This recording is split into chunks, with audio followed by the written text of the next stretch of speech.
Under the Big Stick. Nicaragua and the United States. Since 1848. By Karl Bermann. Contents. Acknowledgements. 6. Why this book? 7.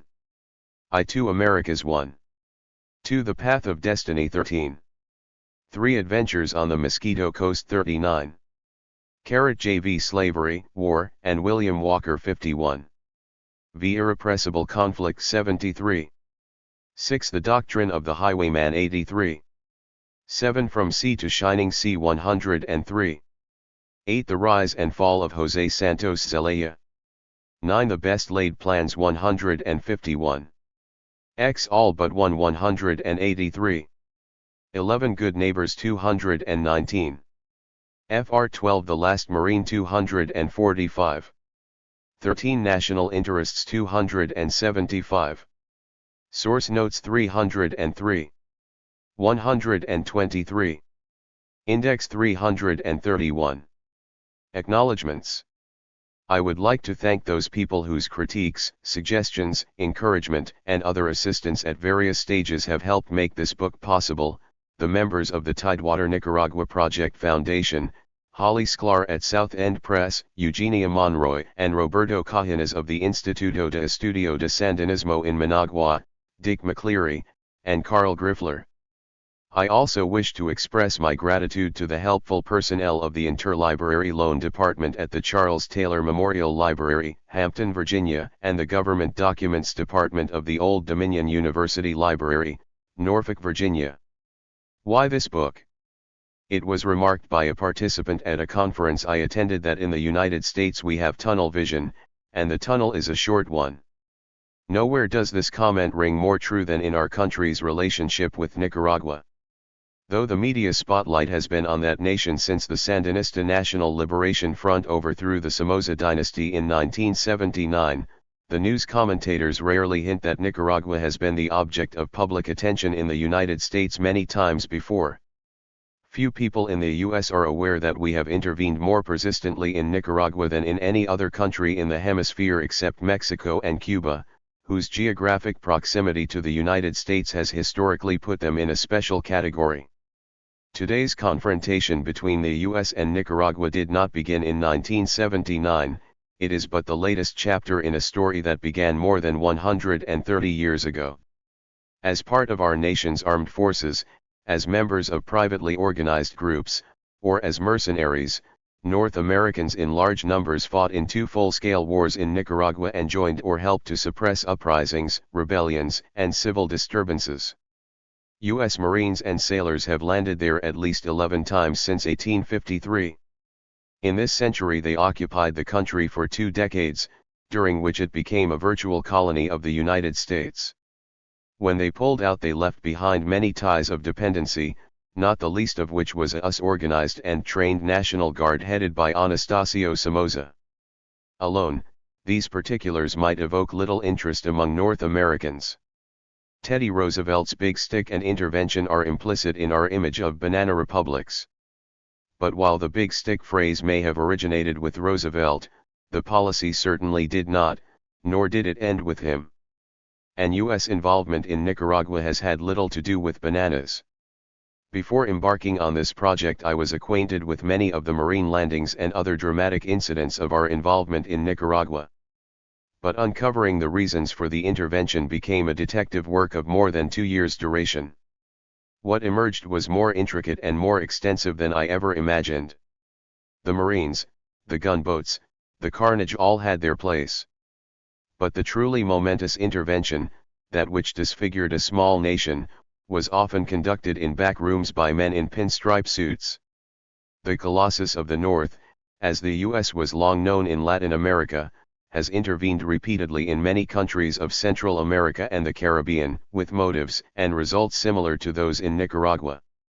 But Nicaragua, perhaps more than any other country in the region, is a case study in intervention. It is a country whose political, economic, and social outlines have been formed by intervention. What is more, the occupation of Nicaragua early in this century, and Sandino's rebellion against it, galvanized opposition to Yankee imperialism throughout the hemisphere. The repercussions from that intervention were largely responsible for a rethinking of U.S. policy toward Latin America during the 1920s and 30s that resulted in a shelving of the rhetoric of the Monroe Doctrine and a retreat from overt military interventionism.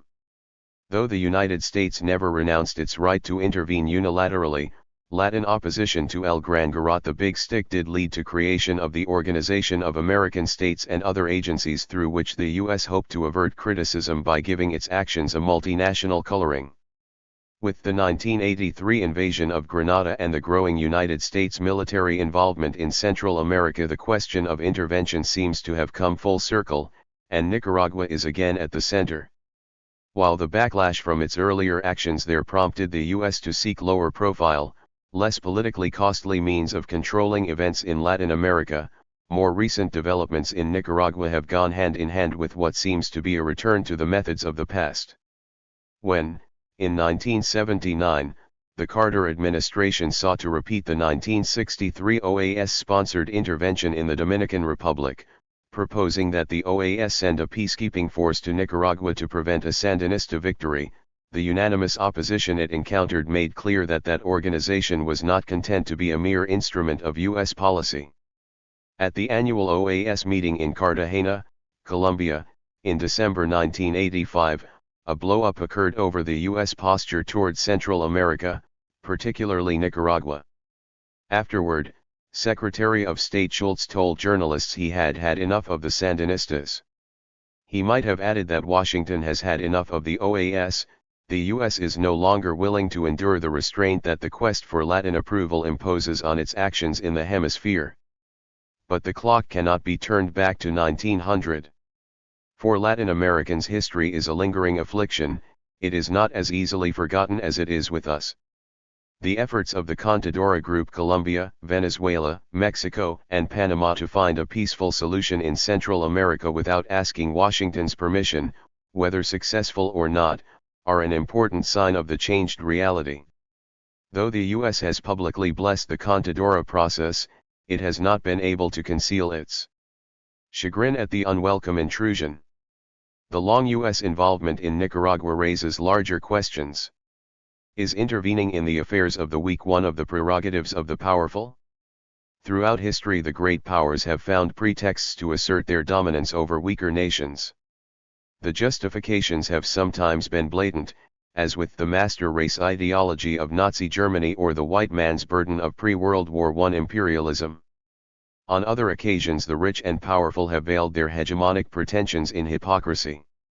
Our own intervention in Nicaragua has often been portrayed as philanthropic.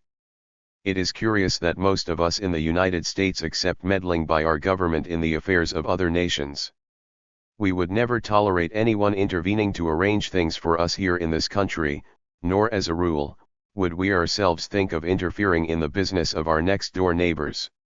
Nowhere, in fact, is the idea that some nations have more rights than others as ingrained to the point of being largely unconscious as in the relations between our country and that portion of the hemisphere that lies to the south of us. That this is especially true in regard to Central America and the Caribbean is expressed by the habit of referring to the area as our backyard. Even among critics of current U.S. policy in the region, there are few who question the assumption that the United States has some right to involve itself there. Today, we are being asked by our government to view the Sandinista revolution in Nicaragua as a threat to our security. We are being called upon to become ever more heavily, and expensively, involved in Central America in order to quarantine that revolution, and to sponsor the Contras, a group of so-called freedom fighters who are trying to destroy it. It behooves us to know that the Sandinista revolution is itself in large measure a product of the past involvement of our own country, and to the extent that the effects of more than a century of intervention are one of the chief causes of the Nicaraguan revolution, the very thing we are supposed to fear and hate bears the label "Made in USA." It behooves us to know, too, that the policies, the justifications, and even the stirring phrases are all retreads from the past. We are being taken down a road we have been down before, one whose pitfalls are well marked. Karl Bermann. Hampton Roads, Virginia. March 1986. Honduras. J Islands. I. 2 Americas. To the extent that a foreign policy is truly a national policy, it is, in its essence, traditional. It represents the attitude of a whole nation as it has been forged over the generations, as it has been expressed in the words and actions of successive administrations, and as it has been applied to the solution of successively new international problems. We have such a national policy in the Inter-American field. U.S. Assistant Secretary of State Edward G. Miller, in an address to the Pan-American Society, 1950. Spanish colonization of Nicaragua began with the exploration of the country by Gil González de Ávila in 1523. At the time of González's arrival, the fertile valleys of the Pacific coast were occupied by the Nicaraos and Coratigans, Aztec tribes whose ancestors migrated south from Mexico long before. The principal inhabitants of the thinly populated Central Highlands and Atlantic coast Rhine forests were the Bayhuixas, a people of the same lineage as the Chibchas of present-day Colombia. The chronicler of the Spanish conquest, Gonzalo Fernández de Oviedo y Valdez, wrote enthusiastically about this new possession of the Spanish crown. Nicaragua is a grand kingdom, of many and fine provinces, the plains of Nicaragua being among the most lovely and gentle lands to be found in the Indies. They are extremely fertile of cornfields and vegetables, of beans of diverse kinds, of many and varied fruits, of much cacao, which, too, is that fruit resembling the almond that passes among the people as coin and with which all other things are purchased. There is much gathering of honey and wax, much hunting of wild boar and deer, of rabbits and other wild animals, and many good fisheries, in the sea as well as in the rivers and lakes, an abundance of cotton and much fine clothing which the Indians of the land make from it by spinning and weaving. 2. Under Spanish colonial rule, Nicaragua, along with the provinces of San Salvador, Guatemala, Chiapas, Honduras, and Costa Rica, comprised the Captaincy General of Guatemala, part of the Viceroyalty of New Spain. The conquistadors looted what gold was readily at hand. In their wake came the recipients of the royal land grants and the civilizers like Friar Bobadilla, who burned the books of the Nicaraos in the Plaza of Managua in 1524. 3. Under the encomienda system, the natives were parceled out to the conquistadors along with the land. Their labor was supposed to constitute payment for the blessings of civilization and Christianity. With their culture suppressed and their numbers decimated, the indigenous populations were reduced to peonage on the plantations that exported cocoa, indigo, cattle, hides, and tallow to Spain and to the other provinces of Spanish America. So Nicaragua remained for nearly 300 years a stagnant tributary of the Spanish mercantile system.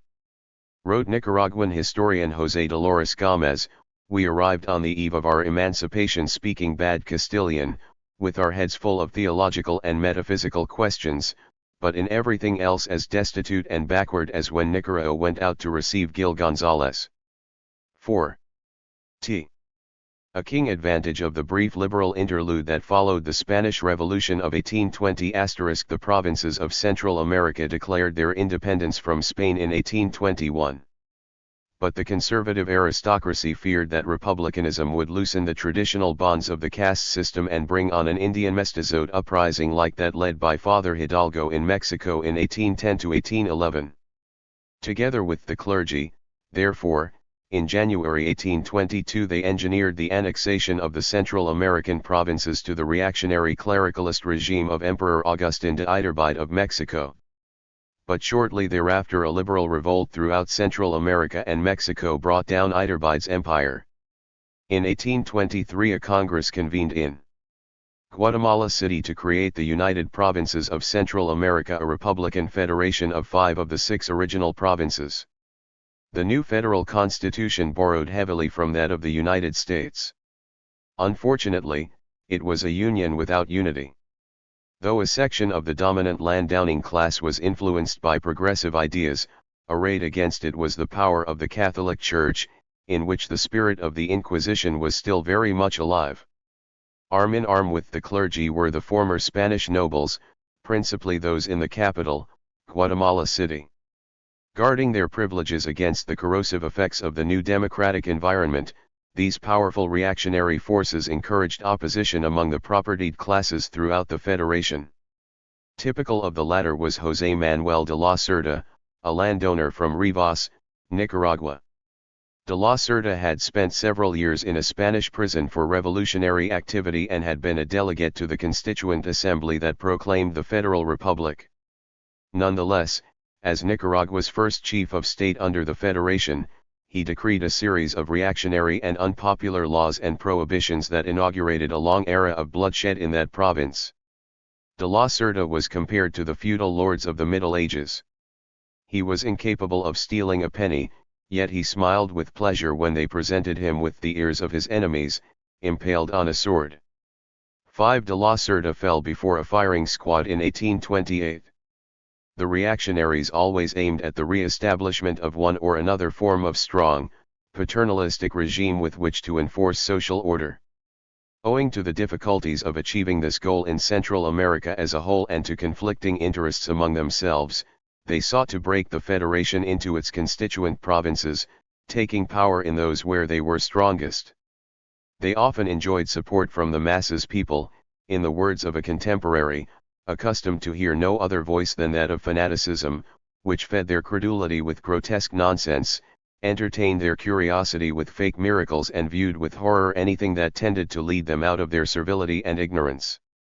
6. The congenital afflictions of the newborn nation of Central America proved fatal. Torn apart by civil war from its inception, the Federal Republic ended its ephemeral existence in 1838, and Nicaragua became an independent state. The frailty of the Federation is no mystery. Communication between the provinces barely existed, much less anything like a national market, the foundation of the modern state. The large, self-sustaining haciendas of the aristocracy on the one hand, and the subsistence plots of the mestizo and the Indian on the other, resembled more than anything a collection of feudal principalities. The hacendados did not exchange the commodities they produced in local or regional markets, they exported them to England and France in return for luxury goods. What roads there were didn't link the provinces with each other, but led from the principal towns to the ports and thence to Europe. Internal commerce, if it may properly be called such, consisted only in the occasional exchange of small surpluses. To the extent that manufacturing existed at all, it was confined to the domestic production of the Indians and the marginalized layers in the towns, who, moreover, carried out these activities only as a sideline. The development of a market economy had not even reached a stage capable of sustaining artisan production on a full-time basis.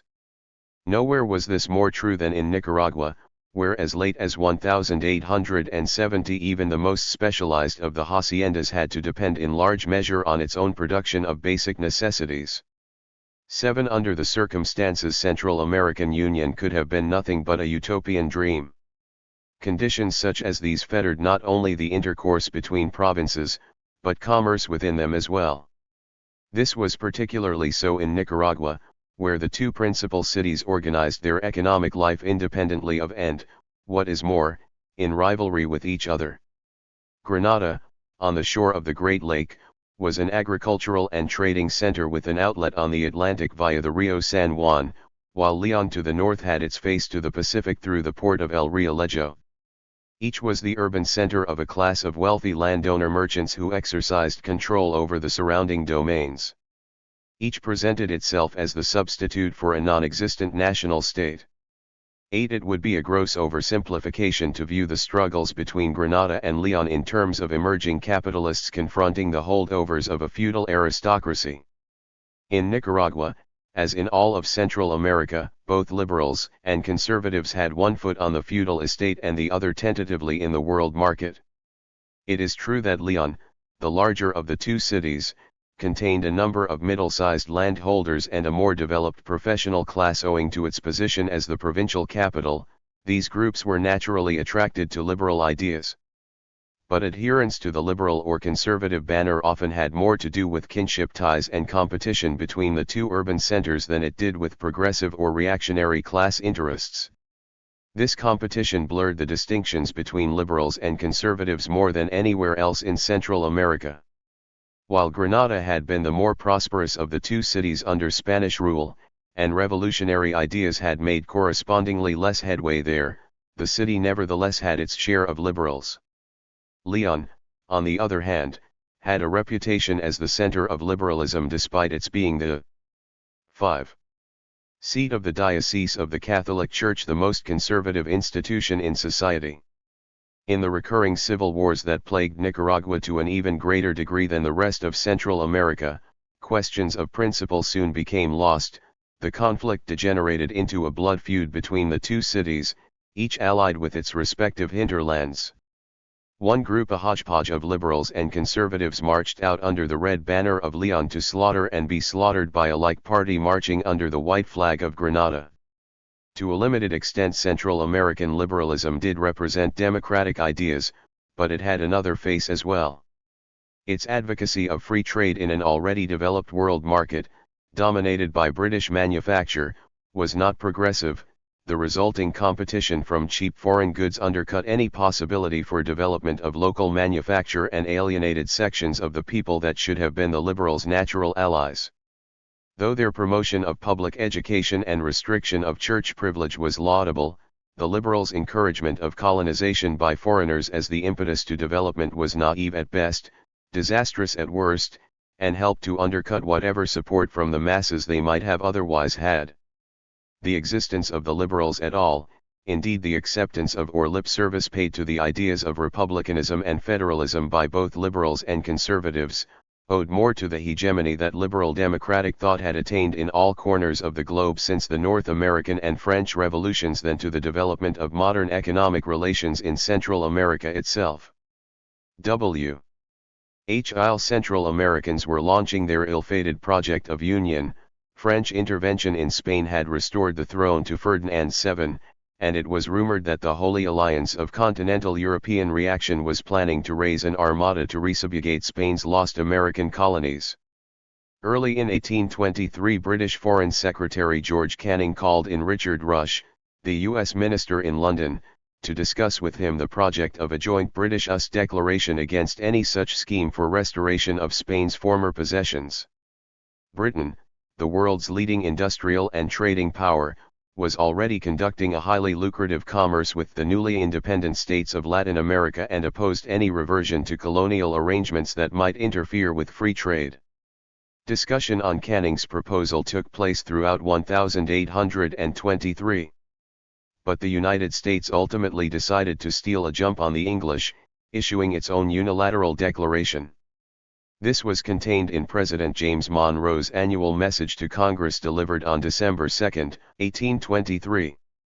Decades later, the statement would be resurrected from virtual oblivion and proclaimed as the 6. Monroe Doctrine. The United States would present itself in the guise of a shepherd protecting Latin Americans from the European wolves, the so-called Monroe Doctrine its magical staff. The fate of Nicaragua would be closely tied to both the metamorphosis of Monroe's statement and to the underlying evolution of Yankee objectives. In fact, the very phrase Monroe Doctrine was first heard in 1853 during congressional debates on the Clayton-Bulwer Treaty, a pact between the United States and Britain dealing primarily with Nicaragua. 9. The statements that ultimately became known as the Monroe Doctrine really came from two separate parts of President Monroe's 1823 message to Congress. Both, however, derived from the same considerations. Discussing the progress of negotiations with Russia over control of the Pacific Northwest, Monroe had stated, rather offhandedly, "The occasion has been judged proper for asserting a principle in which the rights and interests of the United States are involved, that the American continents, by the free and independent condition which they had assumed and maintain, are henceforth not to be considered as subjects for future colonization by any European powers." In a later part of his message, Monroe referred directly to the prospect of intervention by the Holy Alliance on behalf of Spain. What he had to say on that subject was based on the argument that the Old World and the New were two distinctly separate worlds with essentially different political systems, the one monarchical, the other republican. It was likewise based on the offer of a quid pro quo. In the wars of the European powers in matters relating to themselves we have never taken any part, nor does it comport with our policy to do so. The United States would keep out of Old World affairs and the Europeans would be expected to do the same with respect to the Americas, at least those parts that were now independent. Said Monroe. We owe it, to candor and to the amicable relations existing between the United States and those powers to declare that we should consider any attempt on their part to extend their system to any portion of this hemisphere as dangerous to our peace and safety.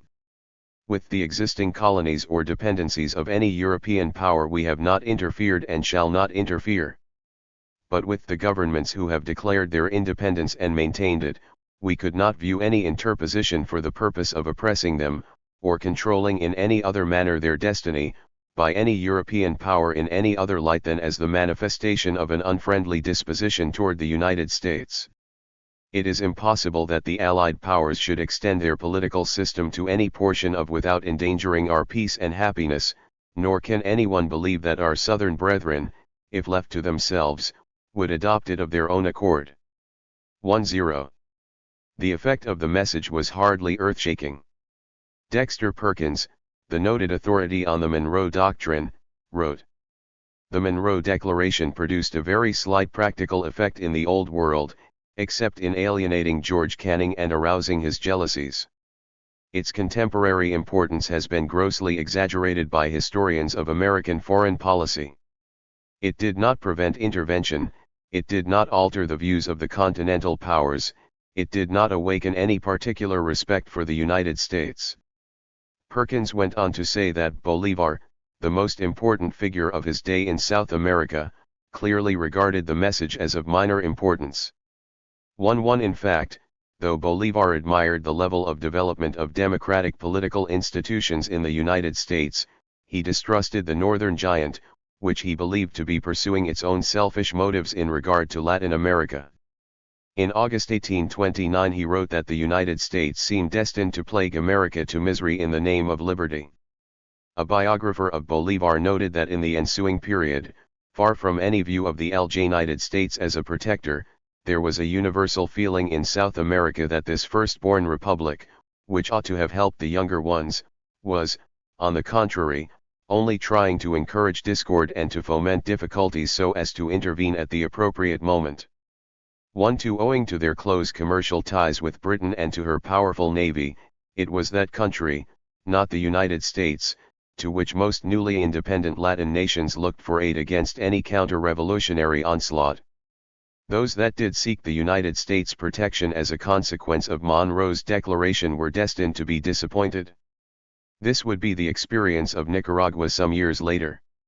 In 1824, just months afterward, both Brazil and Colombia perceived threats to their independence from the Holy Alliance and approached the United States seeking to formalize through treaties the guarantees implied by Monroe. Both were rebuffed, and what is more, with the explanation that the United States could not possibly undertake such guarantees except in conjunction with Britain. 13. The Monroe Doctrine's mystique as a talisman for safeguarding the hemisphere from foreign influences is quickly dispelled by a knowledge of the discussions among North American leaders that attended formulation of the original statement. After Secretary of State John Quincy Adams had communicated the concerns of British Foreign Secretary Canning to the President, Monroe solicited the opinion of Thomas Jefferson, then in 8. retirement from public life at Monticello. Monroe told Jefferson, "My own impression is that we ought to make it known, that we would view an interference on the part of the European powers, and especially an attack on the colonies, by them, as an attack on ourselves, presuming that, if they succeeded with them, they would extend it to us." 1-4. In reply to Monroe's letter, the author of the Declaration of Independence wrote, "We have first to ask ourselves a question. Do we wish to acquire to our own confederacy any one or more of the Spanish provinces? I candidly confess, that I have ever looked on Cuba as the most interesting addition which could ever be made to our system of states. Yet, I am sensible that this can never be obtained, even with her own consent, but by war, and its independence which is our second interest, can be secured without it. I have no hesitation in abandoning my first wish to future chances, and accepting its independence, with peace and the friendship of England, rather than its association, at the expense of war and her enmity. I could honestly, therefore, join in the declaration proposed, that we aim not at the acquisition of any of those possessions. 15. As to the question of the desirability of a joint declaration, as requested by England, Secretary of State Adams wrote the following entry in his diary on November 7, 1823. By joining with her, in her proposed declaration, we give her a substantial and perhaps inconvenient pledge against ourselves, and really obtain nothing in return. Without entering now into the inquiry of the expediency of our annexing Texas or Cuba to our Union, we should at least keep ourselves free to act as emergencies may arise, and not tie ourselves down to any principle which might immediately afterwards be brought against ourselves. 16. For his part, Monroe justified the unilateral declaration saying, by taking the step here, it is done in a manner more conciliatory with and respectful to Russia the other powers, than if taken in England, and it is thought with more credit to our 17. The Monroe message is generally attributed as much, if not more, to the influence of Secretary Adams as to that of Monroe himself. Succeeding Monroe in the White House, Adams sent a message to the House of Representatives in March 1826 in which he explained the intention of the doctrine in these terms. It rested upon a course of reasoning equally simple and conclusive. With the exception of the existing European colonies, which it was nowise in 9. tended to disturb, the two continents consisted of several sovereign and independent nations, whose territories covered their whole surface. By this their independent condition the United States enjoyed the right of commercial intercourse with every part of their possessions. To attempt the establishment of a colony in those possessions would be to usurp to the exclusion of others a commercial intercourse which was the common possession of all. It could not be done without encroaching upon the existing rights of the United States. 18. Thus the Founding Fathers perceived a threat to their commercial intercourse and possibly to their security, though it's hard to imagine they really feared that the Holy Alliance would try to recolonize the United States. They calculated their statement so as not to unduly offend Russia and the other powers, far from seeing themselves as asserting some sublime universal precept. They worried about tying themselves down with any principle which might immediately afterwards be brought against ourselves. Their rather prosaic discourse evokes more the image of a municipal chamber of commerce deliberating over real estate dealings than it does the fashioning of a doctrine of world historical import. But however much it was motivated by self-interest, the original Monroe doctrine was nevertheless reasonably benign, and to whatever modest extent it did help stay the hand of monarchical reaction it was objectively progressive. John Quincy Adams, with an eye to the future, apparently thought that by issuing a unilateral declaration the United States would leave itself free for future territorial expansion. But it is important to note that, like Thomas Jefferson, the North Americans who declared against further European colonization in the Western Hemisphere generally believed that by so doing they were themselves bound to forego new conquests. The specter of the Holy Alliance and colonial restoration soon evaporated. A feeble attempt by Spain to reconquer Mexico in 1829 turned into a fiasco. Meanwhile the Yankee pronouncement of 1823 was all but forgotten. The menace to the independence of the former Spanish colonies did not lie across the Atlantic. As the provinces of the Central American Isthmus were just beginning to stir from the torpor of 3 centuries of medieval hacienda life, the North American Leviathan continually enlarged its domain.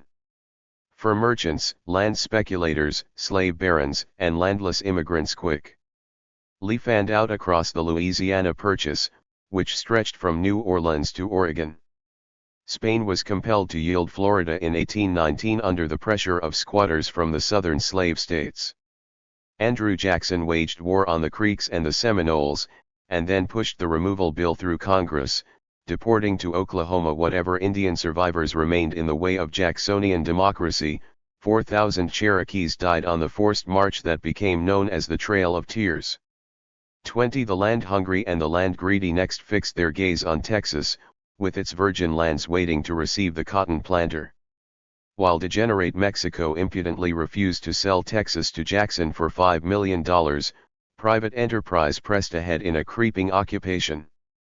2-1 First legally, with colonization grants, then disregarding Mexican law, Anglo settlers streamed across the border, soon outnumbering the Mexicans in the sparsely populated territory. Taking advantage of the weakness and instability of Mexico, they consolidated their grip.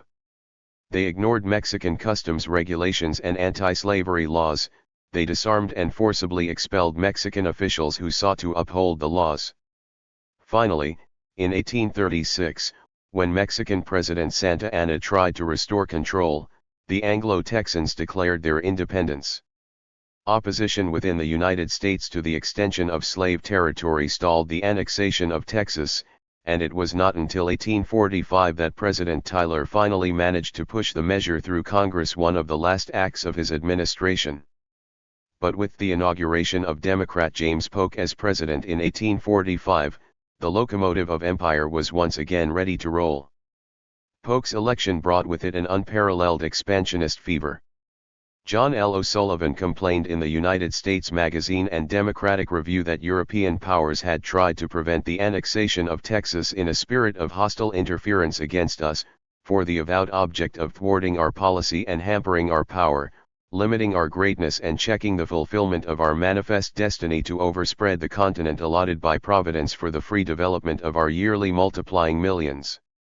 2-2 O'Sullivan's phrase manifest destiny became the war cry of the empire builders, whose appetites were exceeded only by their bombast. The New York Herald wrote, "The final annexation of Texas, effected by this Congress, and the reoccupation of the whole of Oregon, now under animated debate, comprehending also a movement looking north towards the whole of British North America, looking south towards Cuba, San Domingo, California, nay the whole of Mexico, all point to the accomplishment of a destiny which is dazzling while it is terrible." 2-3. 11. While some envisioned the conquest of the continent and others, the hemisphere, many more would have no boundaries at all. John Reynolds of Illinois told a rally, "Let that Western spirit continue to act, let the American people spread themselves over the continent of North America, carrying with them the principle of freedom and democratic institutions, and ultimately extend the blessing of civil and religious liberty over the whole earth, beginning with the island of Cuba." 2-5. In fact, the Herald reported, Americans were puzzling their brains to find out new countries to annex, and it was the stepping stone to popularity, now to invent some annexation scheme. 2-6 The quest of Eastern shipping moguls for Pacific ports, a consequence of the opening up of the China trade, and the desire of Southern slaveocrats for a Western outlet now spurred the acquisition of California. The fact that Texas had been annexed without a precise boundary gave these apostles of empire the opportunity they needed. 27 When Mexico refused to receive U.S. envoy John Slidell, who carried with him an offer to purchase New Mexico and California for $10 million, Polk ordered troops commanded by General Zachary Taylor to cross the Nueces River and occupy the banks of the Rio Grande. Officially, Mexico had never recognized the independence of Texas or its annexation by the United States, but seeing little choice, it had tacitly accepted the Nueces as the U.S. boundary.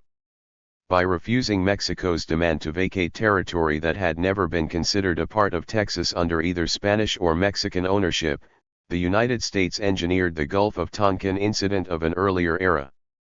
The clash between U.S. and Mexican troops that inevitably resulted furnished the pretext that Polk needed to secure a congressional declaration of war. 2-8 Although the war brought numerous demands for annexation of the whole of Mexico, even expectations that such would be the inevitable outcome, the Mexicans proved to be a more formidable foe than anticipated. 2-9 Despite defeat after defeat, they doggedly fought on, confounding the United States for 2 years by their stubborn refusal to acquiesce to the demands to yield their territory. Mexican resistance in the face of an enemy vastly superior in resources, combined with the growing opposition to the war within the United States, compelled a settlement that did not measure up to the imperial fantasies of many. Nonetheless, between 1844 and 1848, with the annexation of Texas, California, and the New Mexico Territory, which included the present states of New Mexico, Arizona, Nevada, Utah, and most of Colorado. The national territory of the United States increased from 1.8 million to 3 million square miles. 30 expansion westward was now contained by the Pacific Ocean, at least for the time being. Pressures from the southern slave oligarchy, from land speculators, mining interests, and merchants, to annex even more of Mexico would continue. But for the moment the conquests of the Mexican War caused attention to turn even farther to the south. And the path of destiny. Suppose the right of a manifest destiny to spread will not be admitted to exist in any nation except the universal Yankee nation. Rep. Robert C. Winthrop of Massachusetts in a speech to the House of Representatives, January 3, 1846. D. During the war, Commodore Perry wrote Secretary of the Navy Mason from Mexico. Destiny has doubtless decided that the vast continent of North America from Davis Strait to the Isthmus of Darien shall in the course of time fall under the influence of the laws and institutions of the United States, hence, the impolicy of permitting any European power or interest to obtain a footing within the prescribed latitudes. 1. Perry's assertion was not new in 1847. This destiny of all North America to fall within the boundaries of the United States manifested itself to numerous expansionists in the 1840s and earlier. The notion that the actions of the Anglo-Saxon society of the United States represented the workings of some higher law took root shortly after independence from England, although its seeds had doubtless been planted long before. Variously known as providence, destiny, natural racial superiority, or later, social Darwinism, the doctrine of Yankee exceptionalism came to full flower in the second quarter of the 19th century. Thus, in July 1848, J.D.B. Dubois, a leading spokesman for the Southern cotton aristocracy, could proclaim, with equal advantages of soil and climate, the inferiority of the Spanish and Creole character tend to place the countries inhabited and ad 14. Ministered by them, even under the best possible systems, far, very far behind those in which the Anglo-Saxon element is allowed to operate.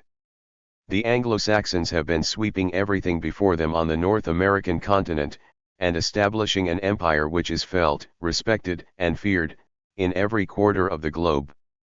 Will the love of enterprise, and the desire of a more extended territory, already so plainly manifested among us, lead to excursions upon the impotent neighbors that surround us upon every hand? Have not results in Mexico taught the invincibility of American arms? What power on this continent is there that can arrest their progress? What army that would not be shattered to pieces in the encounter? The North Americans will spread out far beyond their present bounds. They will encroach again and again upon their neighbors.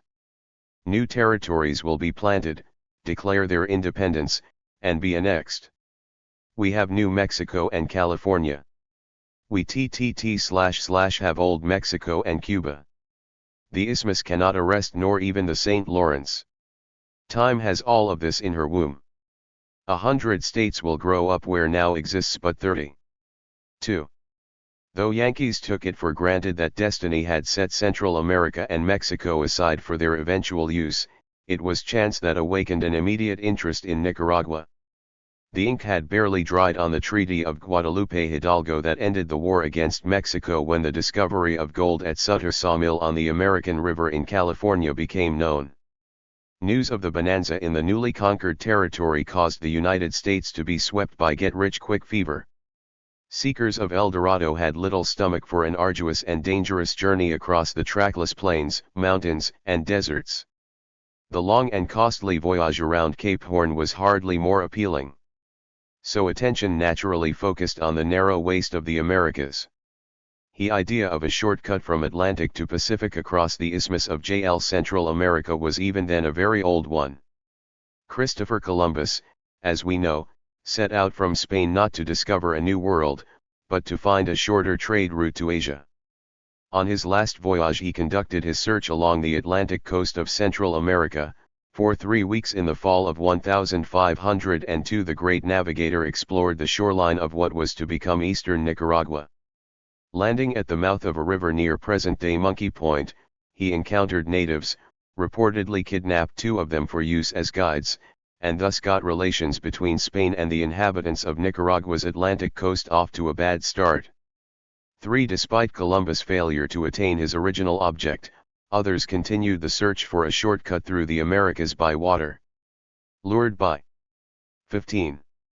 The native stories of a South Sea and an empire of gold. Balboa crossed the Isthmus of Panama in 1513 and discovered the Pacific Ocean. Knowledge of the proximity of the 2 oceans at the Central American Isthmus intensified the search for the elusive channel. Gil Gonzalez, the first Spanish explorer of western Nicaragua, interrogated the chief Nicaragua about a water passage, and was directed to follow the outlet of the Great Lake, Casabalca * when Pedro Arias Davila, better known as Pedrarias, was appointed governor of Nicaragua in 1529, he received special instructions to explore the lake's outlet. 5. After several unsuccessful expeditions including one by Hernando de Soto, who later became the first European explorer of the Mississippi River in 1539, Diego Machuca and Alonso Calero successfully followed the San Juan River, outlet of Lake Nicaragua, to its mouth on the Atlantic. A natural water passage did not exist, but for the next 350 years until the end of the 19th century the San Juan River and Lake Nicaragua, separated from the Pacific by a mere 12 miles of land, would be the principal choice for a canal between the 2 oceans. In 1551, Spanish historian López de Gamarra urged King Charles I of Spain to undertake construction of a canal by way of the Nicaraguan route, or at Panama, or farther north across Mexico at the Isthmus of Tehuantepec. For one reason or another nothing was done until 1781.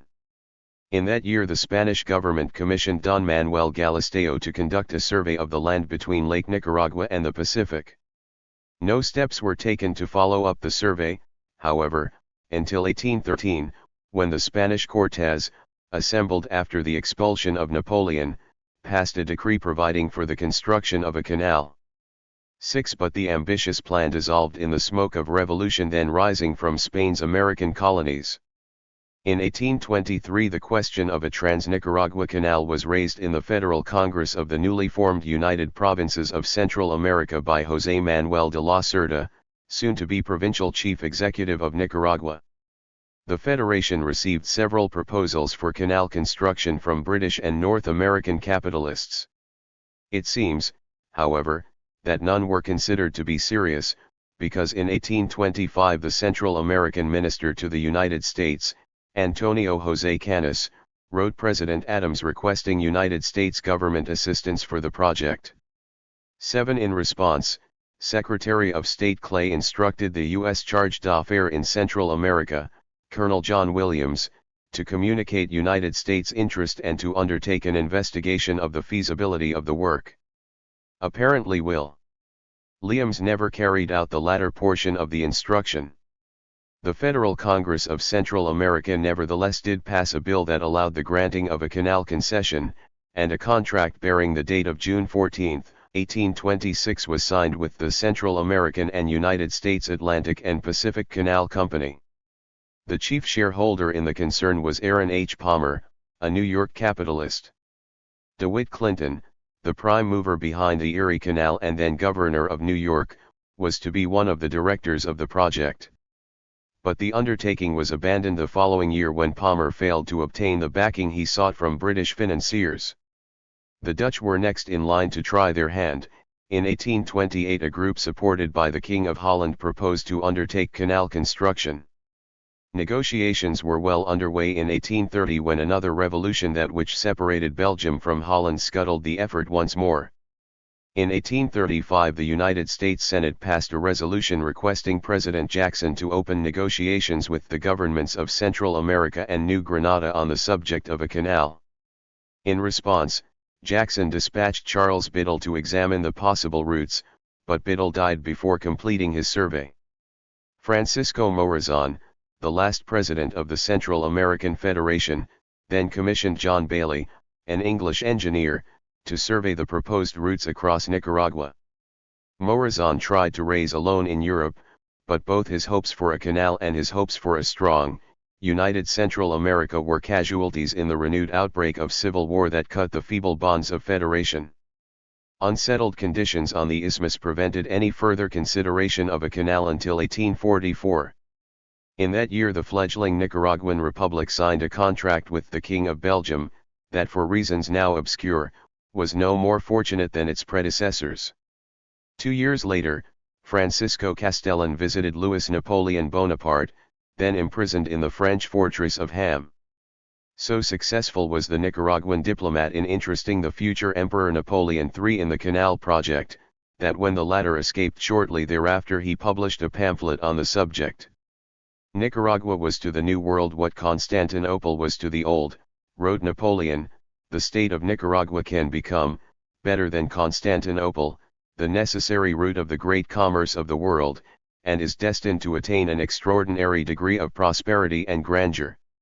8. Then exiled in England, his apparent aim was to interest the capitalists and government of Britain in the great enterprise. Failing this, the Canal Napoleon became but one more footnote to the tale of great power designs on Central America.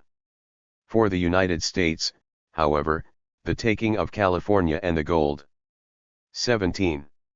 Rush that followed invested the question of a Central American canal with an urgency it had previously lacked, and the route across Nicaragua was found to be the most attractive. It seemed that the interoceanic passage, a tantalizing vision for 350 years, was finally about to materialize. The British had watched the march of events closely, anticipating their North American rivals' next move. They fully understood the object of the United States war against Mexico. The only doubts they entertained as to its outcome concerned the extent of the territory to be seized. They knew the next target of Yankee expansion would be Central America, and they feared their ungrateful offspring would seek to gain exclusive control of a canal across Nicaragua, or would annex all or part of the region to the detriment of their own trading interests. As early as 1840, with California still in Mexican hands, Alexander MacDonald, superintendent of the British colony at Belize, wrote Foreign Secretary Lord John Russell. The Americans are anxious above all things to possess that part of the shore where the St. Juan flows into the sea, which if they acquired and created a communication by the Lake Nicaragua to the Pacific, we might bid farewell to the high commercial footing we at present enjoy, and allow a power not indisposed to cripple our energies a fair stage for the execution of their hostile designs. 9. Before the US-Mexican War came to its conclusion, the British decided to take preventive action.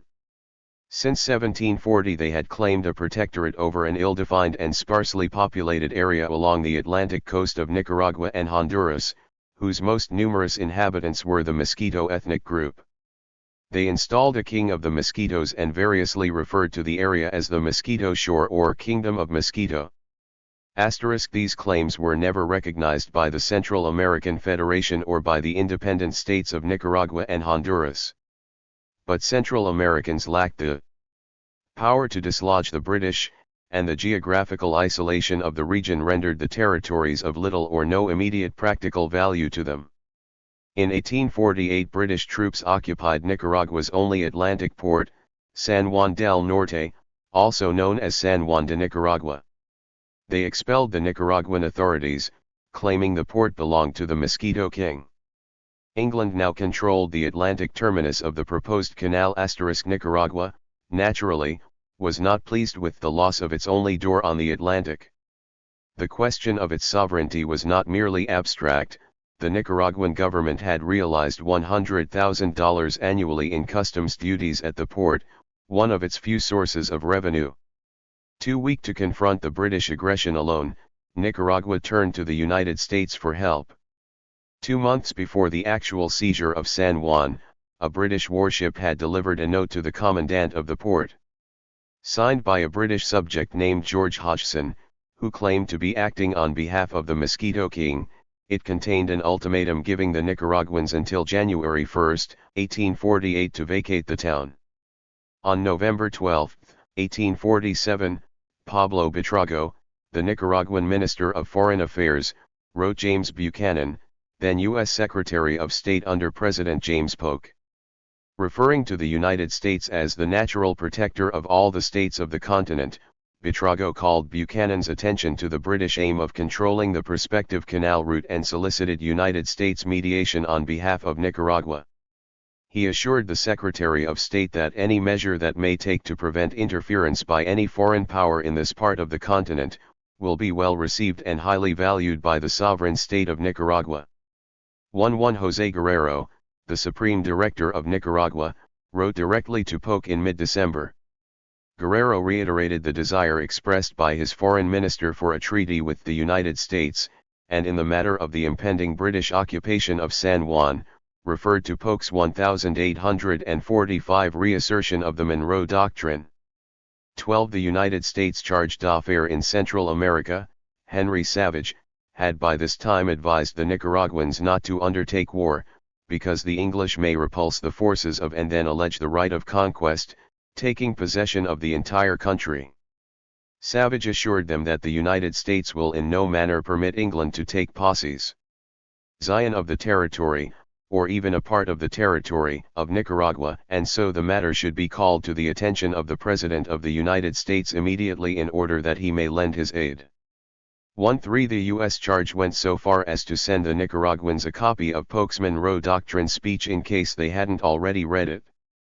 In February 1848, when the occupation of San Juan was already an accomplished fact, the U.S. charge ingenuously asserted to the Nicaraguan foreign minister, "I can scarcely persuade myself that the British government would wish to take possession of any part of the recognized territory of the state of Nicaragua, the President of the United States having publicly proclaimed to the world that he would not consent to such usurpation."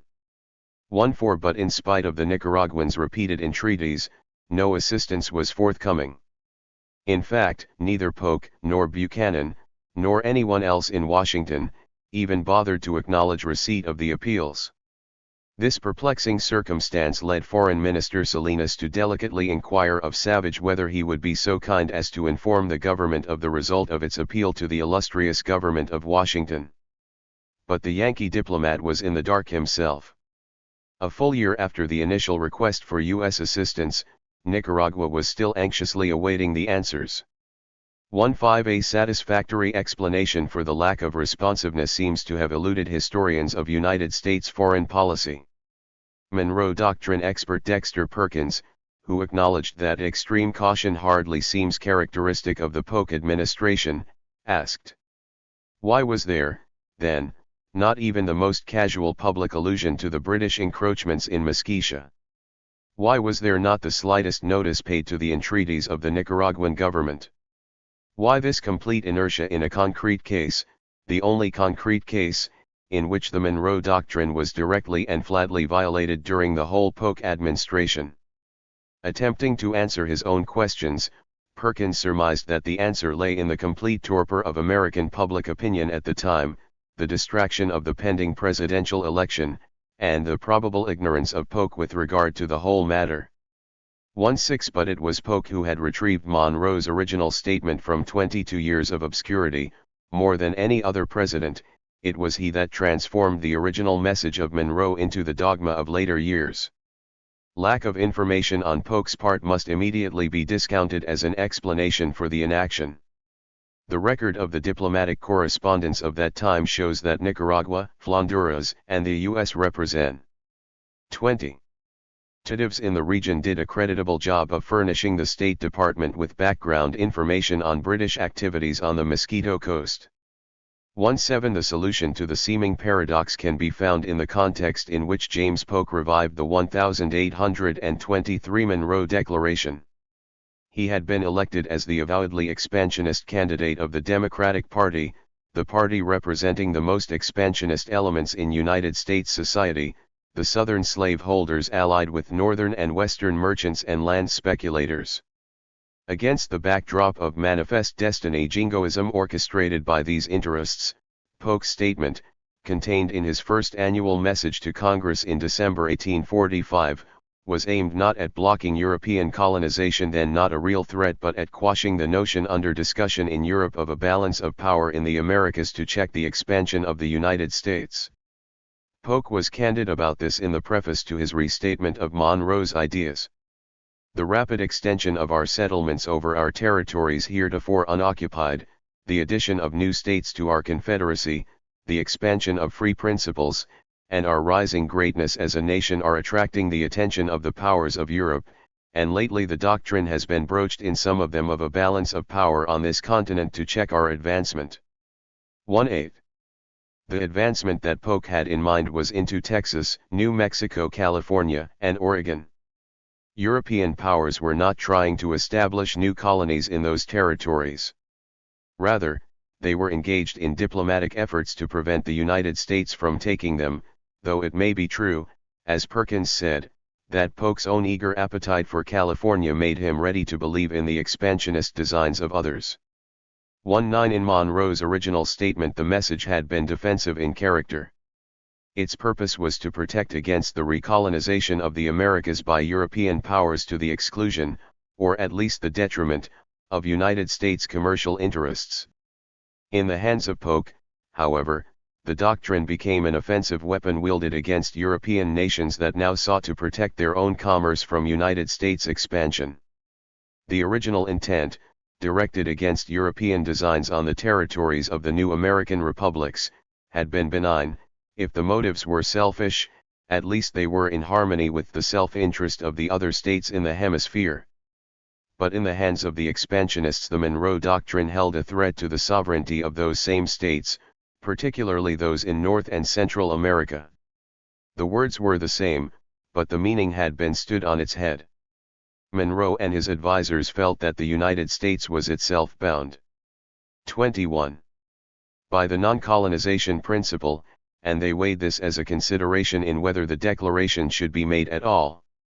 That is why both Polk and Buchanan, along with other expansionist politicians, opposed James Monroe's doctrine in 1823.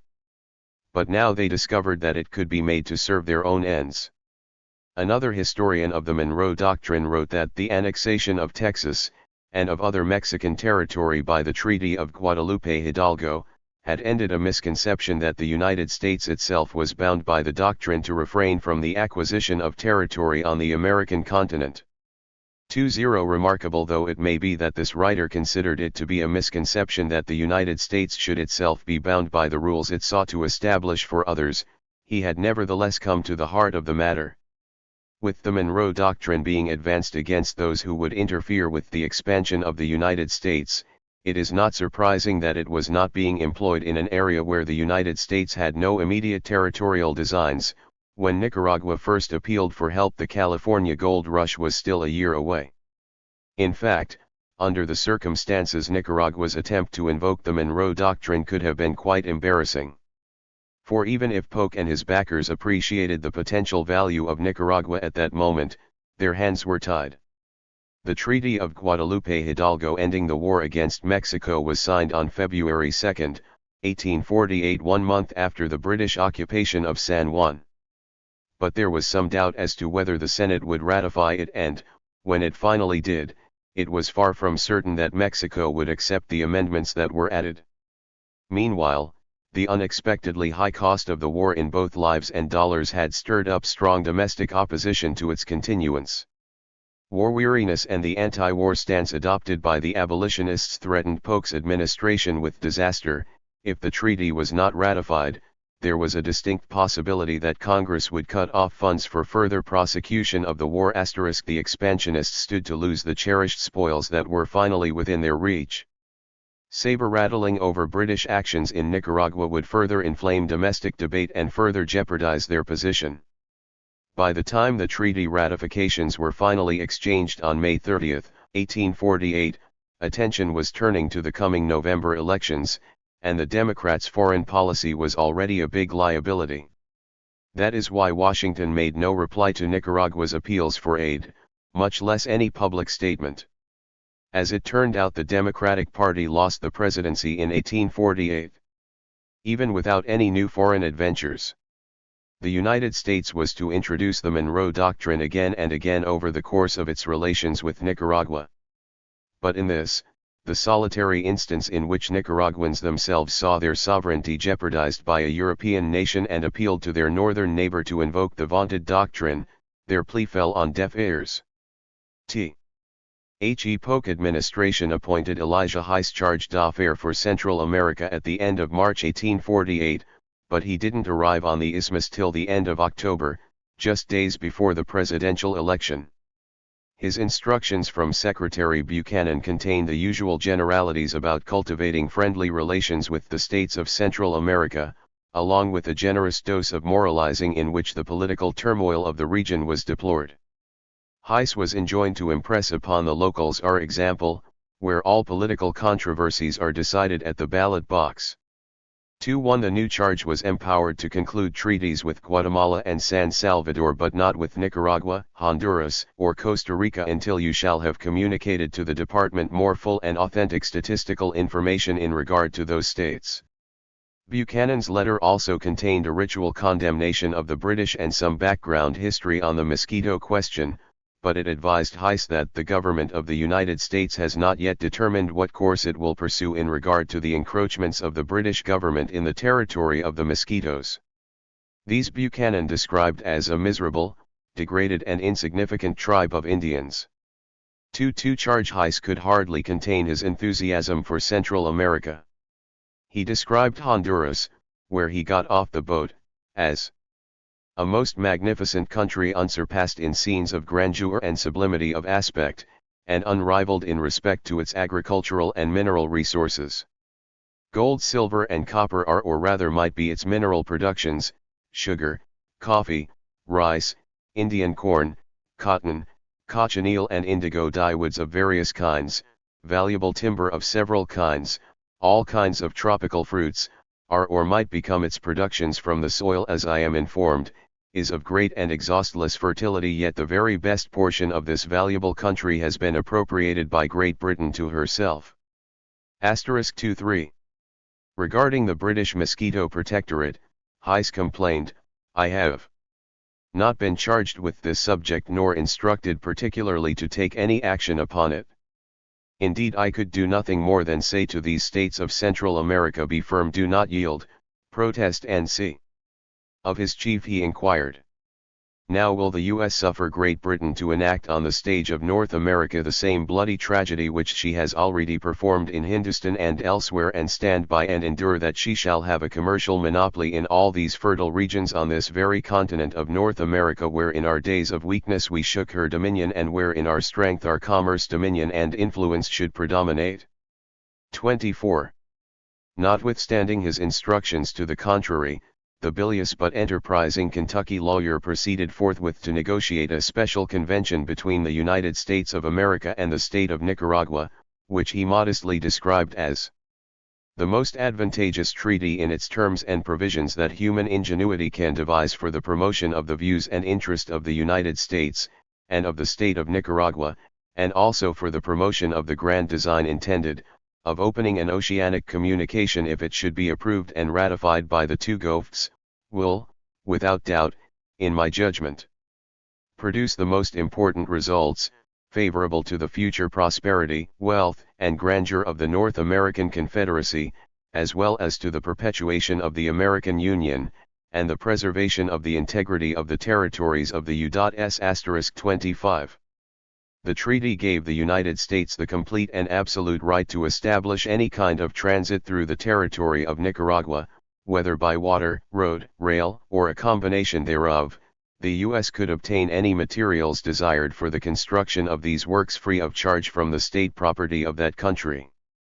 Nicaragua was to cede absolutely all the lands that may be required for the location of canals, roads, buildings, or whatever. The U.S. alone would have the right to grant a charter for the construction and operation of the transit facilities, and the company so chartered would become the sole owner of the works. The agreement also gave the United States the right to erect fortifications at the ends and along the lines of said works and to occupy them with as many troops as it saw fit, plus the Yankees were to have perpetual right of free passage through any or all of Nicaragua. In exchange for these concessions, Heiss's treaty pledged the United States to defend Nicaragua's territorial integrity. 26. Just as remarkable as the fact that Heiss had no instructions to negotiate such a treaty was the circumstance that it was signed in June 1849, 3 months after the Polk administration that appointed him had left office. Zachary Taylor, a Whig, had moved into the White House in March, and Heiss had been recalled by the new Secretary of State, John Clayton. When, on June 20, Heiss wrote Joseph Livingston, the United States consul in Lyon, to acknowledge receipt of the dispatch that informed him of the impending arrival of his replacement, he claimed that his treaty had already been completed. 27. But in fact the document bore the date of June 21, the day following. Heiss had signed the most advantageous treaty that human ingenuity can devise under false pretenses. Upon his return to the U.S., the ex-diplomat wrote to Secretary of State Clayton, trying to justify his highly irregular actions. When I took my departure from the U.S. on the mission to Central America, the Treaty of Peace with Mexico had not been ratified by that power, and the countries of Upper California and New Mexico had not yet been ceded to the U.S. Nor was it then known that the mountains, plains, and rivers of those countries contained the immense stores of mineral wealth which has since been discovered, nor was it foreseen that such an immense impulse would, in so short a time, be given to the commerce with, and the emigration to those countries as hath since astonished the world. The vast importance which subsequent events has given to the subject does not seem to have occurred to the existing administration of our government. Despite his repeated requests for instructions, he had received no reply, he said, leading him to conclude that, as the Republic of Guatemala was constantly in a revolutionary state, the country involved in civil strife and the paths to the coast infested with banditti, all letters public and private directed to me must be either detained at Belize or intercepted and destroyed. Under these circumstances, I conceived it my duty to seize the opportunity which offered. Heiss urged Clayton to accept the treaty, gloating over the fact that Nicaragua is not allowed any part of the pecuniary profits arising from the enterprise, nor is she allowed to take or have at any future time, any right to, or property in the whole or any part thereof. He assured the Secret. 25. Terry that if terms more favorable are not offered, Nicaragua would ratify the treaty in order to have the benefit of the protection. 28. The Heiss-Selva Treaty proved to be something of an embarrassment. It put the United States on a direct collision course with England, and for that reason, if no other, it was disavowed by the government in Washington and never submitted to the Senate for ratification. It is doubtful whether Nicaragua would have approved the treaty in any case, although the liberals then in power were particularly naive about North American intentions. Though the Taylor administration loudly repudiated its unequal terms, the treaty was not really very different from the one that gained the Panama Canal Zone for the United States a half-century later. Heiss was replaced as charge d'affaires by Ephraim G. Squire, an individual who stands out among the cast of characters sent to represent the Yankee nation in Central America. Only 28 years old at the time of his appointment, Squire was an amateur archaeologist who had already made a name for himself through his studies of the mound builders of the Ohio River Valley. But it was his training as a civil engineer that seems to have recommended him in Washington for a mission to Central America, for chief among the objects of that mission was the negotiation of another canal treaty with Nicaragua. As Secretary of State, John Clayton explained the matter in his instructions to Squire. A passage across the isthmus may be indispensable to maintain the relations between the United States and their new territories on the Pacific, and a canal from ocean to ocean might and probably would empty the treasures of the Pacific into the lap of this country. While negotiating a treaty, Squire was instructed to use his personal good offices with the government of Nicaragua to aid U.S. citizens who were then in the country for the purpose of obtaining a contract to build the canal. 29. The U.S. citizens that Secretary Clayton referred to were representatives of a company just formed by Cornelius Vanderbilt, Daniel B. Allen, and Joseph L. White.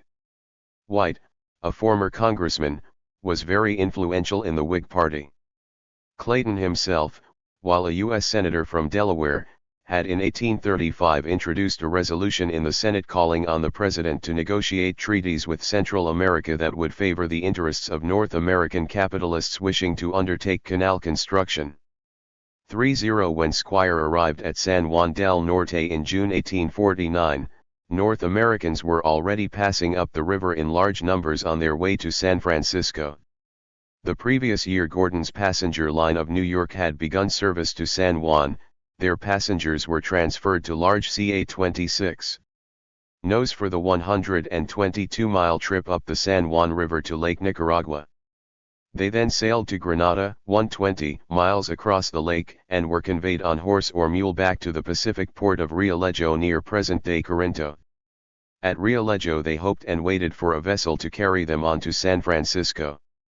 Gordon's offered a refund of $75 plus 60 days provisions for anyone failing to secure passage from Rialejo. 300s, however, were deciding not to continue the journey to California. There were fortunes to be made right there in Nicaragua. The climate was perfect, the soil rich, and the gold that lured the Spanish conquistador to the land of the Nicaraos and Coratigans was still to be found in unknown quantities. Enterprising individuals from the north built Nicaragua's first hotels in Grenada and Rialejo. Their bonanza would be dollars panned from the expected inundation of fellow countrymen. Squire found that not all Nicaraguans welcomed the coming of the gringos.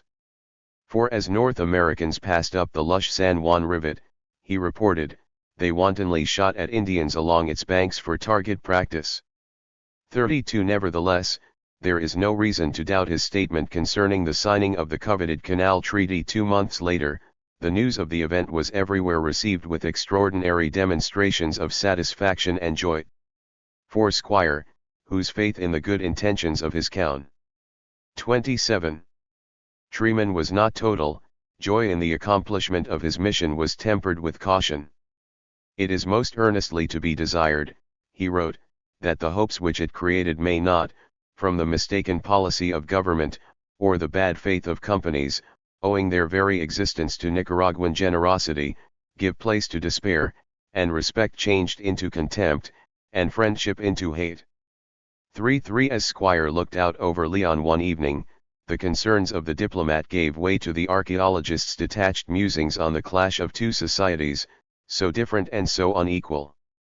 I sat on my horse for a quarter of an hour, listening to the music and the merriment, and speculated whether, after all, spite of unstable governments, and destitute of all those accessories which, according to our utilitarian ideas, are necessary to the popular welfare, whether the people of Leon were not on the whole happier and more contented than those of any city of equal size in our own country? Here were no crowded workshops, where youth and age toil on, during the long day and by the pale gaslight, amidst foul vapors, or in a corrupted atmosphere, that trade may thrive, and arrogant commerce strut in the exchange. No thundering machines to disturb the calm of evening, to drown the murmurs of the night winds and the gentle melody of the falling dews, with their hoarse, unearthly clangor. 3-4. Nicaragua's small merchants and embryonic capitalists, represented by the Liberal Party then in control of government, thought that the new treaty and the contract simultaneously negotiated with Vanderbilt's company would usher in a bright future of development and trade. They also expected to receive U.S. help in expelling the British from Mosquitia. On the occasion of Nicaragua's ratification of the agreements, September 20, 1849, Don Toribio Terán, President of the Nicaraguan Senate, proclaimed, "To foreign pretensions and the territorial aggressions with which we have been persecuted, and which are now the only sources of disquiet to the state, let us hope for the early interposition of that nation to which we have always been accustomed to look as a model for ourselves, a nation powerful, enlightened, and naturally called to defend our territory, in conformity with the great and glorious principle which it was the first to proclaim, and which finds a response in every American heart, viz., that the American continent belongs to Americans, and is sacred to republican institutions." 3-5 Don Toribio might not have been so sanguine had he been able to read the Yankee envoy's instructions from Secretary Clayton. For while the orders contained a lengthy refutation of the British claims to the Mosquito Coast and the port of San Juan, which controlled the Atlantic terminus of the 28th prospective canal, Squire had been explicitly instructed that it is not deemed expedient to give as compensation for the grant of the right-of-way any guarantee of the independence of the country through which the canal or railroad might pass. Such a guarantee is entirely inadmissible in the proposed treaty. 3.6 There is no doubt, however, that the British claim was an obstacle to the canal plans, and the United States now undertook to resolve the problem in a way that was not exactly what Nicaragua had in mind. It didn't take a great deal of imagination to see that the US and Britain were headed for a collision over Nicaragua, and powerful interests in both countries were soon bringing pressure to bear to avoid such a contingency. As the New York Herald phrased it, an influence of common sense arose from the London Exchange on the one side and Wall Street on the other. 3.7 On Christmas Eve, 1849, Sir Henry Lytton Bulwer presented his credentials in Washington as Special Envoy from Great Britain to the United States. Over the course of the next several months, Bulwer and Secretary of State Clayton looked for a resolution to the Nicaragua situation that would serve the interests of both great powers. Without doubt, the paramount concern of the Whig administration that Clayton represented was to obtain an agreement that would remove any British obstacles in the way of Vanderbilt and his canal company. Other considerations were strictly secondary. Squire's treaty, which had aroused such enthusiasm in Nicaragua, was now found to be inconvenient to an accommodation with Bulwer and was shelved. When it did go to the Senate in March, it was solely for the purpose of exerting leverage in the talks with Britain. 3.8 Though the U.S. interest as interpreted by the Whigs lay chiefly, in Clayton's words, in the treasures that would empty into the lap of this country from a canal across the isthmus, the Secretary of State didn't hesitate to employ a thinly veiled threat to unleash the expansionists as a means to extract concessions from the British negotiator. Thus on February 15 Clayton wrote Bulwer, "There is not one of these 5 Central American states that would not annex themselves to us tomorrow, if they could, and if it is any secret worth knowing, you are welcome to it. Some of them have offered and asked to be annexed to the United States already. Your government could not annex one of them, with its own consent, and, in the face of these facts, we offer to agree with you, that we will not occupy any one of them, if you will only consent to give up your alliance with your Mosquito King. If you refuse to extinguish that Indian title or to abandon the protectorate, we shall hold ourselves at liberty to annex any part of the Central American states or to make any other contract with them, which our interests may dictate. The President thinks that we make, by far, the greatest concessions." 40. The Clayton-Bulwer Treaty was signed on April 19, 1850. The first and most significant article provided that neither Britain nor the United States will ever obtain or maintain for itself any exclusive control over the said ship canal, agreeing, that neither will ever erect or maintain any fortifications commanding the same, or in the vicinity thereof, or occupy, fortify, or colonize, or assume or exercise any dominion over Nicaragua, Costa Rica, the Mosquito Coast, or any part of Central America, nor will either make use of any protection which either affords or may afford, or any alliance which either has or may have, to or with any state or people for the purpose of erecting or maintaining any such fortifications, or of occupying, fortifying, or colonizing Nicaragua, Costa Rica, the Mosquito Coast, or any part of Central America, or of assuming or exercising dominion over the same, nor will the United States or Great Britain take advantage of any intimacy, or use any alliance, connection or influence that either may possess with any state or government through whose territory the said canal may pass, for the purpose of acquiring or holding, directly or indirectly, for the citizens or subjects of the one, any rights or advantages in regard to commerce or navigation through the said canal, which shall not be offered on the same terms to the citizens or subjects of the other." 41. The most striking feature of the Clayton-Bulwer Treaty was that the United States and Britain negotiated it without troubling to consult Nicaragua or the other Central American states whose interests it vitally affected. Nevertheless, Secretary Clayton held out the promise of great blessings for the natives.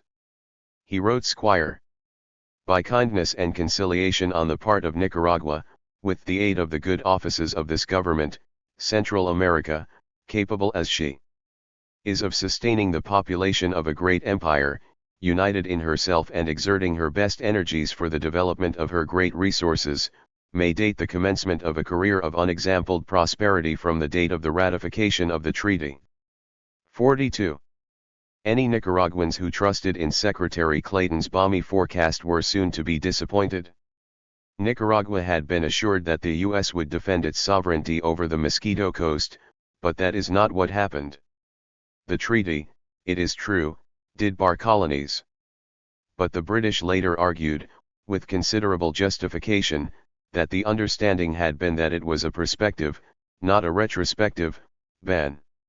Moreover, the treaty's use of the term Mosquito Coast as distinct from Nicaragua, and of alliances and protection clearly referring to the British relationship with the Mosquitoes did nothing to establish Nicaraguan sovereignty, indeed, it had the opposite effect.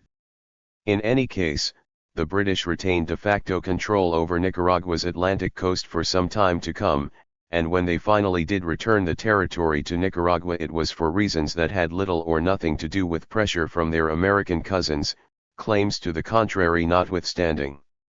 The Whigs cannot be censured for failing to force the British out of Nicaragua, even though Monroe Doctrine drumbeaters repeatedly laid this charge at their door.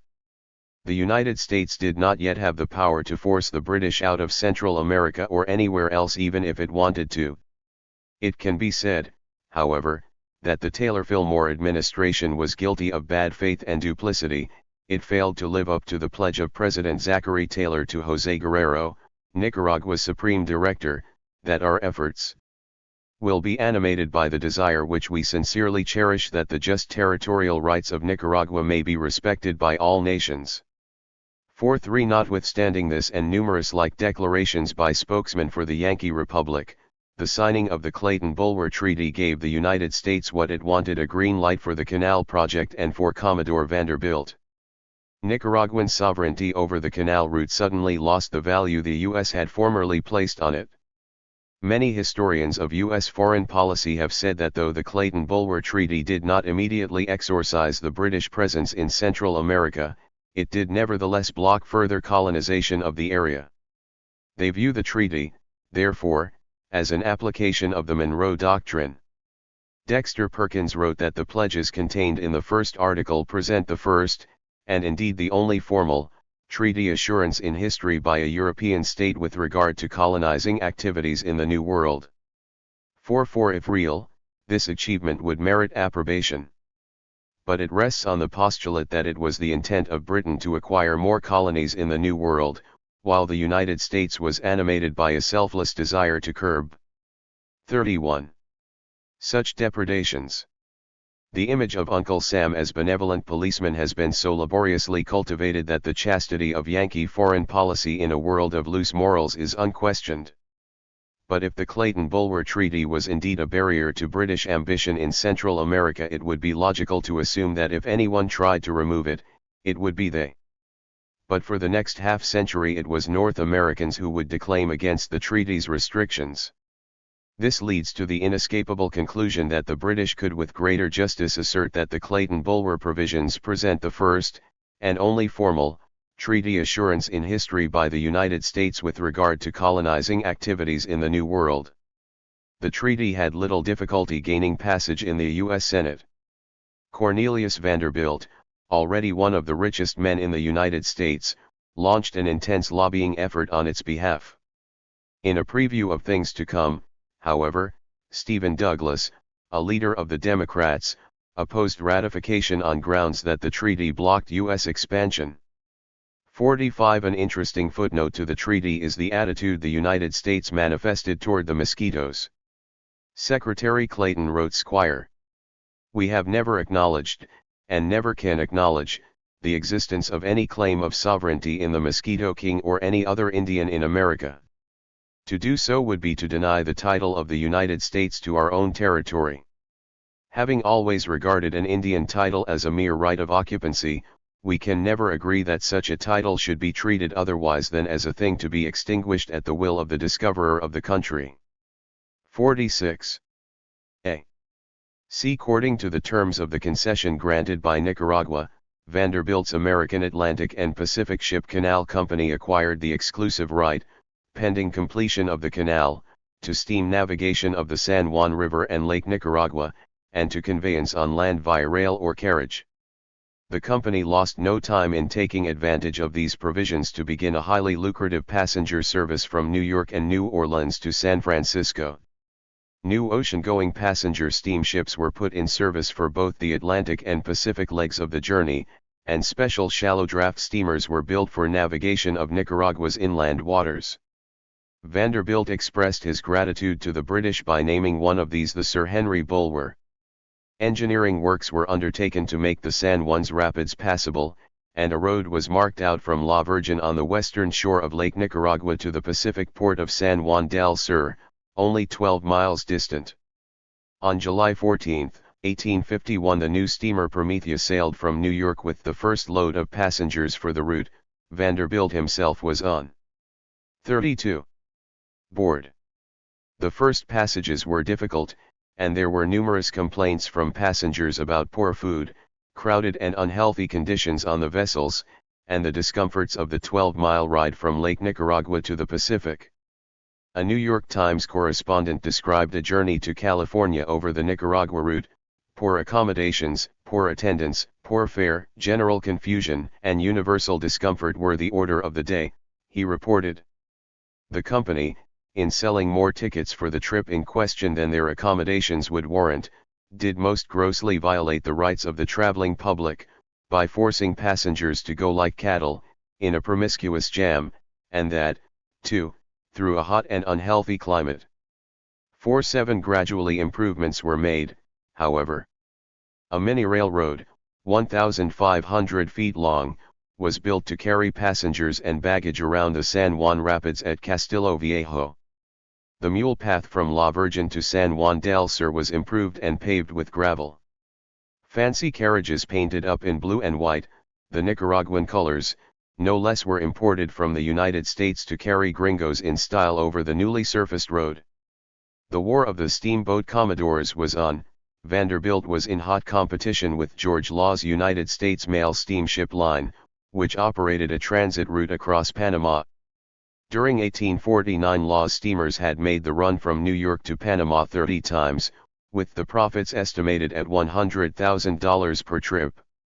But now Vanderbilt's line across Nicaragua shaved several days off the journey to California, and to Yankees afflicted with gold fever those few days meant everything. The very first year of operations, the Commodore's enterprise grossed $5 million, with the net profit estimated between 20 and 40%. 48. The advantages to the Nicaraguans were not so obvious. In fact, Nicaragua, which had expected so much in trickle-down benefits from the operation of Yankee-style free enterprise, soon began to collect some unexpected dividends. At the beginning of August 1851, the factional squabbling that characterized Nicaraguan politics at the time boiled over when León's army officers arrested several Granadino members of the government. According to John Bosman Kerr, who replaced Squire as U.S. charge d'affaires, the action had no popular support. It seemed that the matter could be resolved peacefully and renewed civil war averted. 49. But there existed a state of nominal civil war in which governmental authority was claimed by both rival parties. Joseph L. White, Vanderbilt's partner in the Canal Company, took this opportunity to secure from the Grandinos a modification of the original Canal Company charter, creating the Accessory Transit Company as a separate entity, exclusively authorized to operate a transit route across the country. 33. Vanderbilt's operations had already created a great deal of suspicion in Nicaragua, Kerr reported, suspicion that the canal was only the stalking horse for the transit, a means for the company to gain admittance to Nicaragua and reap quick profits from the relatively low capital outlay involved in the mere shuttling of passengers across the isthmus. Himself concerned that the Nicaraguans' worries were justified, Kerr wrote, "I fear from the excited state of the public mind in Leon this morning that an imprudent step has been taken by Mr. J. L. White, in his zeal to bring about a modification of the terms of the charter and act of incorporation of the Canal Company, more favorable to those interested in the mere transit route. Mr. White seems very naturally to have regarded these people, as mere children, who could be led or driven any way, he might be disposed, but I fear, he may have carried his contempt for their intellects somewhat too far. Nevertheless, he continued, commended to me by the department, I will make it a point, however much I may differ with him, to sustain him as far as I can. 50. The separation of the Canal Company charter to the detriment of Nicaraguan interests was highly unpopular, and coming as it did at a time when governmental authority was in dispute, it helped to sabotage the efforts at reconciliation. The result was the renewal of actual civil war. In their weakness, the Leones enlisted the aid of a group of North Americans then in Rialejo, an ominous harbinger of things to come. One John McLean of Louisiana was commissioned a colonel, and he, along with some 25 other North Americans, attempted to capture a Granadino stronghold. They boasted publicly of their prospective feat, however, and the Granadinos had little difficulty in apprehending them and putting them on the next ship for California. This outbreak of the on-again, off-again war between Leon and Granada ended 3 months later when Honduran and Salvadoran mediators arranged a Leon surrender. 5-1. B. Y 1852, prices for the new accessory transit company shares had risen from $18 to $50. The Canal Company stock was being quoted at $3,600 a share, up from $800. 52. Under the terms of its contract, the Canal Company was bound to begin a survey within 1 year. The subsequent report projected a canal that did not satisfy the contractual requirement that it be able to handle ships of the largest draft. When the proposal was submitted to the British, whose approval was needed under the Clayton-Bulwer Treaty and whose capital was necessary in any case, they turned it down. Britain was not interested. 34. In a canal that could not accommodate the larger ships used in the trade with Asia, and the greater costs of a deeper canal could only be repaid by charging prohibitively high tolls. As projected, the canal would mainly benefit the east-west coast trade of the United States. In the spirit of free enterprise, Vanderbilt unloaded his Nicaragua Canal Company stock at $3,600 a share before announcing England's decision to disapprove the plan. Almost overnight the stock became worthless. The British rejection of the canal scheme helped make the Clayton-Bulwer Treaty an important issue in the 1852 election campaign, as the Democrats charged the Taylor-Fillmore administration with betrayal of U.S. interests. Meanwhile, the operations of the transit company, carrying the gold seekers to California and the gold finders back east, continued to be a windfall for the Commodore and his associates. U.S. Charge Kerr voiced his suspicions about the intentions of the transit company on several occasions, but the State Department continued to promote Vanderbilt's Nicaragua operations, owing to, in the words of Secretary of State Daniel Webster, the magnitude of the interests, both public and private, at stake. 53. During the Fillmore administration these became the chief, if not the sole, concern of United States policy in Central America. One of the fruits of this policy was an attempt to negotiate a settlement to an old Nicaragua-Costa Rica border dispute and to the outstanding differences between Britain and Nicaragua over the Mosquito Question issues that still clouded the prospects for a canal. The negotiations were held in Washington between the United States and Britain with the participation of Costa Rica. Amazing as it may seem, Secretary Webster did not invite the Nicaraguan minister to the United States, José de Marcoleta. The reason given was that Nicaragua, Honduras, and San Salvador were then engaged in an effort to revive the federation. The real reason was what Webster considered to be Marcoleta's irritating unwillingness to compromise Nicaraguan sovereignty. The result of the negotiation was the Webster-Crampton Agreement, signed by the United States and Britain on April 30, 1852. The Costa Rican representative, Felipe Molina, refused to sign, although his government later capitulated to pressure and ratified the accord anyway. Nicaragua rejected it, however, and a decree of its legislative assembly protested all foreign interference in matters of her administration, and against the use of force to restrain her will and rights. At the same time it indicated a willingness to submit the issues to impartial arbitration. 5.4 For Nicaragua to have ratified the Webster-Crampton Agreement would have meant recognition of the separate existence of a Mosquito Kingdom comprising approximately one-third of what it had always claimed as its national territory. Although San Juan would have been returned to 35. Their jurisdiction, the Nicaraguans, in essence, were required to buy it back. On top of that, the agreement obligated them to make territorial cessions to Costa Rica. 55 In a note to Acting Secretary of State Charles Conrad explaining his country's rejection, Nicaraguan Minister Marco Leda commented, "The Assembly could not help wondering, at the kind of imperative manner, in which the government was asked to give, knowing that the first dispatch, which its plenipotentiary in Washington, had the honor of addressing to the Department of State, on the 24th of February of 1851, a dispatch containing, and treating of a question of vital interest to Nicaragua, had remained unanswered, and that a reply to the same had always been evaded, under various pretexts, for a period of 17 months. And that this reply, was still waited for, at the present day." 56. The dispatch to which Marco Leda referred had requested a clear statement from Webster as to whether the language of the Clayton-Bulwer Treaty implied U.S. recognition of the British Mosquito Protectorate.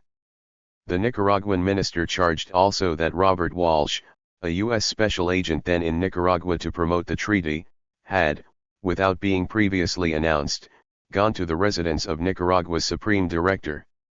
There he had failed to show, either in his language or his deportment, the respect due to the representative of the supreme magistracy, breaking out into threats unbecoming the place where he was, and to his own self-respect, and the decorum due to the government which had sent him there. 5.7 Referring to Nicaragua's rejection of the agreement, charge Kerr had written Webster, "Strong motives may be found for this decided course in the sneers and insinuations of the other states, conveyed in the oft-repeated sentiment, that Nicaragua was already lost to Central America, having been passed over into the hands of Americans." By attributing Nicaragua's recalcitrance to the attitudes of other states, the Yankee diplomat displayed a lack of appreciation for the value Nicaragua placed on its own territory. But his analysis did show that apprehensions were afoot even at that early epoch of U.S. involvement in the region. And, as he pointed out in the same dispatch, those apprehensions were not without foundation. "I have had occasion in a previous communication to deprecate the evils likely to result from the loose and unguarded conversations of Mr. White even during his short stay. It is this same imprudent talking among Americans, that has caused an immense amount of injury to the commercial interests. There are 2 or 3 Americans only in the inn." 36. Terrier and some few others settled at Punta Arenas, yet this sentiment of vague apprehension has become a settled conviction, altogether traceable to blurting words about conquest and possession in due course of time. 58. Further evidence that anxiety about the visitors from the north was well-founded came from the aforementioned Robert Walsh. Arriving at San Juan/Greytown in May 1852, Walsh wrote Secretary Webster that there were a number of North Americans then in the port who had designs on Nicaraguan territory. 59 A letter from Joseph L. White of the Transit Company, addressed to Kerr, furnishes an interesting sidelight to the Webster-Crampton affair. In it he proposed to cheat the Mosquitoes out of the monetary compensation to which they would have been entitled under the agreement, and to bribe Nicaraguan officials into signing. For all this he claimed the authority of President Fillmore, while presuming to give instructions to the U.S. representative. Joseph L. White, Esq. to John Bosman Kerr, United States Charge d'Affaires in Nicaragua. My Doctor Sir, enclosed I send to you the letter of Mr. Webster. The treaty I have of course seen. The part about the 3 years' duty to be paid to the Mosquitoes I wrote and caused to be inserted in lieu of the sum of $100,000, which was agreed on and put in the treaty. This I knew would deter NICA from signing. Whereas the net proceeds of a 10% duty will be net nothing. Indeed, nearly all the duty collected will be from those persons living at San Juan del Norte, and the state may still collect duties at San Carlos for her own benefit. The company have requested me to go to NICA. In obedience to the request of the President as contained in the letter. I am obliged however to go first to Europe and cannot reach Nicaragua before August. Long ere then however, you will I hope have procured the signature of Nica. To the treaty if she proves obstinate and refuses to sign, don't send the treaty back before I come, but protract the negotiations until I come with the means which never fail of success among Spaniards. These the government will not of course furnish, but my associates and myself will. Please present my regards to Mrs. Kerr, and remember me kindly when you see them, to Señors Don Alfaro and Chamorro. Very truly yours. 60. To his credit, Kerr sent the letter to the State Department with an in.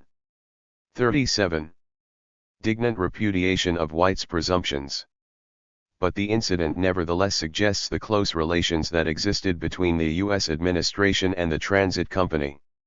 The government of Millard Fillmore, who became president when Zachary Taylor died in office, was principally noted for assiduous persecution of runaway slaves and for the employment of gunboat diplomacy to force open the markets of Japan to Yankee trade. It had no concern for what Nicaragua perceived as its vital interests. Instead, it forged ahead in promotion of American enterprise as personified by Vanderbilt and his associates. There ensued an increasingly acrimonious interchange over the Webster-Crampton affair, and relations between the two countries grew steadily worse. Alleging that Marcoleta had leaked the contents of the Webster-Crampton agreement to its opponents in the U.S. Senate, the administration demanded his recall. When Nicaragua failed to comply, Kerr was instructed to demand his own passport. During the final months of Fillmore's term of office, therefore, diplomatic relations were, in effect, broken off. This symbolic first crossing of swords between superpower and mini-state was anything but trivial, for through Nicaragua lay the chosen path of manifest destiny. Adventures on the Mosquito Coast have yet a great deal to learn, and it will be for their advantage, if, in the result of the recent connection with other powers more advanced than themselves, they shall derive some important lessons. Edward Everett, U.S. Senator from Massachusetts, March 1833. Nicaraguans rejoiced at the Whigs' defeat at the polls and the inauguration of Democrat Franklin Pierce in March 1853, their hopes were ill-placed. Just 8 days after the new president took office there occurred an incident that, while insignificant measured against the events that would follow, held great portent. Coming as it did so soon after the transfer of power, it surely bore the stamp of approval of both the incoming and outgoing administrations. In accord with the Clayton-Bulwer Treaty, San Juan del Norte, renamed Greytown after the governor of Jamaica, had been turned into a free port. It functioned independently of the fictitious kingdom of Mosquitia, though remaining under a British protectorate. Vanderbilt's accessory transit company had obtained a spit of land across the harbor from San Juan/Greytown, called Punta Arenas, for use as a coaling station. It held this on lease from the agent of the Mosquito King at a nominal rent of 6 per month.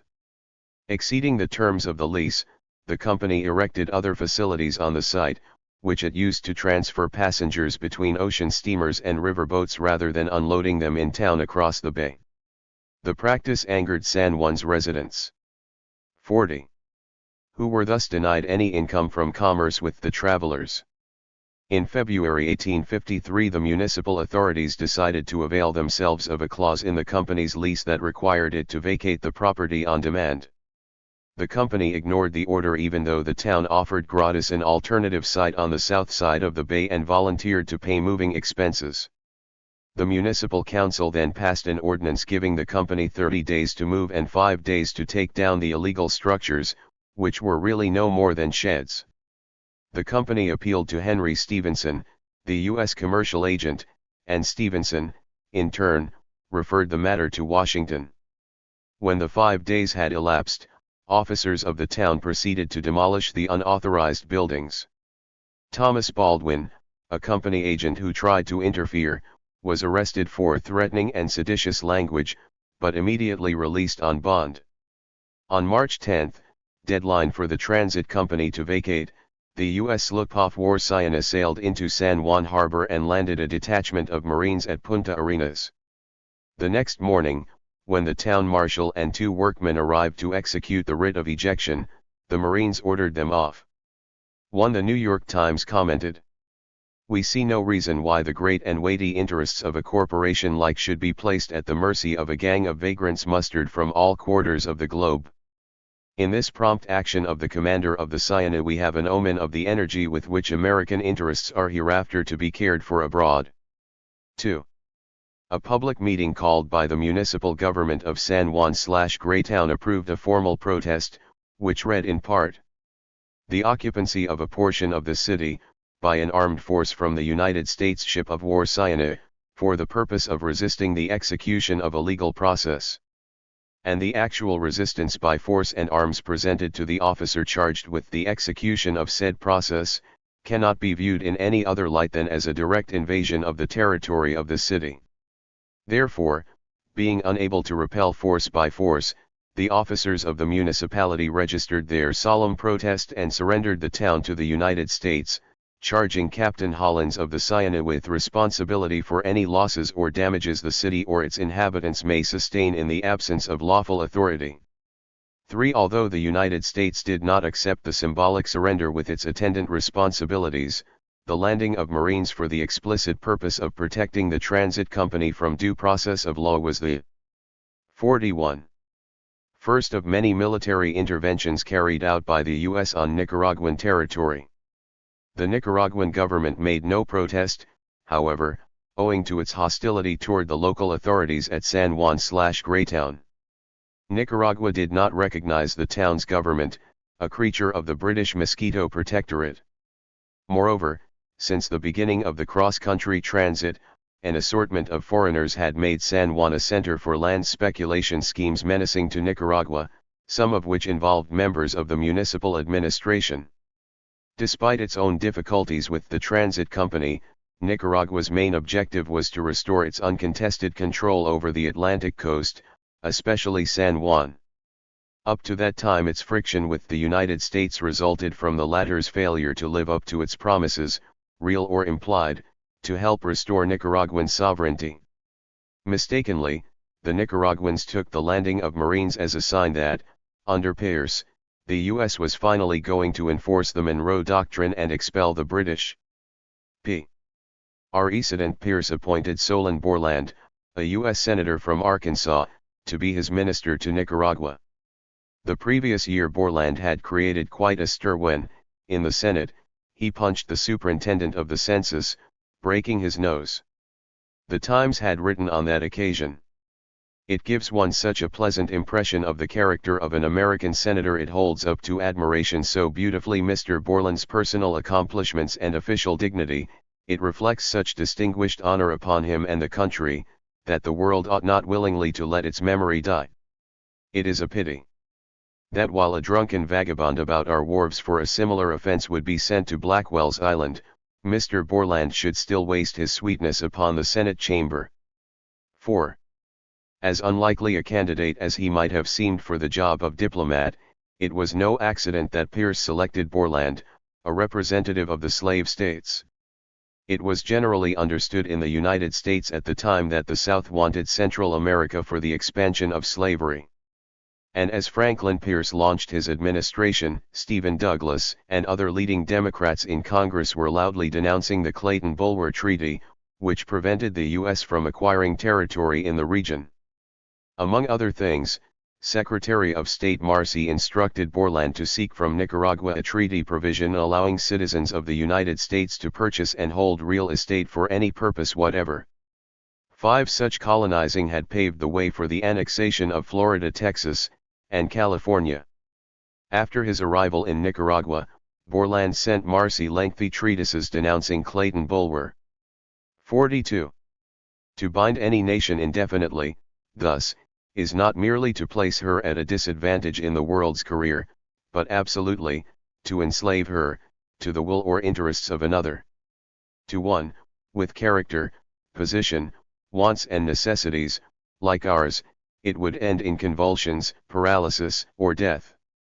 To bind us, young, vigorous, growing, as we are, endowed with capabilities of indefinite expansion, and conscious of a necessity of existence which impels us to keep those capabilities forever on the stretch, to a time-worn, decaying, effete-old monarchy, were, indeed, to tether the lithe, strong, progressive limits of youth, to the tottering, retrograde decrepitude of age.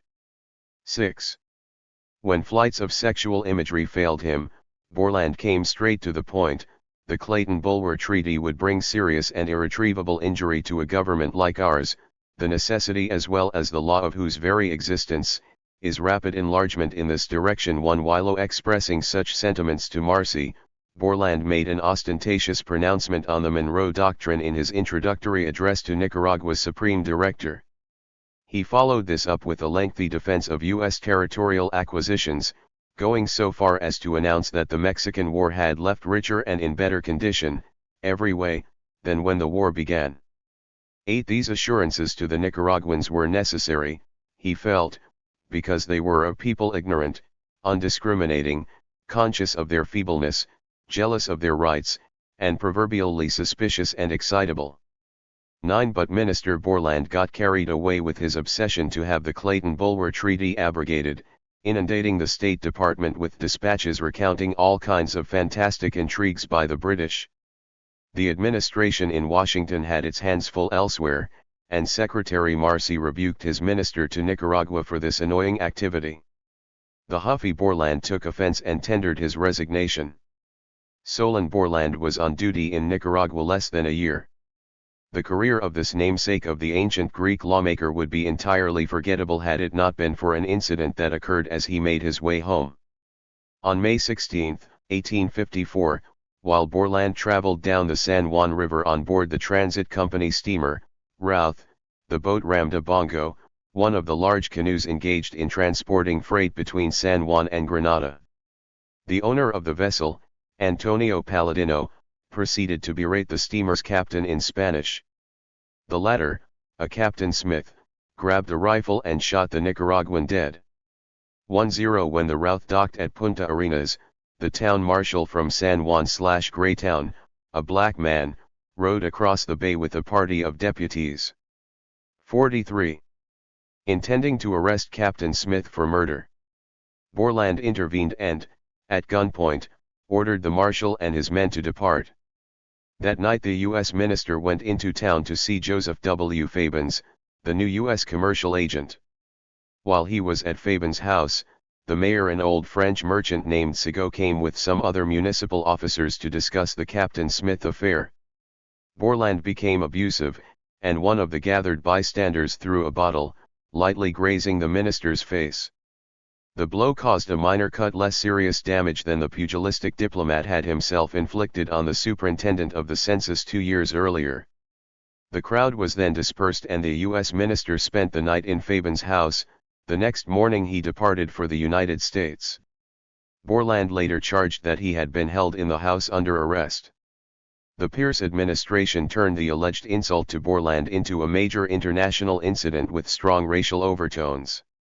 The warship Cyana, the same that had landed Marines a year earlier, was dispatched to San Juan to demand reparations or inflict punishment as Captain Hollins, its commander, saw fit. Ephraim Squire had described San Juan in his book Nicaragua, first published in 1852. The town of San Juan consists of 50 or 60 palm-thatched houses, or rather huts, arranged with some degree of regularity, upon the southwestern shore of the harbor. The dwellings are of the rudest and most primitive description. They are, in fact, mere thatched sheds, roughly boarded up and floored, or made of a kind of wicker work of canes, sometimes plastered over with mud. The furniture, which seldom consists of more than a hammock, a high table, a few chairs, and a bed, is entirely in keeping with the edifices. Yet mean and uninviting as these structures are, they answer a very good purpose in a climate where anything beyond a roof to keep off the sun and the rain may almost be regarded as a superfluity. 1-1. In 1854 San Juan was much the same as Squire had described it, with the addition of a few clapboard structures of a more imposing sort, the growth stimulated by the increased traffic up the river.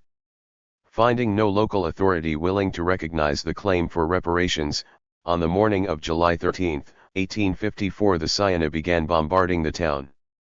Earlier, a shore party had seized the two ancient brass cannons and some small arms from the police station, apparently a precaution against any chance that the municipality might try to defend itself. Between 9 a.m. and 4 p.m. the ship's guns fired more than 200 rounds at point-blank range. When the shelling ended, few of San Juan's simple structures remained intact. Nonetheless, another party of 40 or 50 sailors and marines went ashore, torch in hand. They passed from house to house and burned all that remained. Witnesses testified that before setting fire to the town, the sailors and marines looted the wreckage, including warehouses containing liquor. They became so drunk that many had to be carried back aboard ship, that task being accomplished only with great difficulty. Fortunately, the town's inhabitants had warning, and were able to evacuate before the bombardment began. No lives were lost. But the destruction of San Juan left the local population without food or shelter, which caused most to suffer severe hardships. Claims against the United States on behalf of the merchants whose goods were destroyed, English, French, German, Spanish, Nicaraguan, and even US, amounted to $2 million. A number of hapless individuals were totally ruined.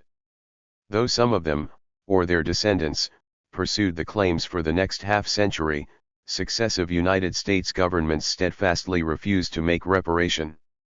Spain's minister in Washington, Don Leopoldo Augusto de Cueto, in a dispatch to Madrid, characterized the destruction of San Juan as a sort of biblical punishment, which, being exercised by mortals and inspired by the designs of an inhumane and egotistical policy, can produce only scandal and indignation.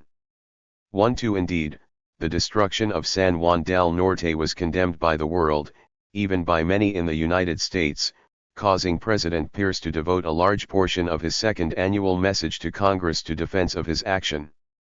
San Juan, said Ephraim Squire, was a place where whites, Indians, Negroes, mestizos, and Sambos, black, brown, yellow and fair, all mingled together with the utmost freedom, and in total disregard of those conventionalities which are founded on caste. *1-3 Race relations as lax as these must have been galling to most, if not all, of the 2,000 or so North Americans transiting through San Juan each month. The United States was then the most race-conscious nation on earth, slavery being the contemporary national preoccupation. The fact that some runaway slaves from the U.S. had apparently found their way to San Juan only added to the irritation. To John Wheeler, Borland's replacement as U.S. Minister to Nicaragua and himself a North Carolina slave owner, San Juan was the refuge of runaways, renegades, and rascals. 1-4 Race mixing was not in itself sufficient reason for the United States to obliterate the town, but it did allow the Pierce administration to appeal 45 to rampant racism for support of its action. Pierce himself described San Juan/Greytown as a pretended community, a heterogeneous assemblage gathered from various countries, and composed for the most part of blacks and persons of mixed blood, had previously given other indications of mischievous and dangerous propensities. They had followed a course of insolence and plunder, he said, tending directly to the insecurity of the lives of numerous travelers and of the rich treasure belonging to our citizens passing over this transit way. They were incapable of being treated in any other way than as a piratical resort of outlaws or a camp of savages. If the action had not been taken, Pierce claimed, it would have encouraged in these lawless men a spirit of insolence and rapine most dangerous to the lives and property of our citizens at Punta Arenas, and probably emboldened them to grasp at the treasures and valuable merchandise continually passing over the Nicaragua route.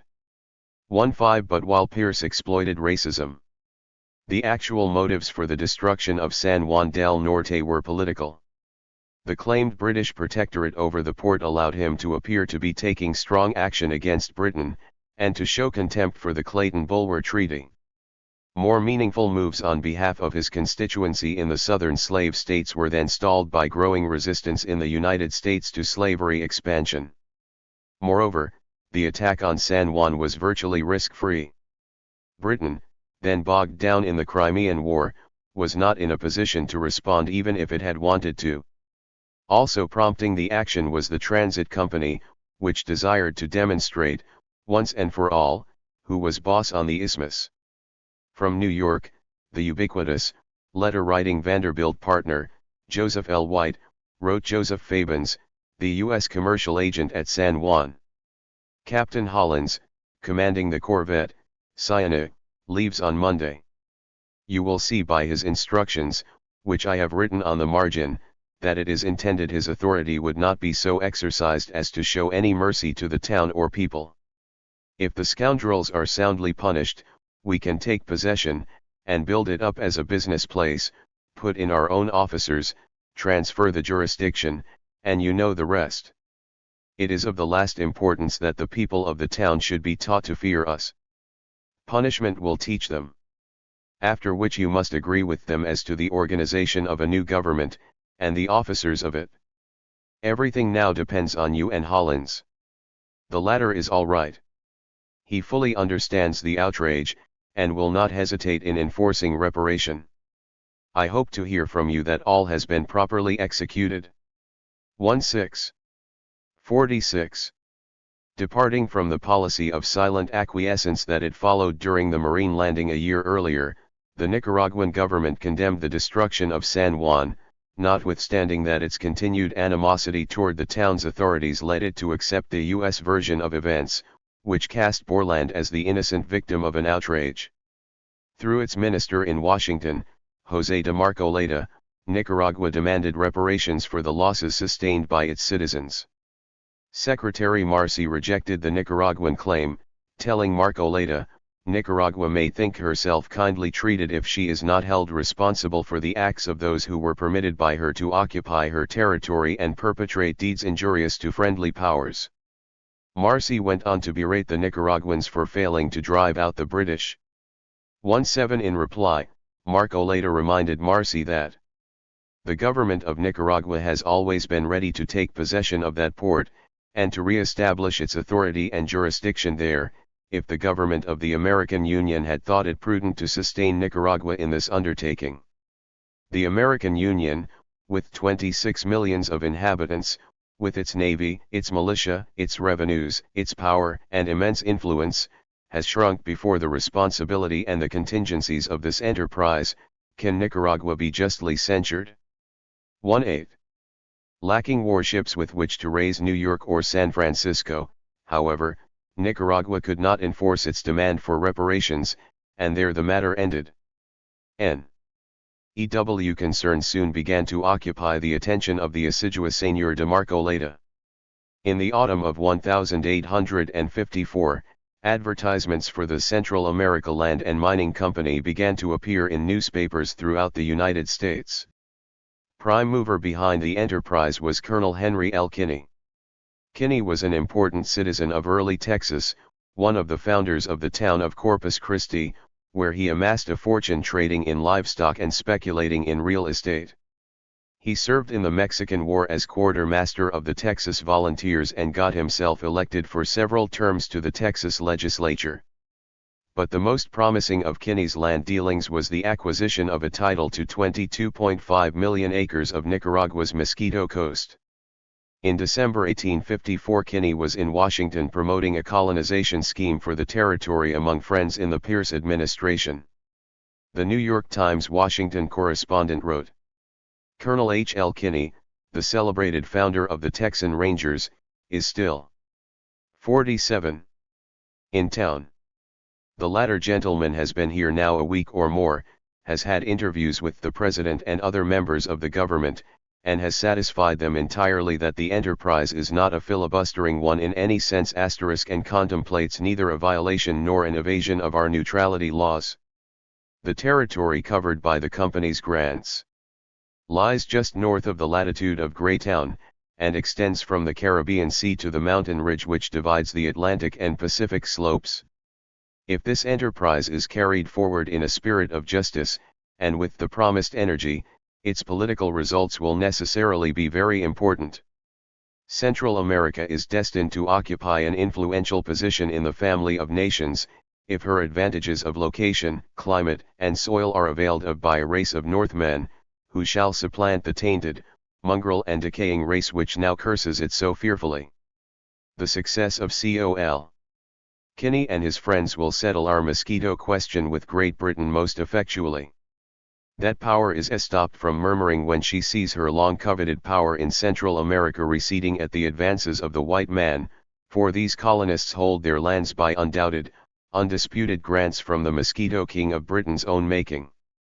That the influence of the new republic will speedily spread itself all over Nicaragua, and absorb the whole of that state with its inefficient government, there can be little doubt. Humanity will be the gainer by the event, and the commercial world will reap great benefit from the settlement of an enterprising, energetic people, and the establishment of a strong government at a point where promptness and security in interoceanic communication is of primary importance. 19. Kinney had bought his title to 70% of Nicaragua's land area from Samuel H. Shepard, a trader living in San Juan, for an estimated $1.5 million. Shepard, in turn, had received it in 1839 as a grant from Robert Charles Frederick, King of the Mosquitoes. The claim had been declared null and void in 1841 by the late king's son, for whom Alexander MacDonald, the British superintendent of Belize, was then acting as regent, the prince not yet having reached majority. The Nicaraguans were obviously not going to recognize such a claim emanating from the Mosquito Kingdom. Kinney apparently hoped to be sustained by the United States, and he seems to have had good reason to think that he would be. His company issued 225,000 shares of stock, each of which was supposedly convertible into 100 acres of land. 48. In Nicaragua, Thomas Rusk, a U.S. senator from Texas, reportedly bought 5,000 shares. Caleb Cushing, President Pierce's Attorney General, was also said to be a stockholder. Kinney's partners and associates included Sidney Webster, Franklin Pierce's private secretary, Fletcher Webster, son of the late Secretary of State Daniel Webster, and Joseph Warren Fabens, United States commercial agent at San Juan and confidant of the transit company's Joseph White. 20. Pierce had appointed Fabens to the post of commercial agent the previous year. Originally from Massachusetts, the latter went to Texas after a brief stint in the Foreign Service.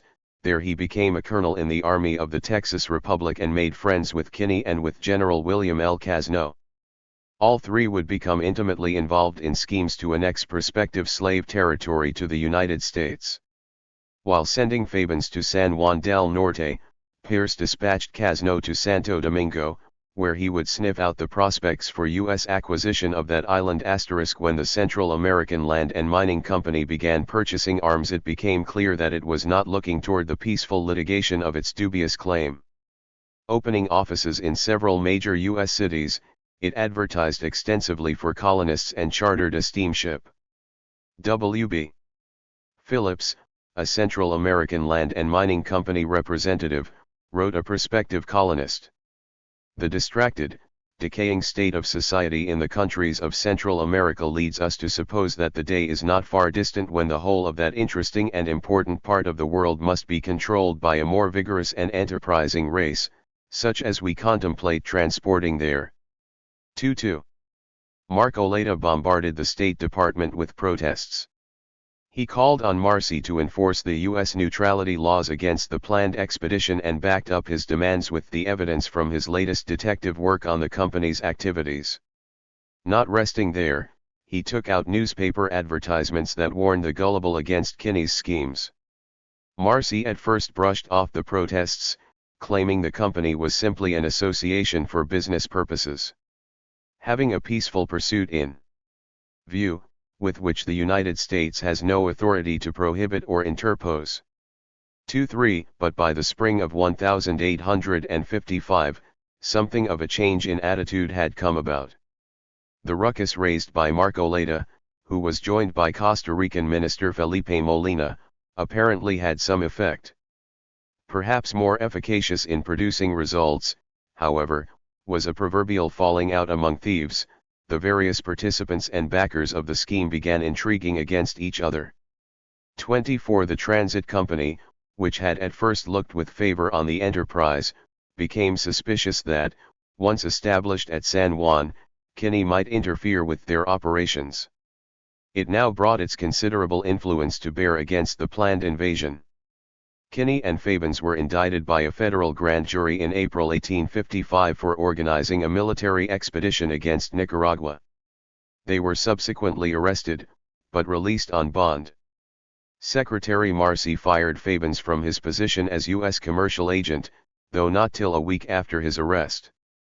25 Nevertheless, despite the legal action pending against them and the fact that the Coast Guard had been ordered to prevent the sailing of their chartered steamer, the pair were able to proceed with their plans.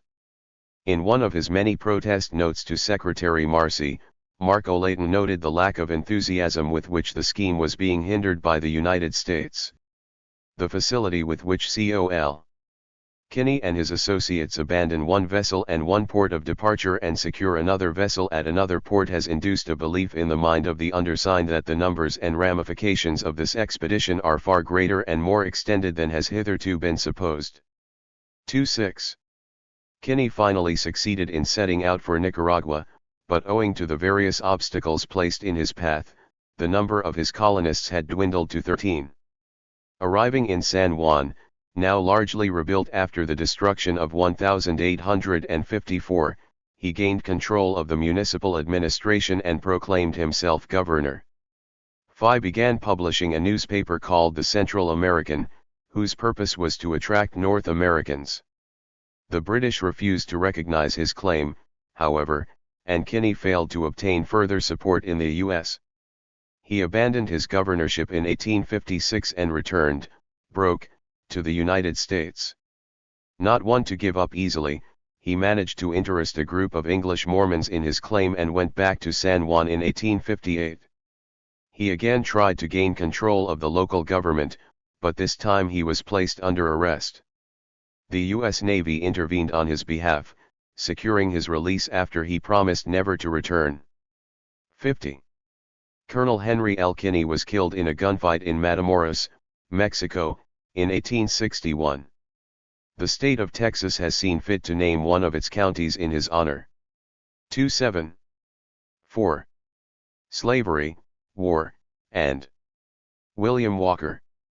Slavery and war have thus been the two great forerunners of civilization.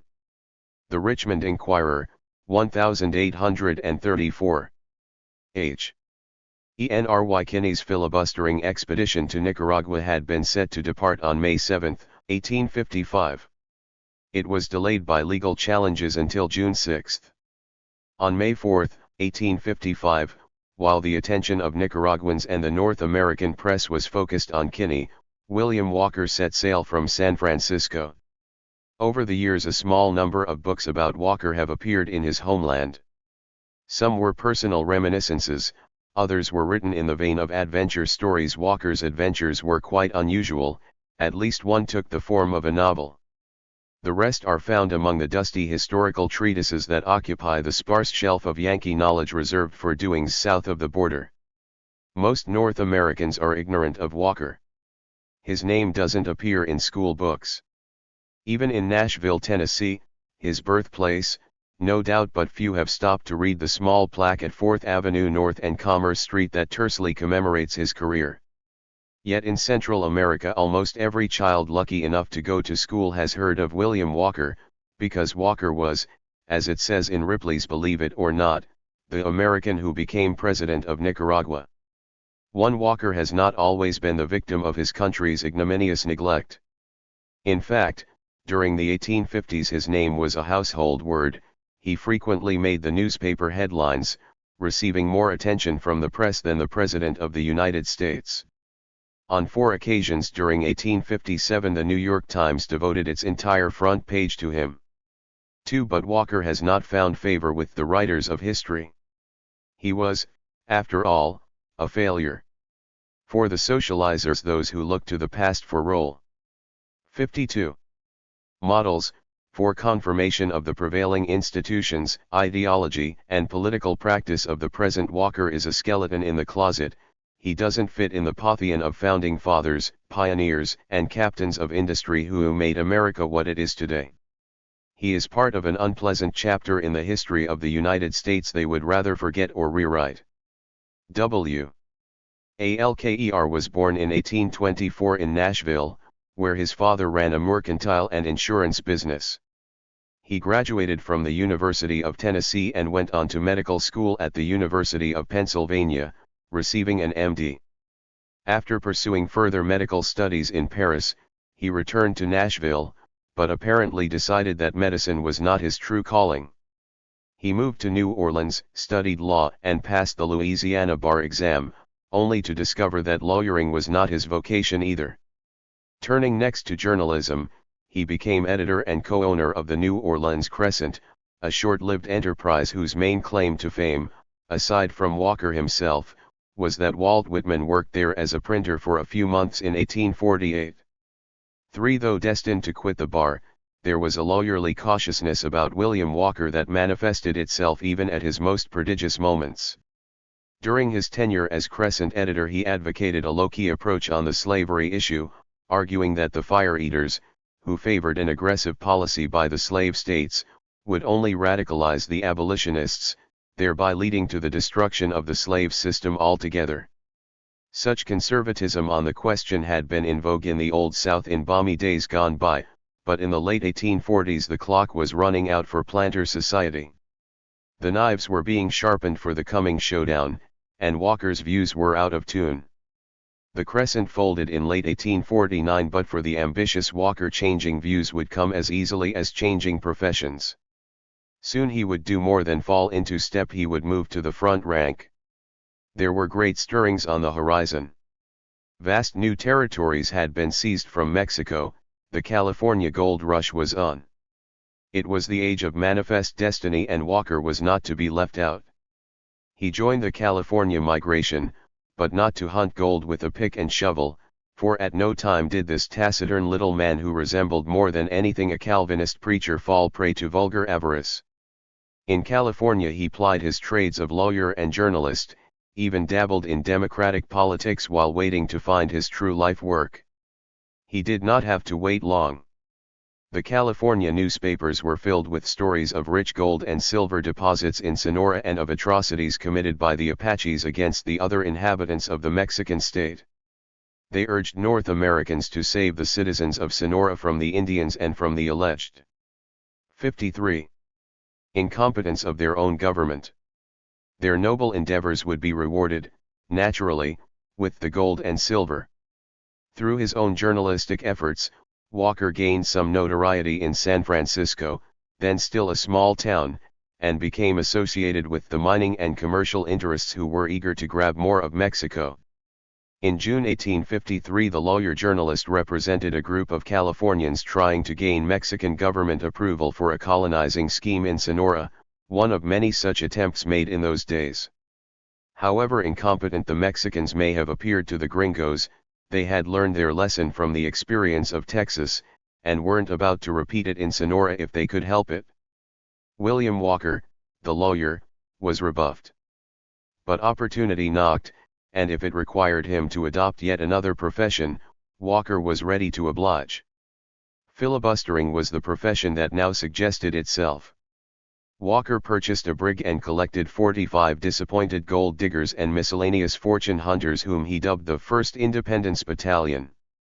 He appointed himself to the rank of colonel, and the troop set sail for Mexico.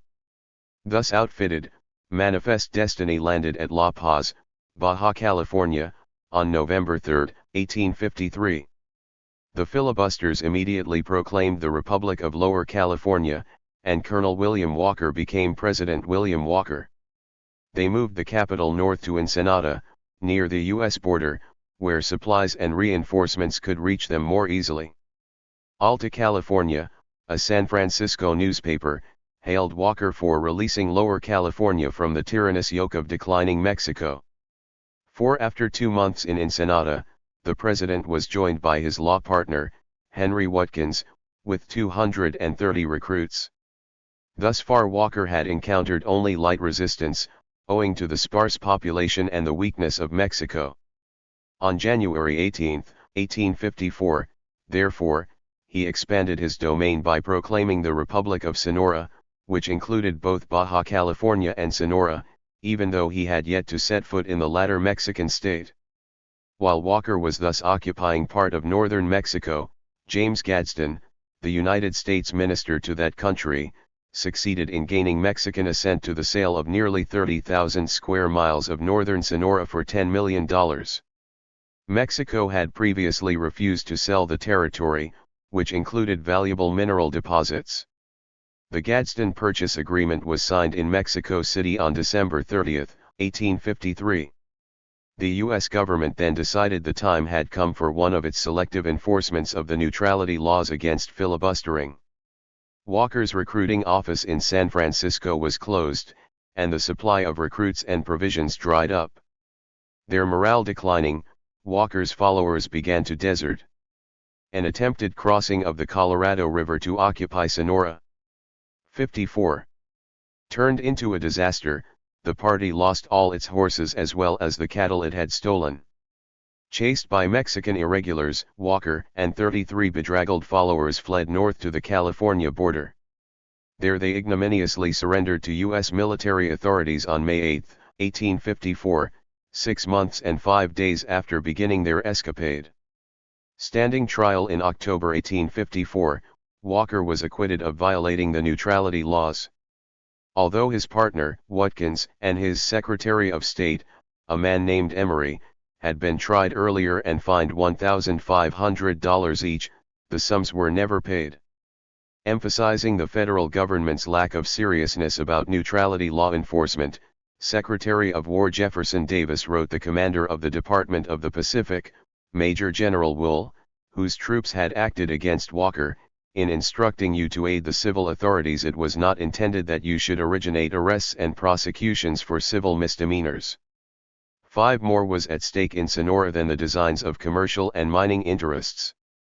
The Southern Pacific Railroad had become one of the pet projects by which the South hoped to revive its stagnant slave economy, and the most practicable route for the line passed through the territory acquired in the Gadsden Purchase. The slaveholders saw the railroad as a means to bind California to the South with hooks of steel, as well as to facilitate the expansion of slavery into the Southwest. James Gadsden, a South Carolina planter and railroad promoter, was not only a prime mover behind the Southern Pacific Plan, but is said to have personally chosen the route through northern Sonora. 6 historians have treated Walker's exploits in Mexico as a comic opera affair. Yet the same interest spurred both Gadsden's mission to the Mexican capital and the filibuster expedition. Until Walker's invasion, which for Mexico bore an uncomfortable resemblance to the opening gambits in the seizure of Texas and California, the Mexican government showed no inclination to part with more of its territory. Explicit or implicit, the threat was clear: if Mexico failed to cede the real estate for the price offered, it risked losing even more with no compensation whatever. It was not just coincidence that linked Gadsden's carrot to Walker's stick. Perhaps the filibuster was an unwitting cat's paw, perhaps these merely represented separate efforts toward the same end. In any case, having winked at Walker's filibustering, the Pierce administration made use of his presence in northern Mexico to lubricate the course of negotiations in Mexico City. And daunted by the turn of events that prevented him from becoming the Sam Houston of Sonora, Walker returned to law practice in the northern California town of Marysville. He supplemented this with editorship of the Sacramento Daily Democratic State Journal and participation in the internal politics of the California Democratic Party. Shortly, 55. Afterward he returned to San Francisco to edit a new paper, the Commercial Advertiser. One of the paper's proprietors was an entrepreneur named Byron Cole, who was also part owner of the Honduras Mining and Trading Company. Like many others, Cole had become interested in the potential wealth of Central America as a passenger of Vanderbilt's Nicaragua Transit Company. On a recent trip to Honduras he had passed through Nicaragua, where civil war had broken out once again. Stopping in Leon, headquarters of the Democrats, as the liberals then called themselves, Cole met liberal leader Francisco Castellan, whose side was not faring well. Foolishly, Castellan solicited Cole to recruit a force of 300 North American mercenaries to help turn the tide against the Granada-based Legitimist conservatives who held that their control of the government was legitimately derived from the Constitution of 1854. Cole took the proposal to Walker. The latter, satisfying his lawyer's circumspection with a signed contract, was only too happy to oblige. Though the doctor, lawyer, journalist and ex-president of Sonora agreed to provide 300 mercenaries to the Nicaraguan liberals, when he set sail from San Francisco on May 4, 1855, his party numbered only 58. These Walker anointed with the title the 56 Immortals apparently someone couldn't count. Docking at Rialejo on June 16, the Immortals were greeted by Castellan, who gave them a second christening, El Phalange Americano, the American Phalanx. 7. The liberal leader restored Walker to his former rank of colonel, the seeming favorite of Southern aristocrats, Latin dictators, and freebooters alike. With the formalities ended, Walker at once became embroiled in a conflict with his employers. They counseled an immediate advance on Granada, but the colonel of the American Phalanx wanted to sail south and secure the Vanderbilt Trail, to recruit from the transit passengers, and though he didn't tell the Nicaraguans build up a purely North American force. The liberals were desperate, so they let Walker have his way. The filibuster landed his men near Brito on the Pacific coast during the night of June 28, intending to stage a surprise attack on Rivas, only a few miles inland. The town lay just north of the transit road, and the strong Legitimist force there posed a serious obstacle to Walker's plan. As it was, the garrison had been warned of his impending arrival on the coast by Thomas Manning, the British vice-consul in Leon. Walker was in luck that night. A detachment sent to ambush his landing party failed to arrive in time, its commander having sustained an eye injury from an overhanging branch. Nevertheless, when the American Phalanx arrived on the outskirts of Rivas at noon the following day, after stumbling around in the woods all night, the garrison was waiting. 56. Military strategy was not William Walker's long suit. His battle plan consisted of a frontal assault into the center of town to capture the main plaza. Once there, the 56 Immortals found themselves surrounded and had to fight their way back out, at the cost of 12 dead and 10 wounded. The Nicaraguan liberal troops who accompanied the filibusters, seeing nothing in it for themselves, had faded away as the battle commenced.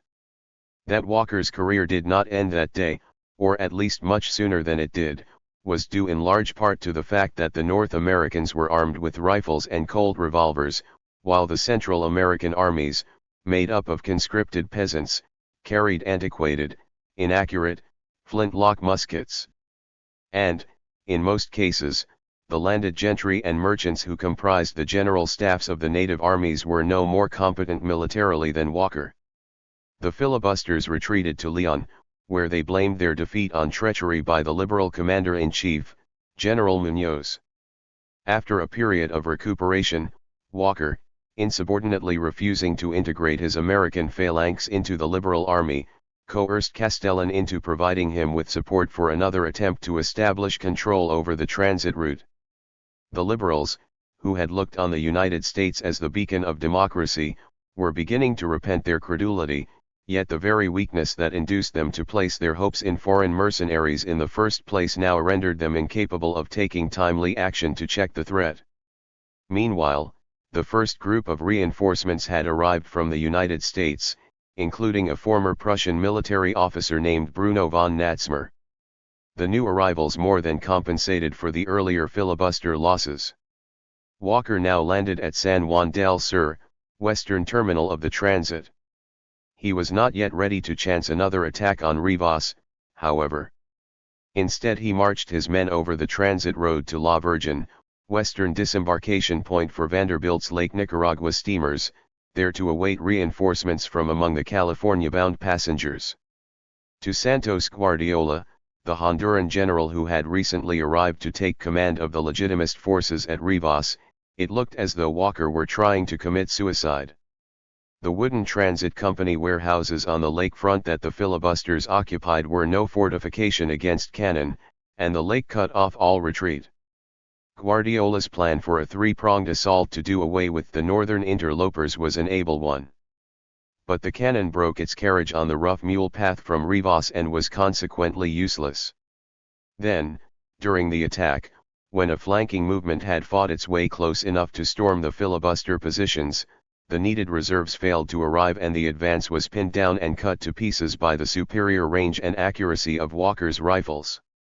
The vicissitudes of warfare turned certain victory into disaster.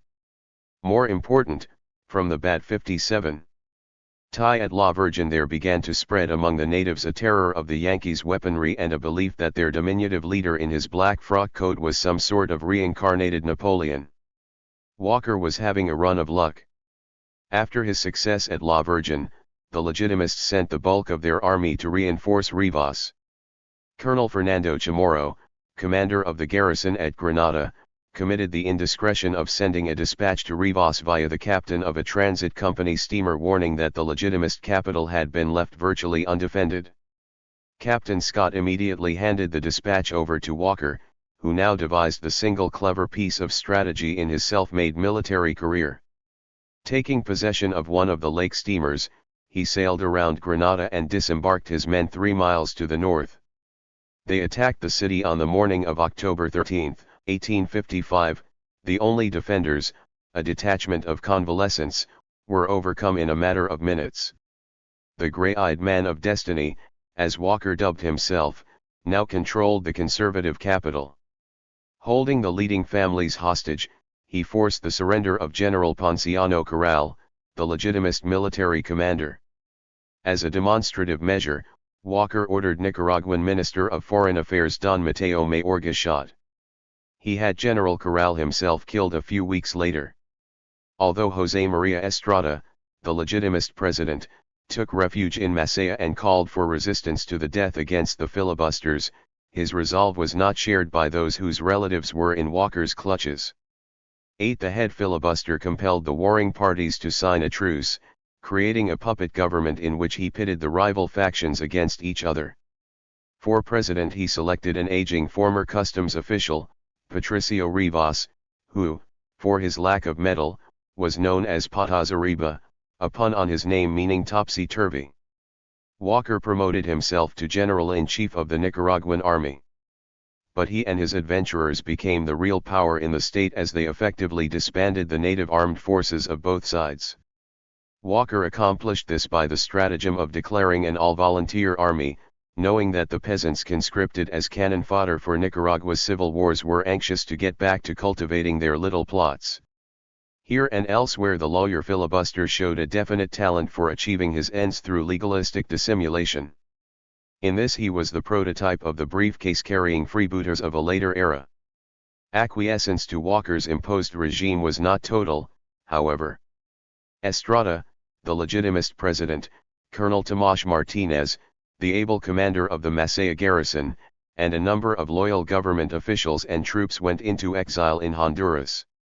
They denounced as traitors those who had signed the agreement with Walker, and a few months later they returned to Nicaragua to establish a provisional government at Ocotal. The 58. Indefatigable Don José de Marco later refused to abandon his post as Nicaraguan minister to the United States. Instead he carried on an international diplomatic struggle against the filibuster regime, and made himself once again the nemesis of the State Department. Yet a question remains, one that long plagued the psyche of Nicaragua: how could a small handful of North American adventurers, virtually overnight, take control of an independent nation? Luck, superior armaments, the shortage of professional officers among the native troops, all these played a role, but were not decisive. The most important part of the answer lay in the condition of Nicaraguan politics. Factionalism had reached such a pitch that both sides, Democrat and Legitimist, or more appropriately, Leones and Granadino, were oblivious to the tiger at the gates. D. Don Fruto Chamorro, godfather of the conservative Granadino aristocracy, had been elected Supreme Director in 1853.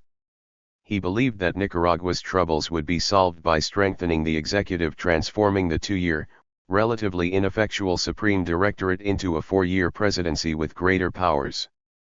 There was little opposition to these reforms in theory. But in practice a very uneasy truce reigned, and the Leones were less than elated about the prospect of a strong central power under the control of their arch-rivals. Don Fruto did nothing to calm their fears when he pledged in his inaugural address, "I will pay special 59 attention to the maintenance of peace, like a good father, I will, with a lump in my throat, wield the lash to chastise the errant son who disturbs it." 9. He called a constituent assembly to effect the necessary changes to the 1838 Constitution. A large number of liberals were elected. But before the assembly could convene, Chamorro declared that 3 of the leading Leon delegates, Francisco Castellan, Maximo Jerez, and José Guerrero, were convicted of conspiracy by secret documents, and exiled them from the country. Now under the control of Chamorro's conservative circle, the assembly proceeded to draft a new constitution that contained not only the desirable changes in the executive, but also a series of oligarchic measures that restricted the franchise and created a number of property qualifications for office holding. Chamorro's heavy-handed policies were unpopular even in supposedly conservative Granada, where they provoked a heated debate.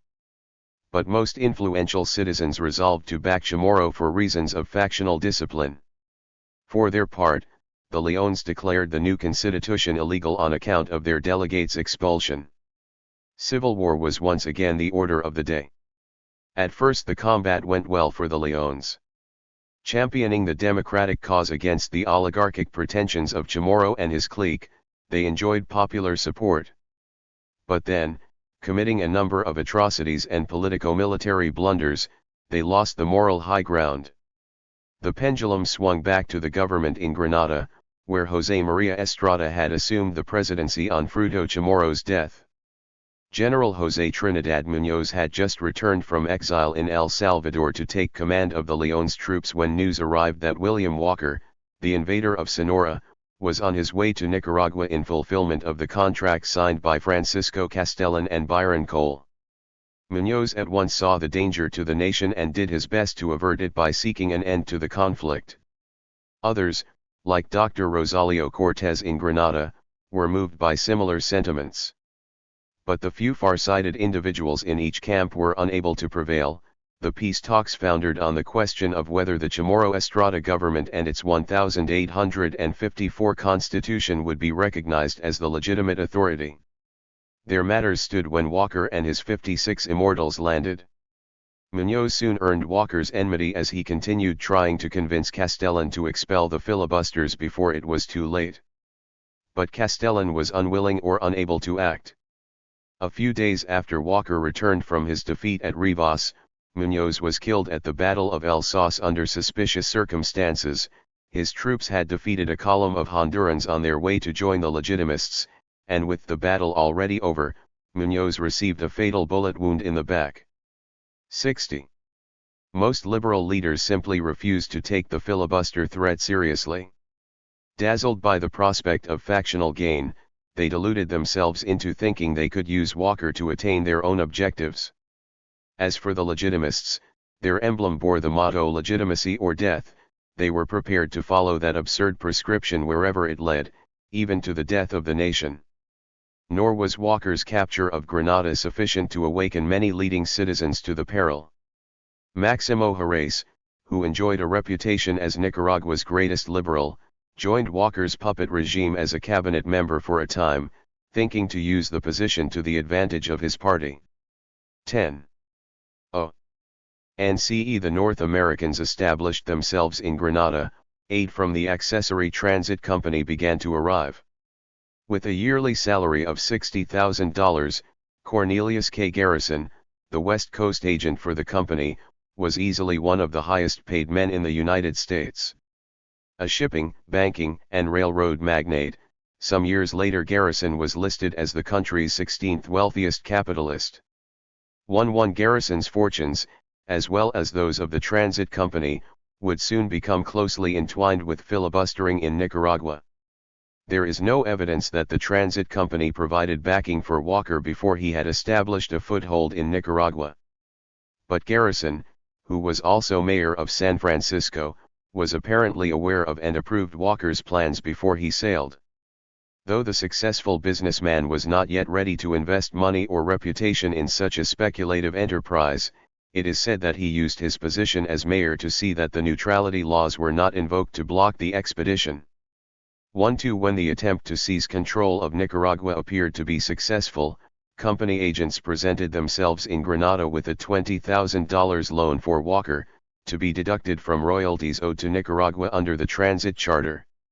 The money came in the form of gold bullion taken from a shipment then in transit from San Francisco to New York.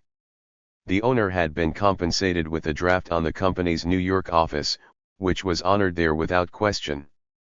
1-3 Because of the time involved in communicating the necessary arrangements between the company's San Francisco and New York offices, contingency planning to support the filibusters must have begun months before Walker's capture of Grenada. Besides the loan, the company agreed to transport an unlimited number of Walker recruits to Nicaragua at $20 per head, that sum also to come from monies owed to Nicaragua. The transit company thus became Walker's umbilical cord to the United States, an umbilical cord with which the man of destiny would soon choke himself. In 1853, while Cornelius Vanderbilt was on a much-publicized transatlantic cruise, his cohorts Charles Morgan and Cornelius Garrison Manipus 61. Lated the company's stock and caused him considerable losses. Vanderbilt had relinquished direction of the company to Morgan before beginning his European holiday, and returned vowing revenge. A drawn-out battle for control of the company ensued. Shortly after Walker's conquest of Grenada, Morgan and Garrison saw that Vanderbilt was gaining the upper hand, and decided to enlist the filibuster in their intracorporate struggle, capitalizing on his gratitude to them for company support. They sent Edmund Randolph, the grandson of George Washington's Attorney General, then a prominent San Francisco lawyer and close friend of Walker, along with Cornelius Garrison's son William, to persuade the filibuster leader to have the transit charter revoked. A new one could then be issued to a rival company that Vanderbilt's erstwhile partners would set up. Nicaragua's long-standing claim against the transit company for non-payment of royalties would furnish the pretext for the revocation. Vanderbilt completed his coup on January 30, 1856, forcing Morgan's resignation from the presidency of the accessory transit company. Morgan immediately gave the go-ahead for the charter revocation plan. 1-5. Atas Ariba was well pleased on February 18, 1856, when Walker handed him a proclamation revoking the transit company charter. By signing it, Rivas was doing more than complying with the filibuster's wishes, he was taking a popular action as well, for the transit had meant nothing but trouble for Nicaragua from the beginning. So much the greater, then, was the old man's dismay, when on the following day Walker presented him with a new charter to sign. This one, made out to Morgan and Garrison, was even more a giveaway of the country's resources and sovereignty than the first had been. It was so bad, in fact, that even the normally pliant Rivas balked at signing it until some of its worst clauses were modified. Unaware of the conspirators' plans, Vanderbilt resumed day-to-day direction of the transit company. Just 2 weeks before the bad news arrived, he personally signed drafts giving free passage to 250 Walker recruits shipping on a company steamer out of New Orleans. 1-6 But when word came on March 13 that Walker had revoked the transit charter, the Commodore took immediate action to divert the ships then en route to Nicaragua. Thereafter Cornelius Vanderbilt, perhaps the wealthiest capitalist in the Western Hemisphere, did everything in his considerable power to prevent supplies and men from reaching the filibusters. Morgan and Garrison were unable to restore service to Nicaragua for 6 weeks, and even then Vanderbilt made their operations difficult. Walker's North American sympathizers thought him a fool for antagonizing Vanderbilt and thus losing an important source of support. But matters were not so obvious to the gray-eyed man of destiny, who lacked the benefit of hindsight. Morgan and Garrison were no small fry themselves, moreover, they were said to be better managers, having reportedly improved the transit line after they took over day-to-day operations from Vanderbilt in 1853. 1-7 Meanwhile, resistance to filibuster control in Nicaragua was finally beginning to coalesce. In December 1855, 2 months after the fall of Granada, José Trinidad Cabanas, the recently overthrown liberal president of Honduras, came to the city seeking the help of the Walker Rivas government for a return to power in his own country. Cabanas had been in exile in El Salvador, the only Central American country where liberals were still in control, and the only one that had recognized the filibuster regime under the mistaken notion that it represented the triumph of liberalism. Meeting Walker, Cabanas at once took the true measure of the Yankee interloper and his intentions. In a dispatch to Washington, U.S. Minister to Nicaragua John H. Wheeler, an ardent Walker admirer, recounted an interview with Cabanas that took place on December 15, 1855. The former Honduran president, wrote Wheeler, asked him whether the U.S. approved of citizens of the U.S. coming to Central America, and if these persons attempted to destroy the nationality of Central America, would the government of the U.S. prevent it? Further, if Guatemala, joined by other Goths, made war on Walker to drive him from the country, would the government of U.S. use any efforts to protect him? According to Wheeler, Cabanas was dissatisfied with the condition of things now in Nicaragua. The belief was current that all the emoluments of office would be absorbed by North Americans. 1/8 Thus, 2 months after Walker seized control in Nicaragua, the more far-sighted of the liberals had begun to set aside their factional preoccupations, and to view the dispatch of Walker by the combined conservative governments Guatemala, Honduras, and Costa Rica as a lesser evil. What made Cabanas' suggestion of an anti-Walker Central American alliance even more significant was that it came before Walker had turned down his request for aid in regaining the Honduran presidency from Guardiola. Central American nationalism was beginning to supplant factional squabbling, with an unintended boost from the gringos. 1963. After Cabanas returned to El Salvador, that country withdrew its recognition from the Rivas puppet government. On February 16, 1856, the filibuster newspaper El Nicaragüense reported that a league of the other Central American states had been formed against Nicaragua. 20 Costa Rica, where many Nicaraguan conservatives had taken refuge, was the first to act. Costa Rican President Juan Rafael Mora declared war on the Yankees on March 1. When the news reached Walker, he immediately resolved on a preemptive strike at Costa Rica.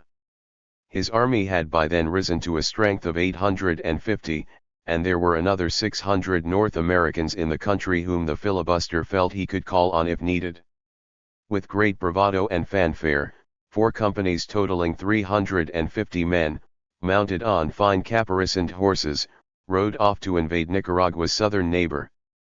Commanding the outfit was Colonel Louis Schlesinger, a Hungarian who had seen action in his own country during the revolutionary events of 1848, and, after emigrating to the United States, participated in filibustering expeditions against Cuba.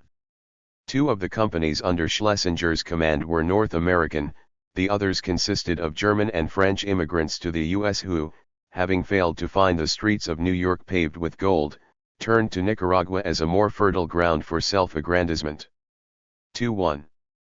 Boldly marching across the Costa Rican border, the filibuster legion camped at the Santa Rosa Hacienda in the province of Guanacaste. Surprised there by Costa Rican troops, the invaders indecorously took to their heels. The myth of Yankee invincibility had suffered a severe setback. 2-2 According to Walker, one of the officers commanding the Costa Rican advance guard was Manuel Argiello, a Nicaraguan legitimist, and the troops wore red ribbons with the view both of deceiving the Americans and of conciliating the Nicaraguan Democrats. * 23 Continuing north into Nicaragua, the Costa Rican forces captured La Virgen, where they killed a number of North Americans working for the Transit Company.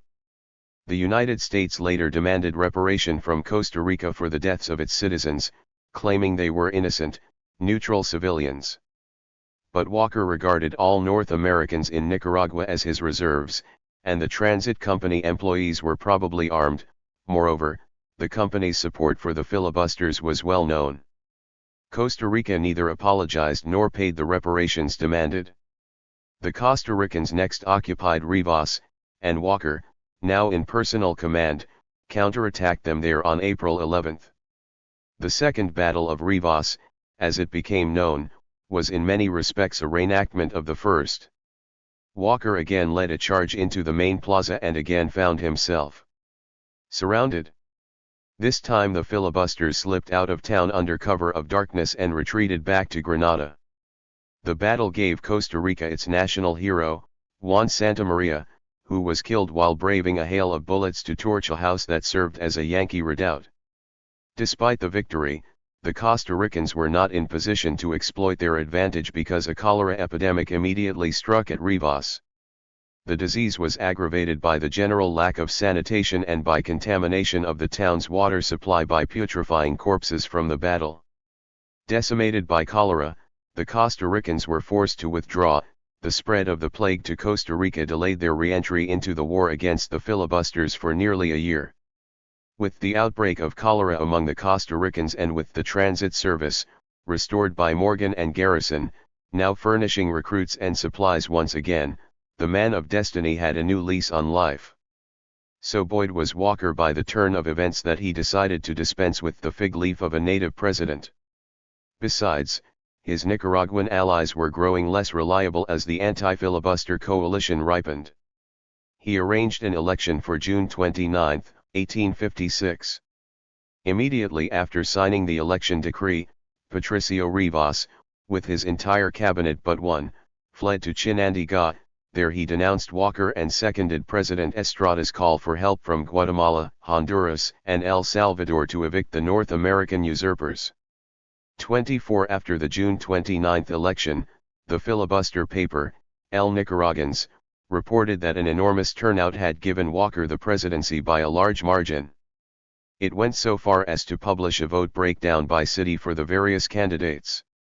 In truth, few Nicaraguans voted. Those who did were in Granada, Walker's capital. The Yankees, on the other hand, were so inured to democratic processes that they voted many times. The filibusters simply estimated the vote count for parts of the country outside Granada, owing to the difficulty of collecting ballots in areas not under their control. Nevertheless, newspapers in the United States eagerly swallowed this medicine show concoction. On July 11, 1856, the Pygmy Colossus, as a contemporary detractor styled him, was inaugurated as President of Nicaragua, undaunted by the fact that the Nicaraguan Constitution specifically excluded from that office all who were not native-born. It is for the series of decrees following shortly after his inauguration that the tenure of President Walker is chiefly noted. The first, dated September 5, provided for sentences of forced labor of 1 to 6 months for anyone without visible means of support or not actively seeking employment. Another, the following day, legalized labor contracts of unlimited duration indentured servitude with the penalty of forced labor for workers who failed to fulfill their obligations. Other decrees made land registration a legal requirement, and established 65. Ished English as an official language co-equal with Spanish. Until that time Nicaraguans had had no system of land registration. They would now have to compete with gringos for whom the process was familiar. Moreover, they would have to do it in a foreign language. The properties of enemies of the state anyone opposing Walker were declared forfeit and sold at auction, where filibuster military scrip was accepted as payment. Walker himself wrote, "The general tendency of these several decrees was the same. They were intended to place a large portion of the land in the hands of the white race. The military force of the state might, for a time, secure the republic, but in order that their possession might be permanent, it was requisite for them to hold the land. Such action was justified," he explained, "because the natives who had held the lands for more than a generation admitted that the cultivated fields had diminished in number and extent every year since independence, for want of a proper system of labor. The reorganization of labor was necessary for the development of the resources of the country." 25. Most important of all, however, was a decree of September 22, annulling legislation inherited from the defunct Central American Federation. The operative result of this decree and its avowed purpose was to rescind the abolition of slavery. It was characteristic of Walker to accomplish the reintroduction of slavery through a lawyer's maneuver. Walker's followers made the most of the decrees. They dashed off letters to the southern United States appealing for support to this new outpost of slavery expansion. Typical of those published in most Southern newspapers was what the Richmond Enquirer billed on its front page as extracts from the private correspondence of a very intelligent citizen of Nicaragua, which read in part, "The lands are rich, and the productions those most adapted to slave labor. This magnificent country Gen. Walker has taken possession of in the name of the white race, and now offers to you and your slaves, at a time when you have not a friend on the face of the earth.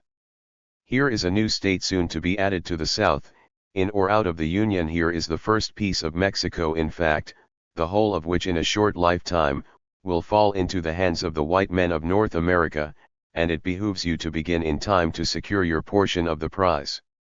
26. Though the open proclamation of Nicaragua as slave territory aided fundraising efforts in the South, Walker's white planter utopia was not to. 66. B.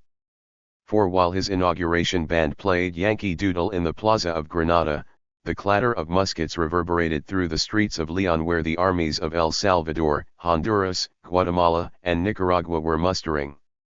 The usurpation of government by aliens and their theft of landed property had made enemies of Central America's propertied classes, both liberal and conservative. The filibusters' increasingly frequent predatory raids on the countryside were the scourge of small subsistence farmers. The slavery and other forced labor decrees mobilized the artisans and day laborers of the towns, as well as the indigenous tribes who lived on the fringes of Nicaraguan society. The latter had only recently thrown off Spanish slavery of one kind or another and stood to lose their communal ejido lands besides. The intrusion of North American manifest destiny had produced a national unity never before seen. More than the hostility of Vanderbilt, it was this that sealed the filibuster's fate. As the gray-eyed man in Granada played to the gallery of slavocrats back home, the Central American armies began their southward march. Getting started had not been easy.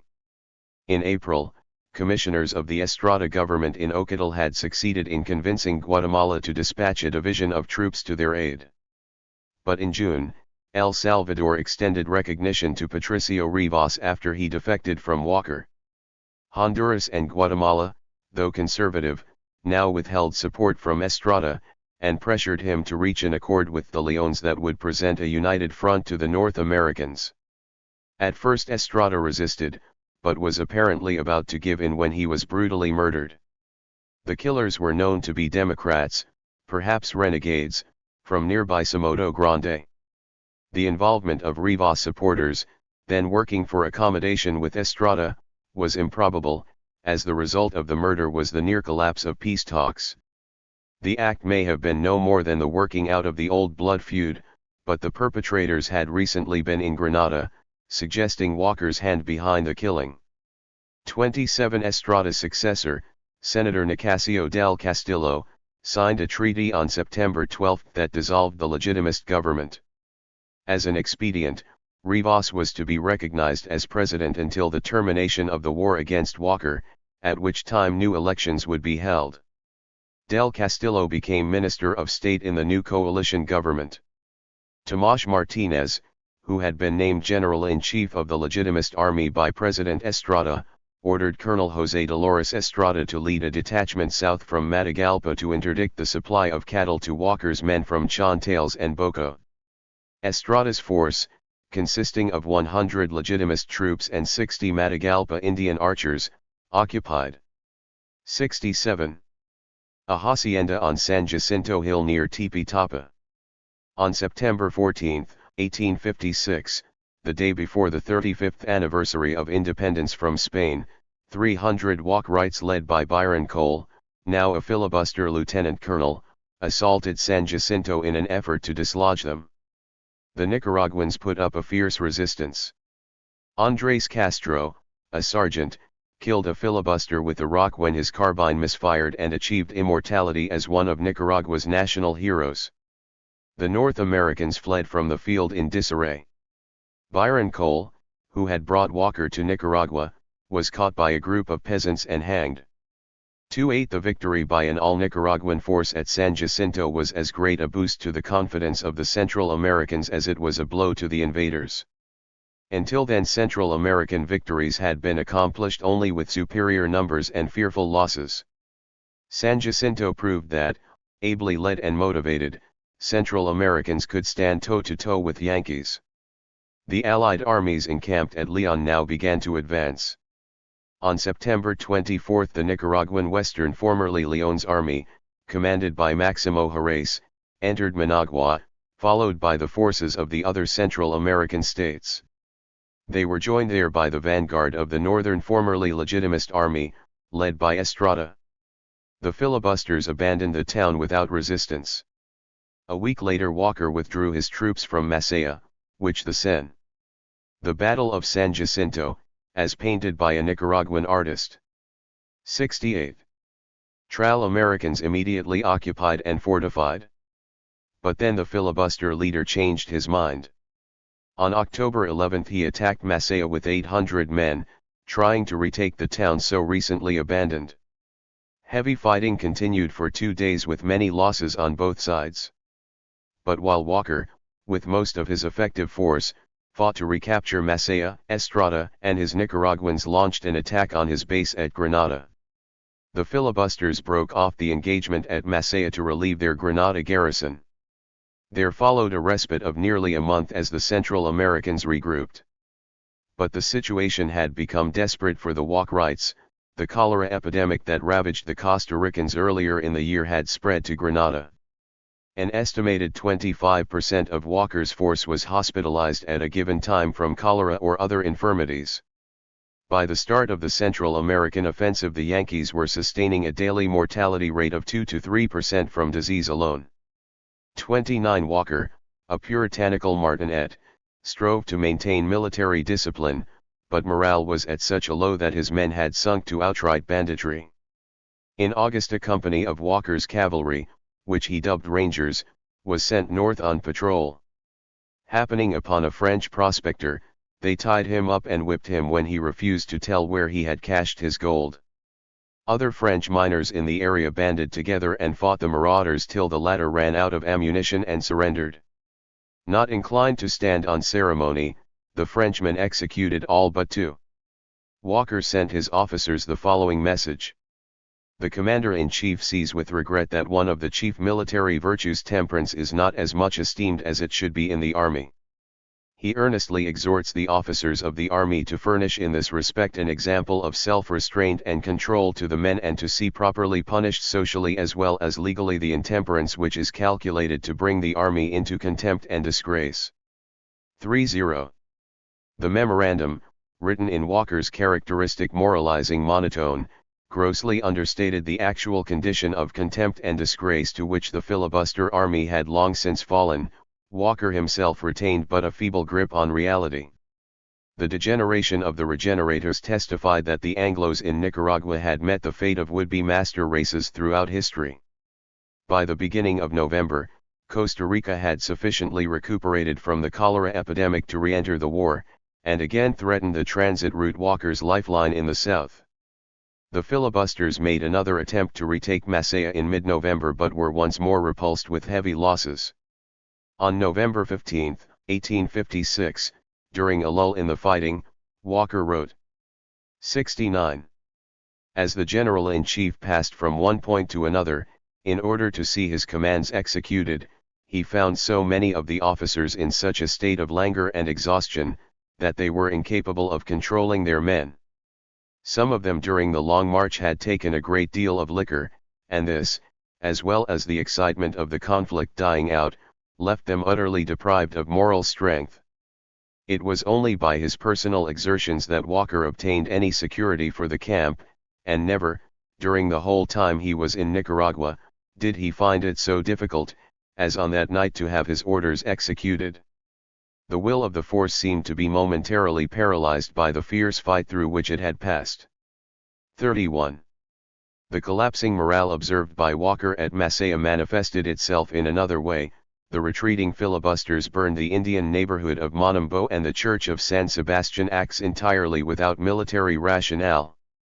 The general-in-chief resolved to abandon Granada and make a strategic retreat to Rivas. From there he hoped to keep his supply lines and escape route open. What followed was the most disgraceful episode of the Yankee occupation. On November 19 Walker embarked the bulk of his forces on a lake steamer for La Virgen. He left behind 300 in Granada, commanded by Charles Frederick Henningsen, with orders to destroy the 332-year-old city. Breaking into wine cellars, the filibusters who remained in Granada looted and burned in an alcoholic orgy. Realizing what was happening, the Central Americans launched a three-pronged attack on the city. The Battle of Granada began on November 24 and lasted into the second week of December, when the surviving filibusters escaped on a lake steamer, which Walker brought from La Virgen to effect their rescue. As they retreated, Henningsen, an English soldier of fortune married to a Georgia plantation heiress, erected a sign in the smoking rubble that read, "Aquí fu Granada, here was Granada." The Central American armies would in all likelihood have made short work of Henningsen.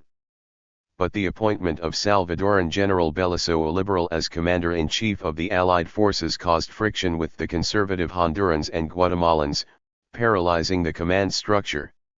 The still smoldering rivalries and animosities from so many years of intestine warfare were not easily extinguished. 32 The destruction of the ancient city made it difficult for Walker promoters in the United States to explain his civilizing mission. But the author of the deed wrote, "As to the justice of the act, few can question it, for its inhabitants owed life and property to the Americans in the service of Nicaragua, and yet 70. They joined the enemies who strove to drive their protectors from Central America. They served the enemies of Nicaragua in the most criminal manner, for they acted as spies on the Americans, who had defended their interests, and sent notice of all their movements to the Allies. By the laws of war, the town had forfeited its existence, and the policy of destroying it was as manifest as the justice of the measure." 33. Meanwhile, Cornelius Vanderbilt, seeking revenge on those who had double-crossed him as well as to regain the highway for himself, sent Sylvanus Spencer to help the Costa Ricans close the transit. Spencer, a company engineer familiar with the operations and personnel of the system, had reportedly lost a fortune on transit company stock as a result of the charter revocation. 34 With Spencer's aid, the Costa Ricans captured Hibbs Point on the Rio San Juan on December 24. Thereafter they took Castillo Viejo and Fort San Carlos, effectively controlling the artery and blocking reinforcement of Walker from the east. Following the victories, Costa Rican General José Joaquín Mora was named Commander-in-Chief of the Central American armies, replacing General Belisario. Although a conservative, his appointment resolved the problem of the command structure, because Costa Ricans had always tried to remain neutral in the infighting between the other Central American states. The news tightened around the filibusters, who now held only a small area at the western end of the transit route. On January 28, Central American troops occupied the town of San Jorge, just east of Rivas. Efforts by the filibusters to dislodge them were turned back with heavy casualties on the 29th, and again on February 4 and March 16. On March 5, Costa Ricans mauled a troop of Walker Rangers trying to secure the transit road south of Rivas. The siege of Rivas began in earnest on March 27. General Mora, who earlier had vowed execution for all filibusters, changed his tactics, promising good treatment and safe conduct out of the country for all who would desert. To his starving, demoralized, and fever-ridden followers, Walker exhorted, "The destiny of this region and the interests of humanity are confided to our care. We have come here as the advance guard of American civilization." 3-5 But for those who had come seeking adventure, glory, and plunder now reduced to eating their horses and mules, General Mora's offer of safe passage had greater effect. Each night more and more slipped through the lines to surrender. The fighting continued sporadically until May 1, 1857, when Commander Charles E. Davis of the U.S. sloop of war St. Mary negotiated safe conduct out of the country for Walker and his remaining followers. Ostensibly, Davis had been sent to San Juan del Sur to see to the Pro. 71. Protection of U.S. citizens. But when asked by the Central Americans to prevent the landing of filibuster reinforcements at the port, he refused, giving the excuse that the United States government recognized a state of civil war in Nicaragua and would not take sides. 36. Davis' equivocation claiming neutrality in a Nicaraguan civil war and simultaneously asserting the right to protect the U.S. citizens who were one of the parties to it was characteristic of United States policy toward the filibusters. Nicaraguan General Martinez and Honduran General Zatruch considered the accord ignominious and refused to sign. They demanded the surrender of Walker to Central Americans, not to Davis, or at least some guarantees against further filibustering from the United States. But the majority of Central American commanders acquiesced to the rescue, not wishing to prolong the war or provide a pretext for direct U.S. intervention. 37. F. OUR 163 North Americans surrendered to Davis.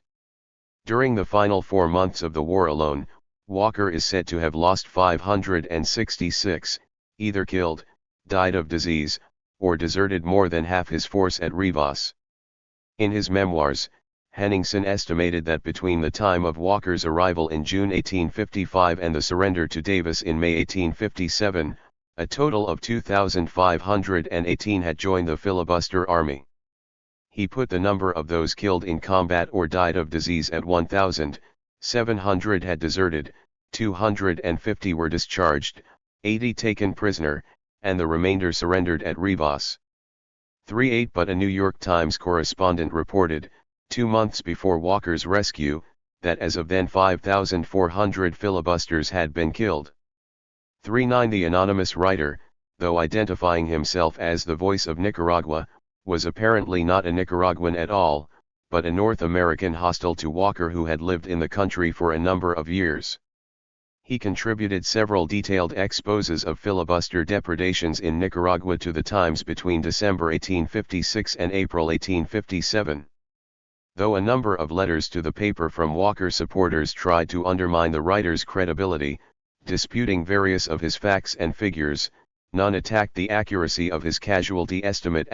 Joseph N. Scott, transit company agent at San Juan del Norte between 1855 and 1857, testified under oath before the New York Supreme Court in April 1861 that 11,000 North Americans had traveled to Nicaragua on emigrant tickets during the Walker period. 40. Not all those necessarily joined Walker, and many were wives and children. Part of the discrepancy may also stem from the fact that Henningsen's totals count only the army, not those serving the Walker regime at one time or another in a civil capacity, though Walker considered all to be combatants in time of need. The real number of filibusters, therefore, probably lies somewhere in between. What can be said with certainty is that several times more North Americans were killed in the filibuster war in Nicaragua than in the Spanish-American War 4 decades later.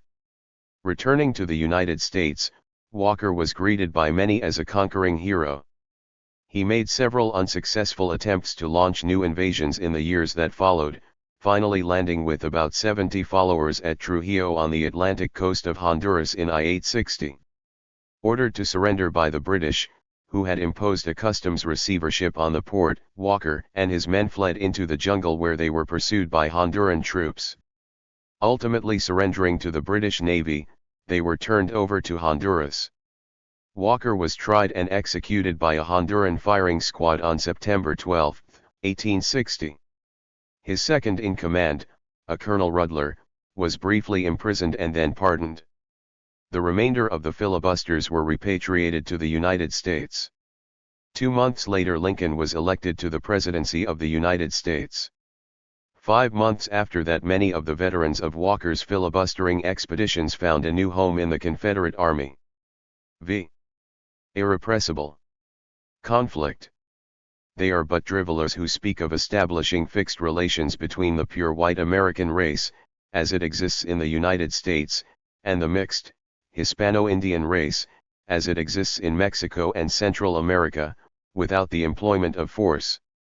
The history of the world presents no such utopian vision as that of an inferior race yielding meekly and peacefully to the controlling influence of a superior people.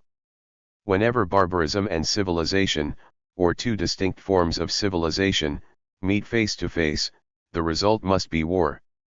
Therefore, the struggle between the old and the new elements in Nicaraguan society was not passing or accidental, but natural and inevitable. The war in Nicaragua was the first clear and distinct issue made between the races inhabiting the northern and the central portions of the continent. William Walker, The War in Nicaragua. And the more sophisticated and discreet world of today, William Walker's ideas would place him in the fanatic fringe of neo-Nazis and Ku Klux Klansmen. He might easily be dismissed as a misfit. But in his own day Walker was no oddity, and his filibuster invasion of Nicaragua was not merely an isolated episode, an obscure footnote to the history of the Western Hemisphere. Both were natural outgrowths of the slave labor system of plantation agriculture in the southern United States, as much its products as cotton or tobacco. Despite Walker's actions and pronouncements on slavery, his biographers, 74, apparently desiring to cast him in a good light, have tried to dissociate him from the slavery question, the paramount political issue in the United States of his time. They argue that the Supreme Filibuster promulgated his slavery decrees in Nicaragua merely as a stratagem to gain Southern support after alienating Vanderbilt. Some have gone so far as to assert that he was really an opponent of slavery. One as evidence, they cite articles he wrote as editor of the New Orleans Crescent and argue that while in California he was affiliated with what they term the anti-slavery wing of the Democratic Party. William Walker. As Crescent editor, Walker had taken the conservative position, once common in the South, that pro-slavery agitation would only serve to provoke the abolitionists and lead to new anti-slavery legislation. Later, he himself characterized those who held such views as the shallowest of thinkers. To J.D.B. Debo, the influential New Orleans publisher of Debau's Review, theoretical journal of the slave power, was in his own words, familiarly associated with General Walker, and enjoyed his close and intimate friendship. During the latter's tenure as editor of the Crescent, such friendship would have been impossible in the highly charged decades preceding the Civil War had Walker been opposed to slavery. When Walker dabbled in California politics, the Democratic Party had no anti-slavery wing. Opponents of slavery were found in the abolition organizations, the Free Soil Party, in the Whig Party before its demise, or 75. Later, in the Republican Party. The factions of the California Democratic Party reflected varying degrees of support for slavery, but the issues animating them were predominantly local. California had by then joined the Union as a free state, removing much of the immediacy from the slavery issue.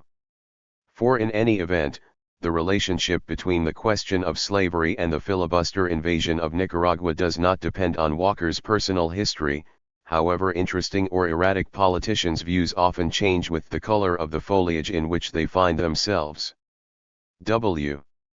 Alker was, without doubt, propelled by strong personal ambition. Illuminated by the expiring candle of the slave order, he cast a big shadow and imagined himself the man of destiny. On his arrival in New York after his ouster from Nicaragua in 1857, he proclaimed to a crowd from his hotel balcony, "I feel not ashamed to say that I am favored by the gods, for I feel that an overriding providence, which has carried us so far, has not permitted us to do so much for naught. I feel that luck, as my enemies call it, or providence as I term it, will carry us successfully yet, and enable us to accomplish yet more for the greatness and glory of the American people." 5. But the currents of history were running against, not with, William Walker. Charles Doubleday, who accompanied him in Nicaragua, described Walker as being bold and capable, but not sagacious, inasmuch as he took no account of a factor in modern politics all-powerful now, however insignificant it may have been anterior to the First French Revolution, that of popular ideas. As his scheme included the re-establishment of slavery in a population the majority of which were of mixed African blood, and an affiliation of power with the Church in a time when freedom of thought had made progress, it came at too late a day in the world's history. 6.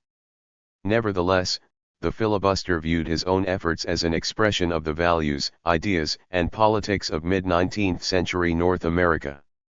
This consciousness was strikingly revealed in his remark that the Americans, with that faith in themselves which has carried them in a wonderfully short period from one ocean to another, regarded their establishment in Nicaragua as fixed beyond the control of casualties. 7. His vision of himself as the agent of manifest destiny was, moreover, widely shared by contemporaries. Blackwood's magazine commented, "When they first landed in Nicaragua, not 10 months ago, they number 76. Bared only 56 men, but in as far as they had the goodwill of the majority of the American people, they represented the nation as truly as General Pierce and his cabinet." Colonel Walker was merely the practical exponent of a popular theory, and his success has been so rapid and decisive, and such is the position he now holds, that the Americanization of Nicaragua may almost be considered an established fact. 8. At a Walker fundraising rally in New York in December 1856, General Thomas Greene of Texas, a veteran of the War of Texas Independence and of the US-Mexican War, spoke on the historical continuity of filibustering. He complained that the term filibuster was coming into disrepute. A reporter attending the event summarized his message. He was, he said, an old fossil specimen of filibustering of many years standing. He had gone to Texas with his friend Gen. Casno 25 years ago.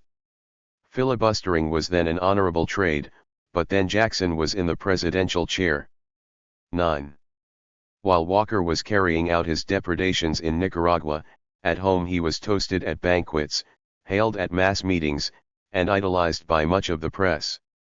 A Broadway musical opened at Putty's National Theater in New York on July 21, 1856, titled Nicaragua, or General Walker's Victories.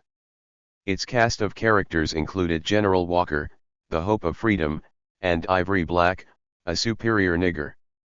The supernumeraries were listed as Nicaraguans, Costa Ricans, niggers, etc.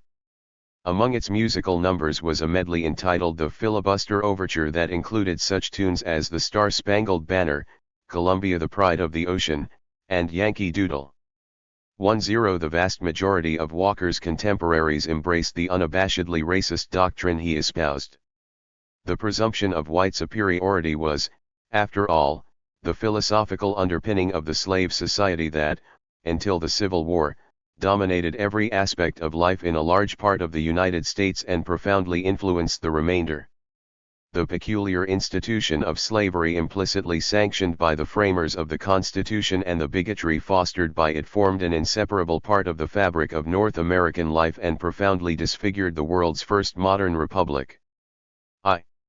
In the decades before the Civil War it was generally acknowledged that slave production required constant accretions of new territory for its survival. Karl Marx, keenly interested in the slavery problem in the United States, contributed articles on the subject to a number of contemporary newspapers and magazines, including Horace Greeley's New York Tribune. In 1861 Marx wrote, 77. Continual expansion of territory and continual spread of slavery beyond its old limits is a law of life for the slave states of the Union. The cultivation of the Southern export articles, cotton, tobacco, sugar, etc., carried on by slaves, is only remunerative as long as it is conducted with large gangs of slaves, on a mass scale and on wide expanses of naturally fertile soil, which requires only simple labor.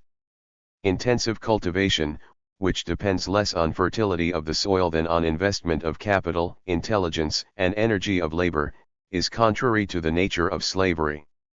Hence the rapid transformation of states like Maryland and Virginia, which formerly employed slaves on the production of export articles, into states which raise slaves to export them into the Deep South. Even in South Carolina, where the slaves form 4/7 of the population, the cultivation of cotton has been almost completely stationary for years due to the exhaustion of the soil. Indeed, by force of circumstances South Carolina has already been transformed in part into a slave-raising state, since it already sells slaves to the sum of $4 million yearly to the states of the extreme South and Southwest. As soon as this point is reached, the acquisition of new territories becomes necessary, so that one section of the slaveholders with their slaves may occupy new fertile lands and that a new market for slave-raising, therefore for the sale of slaves, may be created for the remaining section. 1-1. On the opposite end of the political spectrum, Congressman Hiram Warner of Georgia defended the extension of slavery in a major speech to the House of Representatives on April 1, 1856, declaring, "There is not a slaveholder in this House or out of it, but who knows perfectly well that, whenever slavery is confined within certain specified limits, its future existence is doomed. It is only a question of time as to its final destruction. You may take any single slave-holding county in the southern states, in which the great staples of cotton and sugar are cultivated to any extent, and confine the present slave population within the limits of that county. Such is the rapid, natural increase of the slaves, and the rapid exhaustion of the soil, that in a few years it would be impossible to support them within the limits of such county.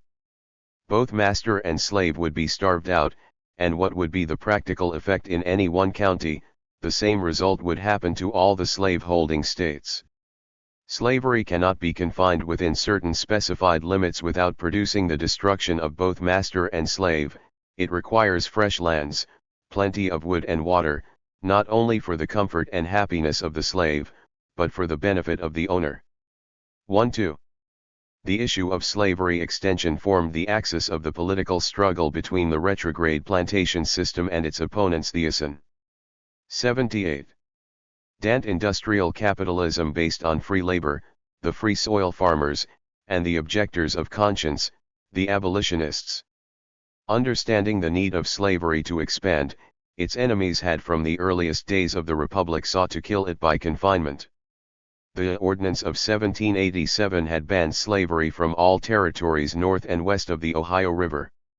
Subsequent concessions to the slave owners, however, progressively eroded the restrictions on its geographical extension. First, the Missouri Compromise of 1820 allowed the admission of that state into the Union as a slave state, while the remainder of the Louisiana Purchase north of parallel 36°30 was to be free. The effect of this legislation was to extend slavery not only to Missouri, but westward, south of 36°30, as well. That limitation was abandoned in turn by the Compromise of 1850, in which the slave power agreed to the admission of California as a free state in return for the application of the doctrine of popular sovereignty to Utah and New Mexico. Under this formula, the states to be created from those territories would make their own decision on the question of slavery. The Compromise of 1850 also included the notorious fugitive slave law, which reduced the federal government to the role of bloodhound for the cotton barons. The last geographical barriers to slavery expansion were finally erased in the Kansas-Nebraska Bill of 1854, which repealed the Missouri Compromise and extended the doctrine of popular sovereignty to all the territories. Once the geographical restrictions had been thrown out, the only remaining obstacles were political. In the 1857 Dred Scott decision, the Supreme Court removed even these asterisks, but each new victory for the Southern oligarchy, registering its increasing hold on the federal government, also served to intensify the resistance. The tide began to turn in 1854 with the Kansas-Nebraska Bill. Immediately after its passage, gangs of thugs organized by the slaveholders began making raids in Kansas. Known as the Border Ruffians, they committed numerous atrocities in an effort to drive out the small farmers who constituted the opposition to slavery. Kansas residents took up arms for self-protection. Throughout the North, 8 organizations sprang up to support the opponents of slavery in Kansas. During the Kansas Civil War that raged from 1854 till 1858, the attempt to spread slavery to Kansas was effectively thwarted.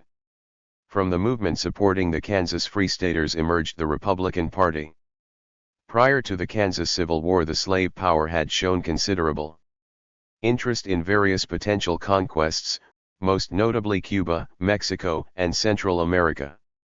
In an 1854 article entitled "The Destiny of the Slave States," the Richmond Enquirer waxed eloquent over the possibilities.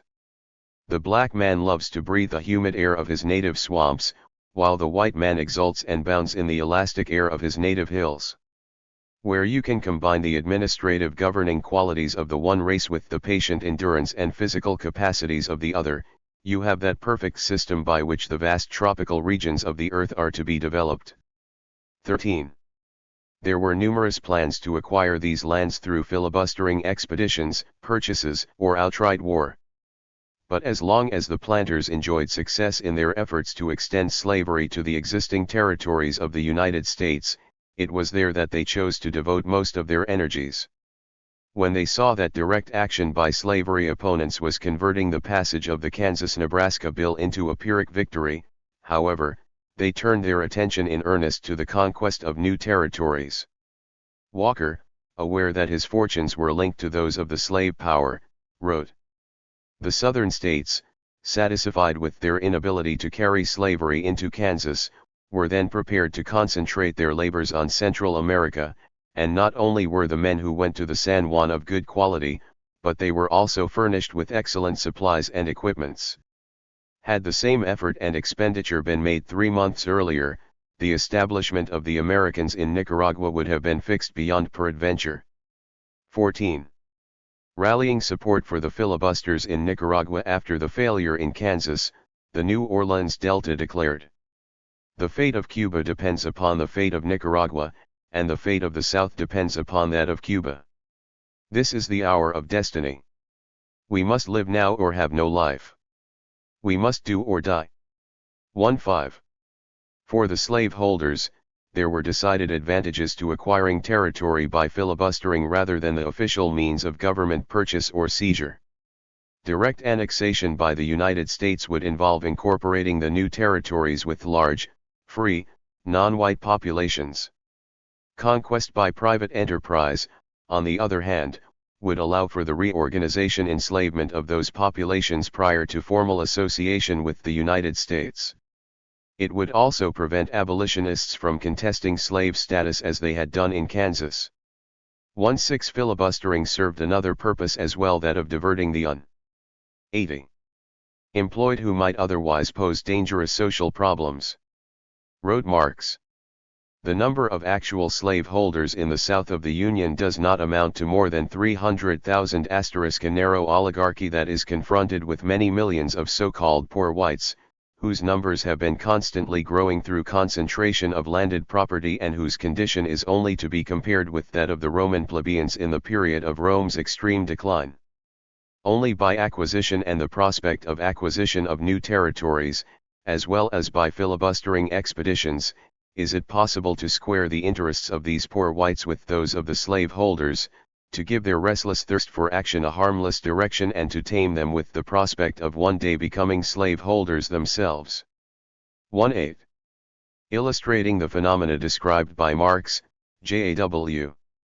Brennan, an employee of a grain merchant in New Orleans, wrote in a letter to his father in 1855, "This is a city in which I would dread being idle, as it is a kind of rendezvous for all reckless characters and men of desperate fortunes, whose acquaintance I should judge it would be hard to shun were a person out of employment, for they are always looking for young men without prospects for various filibustering and piratical expeditions. There are at present numbers of such men in town recruiting for Col. Walker's forces in Nicaragua, and they find but little difficulty in procuring young men for their purposes." 19. The appeal of filibustering wasn't confined to the poor whites of the South, however. As Walker did in San Francisco, the filibusters were able to attract the unemployed from the other parts of the country, including many recently arrived immigrants, whose quest for a plot of land was thwarted by the opposition of the slave power to free soil legislation. The primacy of Walker's connection with the cause of slavery expansion was not diminished by his association with Vanderbilt or his rivals, Morgan and Garrison. On the contrary, the interests of slaveholders and shipping magnates were closely intertwined. The vast bulk of southern export articles were shipped through northern ports on northern ships. The financiers, merchants, and shipping tycoons of Philadelphia, New York, Boston, and other mercantile centers had close economic ties to the South, and, up till the eve of the Civil War, supported its cause. 2-0 they were, so to speak, the camp followers of slavery expansion. It was its alliance with northern merchant capital that enabled the slave power to exercise a dominant influence over the government of the United States in the years before the Civil War. Together they formed the mainspring of manifest destiny. In the political arena, this convergence of interests took the form of the Democratic Party. The Northern Democrats, who were allied with the Southern planter aristocracy, were known as Dough-faces. Franklin Pierce, 14th President of the United States, was a Dough-face from New Hampshire. In his inaugural address on March 4, 1853, he asserted, "I believe that involuntary servitude, as it exists in different states of this Confederacy, is recognized by the Constitution. I believe that it stands like any other admitted right, and that the states where it exists are entitled to efficient remedies to enforce the constitutional provisions. I hold that the laws of 1850, commonly called the Compromise Measures, are strictly constitutional and to be unhesitatingly carried into effect. I believe that the constituted authorities of this republic are bound to regard the rights of the South in this respect as they would view any other legal and constitutional right, and that the laws to enforce them should be respected and obeyed, not with a reluctance encouraged by abstract opinions as to their propriety in a different state of society, but cheerfully and according to the decisions of the, such have been, and are, my convictions, and upon them I shall act." 2-1. It was no accident that Pierce, who looked forward to cheerfully enforcing the fugitive slave law, said in the same address, "It is not to be disguised that our attitude as a nation and our position on the globe render the acquisition of certain possessions not within our jurisdiction eminently important for our protection, if not in the future essential for the preservation of the rights of commerce and the peace of the world." Where acquisition of foreign territory was not contemplated, he assured merchants that upon every sea and every soil where our enterprise may rightfully seek the protection of our flag, American citizenship is an inviolable panoply for the security of American rights. 2-2 Pierce carried out this pledge by destroying San Juan del Norte, providing an inviolable panoply for the accessory transit company. Under Pierce's presidency, the expansionist union of Southern planters and Northern commercial capitalists bore fruit in the Gadsden Purchase and the passage of the Kansas-Nebraska Bill. Pierce was also deeply involved in schemes to obtain Cuba, long coveted by the slaveholders. When Spain appeared ready to emancipate the Cuban slaves, the Pierce administration tried to block the move, making it known in diplomatic circles that 82. The United States would not tolerate black rule there. Such a development might have had the effect of agitating slaves in the United States. 2-3 Moreover, emancipation in Cuba would have made its acquisition by the U.S. as a slave territory virtually impossible. The U.S. Constitution would not permit the re-enslavement of Cuba's blacks, once freed. James Buchanan, John Mason, and Pierre Soule, Pierce's ministers to England, France, and Spain respectively, produced the Ostend Manifesto, a document recommending that if Spain refused to sell Cuba to the United States, it should be taken by force. Made public, the Ostend Manifesto provoked a storm of protest in Europe and among slavery opponents in the United States. The uproar put a stop, for the time being, to the plans to obtain the Pearl of the Antilles. Thwarted in Cuba, Pierce did what he could to aid William Walker in Nicaragua. 6. The doctrine of the highwayman. We Northern Democrats believe that the government should, by conquest, do certain things, but that this business of Walker was committing petty larceny. We Northern Democrats are rather in favor of national grand larceny. Rep. John B. Haskin of New York in a speech to Congress, January 6, 1858. P. President Pierce appointed John Hill Wheeler to replace Solon Borland as his minister to Nicaragua. Like Borland, Wheeler came from a slave state, North Carolina. He would later write in his memoirs that the race of Central Americans have conclusively proved to all observant minds that they are incapable of self-government. It was said that he helped write Walker's slavery decrees. One Wheeler arrived in Grenada, Nicaragua, in early 1855, several months before William Walker. With him were 3 other North Americans, Thomas F. Fisher, Julius de Brissac, and Captain C.C. Hornsby, a Mexican War veteran. The country was then in the midst of civil war and the Democrats had laid siege to Grenada, seat of the legitimist government. Wheeler's companions visited both camps, seeking opportunities for the introduction of filibusters. The new U.S. envoy and his party then returned to Rivas, and Fisher, de Brissac, and Hornsby continued their journey to California. All 3 later joined Walker's invasion. 2. John Hill Wheeler became known in Central America as the filibuster minister. As soon as Walker gained control of Grenada, Minister Wheeler extended recognition to his puppet president, Patricio Rivas, without waiting for instructions from Washington.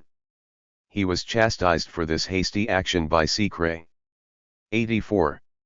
Secretary of State Marcy, but not recalled. Costa Rica's Consul General in London wrote of the incident. I sent to the government a copy of the Times, in which is found a letter from Mr. Marcy to the American minister to Nicaragua.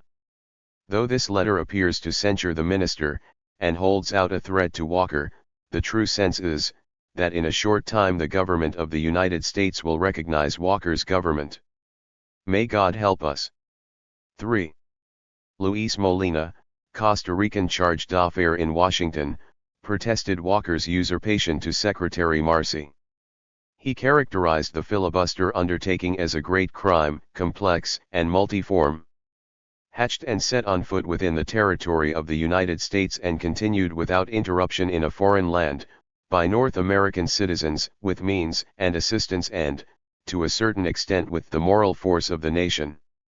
If the filibusters, he continued, are disowned by the government today, they hope, not without cause, to be received with open arms tomorrow, arrayed in holiday attire for annexation, and to be exalted, their booty being legitimized.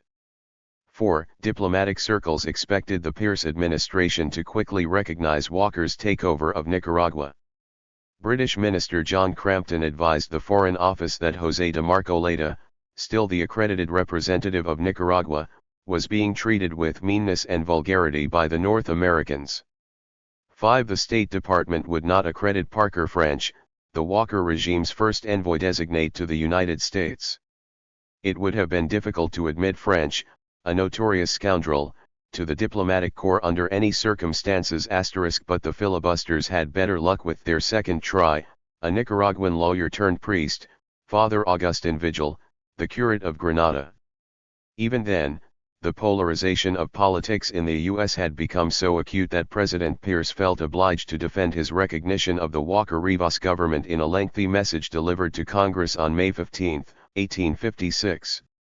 Seeking to rebut the charge that his administration was in collusion with the filibusters, Pierce asserted, "The American government has uniformly and steadily resisted all attempts of individuals in the United States to undertake armed aggression against Spanish-American republics." He acknowledged that our laws in this respect are sometimes violated or successfully evaded, but did not view the present case in that light. This was a question, he said, of a small body of citizens of the United States from the state of California, whose presence, as it appears, put an end at once to civil war and restored apparent order throughout the territory of Nicaragua.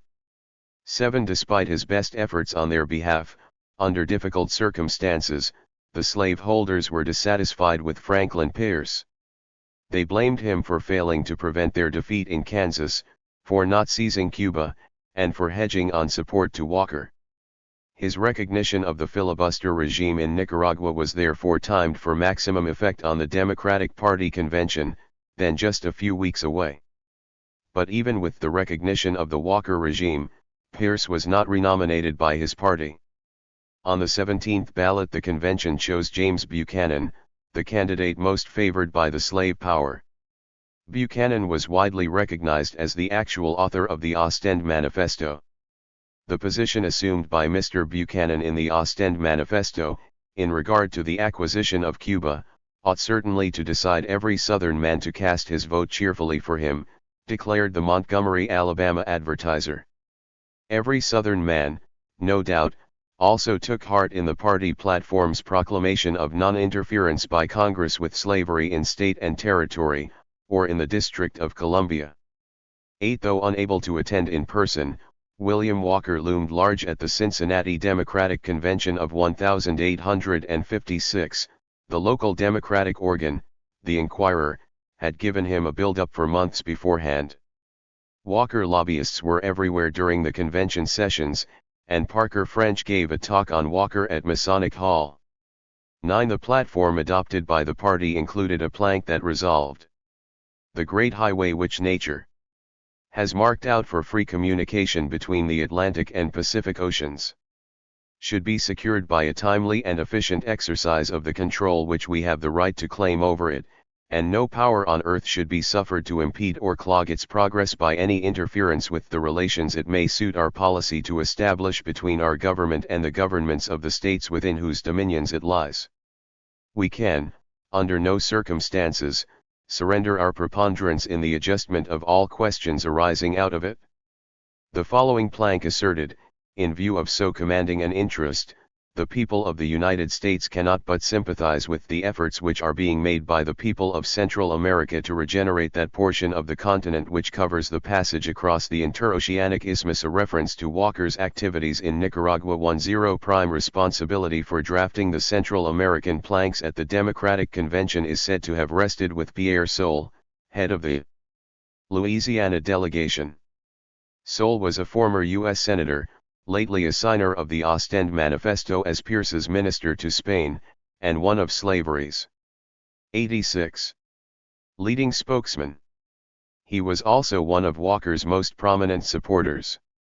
Just 2 months after the convention, Walker feted Soule in Nicaragua, where the latter had gone to buy land, help with the slavery decrees, and plan an ambitious bond sale for the filibusters' benefit. Soule reportedly bought Las Mercedes, a cacao hacienda near Granada belonging to the Chamorro family, which the invaders had expropriated. One father vigil lasted only 6 weeks in Washington. Repudiated by other Latin ministers and spurned by U.S. churchmen, he resigned his post and returned to Nicaragua. By then Patazariba Rivas had defected also, and Walker was hard put to find trustworthy natives to do his bidding in the Yankee capital. His next emissary was Appleton Oaksmith, a fellow filibuster. At a private meeting on the night of August 4, 1856, Mississippi Congressman John Quitman, himself the organizer of filibustering expeditions against Cuba, tried to persuade President Pierce to recognize Oaksmith, who was also in attendance. 1-2 Lame Duck Pierce declined, but the meeting was, nevertheless, evidence of the filibusters' ready access to the White House. The fact that Walker had by that time proclaimed himself president of Nicaragua made it much more difficult for the administration to accredit his representatives. Perhaps, too, Pierce was bitter at not being renominated by his party, and took this opportunity to get even. More likely, however, the issue had simply become too hot to handle in an election year that saw the new anti-slavery Republican Party field its first presidential candidate. Believers in the Immaculate Conception of United States foreign policy cite the anti-filibustering proclamations of the Pierce and Buchanan administrations as proof of their innocence of complicity with Walker. But presidents are bound to uphold the law, in this case the neutrality statutes, and are therefore obligated to make such statements whatever their real policy may be. Of more importance than the pronouncements themselves are the context in which they are made and other actions that may negate their effect. Frequently mentioned is a proclamation signed by Pierce on December 8, 1855, warning United States citizens against undertaking military operations in Nicaragua. 1-3 The most striking thing about the warning, however, was that it came nearly 2 months after Walker had captured Granada, when the filibusters seemed to be securely in control. It appears that Pierce timed the statement not to affect the course of events in Nicaragua, but to deflect attacks at home and avoid international censure. Open association with the seizure and colonization of Nicaragua was a patent violation of the Clayton-Bulwer Treaty and certain to be viewed as such by Britain. 87. The aforementioned message from Jefferson Davis, Secretary of War, Mississippi plantation owner, and future President of the Confederacy, cautioning Major General Wool against too rigorous enforcement of the neutrality laws after Walker's Mexican escapade, manifested the Pierce administration's real attitude. So well had Wool understood the policy that when Walker informed him of his plans to go to Nicaragua, the old man, shaking him heartily by the hand, said he not only would not interfere with the enterprise, but wished its success. 1. For the avowal of a law was one thing, its implementation quite another. Shortly after being rescued from Rivas by Commander Davis, Walker traveled to Washington. There he met privately with President Buchanan on June 12, 1857. The filibuster later asserted that the president had encouraged him to return to Nicaragua. 1.5 Whether Walker's claim was true or not, his reception at the White House could hardly be construed as a sign of determined opposition to filibustering. Undaunted by the ritual neutrality law proclamations, Walker recruiters had a free hand in the U.S., the thousands who joined the invasions of Nicaragua did so virtually without impediment. In the few cases where some perfunctory enforcement measures were taken, no convictions were obtained, no fines paid, no jail terms served. There was only one instance when decisive action was taken against filibustering, the exception that proved the rule. Immediately after his meeting with Buchanan, the gray-eyed man of destiny made a whirlwind tour of major U.S. cities, drumming up support for a new invasion. Knowledge of the planning was so widespread that the ministers from Central America protested, compelling Secretary of State Lewis Cass to issue instructions for federal agencies to be on the lookout for filibustering expeditions. Cass himself made no secret of his sympathy for Walker. A year earlier, as a candidate for the Democratic presidential nomination, he had declared, "I am free to confess that the heroic effort of our countrymen in Nicaragua excites my admiration, while it engages all my solicitude. I am not to be deterred from the expression of these feelings by sneers, or reproaches, or hard words. He who does not sympathize with such an enterprise has little in common with me. The difficulties which General Walker has encountered and overcome will place his name high on the roll of the distinguished men of his age. That magnificent region, for which God has done so much and man so little, needs some renovating process, some transfusion by which new life may be imparted to it. Our countrymen will plant there the seeds of our institutions, and God grant that they may grow up into an abundant harvest of industry, enterprise, and 88. Prosperity. A new day, I hope, is opening upon the states of Central America. 1.6. But Commodore Hiram Paulding, the distinguished naval officer who commanded the United States Home Squadron, took the order to apprehend filibusters seriously. Receiving news that Walker had landed a force at Punta Arenas for a new attempt on Nicaragua, Paulding sailed from Aspinwall, Nueva Granada, on the steam frigate Wabash, put ashore a detachment of 300 Marines and sailors, arrested Walker and 150 followers, and hauled them back to the United States. There Walker was placed in the custody of the U.S. Marshal. Secretary Cass promptly ordered the man of destiny released. General Cass was a man who, in the words of the New York Times, had a gay and expansive way of alluding to the development of the American idea and the extension of our star-spangled empire. Referring to Cass' earlier statements on enforcement of the neutrality laws, the Times wrote, "Had no hesitation in laughing heartily at the thought of the official solemnities with which he had been attempting to delude the American public.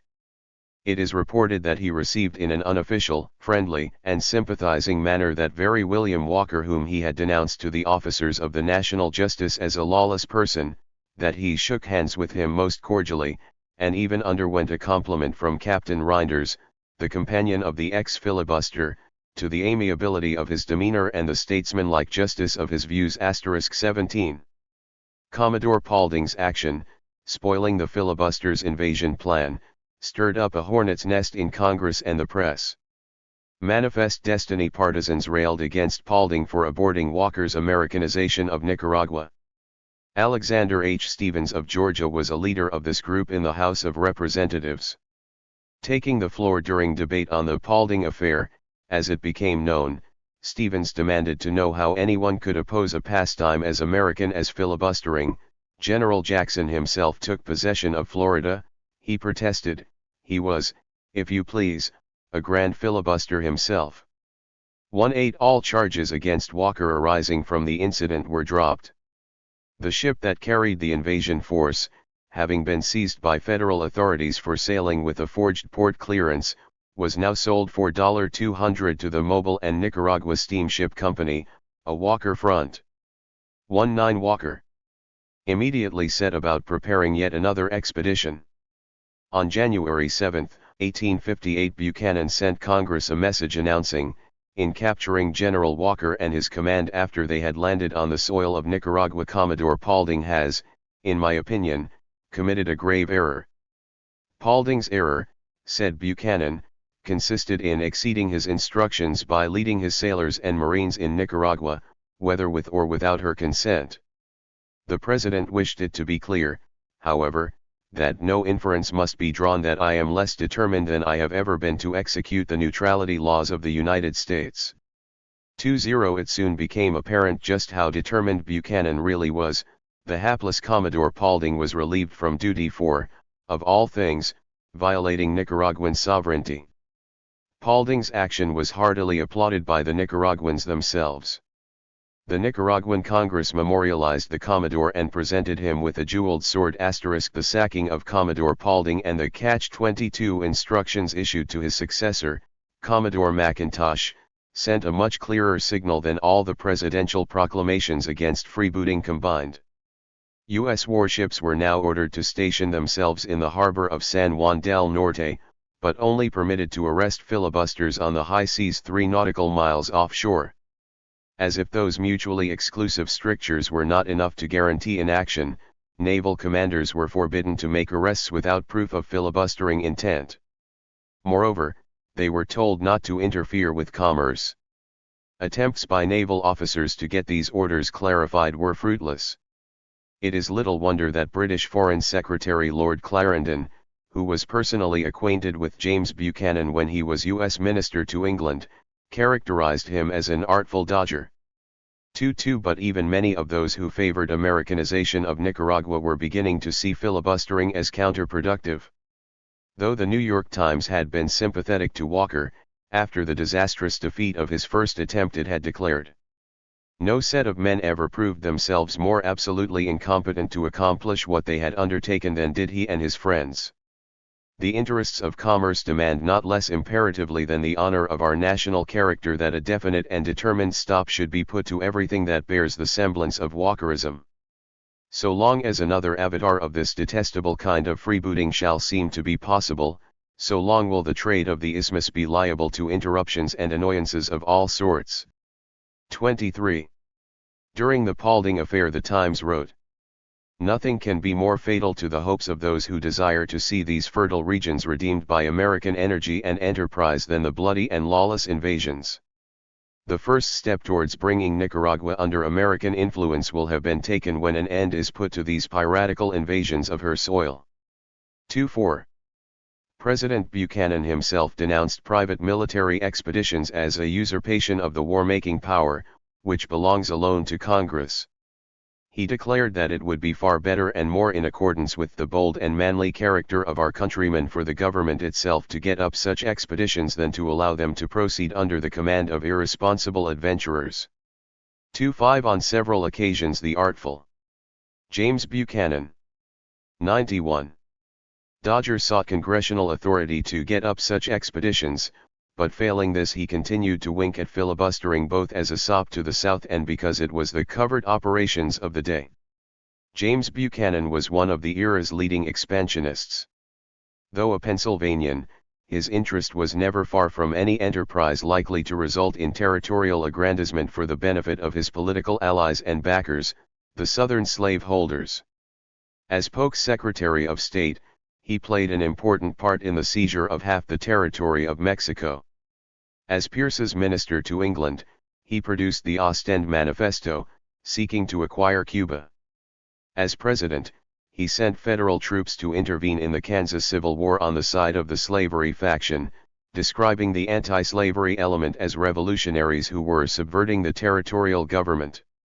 26 Buchanan also devoted considerable attention to finding ways of taking more of Mexico. Those included schemes for a railroad or canal across the Isthmus of Tehuantepec and a recommendation to Congress that the U.S. assume a temporary protectorate over the northern portions of Chihuahua and Sonora and establish military posts within the same. 27 Finally, he demonstrated an untiring interest in the republics of the Isthmus, particularly Nicaragua. The lure of Nicaragua was not simply its location as a potential hub of commerce and its suitability for plantation agriculture. With a foot in the door via the transit route, the filibuster highway, Nicaragua was the key to Central America. Once North Americans got control there, the other Central American countries would drop into their laps like so many plums. Then, as Walker associate Charles Doubleday put it, the old boundary question, were any necessary, would furnish pretexts for adding Mexico to the Central American Empire. 28 later, Cuba and Santo Domingo would fall into place. The slave power had for a long time toyed with the idea of secession, but after reaching the turning point of its fortunes in Kansas, it began serious contingency planning. If new slave territories in Central America, Mexico, and the Caribbean could be brought into the Union to help restore the dominant political position of the South, so be it. If not, control of those countries would make the seceded Southern states not only a viable entity, but a powerful empire, or so they thought. The nature of the designs on Central America was apparent to participants in the congressional debate during the Paulding affair. Representative Francis P. Blair, Jr. of Missouri declared on that occasion, "There is a party in this country who go for the extension of slavery, and these predatory incursions on our neighbors are the means by which territory is to be seized, planted with slavery, annexed to this Union, and, in combination with the present slave-holding states, made to dominate this government and the entire continent, or, failing in the policy of annexation, to unite with the slave states in a southern slave-holding republic." 30. Reporting on the extent of support for Walker in the South, the Philadelphia Press wrote, "The filibuster feeling is a very prevalent one among the warlike Southrons, and this feeling has received a new and powerful impulse from the failure of the South to secure Kansas as a slave state. Southern expansion is now the great idea, as essential to maintain, at least, an approach to equilibrium of the North and South, to preserve the Union, and to draw the South off from the unwise policy of seeking to extend slavery into the northern latitudes. The Democratic Party throughout the Union will acquiesce in this policy. The acquisition of Cuba or some adjacent southern country, is the very best step to calm and extinguish the discord which has for some time disturbed the quiet of these states." It was wisely said to Mr. Buchanan a few days ago, by a gentleman whose opinion he asked as to the best remedy for the Kansas troubles: change the program, substitute Cuba for Kansas and the Ostend Manifesto for the Lecompton Convention. He president smiled and brightened up at the idea, which went home to one of his warmest feelings and aspirations. 31. The paper might have added that Nicaragua could just as easily have been substituted for Kansas in the new program. Seeing the Clayton-Bulwer Treaty as an obstacle to U.S. expansion into Central America, Buchanan had been one of its chief opponents from the outset. On April 2, 1850, trying to rally opposition to ratification of the treaty, he wrote to John A. McClernand, editor of the Democratic Journal in New York, telling him that Clayton-Bulwer constituted a solemn stipulation on the part of the United States to Great Britain, that at no future period, shall we ever annex to our country, under any circumstances, any portion of the vast country of Central America. It is a stipulation by which Great Britain, in fact, guarantees, as against the United States, the integrity of the different states of Central America, and if we had just cause of war against these states at the present moment, and should conquer any portion of their territory, Great Britain, under the treaty, might and would require us to abandon it. Let us then enter into a similar stipulation with Great Britain in regard to Mexico, and our limits are forever bounded by the Rio Grande, for such would be the true purport and meaning of our engagement with that overreaching power. The treaty altogether reverses the Monroe Doctrine, and establishes it against ourselves rather than European governments. 3.2. Buchanan tried during his presidency to get England to agree to abrogate the treaty, but failing this, Clayton Bulwer remained in force and continued to bar the United States from seizing Central American territory or establishing protectorates. The Clayton-Bulwer Treaty and congressional recalcitrance prevented Buchanan from taking direct action, while Walker's failures called into question the efficacy of private enterprise military adventures. As a Buchanan biographer expressed it, the procedure would have to be more subtle. Buchanan thought that the canny use of claims and the peaceful migration of North Americans to the region might accomplish the desired result without raising the issue with England. 3.3. A large emigration to Nicaragua would provide the necessary base of support for whatever action might follow, as had been the case in Texas. Buchanan explained the scenario to Congress. It is beyond question the destiny of our race to spread themselves over the continent of North America, and this at no distant day should events be permitted to take their natural course. The tide of emigrants will flow to the south, and nothing can eventually arrest its progress. If permitted to go there peacefully, Central America will soon contain an American population which will confer blessings and benefits as well upon the natives as their respective governments. Liberty under the restraint of law will preserve domestic peace, whilst the different transit routes across the isthmus, in which we are so deeply interested, will have assured protection. 3.4. But polarization over the slavery issue was causing many, inside as well as outside the United States, to question the purported benefits of Americanization. The radicalization was strikingly evident in a speech. 94. To Congress by Republican Representative Emory B. Pottle of New York on January 13, 1858. It seems to be taken for granted, upon all sides of the House, that we are to proceed with this process of Americanizing Central America. I wish to know, in the first place, by what right we propose to render this service to our southern neighbors. Have they invited us to Americanize their institutions? And then, sir, I desire to know distinctly, from gentlemen advocating these projects, precisely what this Americanization is to be. Sir, if the Americanization of this or any territory is to be to give it the institutions manifestly existing already in 15 of the states of this Union, then I have to say, I trust in God the last foot of this continent has been Americanized that ever will be. Sir, before we induce any other country or people to accept this sort of Americanization, it may be well to inform them of the difference between our institutions, theoretically, as contained in the Declaration of Independence and in the Constitution of the United States, and as they are at this time practically illustrated. It would be well to inform them that with us freedom means human bondage, the right of the majority to rule means the right of a conservative minority to control and take care of factious majorities, and make for them unalterable constitutions, that guarding the ballot box means simply to surround it with ruffians and bayonets, driving from it honest and legal votes, and filling the poll list with names copied from old directories in their stead **. Then, sir, you should go further than this, and inform them that the practical workings of this Americanization in the states where it has been adopted has not only been a curse to the very soil, it has exhausted and rendered the most fertile region of the earth almost a barren waste, that its effects have been to degrade labor, to prevent the development of the resources of the country, to deny intelligence not only to the slaves, but, as a necessary consequence, to the laboring whites.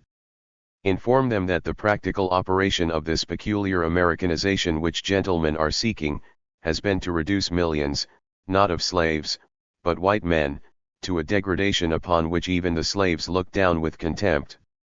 35. B. Buchanan's colonizing strategy would require two things, the reopening of the transit to encourage emigrants, and a treaty with Nicaragua that would permit emigration from the United States and Al. Lo for the employment of force to back up the emigrants' claims. While Buchanan vigorously pursued these objectives through diplomatic channels, he simultaneously accommodated the impatient by leaving the door open to filibustering. After Walker's surrender at Rivas, William Carey Jones, a Washington lawyer, was sent as special agent to Central America. One of his assignments was to arrange for repatriation of the numerous vagrant North Americans, remnants of the filibuster invasion who were stranded, penniless, in Central America. The other was to assess the possibilities open to the U.S. in the aftermath of the fiasco. Special Agent Jones made no secret of his sympathy for the filibusters' cause. Writing from Costa Rica, he described that country's entry into the war against Walker as having been motivated by jealousy of the ingress and consequent dominancy of a superior race.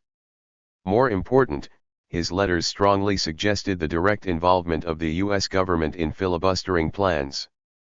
He wrote Secretary Cass, "I shall have the hope that until I have an opportunity to communicate with the department from Nicaragua direct, no expedition will have left for Isthmian America, and that the government will not, on the other hand, have entered into any arrangement for the security of the Nicaraguan route."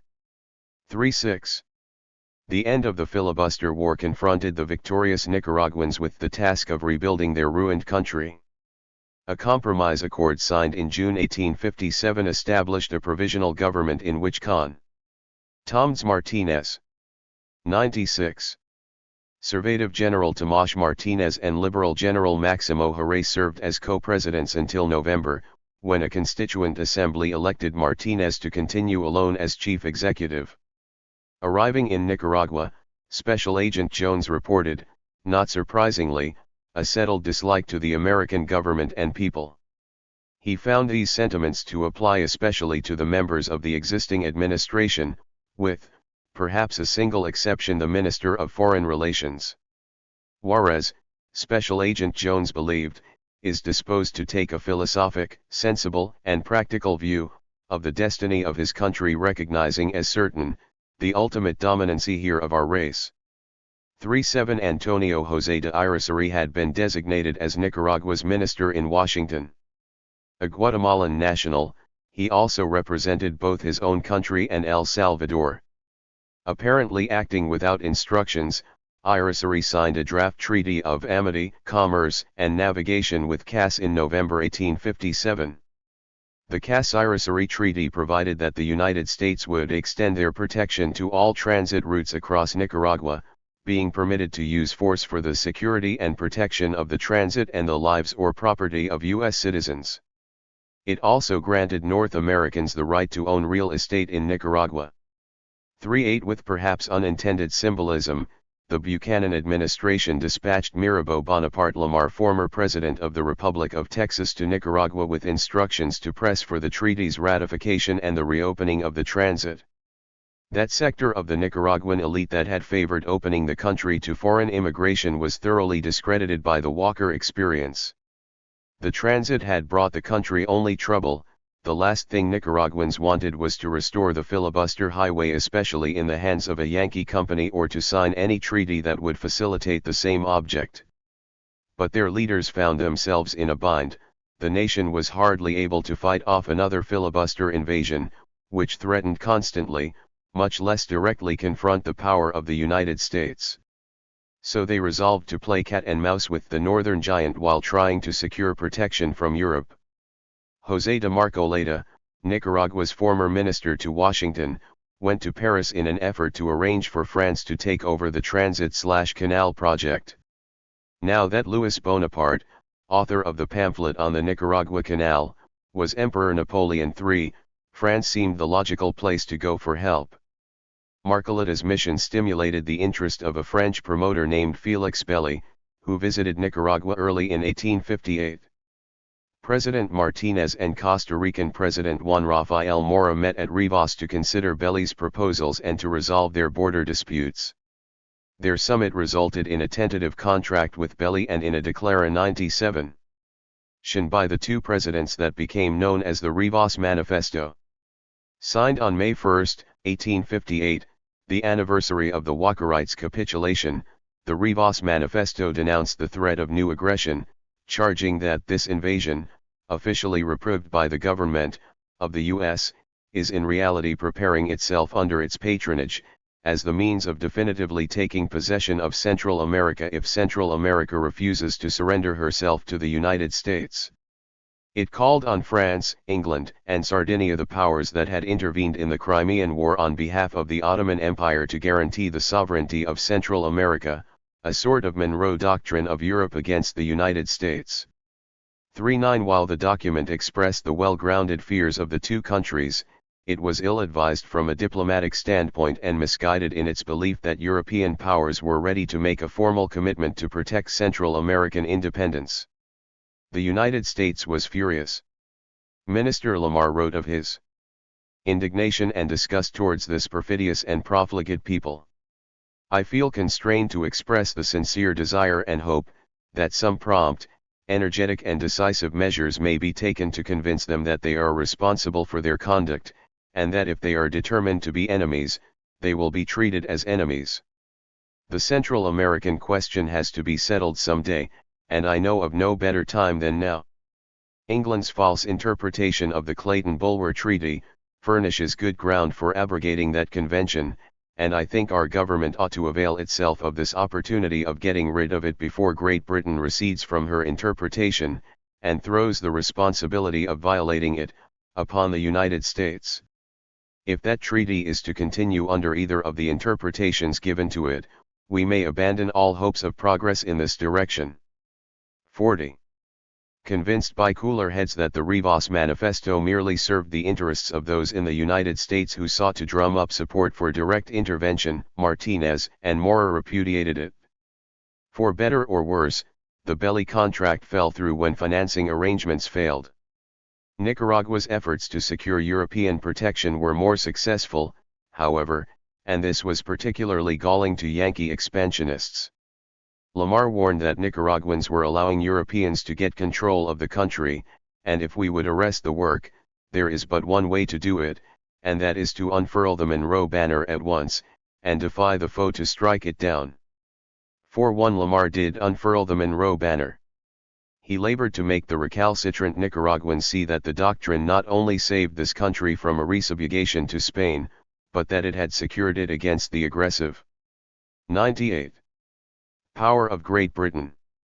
But despite his best efforts, the U.S. minister reported, Nicaraguan Interior Minister Rosalio Cortés seemed to think that Nicaragua ought not to forego the advantages of British protection against the filibusters. I answered that I did not think the United States would consent for Great Britain to land troops on this soil under the pretext of expelling filibusters from it, for any attempt of that kind would not be for the good of Nicaragua, but in hostility to the United States.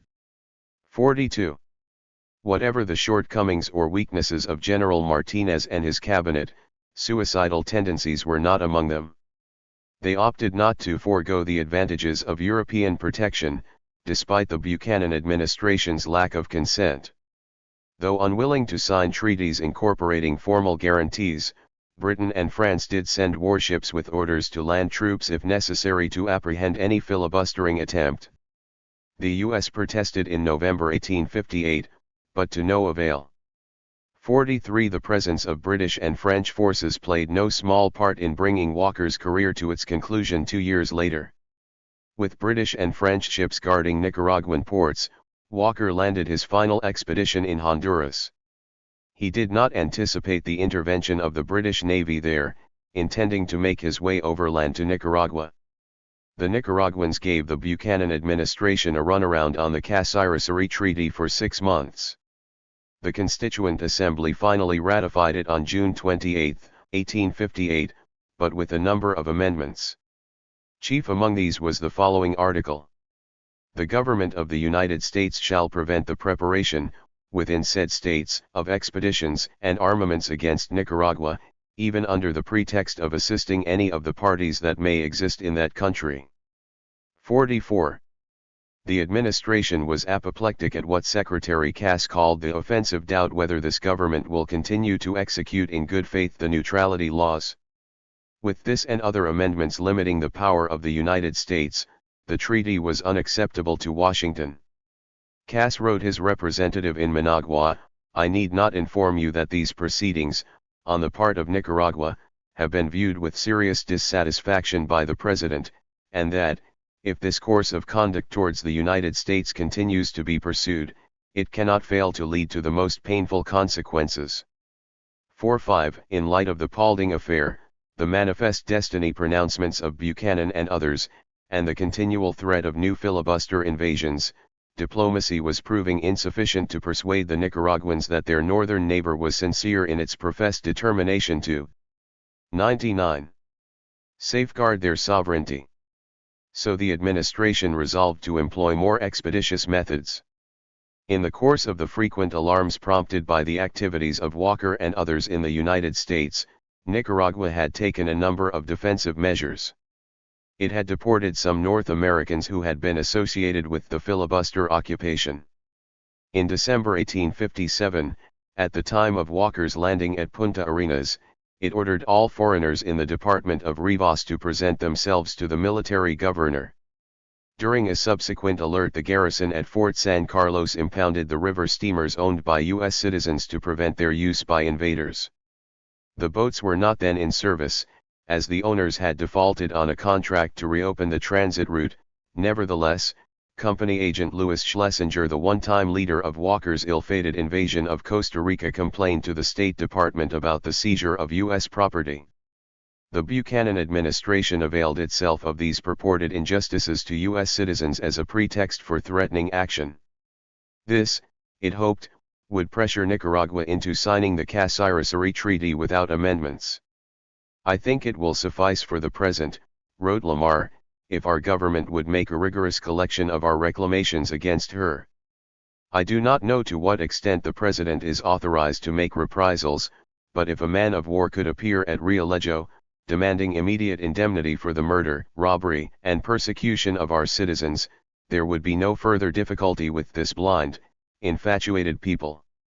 Secretary Cass replied that preparatory to such action as may be necessary, warships would be stationed on Nicaragua's coasts with orders to afford all necessary protection to the persons and property of American citizens. 46. Regarding the transit route, Minister Lamar urged our government to take measures of its own for opening this route, and to plant the necessary force in the country to protect it, without any reference to government. It will come to this at last, for I am satisfied that this country does not desire the transit. 47. A week later, the former president of Texas wrote with a sense of urgency from Managua, "The soldiers destined for Castillo Viejo are now parading before me." He advised prompt action by the United States to seize the old fortress, which occupied a commanding position on the San Juan River, because to capture the place, when once repaired and properly garrisoned, would cost much blood and treasure. This naturally suggests the importance of not allowing any power to hold possession of it, except our own government, for I consider it as a settled matter that the United States are bound to have a transit across this isthmus at all hazard. 48. Lamar subsequently recommended the seizure of several other strongpoints as well. Gunboat diplomacy was one thing, but an actual invasion was quite another. Unlike later U.S. presidents, James Buchanan lacked the power to take military action without congressional approval. And as the irrepressible conflict drew nearer, it became ever more difficult to get congressional approval for anything. Endeavoring to convince Congress to grant him the power he sought, Buchanan, the artful dodger, adduced a remarkable thesis. If an arm of the sea connecting the two oceans penetrated through Nicaragua and Costa Rica, it could not be pretended that these states would have the right to arrest or retard its navigation to the injury of other nations. The transit by land over this narrow isthmus occupies nearly the same position. But Nicaragua had refused to accede to this view by ratifying the Cassirer Treaty in the form demanded by the United States. Buchanan continued. The executive of this country in its intercourse with foreign nations is limited to the employment of diplomacy alone. It cannot legitimately resort to force without the direct authority of Congress, except in resisting and repelling hostile attacks. It would have no authority to enter the territories of Nicaragua even to protect the lives and property of our citizens on their passage. Under these circumstances I earnestly recommend to Congress the passage of an act authorizing the President, under such restrictions as they may deem proper, to employ the land and naval forces of the United States in preventing the transit from being obstructed or closed by lawless violence, and in protecting the lives and property of American citizens traveling thereupon, requiring at the same time that these forces shall be withdrawn the moment the danger shall have passed away. 49. The President's requests for congressional authority to send troops into Nicaragua and Mexico, though repeated the following year, were ignored. In a book written to answer the many charges leveled against him during the Civil War, Buchanan lamented, these recommendations of the President were wholly disregarded by Congress during the session of 1859 to 1860. The members of both parties were too exclusively occupied in discussing the slavery question, and in giving their attention to the approaching presidential election. 50. Nevertheless, the threats and verbal bullying continued, succeeding, foot 101. Nally, in gaining Nicaragua's assent to drop the anti-filibustering provision from the treaty. But it was a hollow victory. The Civil War intervened to prevent the agreement's ratification by the U.S. Senate. Lamar's successor, Alexander Dmitri of Louisiana, expressed his frustration in a dispatch to Cass. Nicaragua, he said, in the inexhaustible treasury of her subterfuges, had discovered reasons, one more flimsy than the other, to suit her day-to-day purposes and stave off the directions of the President of the United States. 5-1 Marx wrote, under the presidency of Buchanan the sway that the South had gradually usurped over the Union through its alliance with the Northern Democrats attained its zenith. 5-2 The South and its policies had undeniably gained control of the executive branch of government, but an ever larger majority in the rapidly growing nation were unwilling to have their interests subordinated to the rule of the slave-owning oligarchy and its dough-face allies. Pressure on Northern Democrats in Congress to distance themselves from the slave power became increasingly intense, ultimately resulting in the split of the party in the 1860 election that permitted Lincoln's victory. Jared V. Peck personified the political changes taking place in the United States. A former Democratic congressman from New York, Peck enumerated the reasons why he had quit the party in a letter read to a mass rally against slavery extension. For the first time in the history of this country, there is an attempt made to establish slavery as a national institution, he said. He recounted how the Pierce administration came forward as the special advocate of the Missouri Compromise, and with a liberal distribution of government patronage, succeeded in forcing it through Congress, only to turn around and push for its repeal the very moment the act ceased to promote the extension of slavery.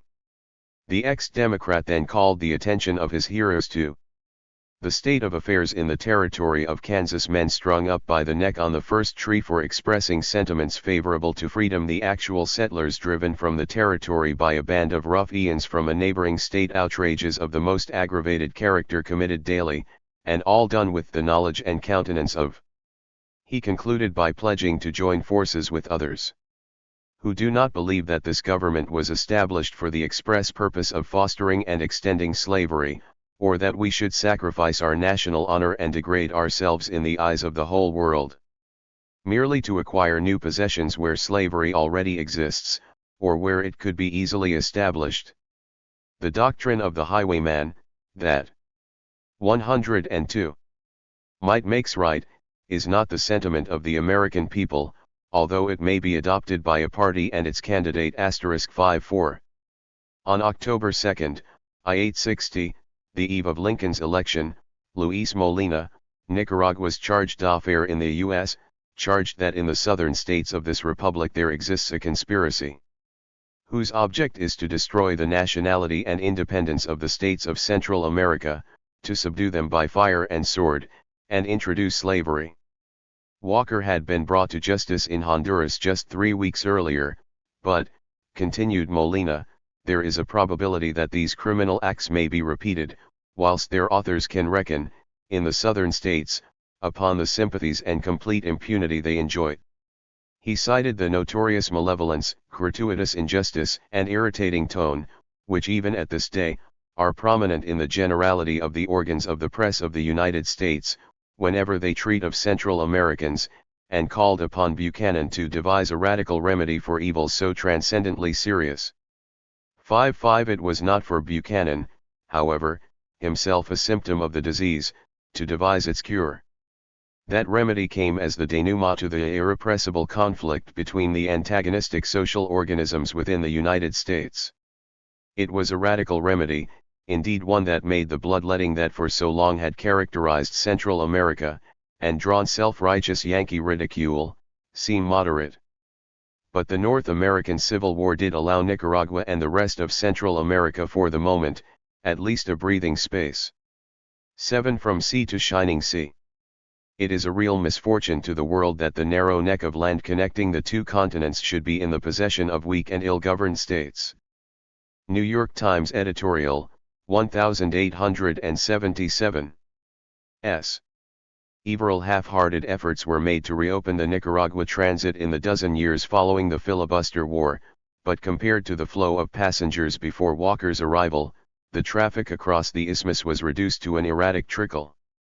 The silting of the harbor at San Juan del Norte and other problems on the route demanded major capital improvements. Without these the line could not hope to compete with the Trans-Panama Railroad. Completion of the first transcontinental railway across the U.S. in 1869 ended the interest of North Americans in a Nicaragua passenger transit once and for all. The result of the Civil War was to turn the attention of the United States inward for a long time after the dead were buried. The defeat of the slave power, the rapid extension of the railroads, and the homesteading of the West opened vast new markets and enormous untapped resources for exploitation. Latin America and the Caribbean were not completely forgotten, however. The war, so propitious for the expansion of capitalism in the long run, had a negative short-term impact on foreign commerce. It enabled European nations, especially Britain, to expand their already dominant share of Latin American trade at the expense of Yankee merchants.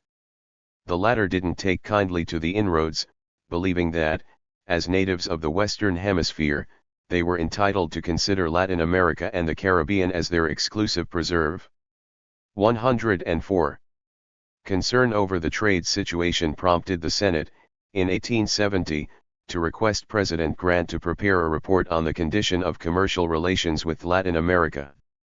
In remarks motivating the resolution, Senator Fenton of New York reported that for the year ending June 30, 1869, trade with Spanish America accounted for only $75 million, out of a total U.S. foreign trade of $876 million. The reply drawn up by Secretary of State Hamilton Fish noted that the necessity of preserving the great interest of the southern states in African slavery had handicapped relations with Latin America, causing their trade to pass into hands unfriendly to the United States.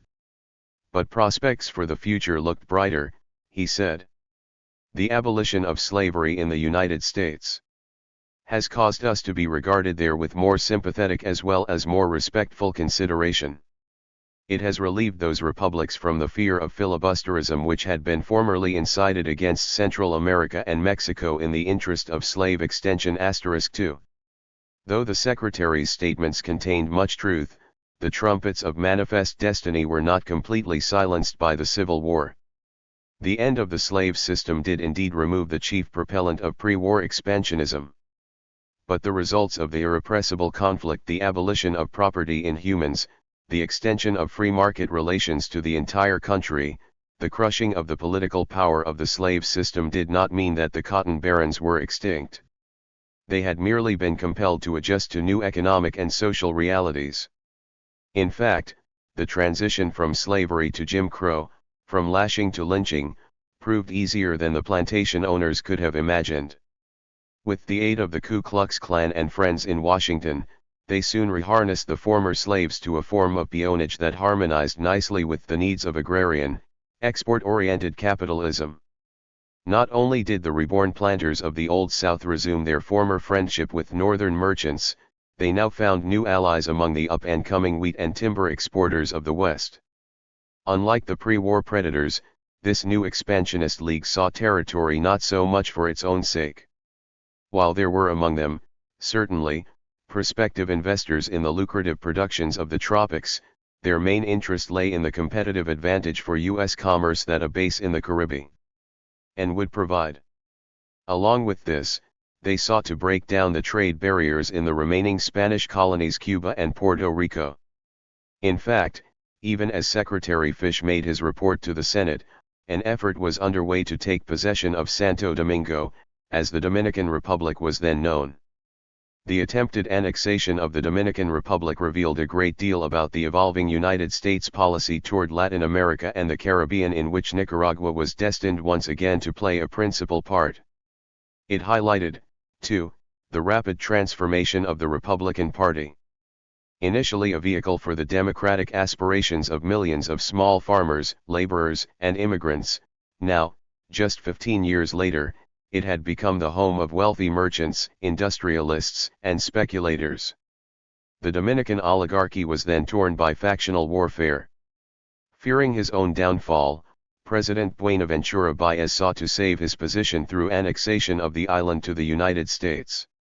He was encouraged by North American speculators living in Santo Domingo, including General William Casno and former Henry Kinney partner and ex-US commercial agent in Nicaragua, Joseph W. Fabens.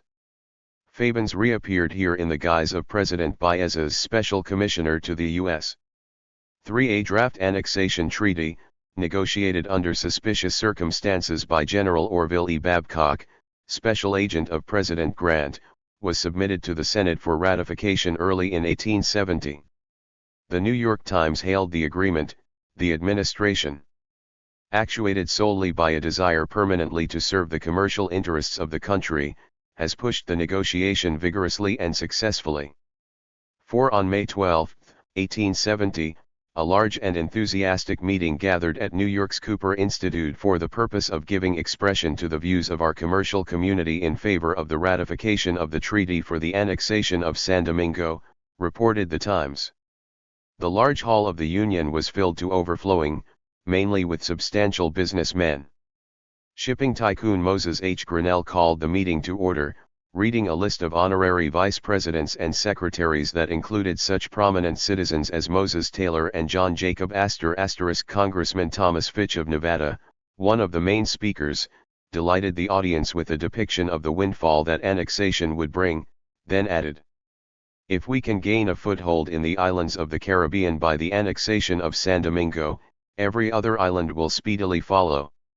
6. Zachariah Chandler of Michigan was a leading spokesman for annexation supporters on the floor of the Senate.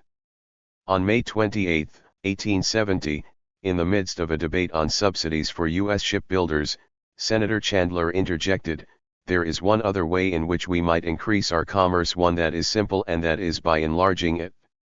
This could be accomplished," he said, "by enlarging our borders. Take in the islands of the Gulf, take in the Sandwich Islands, in process of time take in the Dominion of Canada, take in Colombia, and you will enlarge your commerce immeasurably." But Chandler was content to take one thing at a time.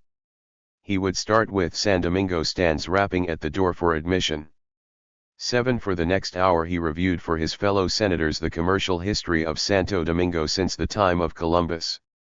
3 days later, in a message to the Senate, President Grant declared, "The acquisition of San Domingo is desirable because it commands the entrance to the Caribbean Sea and the isthmus transit of commerce.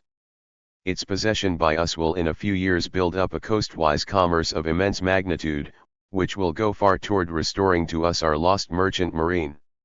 It is asserting our just claim to a controlling influence over the great commercial traffic soon to flow from east to west by way of the Isthmus of Darien." 8. The New York Star was typical of those voices ever ready to renew the familiar refrain. "The Santo Domingo annexation scheme," it blustered, "implies the recognition by this government and people of their inevitable destiny, the eventual control and absorption of this continent and its adjacent territory. It implies the immediate control of the commerce of the Caribbean seas in peace, and of the seas themselves in war." 9. Leading the opposition to annexation were 2 radical Republican senators, Charles Sumner of Massachusetts, chairman of the Senate Foreign Relations Committee, and Carl Schurz of Missouri. Before the Civil War, Sumner had been one of the foremost anti-slavery voices in Congress and the nation. He survived 2 attempts by slavery partisans to assassinate him, one by Congressman Preston Brooks of South Carolina. But, unlike many, Sumner did not just favor ending the South's peculiar institution, he fought a valiant but losing battle to gain full equality for blacks after the Civil War. Carl Schurz was a revolutionary Democrat transplanted from Germany. Having gained military experience in the ill-fated German Revolution of 1848, he served capably as a Union general in the Civil War, continually urging the emancipation and arming of the slaves as a means to undermine the war-making power of the Confederacy. 107. Senator Sumner charged that Baez was sustained in power by the presence of our naval force. That he may betray his country. Are we not now treating Baez in some measure as England treated the Mosquito King? He asked.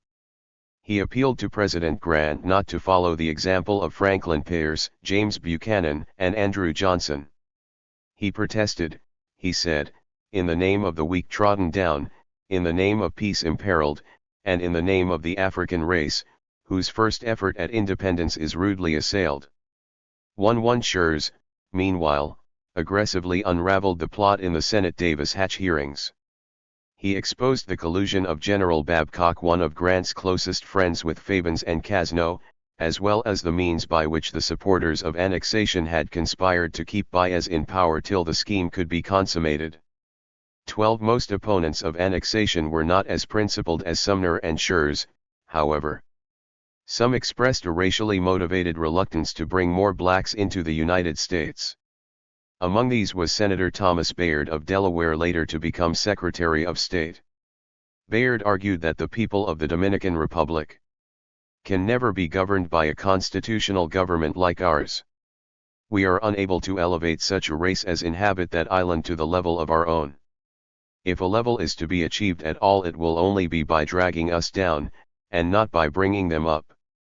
1-3.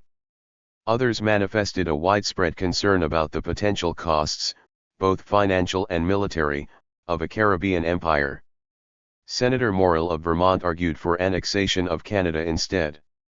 The treaty failed ratification for lack of a 2/3 majority. Neither subsequent maneuvering by the administration nor the removal of Sumner from his longtime Foreign Relations Committee chairmanship sufficed to carry the measure. The clash over annexation of the Dominican Republic began a foreign policy struggle that would grow in intensity until the Spanish-American War, closely paralleling the debate over protectionism versus free trade.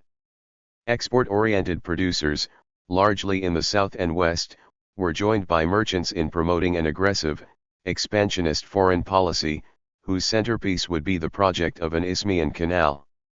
Ranged against them were the emergent industrial trusts, nourished by protectionism and wary of dangerous foreign adventures that might jeopardize domestic economic development. Allied with these were the transcontinental railroad interests who feared competition from a canal. What the railroad could do for travelers, eliminating the need for a transit across the Central American Isthmus, it could not do for freight. 108. California, Oregon, and Washington were already exporting significant quantities of wheat and timber. These commodities had to be carried around Cape Horn to reach markets in the Caribbean and Europe. Trade from the east and south had to take the same route to reach Asia or the west coast of South America. The cost of transcontinental rail transport was prohibitive. Thus the post-Civil War development that made the Nicaragua passenger transit obsolete simultaneously gave rise to increasing demands that the government become actively involved in construction of an Isthmian canal. The clamor took on added urgency with the opening of the Suez Canal in December 1869, which gave Europe a decided advantage in the East Asia trade. The growing preoccupation with the canal as the lever to elevate U.S. commerce ensured that Nicaragua would once again become a prime object of Yankee interest. In 1850, the task of constructing the waterway had exceeded the aggregate financial capacity of government and private enterprise in the United States. Despite the aggressive expansionism of that era, the assertion of exclusive control would have exceeded also the nation's military capabilities. The Clayton-Bulwer Treaty, under which the canal was to be jointly constructed and operated by the United States and Britain, had therefore been a necessary compromise. But by 1870 the matter had begun to assume a different aspect. The United States was desirous of asserting what Grant had called during the Santo Domingo affair our just claim to a controlling influence over the great commercial traffic soon to flow from east to west. This translated into a canal controlled exclusively by the U.S. Several serious obstacles, however, would humbug the grand design for the next 30 years, among these were Colombian and Nicaraguan nationalism, domestic political questions, and the Clayton-Bulwer Treaty. Then, too, the United States was still not strong enough to risk a direct test of military strength with Europe, particularly not with the British Navy, which at that time truly did rule the waves. These obstacles required the United States to make a number of policy zigzags before the goal of a Yankee-owned and operated canal could become a reality. In the post-Civil War period, canal interests centered first on Panama, largely as a result of a private survey commissioned by financier Frederick M. Kelly of New York in 1864. In 1867 Congress appropriated funds for another survey of the Panama route. This was begun in 1869. But negotiations with Colombia, of which Panama was then a part, failed during 1869 and 70. The Colombians refused to accede to demands that the canal be under the exclusive protection of the United States or that the U.S. Navy be permitted passage during wartime. With the military value of the canal thus nullified, the draft treaty was unacceptable to the United States. 1-4 Congress voted money for surveys of the Tehuantepec and 109 Nicaragua routes in 1870. A United States naval expedition began the Nicaragua survey in April 1872. The expedition's report, presented to Secretary of State Fish on January 31, 1874, concluded that the Nicaragua route presents by far a better combination of favorable conditions than any other route which has yet been examined. 1-5 The Interoceanic Canal Commission, established by President Grant to compare the reports of the various surveying expeditions, made its recommendation on February 9, 1876. It affirmed that the route known as the Nicaragua route possesses, both for the construction and maintenance of a canal, greater advantage and offers fewer difficulties from engineering, commercial, and economic points of view, than any one of the other routes. 1-6. A Nicaragua canal was now the settled policy of the United States. But before it could become a reality, it would be necessary to modify an 1867 treaty under which Nicaragua retained sovereignty over all transit routes through its territory. Late in 1876 Secretary Fish began negotiations with Dr. Adán Cárdenas, special emissary of Nicaragua to the United States.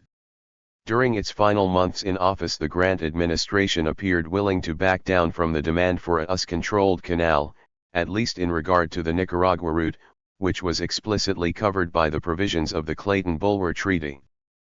Fish presented Cárdenas with a draft treaty containing provisions similar to those the U.S. had rejected in the Panama negotiations. According to its terms, the United States and Nicaragua would seek to obtain the guarantee of the principal maritime powers that none will ever obtain or maintain for itself any exclusive control over the said ship canal, or will ever erect or maintain any fortifications commanding the same. Vessels of all types belonging to the signatory powers would at all times, whether in peace or war, have equal access to the waterway. The work was to be undertaken by private capital, with the U.S. reserving the right to approve the contractor.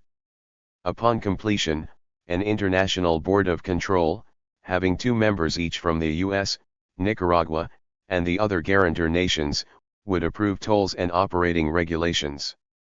Nicaragua was to retain a purely nominal sovereignty over the canal and adjacent territory. 18 Dr. Cárdenas notified Secretary Fish that the draft was inadmissible on account of its incompatibility with the sovereign rights of Nicaragua, as well as with the interests of the commerce of the world, and particularly with those of the republics of Central America. Nicaragua was ready, he said, to grant a company building and operating a canal with some modifications, all that is asked. and much more, but would not consent to any infringement of its sovereignty over the territory. Cardenas also objected to favoring the guarantor nations with toll rates one-half those of other states. Such a provision, he said, would mean that the canal, instead of being, as was to be hoped, a universal highway, open to the world, on conditions of perfect equality, would be converted into a monopoly for the benefit of a few maritime powers. Cardenas was particularly concerned that all American states, not just the United States, should enjoy most favored nation status.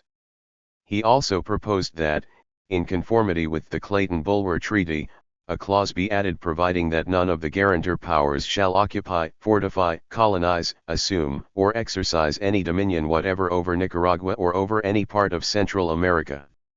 19 Fish replied that the United States was willing to admit all the Central American states, and possibly Colombia, to equal status, but not the other American nations who were, he said, without the power to make their guarantee practically, and, if need be, physically efficient. Nor would the United States agree, he added, to include the pledge made to Britain in the Clayton-Bulwer Treaty, because that still being in force, its repetition in a treaty with Nicaragua might imply a doubt of the good faith of the United States on the subject. Fish terminated the negotiation by informing Cardenas that your views continue to be so contrary to those entertained on the part of the United States, that I can see no hope for the construction of the canal. Nicaragua was, he said, unwilling to make concessions, such as would be sufficient to tempt the cupidity and inspire the confidence of capital. It is feared that because this great natural pathway happens to lie within the jurisdiction of Nicaragua, she may be disposed to be somewhat unduly sensitive in regard to her sovereignty, and to assert her technical rights in the matter in a way not only inconsistent with her own interests, but with those of commercial nations generally. I am forced to think that her counterdraft of the treaty is unconsciously framed upon the theory that the world desires a transit through her territory and must make all exacted submission to obtain it. 20 It was during the Grant administration's consideration of a Nicaragua canal that Secretary Fish articulated what, in justice, should probably be called the Fish corollary to the Monroe Doctrine. In an 1871 instruction to Charles Riot, the U.S. Minister to Nicaragua, Fish wrote, "The United States have an obvious interest that in any such undertaking their own citizens should have a predominating interest or control. While, therefore, it is not expected that you will incur any risk of giving offense by undue forwardness or importunity, you will endeavor by all proper means, to prevent that government from irrecoverably committing itself to the citizens or subjects of any other country for the construction of the canal, until citizens of the United States and their government shall have had a full opportunity to decide upon the practicability and expediency of the enterprise." 2:1. Though the instruction was expressed in the circumspect language of the early post-Civil War period, and made no mention of the Monroe Doctrine as such, its intent was clear. Claiming its vital interests were at stake, the United States would henceforth assert the right to exercise veto power over all means of transismian communication.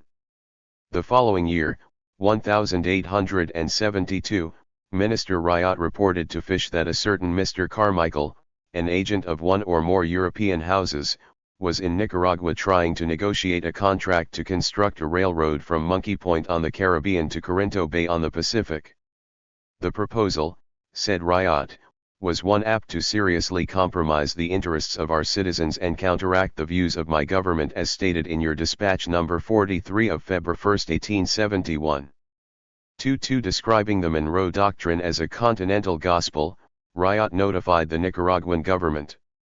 It was and is still held by the government of the U.S. that, in the establishing of interoceanic thoroughfares, be it by rail, by canalization or other means if not affected by the nation itself whose territory they are to cross, the citizens of the U.S. should have a predominating interest or control, since from them and their government no action contrary to the spirit of the American system need be apprehended. By the investment of large capital in an interoceanic transit line within the domain of the Republic by subjects of European powers, as well as by the subsequent management thereof by them, both her institutions and independence and the fundamental premises of the American system may be imperiled. With the sole view of preventing possible later difficulties between the U.S. and this country, the government of the U.S. and its citizens may have ample opportunity to consider and decide upon the practicability and expediency of the enterprise. 2-3. 112. For whatever reason, the efforts of Mr. Carmichael produced no result. On May 15, 1879, an International Canal Congress convened in Paris. Ferdinand de Lesseps, the French promoter responsible for the Suez Canal, was elected its president. Rear Admiral Daniel Emmen, head of the U.S. Bureau of Navigation, which had overseen the Nicaragua surveying expedition, and A.G. Menocal, its chief civil engineer, attended the Congress representing the United States. Their recommendation of the Nicaragua route was ignored by the Congress, which voted to support de Lesseps' scheme for a lockless, sea-level canal at Panama. Reporting back to the Secretary of State, Admiral Emmen charged that the Paris Congress had been packed with delegates who held an interest in an already existing French concession in Panama. Moreover, according to Emmen, most delegates lacked the engineering background necessary to decide on the merits of the Panama project, which he declared to be hopelessly impractical. 24. The efforts of a French company to build a canal across Panama, with an international guarantee of neutrality, conflicted with the U.S. desire for a controlling influence, and de Lesseps' undertaking created great consternation notwithstanding the U.S. engineers' prediction that it would fail. President Rutherford Hayes, reasserting what was then the clearly established U.S. attitude, declared, "The policy of this country is a canal under American control. The United States cannot consent to the surrender of this control to any European power or to any combination of European powers." 2-5. The big question was what the U.S. could do about it. Throughout 1880 and 81, de Lesseps Canal, with its international neutrality guarantee, received considerable attention from the House Foreign Affairs Committee. A committee report issued in April 1880 concluded that the Clayton-Bulwer Treaty, binding the United States to the policy of a canal jointly controlled by the U.S. and Britain, was an obstacle and possible peril in the way of a complete and pacific assertion of the sound, necessary, and vigorous American policy laid down in the President's message of March 8, 1880. Should now be finally and formally abrogated. 26.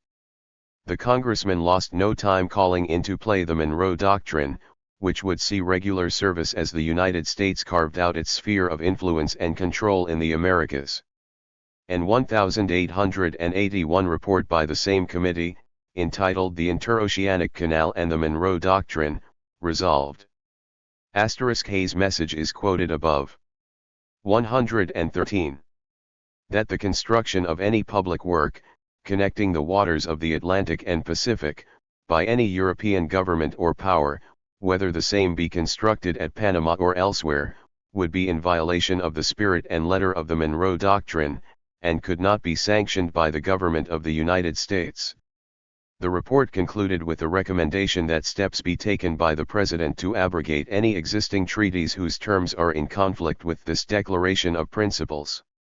27. The only weapons the U.S. administration could realistically employ were diplomatic and political. These it did use in a vain effort to thwart de Lesseps' project and to free itself from the Clayton-Bulwer restrictions. U.S. diplomats in Europe were told to argue that any international neutrality guarantee for a canal was superfluous, since the U.S. had already included such guarantees for the isthmus in its 1846 treaty with Nueva Granada. Moreover, it was said, an international neutrality agreement would partake of the nature of an alliance against the United States and would be regarded by this government as an indication of unfriendly feeling. 28. Secretary of State Blaine informed James Lowell, U.S. Minister to England, that the United States will not consent to perpetuate any treaty that impeaches our rightful and long-established claim to priority on the American continent. He instructed his minister that every part of the treaty which forbids the United States fortifying the canal and holding the political control of it in conjunction with the country in which it is located to be cancelled. Not very convincingly, Blaine argued that only the US could assure the neutrality of the canal, the guarantee of European powers being worthless because of their mutual animosities. Though claiming that the United States wanted no exclusive advantage, what he in fact proposed was that US warships be permitted use of the canal at all times, while those of other nations could only pass during peacetime. Such a formula rendered the term neutrality meaningless. Of greatest interest, however, was the rationale Blaine advanced to support the doctrine of US control. Great Britain, he argued, asserted control over the Suez Canal, the interior and nearest route to India, by means of its large military and naval establishments. Why then, for the protection of the distant shores of her own domain, for the drawing together of the extremes of the Union, should the US not assert control over a waterway linking the Atlantic and Pacific, which the United States will always insist upon treating as part of her coastline? 29 Blaine's national security argument, an extension of Buchanan's arm of the sea thesis, has been handed down as the principal justification for U.S. control over the present Panama Canal, and for U.S. hegemony over Sen. 114. Tral America and the Caribbean Basin. Even if it is accepted that the U.S. desire to control the canal has had no other motivation than this, the doctrine is remarkable. It negates the rights of the nation through which the canal passes, and implies that any country with distant possessions has a right to control both the most convenient route to those possessions and the territory through which the route passes. Presumably, then, the more possessions a country acquires, the more routes and subsequently, territories it is justified in claiming. The only limit on the extension of the doctrine would be the power of a country to enforce its claims. Many nations throughout history have practiced such great power politics, but few have been so bold as to assert them as a doctrine. The issue of neutrality versus U.S. control became a topic of increasingly intense debate within the United States as the canal project came closer to realization. There were arguments even among confirmed imperialists. Neutrality, it was pointed out, would only have meaning if the canal were open to all ships of all nations at all times, while hostile acts were prohibited within the canal zone itself. Any attempt to exclude the warships of belligerents, even on the basis of equal treatment for all nations, would create insuperable obstacles. It was often difficult to determine when a state of belligerency actually existed. The problem would be compounded by the question of who would be able to make an impartial determination.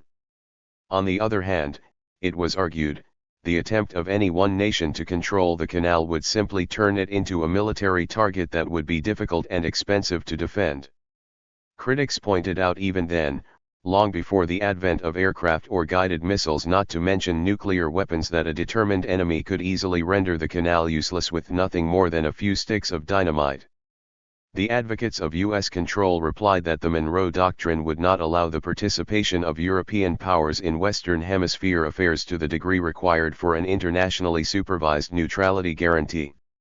To this they added the military argument that unless the U.S. controlled the canal, as Theodore Roosevelt put it, it strengthens against us every nation whose fleet is larger than ours.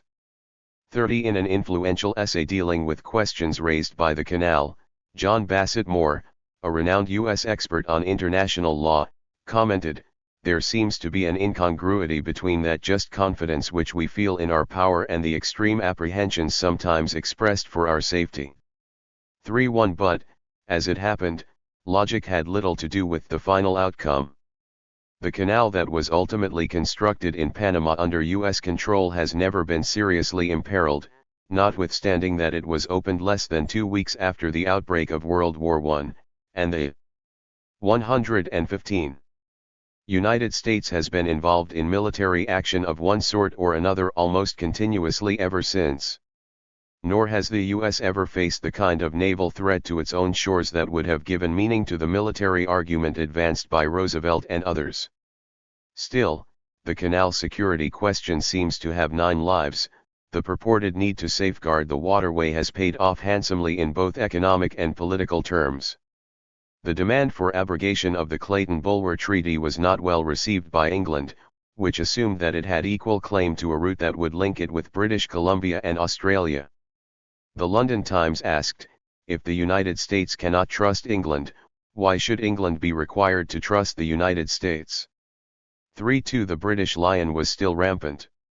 U.S. objections to de Lesseps Panama Canal project were ignored, and the demand for abrogation of the Clayton-Bulwer Treaty was rejected.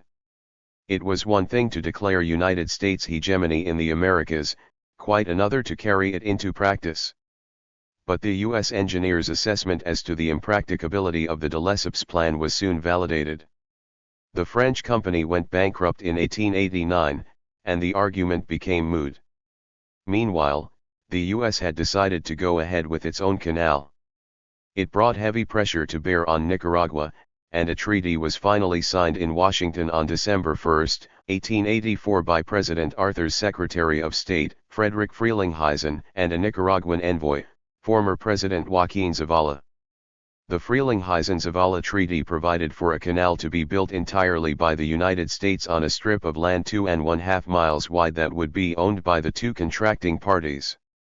Nicaragua would exercise civil jurisdiction over the territory in time of peace, but the canal would be administered by a joint board of directors controlled by the United States. Significantly, there was no provision for neutrality of the canal, nor was there any mention of fortifications. Article 2 declared, however, "There shall be perpetual alliance between the United States of America and the Republic of Nicaragua, and the former agree to protect the integrity of the territory of the latter."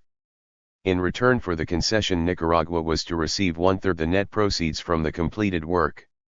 It also extracted a pledge that the United States frankly disavow any intention to impair the independent sovereignty of Nicaragua, or to aggrandize themselves at the expense of that state or of any of her sister republics in Central America.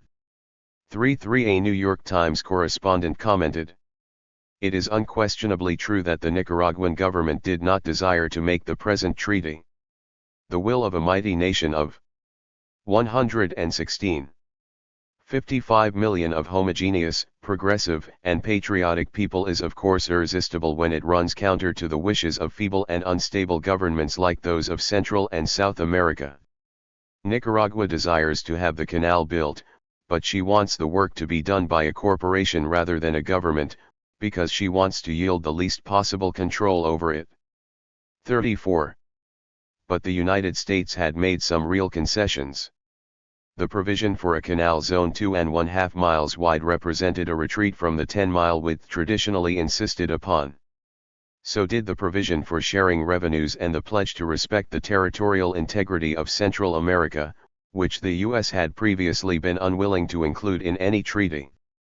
But perhaps the chief inducement for Nicaragua to compromise its sovereignty was the situation on the Mosquito Coast. Under the terms of the Treaty of Managua of 1860, Britain had agreed to relinquish its claim to Mosquitia in return for Mosquito autonomy within the Nicaraguan state. But the British then proceeded to interpret the treaty in such a way as to block Nicaragua's genuine reincorporation of the area. They were upheld in an 1881 arbitration award by the Emperor of Austria, which went against Nicaragua. The U.S. protectorate provided for in the Frelinghuysen-Zavala Treaty seemed to be the way out of Nicaragua's frustrating dilemma.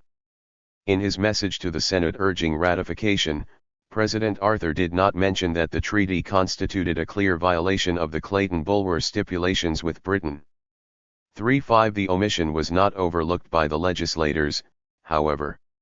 Notwithstanding all the commercial advantages to be gained from a Nicaragua canal, the U.S., including powerful business sectors, was not yet willing to jeopardize domestic economic development in a showdown with Britain for which it was not prepared. The Times Washington correspondent wrote, "A member of the Foreign Affairs Committee of the House said that it must strike foreign nations as absurd that the United States should undertake to possess itself of a part of Nicaragua with a view to commanding control of a ship canal, yet with nothing more formidable than the beef boat Tallapoosa to enforce the attempt." 36. Support for the treaty did bring out the torchbearers and flag wavers. The New Orleans Daily Picayune commented, "We must adopt a policy of acquisition, of territorial aggrandizement to the southward. The Nicaragua Treaty is an opening wedge. Let us drive that home, and by investing $100 million in a ship canal thus secure the country. American enterprise will soon annex the whole of Central America from that baseline. Sectional discord has happily ceased. 117. And the South is primarily and deeply interested in turning the tendency of enterprise and the march of empire southward. 37. But the empire builders were unable to carry the day. Though most senators voted for ratification, the treaty fell short of the two-thirds majority required. Before a motion to reconsider could be acted upon, it was withdrawn by the incoming Grover Cleveland administration, inaugurated in March 1885. Cleveland was the first Democrat elected to the presidency since the Civil War. Demonstrating how far the two parties had gone in reversing their pre-war roles, he declared himself opposed to a policy of acquisition of new and distant territory or the incorporation of remote interests with our own. Duty, he said, instructs us to address ourselves mainly to the development of the vast resources of the great area committed to our charge and to the cultivation of the arts of peace within our own borders. 3-8 Cleveland was willing to forego the demand for exclusive U.S. control and leave the waterway to private enterprise. By circumventing the obstacles presented by the Clayton-Bulwer Treaty, such an approach would actually bring the canal and its attendant commercial benefits closer to realization. In fact, private enterprise had already been busy. In May 1880, Navy Civil Engineer A.G. Menocal and Commander Edward P. Lull, both of whom had been intimately involved with the U.S. government canal surveys, signed a contract with Nicaragua on behalf of the Provisional Interoceanic Canal Society. Along with Menocal and Lull, the society counted among its members Rear Admiral Emman, ex-President Grant, and General George McClellan. Having obtained the concession, the society changed its name to the Maritime Canal Company of Nicaragua. 39 There was talk that Ulysses Grant would take charge of the project. Speaking before the American Geographical Society in December 1879, Amman, a personal friend of Grant, told his audience that the former president was willing to head the project under such conditions, as would enable it to be prosecuted vigorously and effectively. In June 1880 Grant turned down an offer to head the U.S. subsidiary of de Lesseps Panama Canal Company. In doing so he declared, "While I would like to have my name associated with the successful completion of a ship channel between the two oceans, I was not willing to connect it with a failure." 40 But Grant was willing to connect his name with the Maritime Canal Company of Nicaragua. Writing for the February 1881 issue of the North American Review, he appealed for support to the company's Nicaragua enterprise, claiming it represented an affirmation of the Monroe Doctrine. Concluded Grant. 118. I shall feel that I have added one more act of my life to those already recorded, if I shall succeed in impressing upon Congress and the people the high value, as a commercial and industrial enterprise, of this great work, which if not accomplished by Americans, will undoubtedly be accomplished by some one of our rivals in power and influence. 41. Maritime Canal Company laying rails to service construction on the Nicaragua Canal, 4 miles west of San Juan del Norte, 1890. Bills to give the company a national charter were introduced in 4 consecutive sessions of Congress, but opposition from several sources prevented any from coming up for a vote. Opponents included partisans of rival canal schemes as well as ultra-expansionists who objected to features of the company's concession explicitly recognizing the Clayton-Bulwer Treaty and providing for international neutrality guarantees. 42 The Arthur administration seems to have numbered among the latter. Grant, who had gone into the investment banking business after he left the presidency, was trying to arrange financing for the Maritime Canal Company when his firm, Grant and Ward, went bankrupt in 1884. Unable to begin construction for lack of funds, the Maritime Canal Company defaulted on its contract with Nicaragua and the concession expired later that same year. But Cleveland's withdrawal of the Freeling-Heisenzavala Treaty in 1885 again opened the door for private enterprise. Menocal, Amman, and others secured a new concession from Nicaragua in 1887. This time, with well 119. Orchestrated pressure from commercial interests, they succeeded in getting a bill of incorporation passed by Congress. With the bill signed into law in February 1889, the new Maritime Canal Company of Nicaragua was able to issue stock and raise an initial capital of $6 million. Actual work on the canal began in October 1889, less than a year after the French Panama Canal Company declared bankruptcy. The company dredged the silted harbor at San Juan del Norte, constructed a number of auxiliary facilities, including 11.5 miles of service railroad, and even began dredging operations for the canal channel itself. But funds ran out in 1893, and the financial panic of that year doomed efforts to obtain further private financing.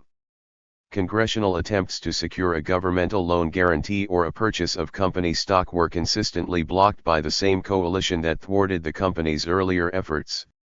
In typical fashion, the legislators did appropriate funds for a commission to study the problem. The United States Nicaragua Canal Board, also known as the Ludlow Commission, visited Nicaragua in 1895. It was the first of 3 consecutive survey commissions that would spend considerable time and money arriving at essentially the same conclusions reached by the Menocal survey more than 20 years before. The Ludlow Commission generally approved the plans and operations of the Maritime Canal Company but, apparently due to political pressure, recommended only further studies. While its successors, the first and second Walker Commissions, surveyed the potential routes again between 1897 and 1901, the deadline for completion of the canal came and went. Once again the Maritime Canal Company defaulted on its contract. The end of the century saw big political changes in the United States, along with a shift in the world balance of power. U.S. industry, carefully nurtured by protective tariffs since the Civil War, had outgrown its domestic markets. The time had come to break out of the protectionist incubator and join the scramble for world markets. Industrialist and merchant, financier and planter, Republican and Democrat all now harmonized the same jingo tune. The Spanish-American War in 1898 finally afforded the opportunity to make the move into the Caribbean foreseen by Jefferson, Monroe, and Adams. The United States took Puerto Rico outright and made Cuba a U.S. protectorate. In a single stroke it became the region's dominant power. Britain, bogged down in the costly Boer War, diplomatically isolated, and desiring to cultivate the U.S. as an ally, was ready to recognize the Caribbean as a Yankee lake. Following the victory over Spain, the stepped-up agitation for an exclusively US-controlled canal found the British ready to 120. Come to terms on modification of the Clayton-Bulwer Treaty. Secretary of State John Hay and British Ambassador Sir Julian Pauncefote signed an agreement in Washington in 1900 to amend the treaty. The U.S. would be allowed full power to construct and maintain the canal. Neutrality rules would be established similar to those in force for Suez. The waterway would be open equally to commercial and naval vessels both during war and peace. Fortifications would be prohibited, and other powers invited to join the agreement. But before ratifying the new treaty, the U.S. Senate added amendments that completely changed its meaning. These declared the Clayton-Bulwer Treaty to be voided, not simply amended by the new agreement, granted the United States the right to supersede the neutrality provisions whenever it thought necessary for its own defense, and dropped the provision inviting other powers to adhere. 43 As amended, the treaty was unacceptable. British imperialism was willing to admit the United States into the club, it wasn't willing to be humiliated by it. But in what was essentially a face-saving move, Hay and Pauncefote signed a new treaty in November 1901 that achieved the objectives of the earlier Senate amendments. This agreement was ratified by both governments. Article I specifically declared the Clayton-Bulwer Treaty superseded. Earlier language allowing equal access to commercial and warships of all nations had been weakened and the provision barring fortification by the U.S. was dropped. There was no mention of inviting other nations to join in the agreement. The Clayton-Bulwer ban on occupying, fortifying, colonizing, or exercising any dominion over any part of Central America was no longer in force.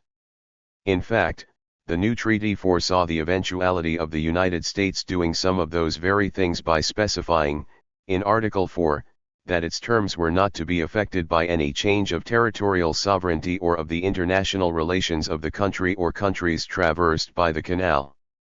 44. Meanwhile, mounting pro-canal pressure in Congress led to the introduction early in 1900 of the Nicaragua Canal Bill, or Hepburn Bill as it became known. The measure authorized the president to acquire territory from Nicaragua and Costa Rica for a US-owned and controlled canal.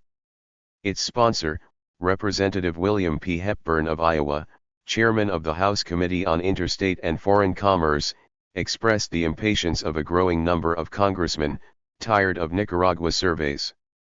"Mind you, every portion of this route has been investigated," he declared, certain that the U.S. already had almost a photograph of every grasshopper and bug that could be found in all that 179 miles of tropical country. 45. Hepburn appealed for support to those who want to see our coasts, now so distant and so difficult of AC 121. Says, brought in close proximity, those who want to see this nation go forward as it will with this great aid in the race for the commerce of the world, those who want to see that position of empire secured to us, commercially, politically, among the world powers that will come to us if we utilize our possibilities. 46. Congressman De Alva S. Alexander of New York spoke for the prevailing sentiment in favor of the bill when he proclaimed, "The breast of every patriotic American should swell with pride in contemplation of the magnificent results to our nation which are certain to flow through the waters of this canal. We are today the greatest force on earth for the higher civilization and improvement moral, physical, and economical of our race. We have a world mission before us, and the sphere of our influence is widening and deepening very rapidly as the years fleet onward. Let us prepare well for the task of our manifest destiny. Let us provide for the great commercial war whose clouds now faintly hover on our horizon. To accomplish these ends and be successful in the coming battles, no armor will be so valuable as an American canal, on American soil, owned, controlled, and protected by Americans." 47. Barriers to the new march of destiny were giving way quickly. Just as the Hay-Pauncefote Agreement removed the major legal obstacle, the Isthmian Canal Commission made its report. Its appraisal of the benefits of a canal gave foundation to the enthusiasm of the imperialists in Congress. The report concluded, "As soon as it has been opened, our trade with the west coast of South America will increase more rapidly, as will also the volume of our trade with the Orient. An Isthmian canal will strengthen the unity of the national and political interests of the United States, develop its Pacific territory, and promote the commerce and industries of the entire country. The benefits which Europe will derive from the canal will be commercial. In addition to this, ours will be political and industrial." 48. The relative pluses and minuses of the Nicaragua and Panama routes were found to be about equally balanced.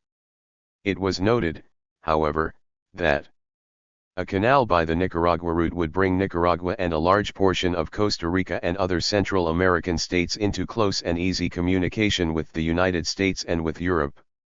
The intimate business relations that would be established with the people of the United States during the period of construction by the expenditure of vast sums of money in these states and the use of American products and manufactures would be likely to continue after the completion of the work. 2. 122. The benefit of our manufacturing, agricultural, and other interests. 49. Because of the amount of work already accomplished in Panama by de Lesseps Company and its successor, the new Panama Canal Company, costs of completion on the Panama route were estimated to be $45 million lower. But the U.S. would have to buy out the assets of the new Panama Canal Company, as the price being asked was exorbitant. The Commission recommended that the canal be dug in Nicaragua.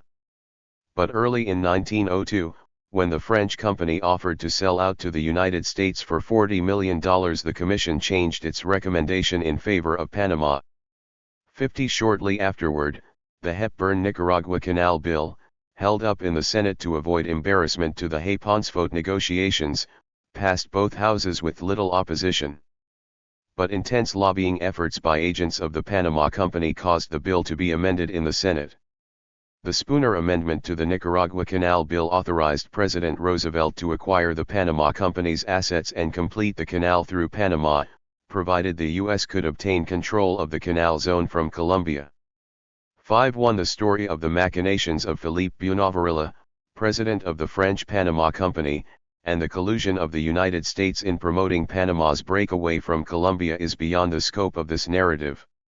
It is enough to say that the result was attainment of the long-sought-after U.S. objective, on terms that could hardly have been more favorable.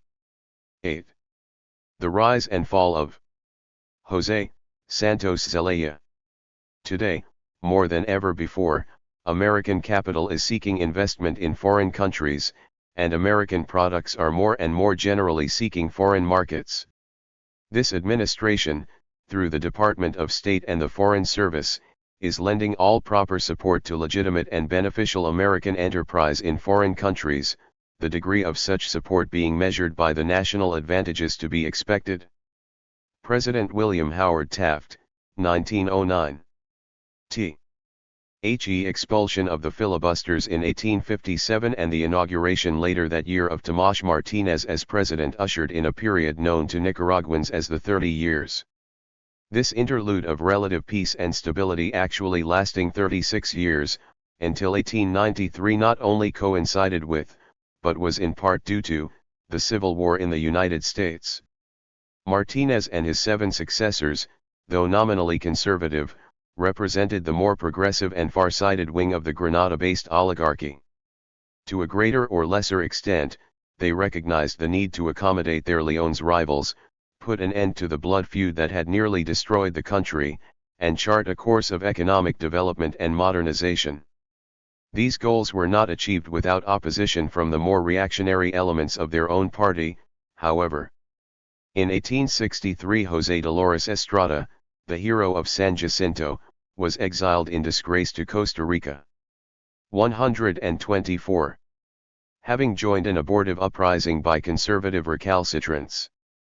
1 Martínez, who held office until 1867, got the 30 Years off to a good start. Under his administration, Managua midway between Leon and Granada became established as Nicaragua's capital. Leon had been the capital in colonial times, but during the years of civil war that followed independence the government shifted back and forth between Leon and Granada and occasionally rival governments existed simultaneously at both places. Managua was originally chosen as the seat of government in 1846, and served as the sometime meeting place of the Legislative Assembly. But the real establishment of the capital at Managua could not take place before attainment of the geographical harmony that the move was meant to symbolize. Even more significant for the future, the Martínez administration introduced a system of government incentives to promote coffee cultivation in the Sierras of Managua and nearby Masaya. The first commercial coffee plantation in Nicaragua had been established in 1845. But extensive cultivation of the bean was delayed by the chaos of domestic turmoil, British occupation of the Mosquito Territory, and the sundry invasions, interventions, and pressures from the United States. Nicaragua's economic development was retarded accordingly. By the 1860s, when coffee production was just getting underway in Nicaragua, it had already revolutionized the economic structure of Guatemala, El Salvador, and Costa Rica. 3. With the introduction of coffee came a series of structural reforms and infrastructural improvements. Under President Martínez the port of Corinto was constructed. Granada, destroyed by the filibusters, was rebuilt. Roads were improved, enabling stagecoach travel between the major towns of the Pacific region for the first time, a development that highlighted the extreme backwardness of the country. The capelanias, a form of church lien on land holdings, were amortized. Martínez's successors built the first railroads and telegraph lines. 4. Education was secularized and upgraded. A New York Times correspondent wrote in 1868 that there were 34 free schools giving primary education in the department of Rivas alone, compared with only 8 15 years earlier. 5. A decade later, a North American living in Granada wrote of the Nicaraguans. During the last 10 or 12 years a great change is coming over them, which is due in a great measure to the liberty of the press and to the establishment of an excellent college in the city, which is preparing the youth of the principal families to take the place of the old fogies with the ideas of the past. 6. The increasing world attention that Nicaragua received as the likely site of an interoceanic canal produced a sense of optimistic anticipation. The unhappy experience of Panama later demonstrated that there was little basis for such a sunny outlook. But at the time there seemed every reason to suppose that under the right conditions, given proper safeguards for Nicaraguan sovereignty, a canal would bring enormous benefits in commerce, immigration, and development. If, for better or worse, the waterway did not materialize, it was not for want of trying on the part of Nicaragua's statesmen of the 30 years. Rapid strides of coffee toward economic dominance, combined with the measured progress in transportation, communication, education, and law, signaled that the bases of modern capitalism were being established. As with the big neighbor to the north, much of the advancement was achieved at the expense of the Indian, who in Nicaragua occupied a good part of the hilly country best suited to coffee growing. The old oligarchs had been content with the power and prestige derived from their vast haciendas. Production on their underutilized lands, however inefficient, provided them with a comfortable way of life, and profits from commerce or the export of surpluses furnished the luxuries they desired. They had no need to disturb the Indians or the mestizo squatters who lived on the margins of their estates, supplying such labor as the seigneurs required. But coffee radically altered the picture of feudal somnolence. With it came an economy organized and directed toward export for the world market. Competition, investment, and profit were the order of the day. If the communal lands of the Indians were the best ones for growing coffee, the Indians would have to go. If more than 80% of the sparse population eked out its living from subsistence farming, and was therefore unavailable to pick coffee, something would have to be done about that too. 7. Through various means, legal and extra-legal, the lands were taken and the former occupants compelled to hire out their labor for whatever pay was offered. In practice these measures began with the agrarian law promulgated in 1877 during the administration of Pedro Joaquin Chamorro. In 1881 they sparked a rebellion by the Matagalpa Indians, thousands of whom were killed in the fierce repression that followed. 8. As the century entered its final decade, progress outpaced the ability of the old fogies to keep up. Coffee exports had increased 126. Nearly tenfold in 15 years. Favorable prices on the world market were pushing the extension of coffee cultivation into Jinotega and Matagalpa at an accelerated rate. 9. Around Managua a new class of capitalists had come of age, and for them the pace of change was not quick enough. Raising the banner of a renovated liberal party, they anxiously awaited their turn to assume leadership of the nation. The old fogies had accomplished a good deal during their 30 years, even taking into account the negative features of development. They brought a degree of peace and general prosperity unknown since the conquest, and to the extent their lights permitted, they defended Nicaragua's integrity against the ever-present menace of voracious superpowers. But in 1893 their political capital ran out. President Evaristo Carrizo had died in office in 1889, and the succession of events over the next 4 years conclusively demonstrated the decomposition of the conservative club that held power since 1857. The National Assembly chose conservative Senator Roberto Sacasa to serve the remainder of Carrizo's term. But Sacasa, a native of Leon, was not trusted by many of the Granada conservatives, and his renomination in 1891 provoked a split in the party. The dissenting faction charged that the Constitution had been violated and, feeling they had sufficient pretext to return the country to the chaos of the past, in 1893 they launched an armed uprising and called on other disgruntled groups to join them. In the resulting economic paralysis, businessmen invited U.S. Minister Louis Baker to mediate the dispute. A settlement was quickly reached. Sacasa resigned, to be followed by the calling of a constituent assembly. But the coalition that forced his ouster was inherently unstable, composed of conflicting elements whose only basis of agreement was aversion to the incumbent. In a second uprising that soon followed, the liberals swept the interim government aside, conservative resistance disintegrating before their advance. The controversial figure who led this July revolution, named by the Constituent Assembly a few months later to the country's presidency, was General José Santos Zelaya. Just 40 years old in 1893, Zelaya was the son of a Managua coffee planter. He had attended the Instituto de Oriente in Granada, the very institution the North American had in mind when he wrote of the youth who were preparing to replace the old fogies. After further studies in France, Zelaya served as a municipal official in Managua, establishing, it is said, the first lending library there, which he stocked with the works of the French philosophers. 1. To the rest of the world, the forceful personality of José Santos Zelaya would soon become synonymous with Nicaragua. He would be denounced by enemies at home and abroad as a ruthless tyrant and dictator. But 127. In the next 16 years, under Zelaya's leadership, a Nicaragua began to emerge that might almost be called dynamic. Public education was greatly expanded. Society was democratized, at least to the extent that members of the lower classes had opportunities for advancement as never before. Clericalism was curbed sharply, and there were substantial improvements in services, transportation, and commerce. Public administration and the military were modernized and professionalized. Zelaya had barely begun his term as president when events thrust his administration onto the world stage. War broke out with Honduras over alleged support by Nicaragua for liberal opponents of the Honduran president, General Domingo Vázquez. Honduran troops invaded Nicaragua at Gracias a Dios on the Atlantic coast, and in January 1894 Nicaraguan soldiers landed at Bluefields on their way to counterattack.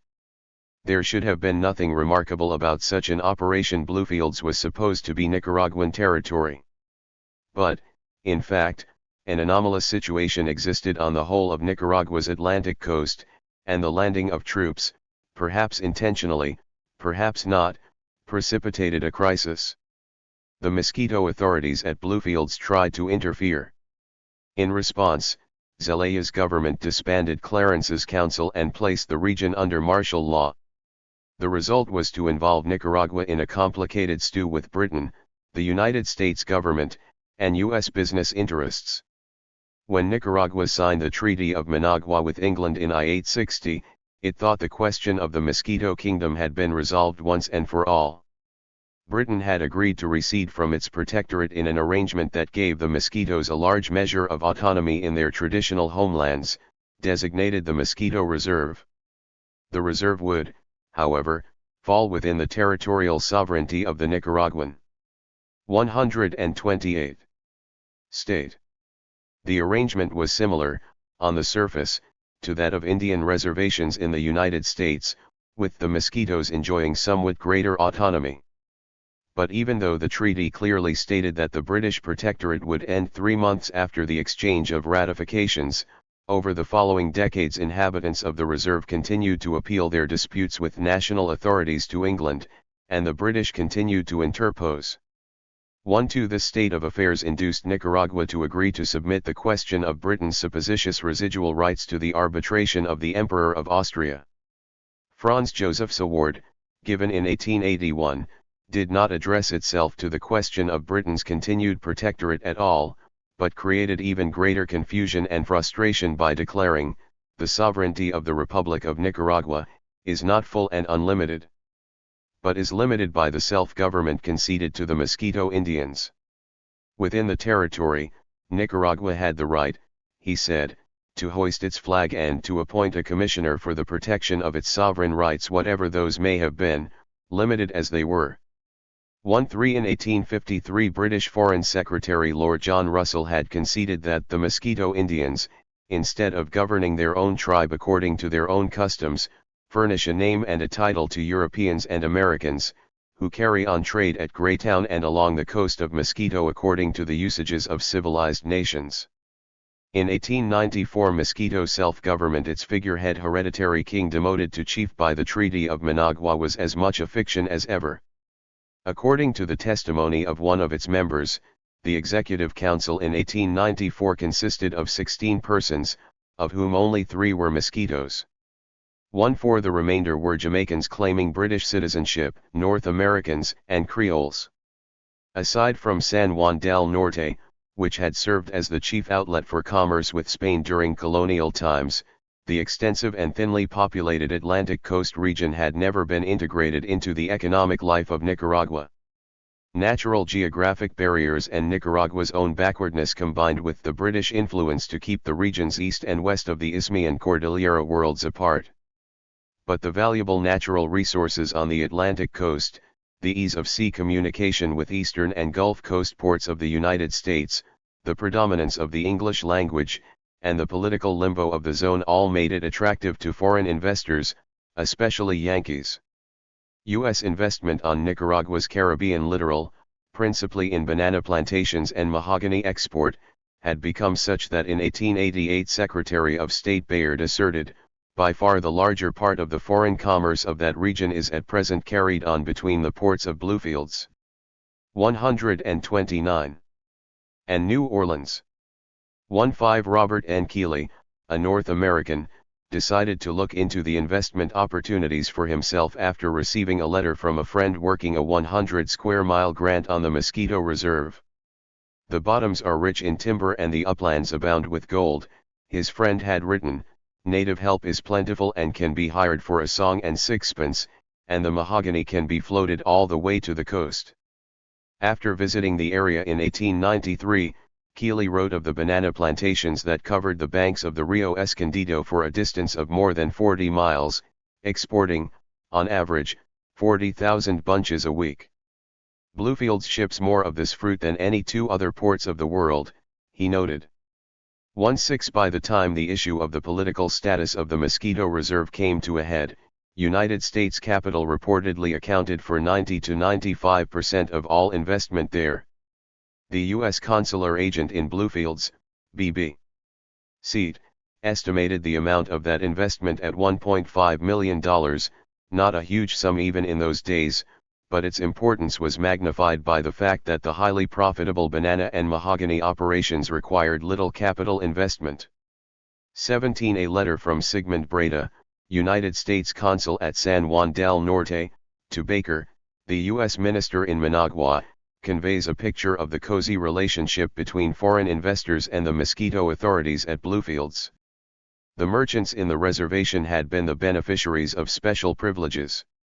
For example, they had not been required to present certified invoices upon their importations, and consequently, the values of such importations were accepted upon the mere statements made by themselves or their agents, and these practices or privileges must have been allowed, either by agreement or through the ignorance of the former authorities.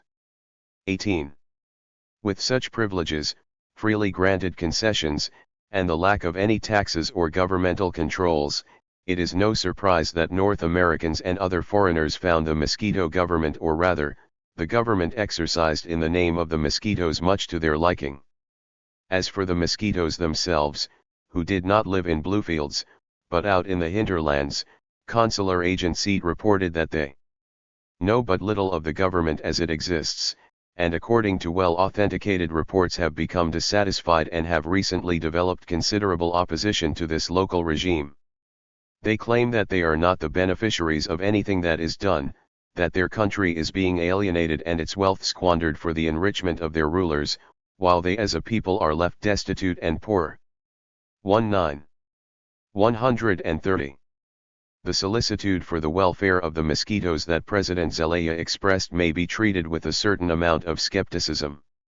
20 But the wholesale giveaway of resources by those controlling the reserve was certainly a serious concern for Nicaragua. With the emergence of the country from the troubles that plagued it since independence and the progress in developing the Pacific Zone, economic integration of the Atlantic coast with the rest of the country had become a real prospect, particularly given the apparent certainty of an interoceanic canal.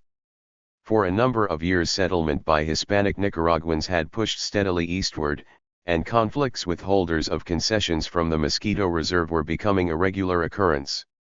In 1892, Nicaraguan Foreign Minister Jorge Bravo wrote of the Tendencies of the Mosquito Council to go beyond the limits traced by the Republic for the reserve, establishing a new boundary line by which they pretend to include our gold placers at Quicuna, and posting notices threatening all those who construct buildings in the town with the loss of their property. Bravo complained that the authorities of the reserve had repeatedly granted long-term concessions for exploitation of natural resources, even in places not embraced within the limits established by the Treaty of Managua. 2-1 conflicts soon developed between Nicaraguans and North Americans, the most frequent recipients of Mosquito Reserve concessions. The town of Rama, at the confluence of the Rama, Siquia, and Escondido rivers, lay just outside the boundary of the Mosquito Reserve in an area where the eastward flow of Nicaraguan settlers met the westward moving US-owned banana plantations. Rama was the scene of two incidents that exemplified the friction between North Americans and Nicaraguans. Both of these brought the intervention of the U.S. State Department. In 1888, a North American named N.P. Allen complained that his U.S.-registered schooner, the Menda, had been illegally seized by Nicaraguan authorities. His complaint, transmitted to Washington by the U.S. Consular Office at Bluefields, resulted in the usual preliminary diplomatic inquiries. In response, Nicaragua produced a police report showing that the Merida was not engaged in navigation at all. It was nothing more than an old hulk that Allen had towed to Rama and turned into a combination trading post, gambling house, and, in the words of the police commissioner's report, general resort for men and women, who may be properly styled professionals. 2-2 Nor had the Nicaraguans seized the Merida, they had merely searched it for proof that Allen was selling liquor without a license. The State Department dropped the case when no evidence to refute the Nicaraguan version was forthcoming. 131. An incident occurring a few years later was somewhat more serious. On the night of March 20, 1894, police at Rama attempted to arrest a drunk on the doorstep of a warehouse belonging to a US-owned company. William Wilson, a U.S. citizen and company employee, was sleeping on the second story of the building. Disturbed by the commotion, he came downstairs and began pushing the Nicaraguans. Norberto Argiello, the police inspector, drew his revolver and shot Wilson, who died shortly afterward. The Zelaya government ordered Argiello's arrest and trial.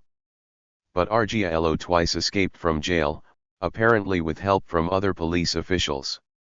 Claiming that the whole business is marked by such contempt for the most obvious dictates of justice, and such disregard of the simplest obligations of international duty, the United States presented Nicaragua with an ultimatum: Nicaragua must adopt such measures as will leave no doubt of its sincere purpose and ability to protect the lives and interests of the peaceable citizens of the United States dwelling in the Mosquito Indian Reservation and to punish crimes committed against them.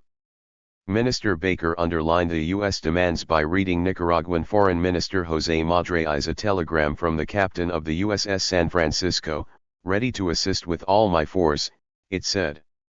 23 As the Zelaya government had already disciplined Argiello's superiors for suspected complicity in his escape, it declined the U.S. ultimatum, though manifesting a conciliatory attitude.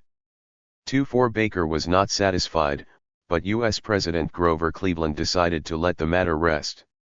With the tendency of Yankees to call for the intervention of their government on any pretext real, exaggerated, or invented, and the inclination of the latter to respond, the United States soon became involved once again with the question of the political status of the Mosquito Coast. During the era of emerging 19th-century imperialism, the great powers routinely used their navies to enforce the claims of their citizens doing business abroad. If a small nation failed to show sufficient alacrity in paying its bills, or in making reparation for some real or imagined injury, or was not sufficiently cooperative in setting its tariff rates, a warship steaming into port would invariably produce the desired result by seizing control of the customs house or simply training its guns on the town. But the ambiguous status of the Mosquito Reserve gave rise to special problems for the United States. Secretary of State Bayard described these in 1888. It is important that Nicaraguan sovereignty should exist in fact as well as in name within the Mosquito Reservation. With the sovereign alone can we maintain diplomatic relations, and we have a right to look to that sovereign for redress in the event of wrongs being inflicted upon any of our citizens.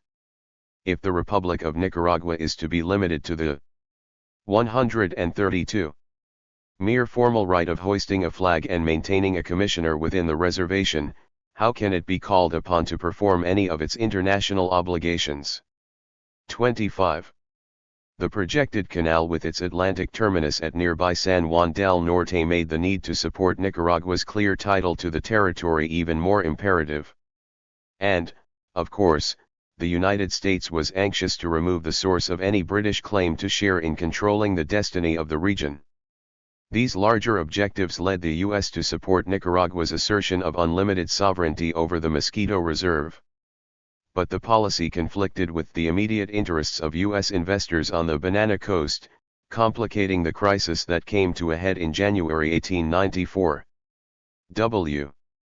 Nicaraguan troops landed at Bluefields and imposed martial law in the reserve. Consular agent Seat and 50 U.S. citizens in Bluefields telegraphed Washington, requesting that a warship be sent to protect their lives and millions of dollars in property. Though they professed to fear the Honduran invasion, it soon became clear that what really concerned them was the oppressive Nicaraguan authorities who tried to impose an export tax on bananas and enforce the customs regulations. Consul Breda wrote, "Mosquito under Spanish rule means the utter ruin of all that American capital and energy has accomplished and built up here in such a wonderfully successful manner in the past few years." 26 The USS Kearsarge, dispatched to the scene, wrecked while en route, and a ship summoned by the British consul, the Hall's Cleopatra, arrived first and landed a force of 50 Royal Marines. General Lacayo, the Nicaraguan commissioner, reached an agreement with British officials to form a provisional council to govern the reserve. It would include representatives of the various nationalities, but the Nicaraguan commissioner would preside. Though the agreement also called for withdrawal of British troops, anti-Hispanic agitation, largely fomented by North American residents, resulted in civil disturbances, and Lacayo asked the British to assume police duties until a local police force could be organized. The Anglo-Nicaraguan protocol for governing the reserve and the presence of Royal Marines greatly upset the State Department. Britain immediately assured Washington that the agreement was merely for the protection of its citizens, not to uphold the regime of Clarence against Nicaragua. In the curious state of affairs that ensued, however, the United States government, presuming to be a better defender of Nicaragua's rights than the Nicaraguans themselves, protested that the arrangements violated the Treaty of Managua, an agreement to which it was not a party. 27 representatives of U.S. corporations on the coast, meanwhile, demanded that the United States uphold the arbitration award by the Emperor of 133 Austria and restore their friend Clarence to power. The latter were supported, to one extent or another, by the local U.S. consular officials, Seat and Breda. Under such circumstances, it is not surprising that U.S. Minister Baker, in Managua, became confused. Reluctant to make the journey to Bluefields to investigate matters for himself, he at one point wrote Secretary of State Gresham, "The powerful naval force of the United States now on the Mosquito Coast is much more able to enforce any demands that should be made than I am." 28 Finally ordered to go, Baker got himself into trouble by trying to negotiate the withdrawal of Nicaraguan troops, counter to official U.S. policy. On July 5, after the British withdrew, part of the local populace rose in revolt, proclaiming as their goal the restoration of Clarence and the expulsion of the Nicaraguans. Seat requested that Marines be landed from the USS Marblehead, standing off the coast, for protection of life and property. General Cabezas, who commanded the small force of Nicaraguan troops then in town, gave his approval. The insurrectionists surprised a squad of Nicaraguans at El Bluff, the entrance to Bluefields Harbor, and captured a small field piece. Hauling the gun into town, they trained it on Government House, where General Cabezas and 25 soldiers were quartered. Commander Charles O'Neill, captain of the Marblehead, arranged for a ceasefire and for withdrawal of the Nicaraguans from their untenable position. Amander Onal's reports to the Secretary of the Navy on the state of affairs at Bluefields are noteworthy for their clarity and degree of objectivity. They contrasted markedly with the inflammatory allegations of the U.S. businessmen, which were, in large measure, supported by the reports of Seat, Breda, and Baker. 29 Onal's testimony contradicted the claims that North American residents were threatened by depredations from Nicaraguan troops. He reported that they were, in fact, in no danger unless caught in a crossfire between the contending forces. Any harm to U.S. business interests, he said, would likely result from the fact that owing to the recent excitement the natives have many of them quit work. 30 The commander described Clarence, then 21 years old, as merely a puppet, and is neither bright, clever, nor well educated. An inexperienced boy did not know what he was talking about, nor did he have the faintest idea as to the gravity of the situation. Under Mosquito rule the planters hired or leased land at 3 cents an acre per annum for 50 years, reported O'Neill, and at the present value of the local coin their rental is 1.5 cents per acre in United States currency. The Nicaraguans. 134. Do not look with favor upon such leases. 3.1. Robert Henry Clarence, last hereditary ruler of the Mosquitoes, money he claimed to have loaned the insurgents from his personal savings. Though Diaz was also an agent for the Nicaragua Sugar Estates Limited and a member of a prominent conservative family, the $63,000 representing 4 times his annual salary at La Luz was beyond his means. It was thought that most, if not all, of whatever money Diaz had actually advanced came not from his own pocket, but from U.S. companies operating on the coast. Moffat testified that the La Luz manager at Bluefields urged him to use his influence to seat Diaz as president of Nicaragua, telling him his own future would be assured if he put Adolfo over the line there. 7-2. 145. Other evidence of outside sponsorship for the uprising eventually came to light. President Estrada Cabrera of Guatemala, Zelaya's conservative arch-rival, loaned $90,000 in gold. The Puerto Perlas, a US-owned boat on its way to Guatemala to pick up arms for the rebels, was seized by Honduras for violating its neutrality. The U.S. threatened to take the boat by force unless Honduras released it. The Hondurans had no alternative but to submit.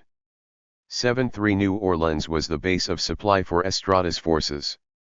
From there they received arms and recruits furnished by, among others, the Emery Company, with whom Nicaragua had so recently reached a generous settlement. Other support came from the United Fruit Company manager at Bocas del Toro, Panama. Financial aid from U.S. companies reportedly reached $1 million. 74 North Americans by the dozens joined the rebellion, instructing the Estrada Chamorro forces in the use of machine guns, frequently operating the modern weapons themselves. Others commanded bodies of rebel troops in combat. They included not only employees of U.S. companies on the coast, as in 1894 and 1899, but recruits direct from the states as well.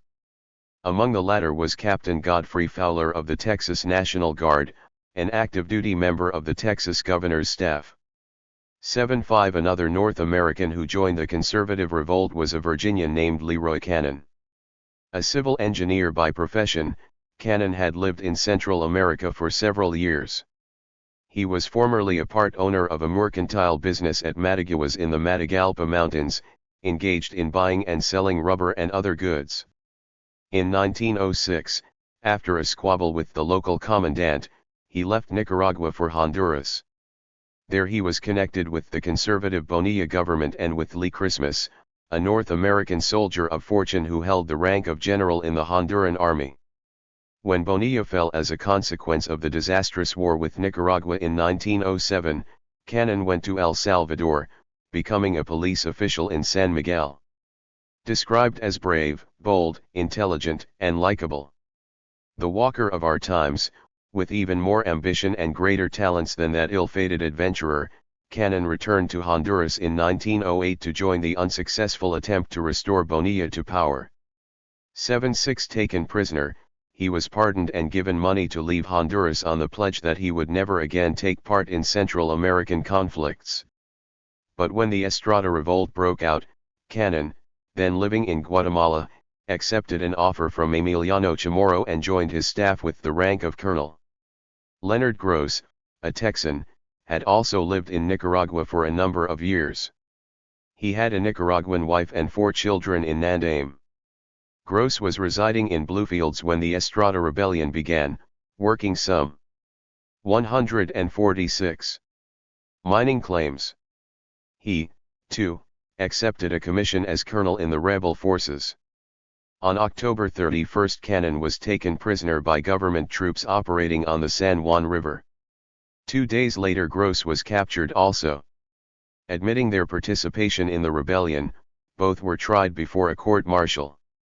Gross testified that his assignment had been to blow up the Diamante, a riverboat carrying 500 government troops on their way to recapture the lower San Juan.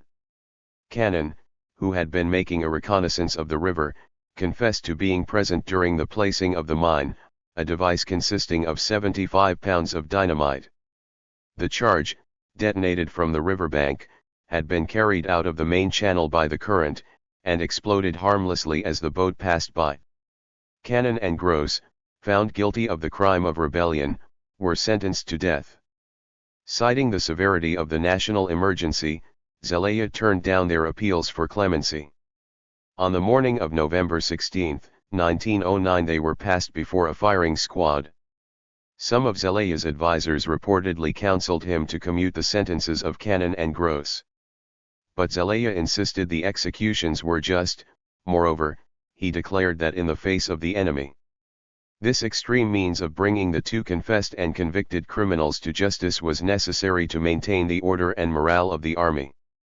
77 Just or not, the shooting of Cannon and Gross furnished the pretext for the famous December 1, 1909 letter from Secretary of State Knox to the Nicaraguan charge d'affaires in Washington. The Knox note declared, "Since the Washington Conventions of 1907, it is notorious that President Zelaya has almost continuously kept Central America in tension or turmoil. It is equally a matter of common knowledge that under the regime of President Zelaya Republican institutions have ceased in Nicaragua to exist except in name, that public opinion and the press have been throttled, and that prison has been the reward of any tendency to real patriotism." The Secretary furnished no substantiation for these dramatic accusations, affirming that personal consideration for the Nicaraguan charge impels me to abstain from unnecessary discussion of the painful details of a regime which, unfortunately, has been a blot upon the history of Nicaragua. Appeal against this situation has long since been made to this government by a majority of the Central American republics, claimed Knox in the letter. To this a great body of the Nicaraguan people had supposedly added their appeal by means of revolution. Given such a state of affairs and the alleged condition of anarchy in Nicaragua, the United States, Knox said, was left with no definite responsible source to which it could look for reparation for the killing of Messrs. Cannon and Gross, or in 147. Deed, for protection which must be assured American citizens and American interests in Nicaragua. He declared diplomatic relations with the Zelaya government to be at an end. 7-8 The Knox note was an amazing document on several counts. The allegation that Zelaya had engaged in wholesale violation of the Washington Accords, frequently repeated later, was not supported then, or afterward, by any evidence. 79 Nor is it credible that aggrieved parties would have appealed to the United States as Knox claimed. The very conventions that the United States was purportedly interposing to uphold had established the Central American Court of Justice to handle just such contingencies. The court received no complaints about Zelaya. Moreover, the proclaimed purpose of the United States to promote peace in the region, especially the moral authority it had placed behind the Washington Peace Conference, demanded that if any Central American state did complain to the U.S., they be directed first to the arbitration court. The extent to which republican institutions and what are now called human rights existed in Nicaragua is debatable. There were many charges of abuses, but these came mostly from the conservative opposition, which was hardly an unbiased source. Zelaya, in turn, described the latter as that party that conceals the dagger and the poison of the bourgeois behind a crucifix, that Jesuitical legion that thinks power is the divine right of its caste and aspires to erect the throne of privilege over the lowly, has 100 times seized the rifle and 100 times had to put it down again in the bitter disappointment of its ineptitude and unpopularity. 80. Though the hyperbole may have been overdone, the conservatives, as they were then, were certainly a factious lot and probably provoked such repression as befell them. It is also true that their continual rebellions were, until they received substantial external support, ineffectual. The repression that did occur under Zelaya was surely no worse than in the other Central American countries, and conditions were good compared to the regimes that would follow, or to the wholesale political killings and state terrorism that has characterized Central America in recent years. In any event, neither in the Washington agreements nor anywhere else was the United States elected to pronounce judgment on what were, after all, the internal affairs of Nicaragua. The position taken by the Taft administration with respect to Cannon and Gross was a radical departure, both from past policy of the United States and from accepted international practice. Citizens who took up arms against friendly powers were regarded as having forfeited their right to the protection of their government. Andrew Jackson cited these criteria as justification for his execution of Robert Ambrister and Alexander Arbuthnot in 1818. He alleged that these two British subjects had aided Seminole Indians who were resisting his invasion of Florida, then a Spanish colony. Jackson was upheld by President Monroe, and the English government made no protest. Just such a hands-off view regarding filibusters with U.S. citizenship had been reaffirmed by Presidents Zachary Taylor in 1849 and Millard Fillmore in 1851. 8. The breaking of relations with Nicaragua, accomplished by the Knox Note, put the Nicaraguan government and rebels on the same footing in regard to U.S. neutrality laws. Since the United States officially recognized neither belligerent, weapons and supplies could legally be shipped to both. In practice they went mainly to the anti-Zelaya forces in Bluefields. Confronted with the implacable hostility of the U.S., Zelaya saw no alternative but to resign. The National Assembly unanimously accepted his recommendation of José Madrayz as his successor. Madrayz, a prominent jurist and former foreign minister, was well known both in and outside Nicaragua. Having spent several years of Zelaya's administration in exile, he returned to the government on the eve of the 1907 war with Honduras, and served as Nicaragua's chief negotiator at the Washington Conference. When Zelaya resigned, Madrayz was the Nicaraguan member of the Central American Court of Justice in Cartago. Madrayz received an enthusiastic welcome on his arrival in Managua. 8. Honduras and Costa Rica recognized his government, and it was hoped that the rebels, confined to the Atlantic coast, would come to terms. But convinced of United States support, Chamorro, Estrada, and Diaz remained obstinate. Even with the flow of money and war materiel from North American companies, however, the rebellion soon began to founder. Government forces recaptured San Juan del Norte and won several other significant victories. In May 1910 they retook El Bluff, the entrance to Bluefields Harbor and location of the Customs House.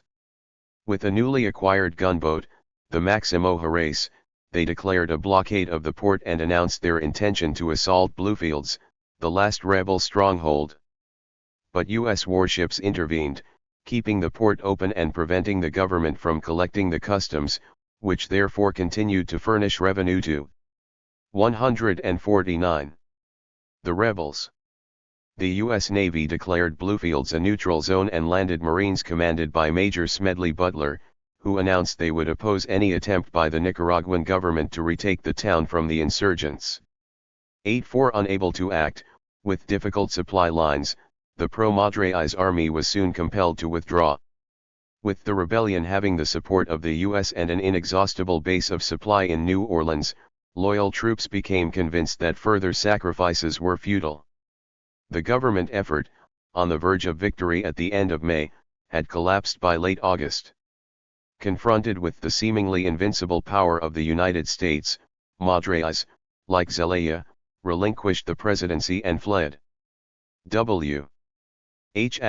Then, was the crime of Zelaya that made Washington turn thumbs down on Nicaraguan liberalism.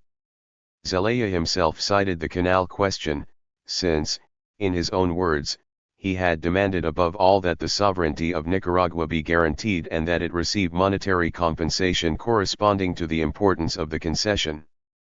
85 But that explanation, perhaps intended to appeal to nationalist sentiment, does not correspond to the facts. In December 1900, Luis Correa, Nicaraguan minister to the United States, had signed a protocol with Secretary of State John Hay agreeing to open canal negotiations with the U.S. as soon as Congress granted Roosevelt the necessary authorization. At the time, Hay submitted a draft canal treaty for the Zelaya government's consideration. It would have given the United States the perpetual right to construct, own, and operate a canal across a 6-mile wide strip of Nicaraguan territory. In return, the United States was to guarantee in perpetuity the sovereignty, independence, and territorial integrity of Nicaragua, which would retain a merely nominal ownership of the canal zone. The Nicaraguans were to receive monetary compensation of $1.5 million on ratification and $100,000 per year thereafter. At the end of 1901, as the canal question came to a head in Congress, Secretary Hay instructed Minister William Mary to press for Nicaragua's approval of the draft treaty. The Zelaya government initially raised several objections, but all the important ones were overcome within a few days. On December 6, 1901, Foreign Minister Fernando Sanchez signed a new protocol, agreeing to the main provisions of the draft treaty in return for a single lump sum payment of $6 million. All that remained to be worked out, after Roosevelt received congressional authorization to proceed, was a minor matter of court jurisdiction in the canal zone. Sanchez told Mary that President Zelaya was very content with this agreement. The failure of the United States to build a canal across Nicaragua resulted from maneuvering by the pro-Panama interest. It had nothing to do with any objection. 150. Or obstacle raised by Zelaya. 86 The subject of a canal was never broached again during Zelaya's administration. Another frequently alleged cause for U.S. hostility was the connection of Secretary Knox with the Fletcher family and its Nicaraguan mining concession. This and other individual business interests may have played a role in helping call Nicaragua to the attention of the new administration. But the policy pursued by Taft and Knox appears to have been based primarily on larger considerations of U.S. influence and strategic objectives. Zelaya's tampering with the concessions of U.S. companies and other nationalistic economic policies conflicted with the Taft administration's plans to promote greater U.S. investment in Central America and the Caribbean, while his prestige challenged U.S. political hegemony in the area. There was no significant, credible evidence that he tried or intended to sell a rival canal concession to Japan, although it was certainly within Nicaragua's sovereign rights to do so. There was even less evidence to support a supposition that the Japanese, or anyone else, were inclined to waste enormous sums on a project as absurd as building a rival canal, or that Washington ever seriously believed they would. But Zelaya did negotiate alone with a British-French syndicate, which the U.S. tried unsuccessfully to block, and contracted with a German company to build the Atlantic Railroad. 87 Such dealings with U.S. competitors, signs of a dangerous degree of independence on the part of Zelaya, clearly violated the interpretation of the Monroe Doctrine that was then current. Salvador Castrillo, the anti-Zelaya rebels' ambassador to the United States, averred that he, more than any other Nicaraguan, was responsible for the intervention, understanding that only by turning a key in Washington could Zelaya be overthrown. 20 years later, acknowledging that which is plain as day, he wrote, "The fall of Zelaya brought the disgrace of Nicaragua. The evils to be remedied were relative, and we could have washed that dirty laundry in the family. It was a paradise then compared with today. And the Atlantic Railroad, which he was building, which only he with his great strength and energy could have succeeded in completing, would have redounded to the grandeur of Nicaragua, which instead has retrogressed to the days of 55 and 56. 88. 9. The best laid plans. We, of America, have discovered that we, too, possess the supreme governing capacity not merely to govern ourselves at home, but that great power that in all ages has made the difference between the great and the small nations, the capacity to govern men wherever they are found. Elihu Root, 1904. A. FTER The fall of the Madreis government, the victorious conservatives named General Estrada to head their new regime. Estrada immediately telegraphed Washington requesting recognition. U.S. government and business had given the conservatives the boost that made their victory possible. Washington's blessing seemed to be a foregone conclusion. But the State Department intended to extract a price for its approval, which conservative leaders knew they must have if they were to stay in power. One Thomas C. Dawson, then U.S. Minister to Panama, was named United States Special Agent and sent to Managua. Dawson wasn't a casual choice. He had recently been promoted to head the State Department's Division of Latin American Affairs, and had a reputation as the leading U.S. troubleshooter in the region. As Minister to the Dominican Republic from 1904 to 1907, he negotiated the agreements that gave the United States control of that country's finances and made it a U.S. protectorate. Working with Thomas P. Moffett, the former consul at Bluefields, Dawson dictated the terms for U.S. recognition. On October 27, 1910, he obtained the conservative leaders' signatures on a series of agreements that became known as the Dawson Pact. Signed by Juan J. Estrada, Adolfo Diaz, Luis Mina, and Emiliano Chamorro, these agreements pledged the new regime to take a series of steps regarding the country's future. It would convoke 152. A constituent assembly the following month to pick a president and vice president. Estrada and Diaz would be put forward as candidates for the respective offices. The assembly, in turn, would schedule a presidential election to choose successors to Estrada and Diaz, and for that election the signers agreed to nominate only candidates who represent the Revolution and the Conservative Party. To ensure these would win, they agreed that the government to be established in Nicaragua must not permit, under any pretext, the Zelallista element in its administration. Likewise, the Constituent Assembly would adopt a constitution tending to the abolition of monopolies guaranteeing the legitimate rights of foreigners. A mixed commission would be established to resolve all outstanding claims arising from the annulment of contracts and concessions by the previous government. Its makeup and the details of its operations had to have prior approval from the State Department. 3. The linchpin of the Dawson Pact, however, was the conservatives' pledge to solicit the good offices of the American government to arrange for a loan to be guaranteed by Nicaragua's customs duties. These duties would then be collected in accordance with the terms of an agreement satisfactory to both governments. That Washington's recognition for the Estrada-Diaz government should hinge on the latter's negotiation of a loan in the United States seems curious at first glance, especially since Madreis had left a surplus in the nation's treasury. 4. But the binding of Nicaragua to the United States by Philander Chase Knox. 153.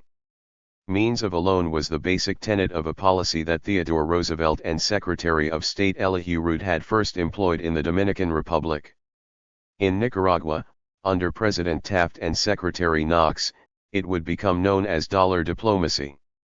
In 1904 Roosevelt had declared that the United States, as a civilized state, would henceforth assume the duty of policing the financial and political affairs of the other presumably uncivilized states in the Western Hemisphere. This, he explained, would forestall the possibility of European intervention. 5. Roosevelt's corollary to the Monroe Doctrine was put into practice the following year in the Dominican Republic.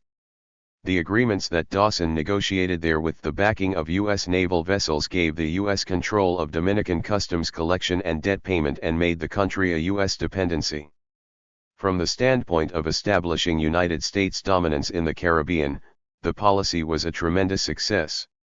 Taft and his Secretary of State were anxious to put it into practice in Nicaragua, and the loan was the means to that end. Unlike the Dominican Republic, however, in Nicaragua there was no threat of European powers intervening to collect debts that could be used to justify a U.S. takeover of the country's finances. In fact, under President Zelaya, Nicaragua had one of the better debt payment records in Latin America. A new justification was needed. So Taft and Knox broadened the Roosevelt corollary to encompass the argument that Roosevelt himself had used during the diplomatic intervention that led to the 1907 Washington Conference. Political instability invited European intervention and threatened the as yet uncompleted Panama Canal. Dollar diplomacy. Financial intervention by the United States was the remedy. As Taft explained U.S. actions in Nicaragua in a 1912 message to Congress, it is obvious that the Monroe Doctrine is more vital in the neighborhood of the Panama Canal and the zone of the Caribbean than anywhere else. It is therefore essential that the countries within that sphere shall be removed from the jeopardy involved by heavy foreign debt and chaotic national finances and from the ever-present danger of international complications due to the disorder at home. Hence the United States has been glad to encourage and support American bankers who were willing to lend a helping hand to the financial rehabilitation of such countries, because this financial rehabilitation and the protection of their custom houses from being the prey of would-be dictators would remove at one stroke the menace of foreign creditors and the menace of revolutionary disorder. 6. Taft's aversion to revolutionary disorder was obviously selective, since 154. He had just supported the revolution that returned the Nicaraguan conservatives to power. The revolutions the U.S. sought to prevent were those led by nationalists who might implement policies counter to Yankee economic and strategic objectives. In any case, U.S. control of Nicaraguan finances by means of a loan did not take away the incentive to revolution, it created powerful new incentives. But it did provide the means and the pretext by which the United States could intervene to prevent revolutions from succeeding. And, as Taft pointed out, there was a second advantage to the policy. One affecting chiefly all the southern and Gulf ports and the business and industry of the South. The republics of Central America and the Caribbean possess great national wealth. They need only a measure of stability and the means of financial regeneration to enter upon an era of peace and prosperity, bringing profit and happiness to themselves and at the same time creating conditions sure to lead to a flourishing interchange of trade with this country. 7. First, all went according to Dawson's script. On December 31, a newly elected Constituent Assembly, presided over by Emiliano Chamorro, ratified the Dawson Pact selection of Estrada and Diaz for president and vice president. The pair officially began their term of office the following day, January 1, 1911, and with all in constitutional order, the U.S. granted its recognition. Taft sent Estrada a telegram congratulating him upon his assumption of the presidency by popular mandate, unanimously expressed through the Constituent Assembly. In his instruction to Elliott Northcote, the new U.S. Minister, Secretary Knox wrote, "The Department is glad to bear witness to the favorable impression created by these officials in performing in such good faith certain of their promises and in renewing their determination to execute without unnecessary delay the undertakings which remain to be fulfilled." 8. Northcote's job was to ensure that those remaining undertakings were fulfilled. He was aided by Ernest H. Wands, a monetary expert who would advise the Nicaraguan government on restructuring its finances, and help arrange for the loan. But after its initial successes, the plan began to run into trouble.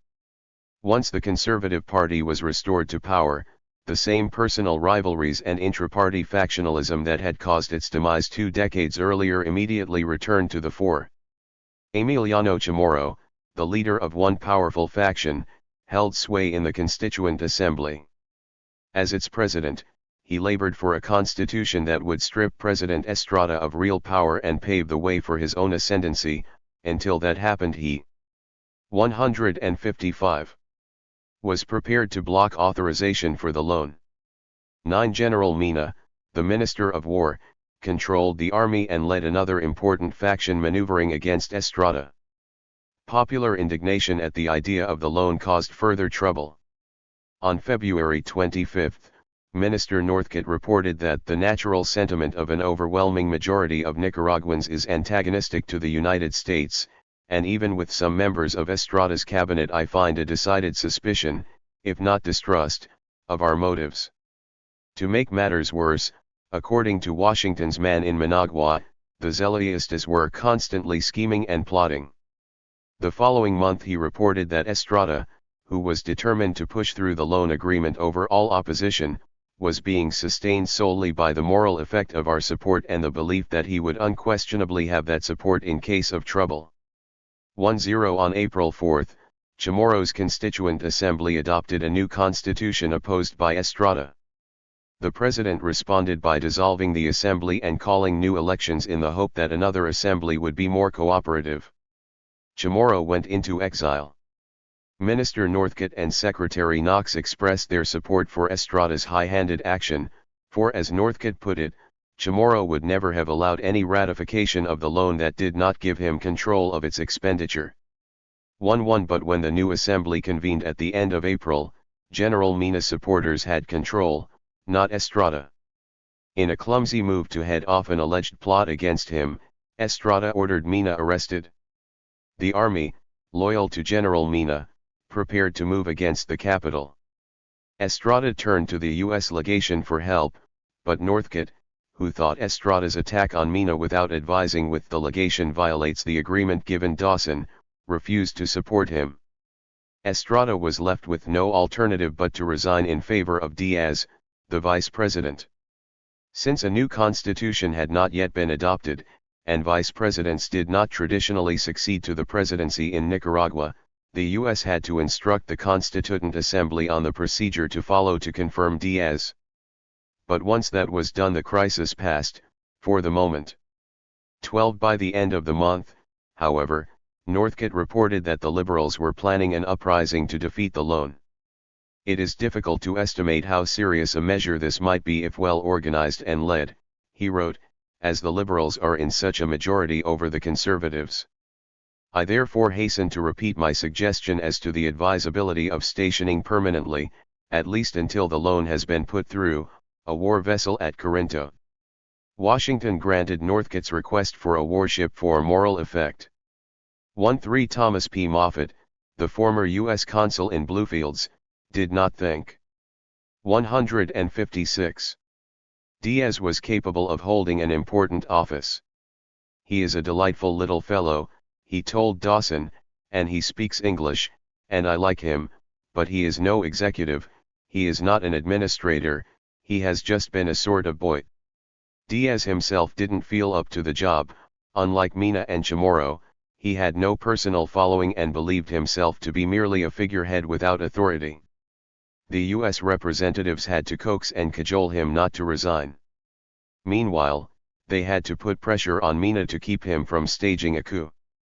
But at the end of July, U.S. Charge Franklin Gunther assured the State Department that Mina is now fully awake to the need for preserving the status quo. 1-4 Mina had his own ideas, however.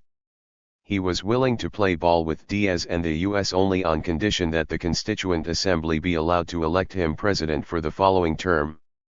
For his part, Diaz was heartily in favor of the plan, remarking that free elections are hopelessly impractical for several years in Nicaragua, no doubt due to the unpopularity of the Conservative Party. Charge Gunther also approved, advising that the tacit consent of the department to this plan would result in the immediate approval by Assembly of the loan and mixed commission matters. On the other hand, Gunther wrote, failure to approve Mina's succession could lead to a series of events which would doubtless split the conservatives, cause an anti-American uprising, and put an end to the department's present program. 1-5 But the department was not inclined to do any bargaining. It wanted action on the loan and the Claims Commission first, then there would be time to discuss how future Nicaraguan presidents would be chosen. Ignoring the wishes of the United States, the Assembly proceeded to enact a law designating Mina president for the term beginning January 1, 1913. At the same time it approved several constitutional provisions that ran counter to the Dawson Pact, and therefore to the U.S. program for the country. These provided that all government employees must be Nicaraguan except for the Mixed Claims Commission, thus excluding North American customs collectors. They also required foreigners to present claims in accordance with Nicaraguan law, in the same manner as Nicaraguan citizens, negating the possibility of future mixed claims commissions. And they authorized only Congress to approve loans. Moreover, Article 2 provided that No compacts or treaties shall be concluded which are contrary to the independence and integrity of the nation, or which in any wise affect its sovereignty, except such as may look toward union with one or more republics of Central America. 1-6. For adopting these measures, charge Gunther characterized the MENA 157 faction, which controlled the assembly, as uniformly anti-American. He tried to block promulgation of the Constitution until January, when a new U.S. minister would arrive. But when Gunther and Diaz called Constituent Assembly President Ignacio Suarez in for a conference, the Assembly made the new Constitution official anyway, inserting a preamble that declared, "The interposition of the charged d'affaires of the United States carries with it, in effect, an insult to the national autonomy and the honor of the Assembly." 1-7 But plans for the loan were proceeding even without Assembly approval. The previous June, Salvador Castrillo, Diaz's representative in Washington, had signed an agreement with Secretary Knox providing for a $15 million loan from North American bankers and for U.S. control of Nicaraguan customs. This loan was supposed to reform Nicaragua's currency, restructure its debt, pay the claims of foreigners, and create a new national bank, all under United States supervision and control. The banking houses of Brown Brothers and Company and J&W Seligman and Company of New York obligingly agreed to float the loan. Although the Knox-Castrillo Convention was never ratified by the U.S. Senate, its provisions were carried into effect anyway. While awaiting Senate approval, the bankers negotiated an interim $1.5 million loan with the Diaz government. Modeled on the Knox-Castrillo agreement, it was secured by Nicaraguan customs receipts. The collector would be a U.S. citizen picked by the bankers, approved by the Secretary of State, and finally appointed by Nicaragua. 1-8 This loan was approved by the Constituent Assembly on October 9, reportedly without discussion. Of the $1.5 million, $100,000 was to constitute the initial capital for a national bank. The rest would go toward currency reform, retiring Nicaragua's inflated paper pesos. The rationale for obtaining a U.S. loan in the first place had been, according to the Dawson Pact, the need to rehabilitate the public finances. Perhaps the signers of the pact Estrada, Diaz, Chamorro, and Mina had foreseen that their regime would bring public finances to a state where they truly would need rehabilitation, because that is exactly what happened. The condition the monetary reform was supposed to correct resulted, by and large, not from the Zelaya Madre's administration, but from that which followed it, that is, from the very regime established by the U.S. intervention. At the time of Zelaya's demise, the Nicaraguan peso, nominally worth $1, had been trading at 9-1. By the time the U.S. monetary experts arrived at the end of 1911, however, it was being exchanged at the rate of 20 to the dollar. Of the more than 49 million paper pesos then in circulation, between 32 and 36 million had been issued since the conservatives returned to power. Of that amount, 10 million was a secret print. 158. Ordered by Diaz in October of 1911 after the loan agreement had been signed.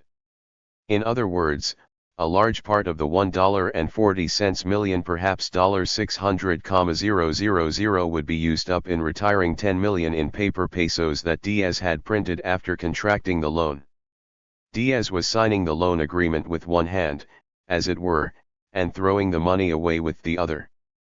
1-9 And he gave away the customs and the national bank in the bargain.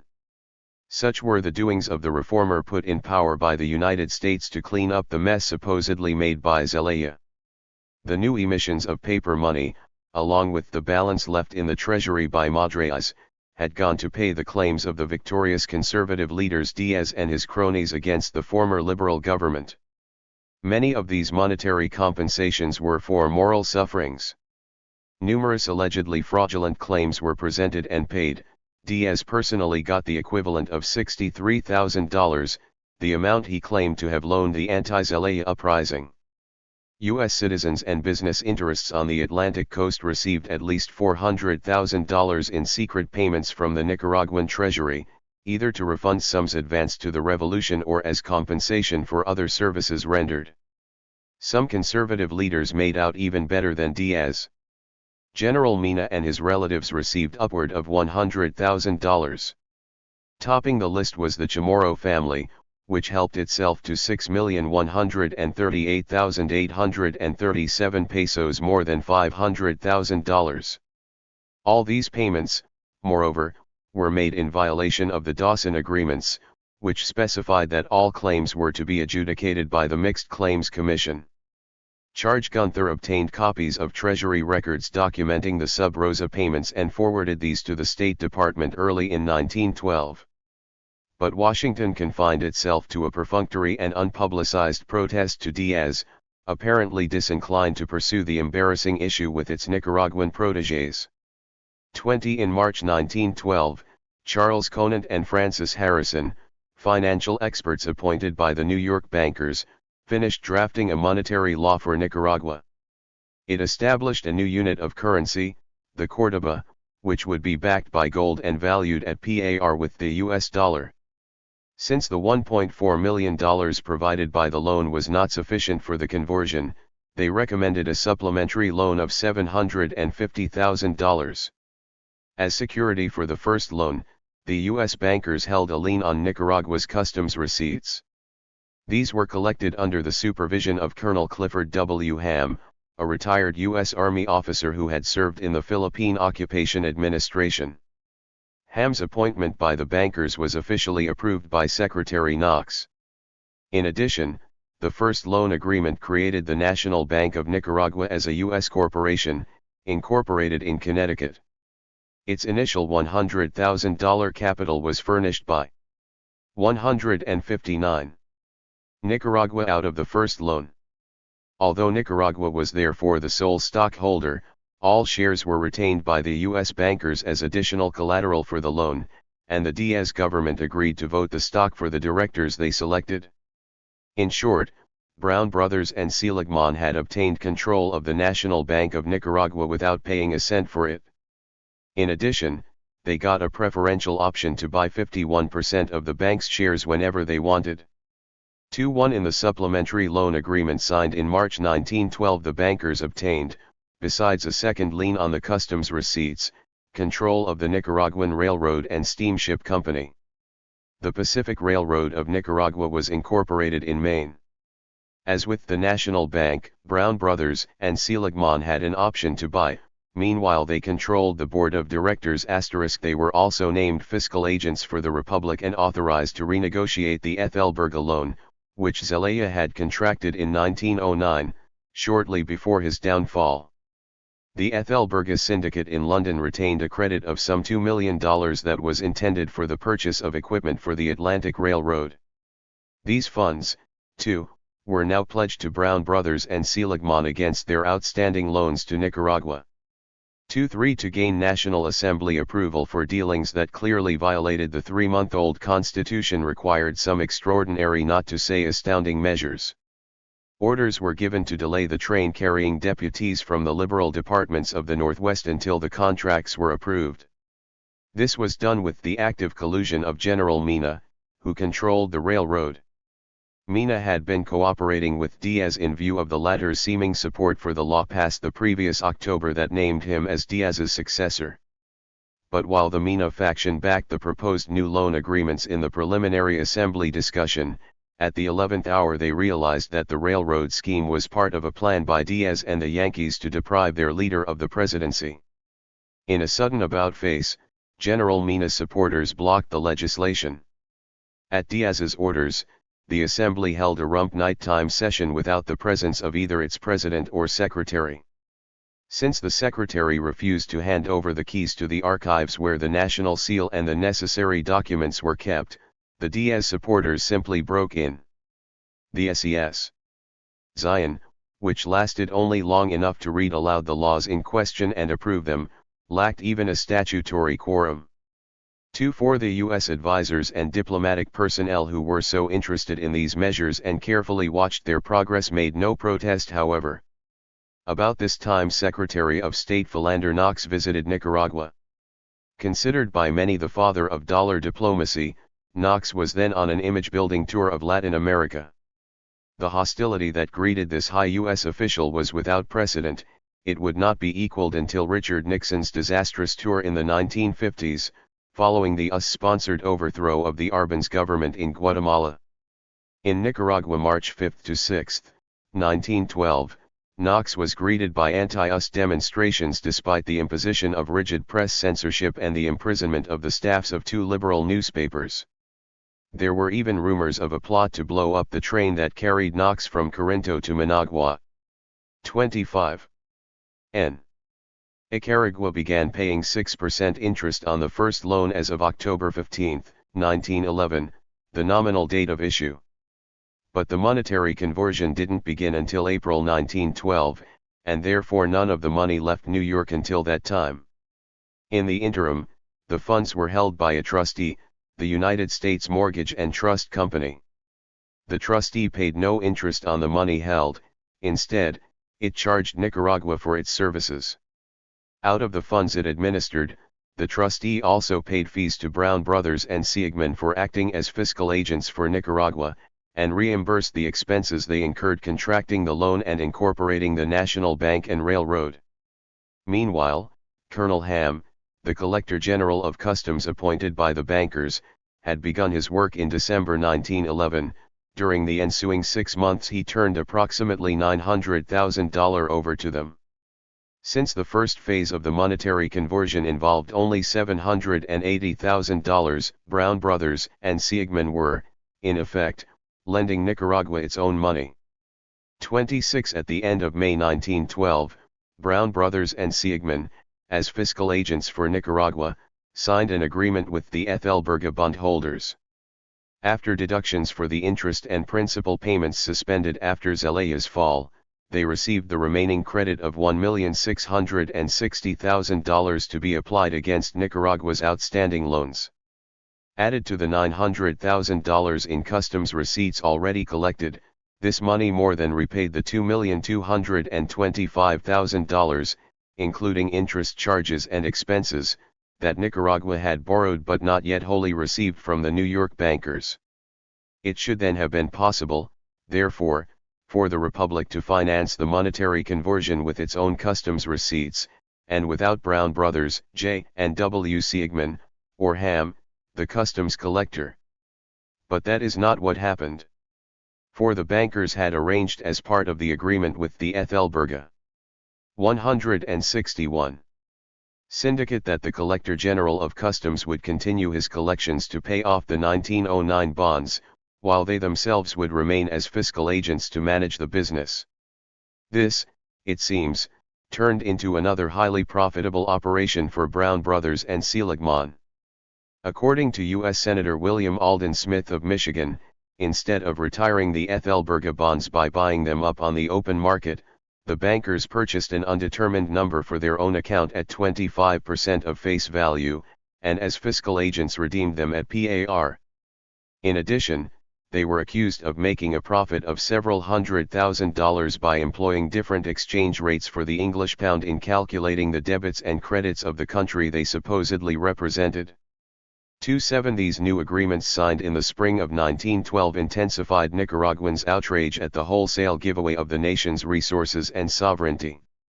The growing mood of rebelliousness was fed by the Diaz clique's looting of the treasury, which not only produced moral indignation, but worsened the economic difficulties stemming from the 1909 to 1910 Civil War. General Mina, who saw his own ambitions for the presidency being thwarted by the intrigues of Diaz and the North Americans, saw an opportunity to capitalize on the nationalist, anti-Diaz sentiment. He began to do some plotting of his own. Matters came to a head at the end of July 1912. Diaz tried to wrest control of the army from Mina by naming Emiliano Chamorro, who had recently returned from exile, as commander-in-chief. Fighting broke out between troops loyal to the competing factions. 28 Retreating to Masaya, Mina reconvened the National Assembly and organized a rival government. His action was seconded by liberal uprisings in other parts of the country, leaving the Diaz-Chamorro forces holding only the capital. Mina was soon to regret his belated opposition to the railroad giveaway. Together with the lake and river steamers, which belonged to the same company. The railroad was the principal means of transport for troops and munitions. Naturally, Mina and his allies immediately took control of a large portion of both. But as soon as they did, Thomas O'Connell, who had recently arrived in Nicaragua to manage the railway for Brown and Seligman, called upon U.S. Minister Weitzel to rescue this American property from the rebels. Although the government of Nicaragua was still the sole stockholder, the railroad and steamship company had been incorporated in Maine and put in the care of the New York bankers. That was enough. O'Connell was joined in his plea by Bundy Cole, manager of the National Bank of Nicaragua Incorporated, another American corporation. On July 29, when the fighting began, the U.S. minister took personal charge of reorganizing the Managua police force. He held several consultations with Diaz at the U.S. legation, apparently coaching him on how 162 to handle the situation. Nevertheless, in good diplomatic form, Weitzel penned a note to the Nicaraguan Foreign Ministry requesting protection for United States property. With equal gravity, Foreign Minister Diego Chamorro replied that, since it had its hands full, my government desires that the government of the United States guarantee with its forces security for the property of American citizens in Nicaragua and that it extend its protection to all the inhabitants of the Republic. 29A contingent of 95 sailors from the USS Annapolis, anchored at Corinto, arrived in Managua the following day, August 4, 1912.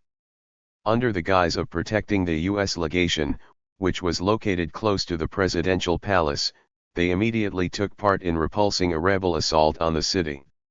2 days later another contingent landed at Bluefields, and President Taft quickly approved Weitzel's request for more troops. On August 14, Major Smedley Butler, a participant in the 1910 intervention at Bluefields, arrived from the Canal Zone at the head of 350 Marines. Soon there were nearly 3,000 sailors and Marines on Nicaraguan soil, supported by 8 warships off the coasts. 30 hostile demonstrations met the arriving Marines in Leon and elsewhere, and several demonstrators were killed in clashes with the landing force. The divergence between the stated purpose of intervention to protect lives and property and the actions of U.S. troops in Nicaragua soon prompted expressions of concern both in Central America and the United States. When President Manuel Araujo of El Salvador cabled his misgivings to President Taft, he was told that the United States was acting under the moral mandate of the Washington Conventions. The U.S. alone could do this, Taft told Araujo, because of its entire aloofness from those political interrelations which might be used to challenge and frustrate the efforts, however sincere, of any one of the Central American republics. Meanwhile, Salvadoran diplomats were warned that the quality of the friendship of Salvador will be measured by its attitude in the premises. But Araujo rejected the assertion that the Washington Conference had given the United States any mandate to intervene. I see with pain that the agreements contracted in Washington by the Central American delegates, merely under the good offices and generous hospitality which ex-President Roosevelt tendered them, are apparently being invoked in favor of the attitude recently assumed. Salvador, being one of the contracting parties, deems it its undeniable duty, to declare to President Taft in the most frank and respectful form that the good offices which the United States and Mexico afforded to the Central American plenipotentiaries are always remembered with gratefulness, but that they should be limited to that which they in good faith signify. 163. To deflect the mounting criticism, the State Department issued a major policy statement early in September. The purpose of the Nicaraguan intervention, it said, was to take the necessary measures for an adequate legation guard at Managua, to keep open communications, and to protect American life and property. But the statement did not stop there. There were important moral, political, and material interests to be protected, including the Emery claim, the indemnity for the killing of Gross and Cannon in the Zelaya War, and various American claims and concessionary interests. It reiterated the assertion that the United States had a moral mandate from the Washington Conference of 1907 to exert its influence for the preservation of the general peace of Central America, which is seriously menaced by the present uprising. While elaborating these several aims, the State Department made no pretense of neutrality. The United States, it said, not only opposed Zelaya the individual, but the system as well. It could not countenance any movement to restore the same destructive regime. It accused the current rebellion of having committed all manner of atrocities, labeling it the most inexcusable in the annals of Central America.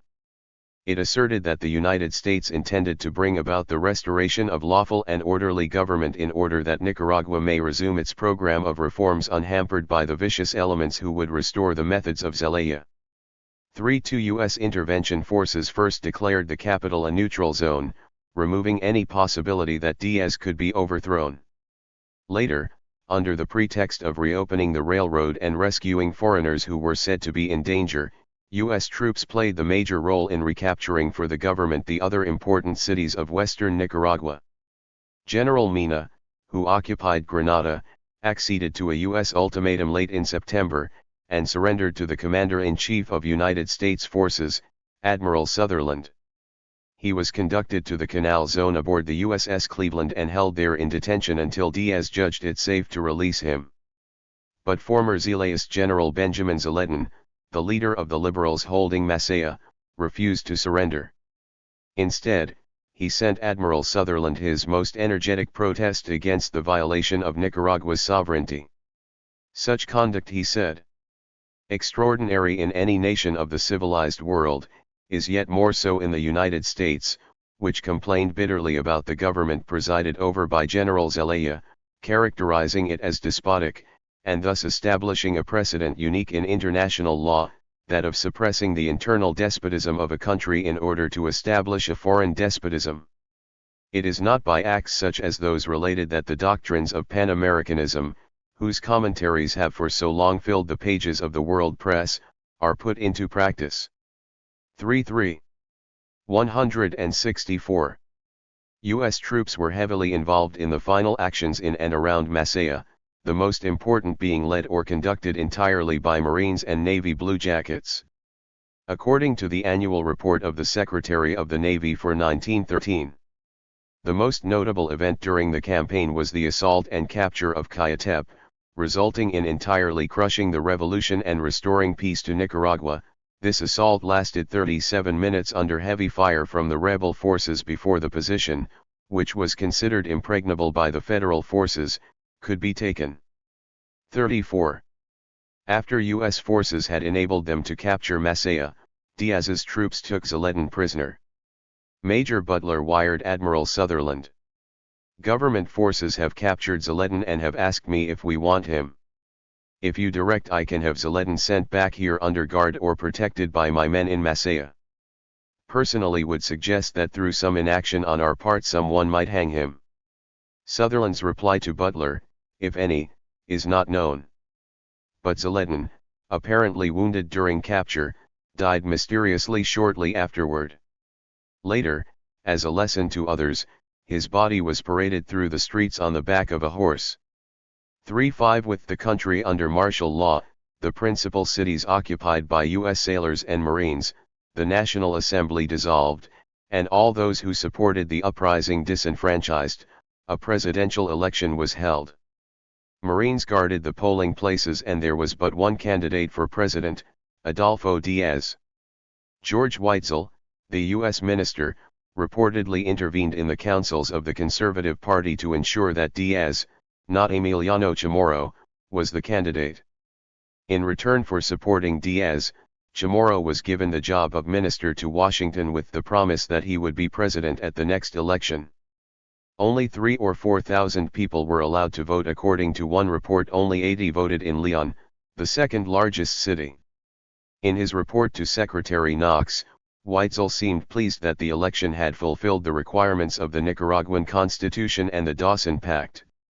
36 U.S. troops began to leave after the election. But Weitzel advised keeping a token force in the country, since withdrawal of all Marines would be construed as the tacit consent of the United States to renew hostilities. 37 Accordingly, a legation guard of about 100 Marines remained in Nicaragua for the next 13 years, a reminder of United States support for Diaz and his successors. Diaz and his allies, most notably the Chamorro and Cuadra families. 165. Knew how to turn the failed uprising of 1912 to good account. Once again all manner of claims were presented for losses purportedly suffered during the revolt. These new claims could no more withstand scrutiny by the Mixed Claims Commission than could the earlier ones, and since the National Bank had been given sole power to issue notes, the Treasury could no longer simply print paper money to pay them. Therefore, Pedro Rafael Cuadra, the Minister of Hacienda, handed out letters of credit in amounts reportedly totaling $3 million. These were later exchanged for internal bonds or otherwise recognized as valid national debt. They were then paid off with new loans negotiated in the United States. Thus an internal bond issue of 1913, having a nominal value of $480,000 brought only $72,000 cash into the Treasury. The letters of credit made up the balance. While proceeds from these bonds were intended to pay the back salaries of government employees, the money ended up going to Diaz himself for repayment of another of his loans to the government. 39 Before 1910, the state monopoly on the sale of tobacco and alcohol produced annual revenues of $1.5 million, enough to service the foreign debt and pay some domestic expenses besides. This important source of revenue now began to dry up as the Diaz regime failed to pay the tobacco harvesters and aguardiente distillers with whom the government had contracts. The proceeds of a $240,000 loan, obtained from New Orleans bankers to pay arrears to tobacco producers, reportedly went directly into the hands of the Minister of Hacienda, in violation of the fiscal laws, and never reached the intended recipients.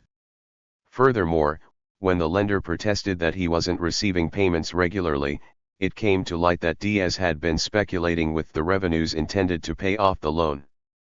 40 Charges of misappropriation of funds were legion. Corruption was the norm of public life. Undemocratic as it was, not even the 1912 election could give Diaz a rubber stamp legislature. As soon as the new Congress was seated, it once again broke up into factional cliques. As a result, Diaz and his cronies were constantly challenged by those seeking to make political capital from the regime's peculations. In 1913 the Congress passed a budgetary law in an effort to bring corruption under control. Diaz ignored it, and for his entire term in office the nation never had so much as a proper budget. For the fiscal year ending June 30, 1914 nearly $800,000 was missing from the Treasury. At the end of that year, a document read in the Congress alleged that $100,000 of a new loan had gone to pay Diaz's personal bills. Notwithstanding all the measures supposedly directed toward financial and economic stability, the country went ever deeper into hock, and the economy deteriorated steadily. 41 teachers went without pay for periods of 3 to 6 months, postal employees were paid in stamps, which they then sold in the street at a discount. Public workers were evicted from their lodgings for inability to pay rent, and many were simply forced to abandon their posts and seek work in the coffee harvest. The result was a virtual collapse of public services. By late 1914 the situation had become so acute that the capital was threatened by an uprising of government workers. 42 In order to meet this new emergency, a special emission by the National Bank of 1.5 million Cordobas was authorized in December 1914. Of the 500,000 earmarked to pay public workers, 230,000 was diverted to Diaz to repay more of his undocumented loans. The printing of new money caused a 30% inflation of the Cordoba, the just instituted monetary unit that was supposed to remain at par with the dollar. Moreover, the new /break bankers and Ethelberga bondholders consented to a moratorium on loan repayments so the customs receipts and other revenues pledged to them could be used to meet the crisis. These measures, in turn, undermined the economy and created a financial panic. 43. With a split in the Republican Party and Theodore Roosevelt running on the Bull Moose ticket, President Taft failed to win a second term. The 1912 election went to Democrat Woodrow Wilson. Diaz was desperate for a new loan, but Brown Brothers and Seligman would not, in the words of the U.S. minister, advance another dollar until they are certain that the incoming administration at Washington will continue the present policy. Despite Secretary Knox's assurance that there is no foundation for the rumor that the incoming administration will change the present policy of the United States toward Central America, the bankers continued to be wary. 44 Their fears were not allayed when Wilson declared in March 1913, just a few days after his inauguration, that he sought to extend a hand of genuine disinterested friendship to Latin America, a seeming break with the policies of his predecessors. Nor were they comforted by the new president's choice of William Jennings Bryan to head the State Department. Bryan, after all, had run for president in 1900 as an anti-imperialist. Now Secretary of State, he asserted that the policy inaugurated by President Wilson seeks to bring international dealing into harmony with universal conscience. 4-5 It turned out that Bryan's idea of how to combat the excesses of dollar diplomacy was for the United States government, not private enterprise. 167. To assume the responsibility for making loans. Not only would the dealings be cleaner that way, they would, as he put it, give the U.S. increased influence. But Wilson rejected the plan. Getting congressional approval for what was then a novel idea was too problematical. Seeing, therefore, no alternatives that it considered acceptable, the new administration was, in the words of Ray Stannard Baker, Wilson's authorized biographer, irresistibly forced into arrangements that did not differ greatly, in aggravated cases like that of Nicaragua, from those of Taft and Knox. The war against dollar diplomacy was a short one, and, as a Bryan biographer chose to phrase it, not productive of any notable results. 4-6 The Wilson administration not only gave the go-ahead to Brown Brothers and Seligman, it embarked upon a policy in Nicaragua that, according to the New York Times, outdoes the so-called dollar diplomacy of previous administrations and opens an entirely new chapter in the history of our foreign relations. In comparison with this new policy, the paper said, the old policies more nearly resemble 10-cent diplomacy. 4-7 Just 1 month before leaving office, Taft had submitted to the Senate for consideration the draft of a treaty negotiated by Minister Weitzel and Diego Chamorro, the Nicaraguan foreign minister. For a one-time payment of $3 million, the United States would get exclusive rights to build a canal across Nicaragua and 99-year renewable leases on the Corn Islands in the Caribbean and on a site for a naval base in the Gulf of Fonseca. With the full approval of Wilson, Secretary Bryan, and Emiliano Chamorro, Diaz's envoy to Washington, renegotiated the agreement.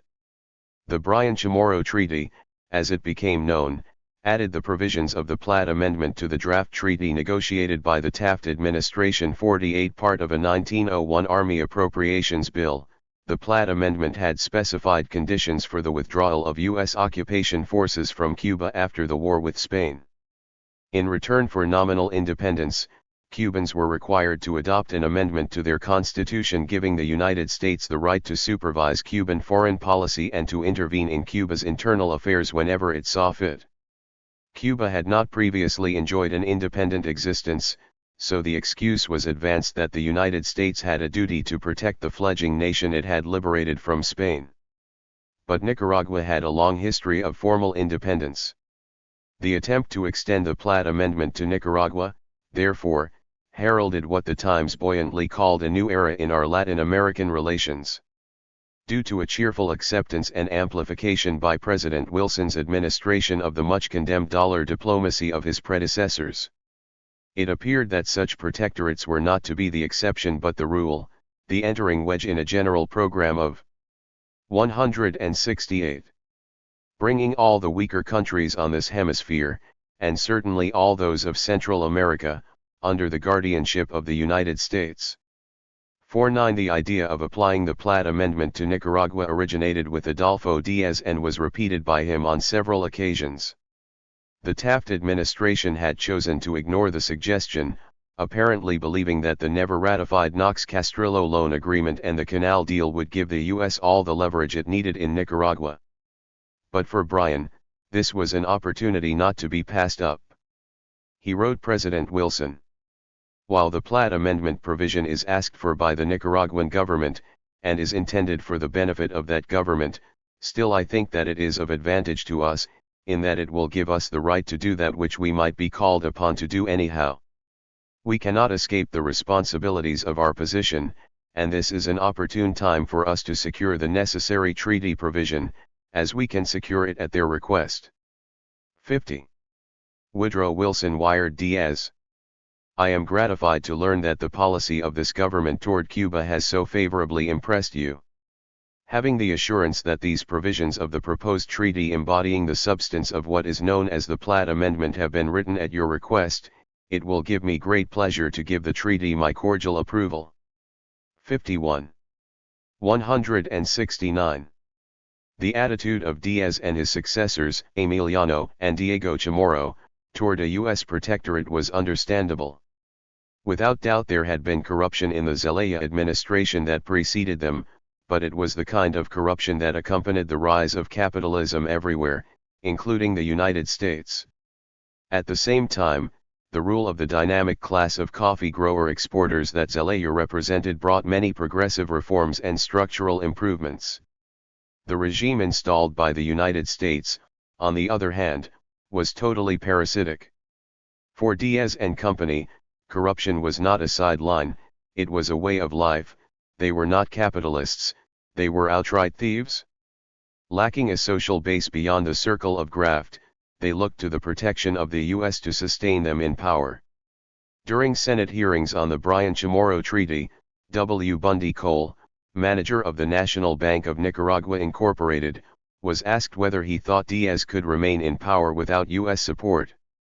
Cole, who literally paid Diaz's salary, and who, as an employee of the New York bankers, was certainly not hostile to his regime, replied, "I think the present government would last until the last coach of Marines left Managua Station, and I think President Diaz would be on that last coach." Emiliano Chamorro reportedly boasted that his treaty with Bryan would ensure conservative domination for at least 100 years. 52. The proposed treaty produced a storm of protest throughout Latin America.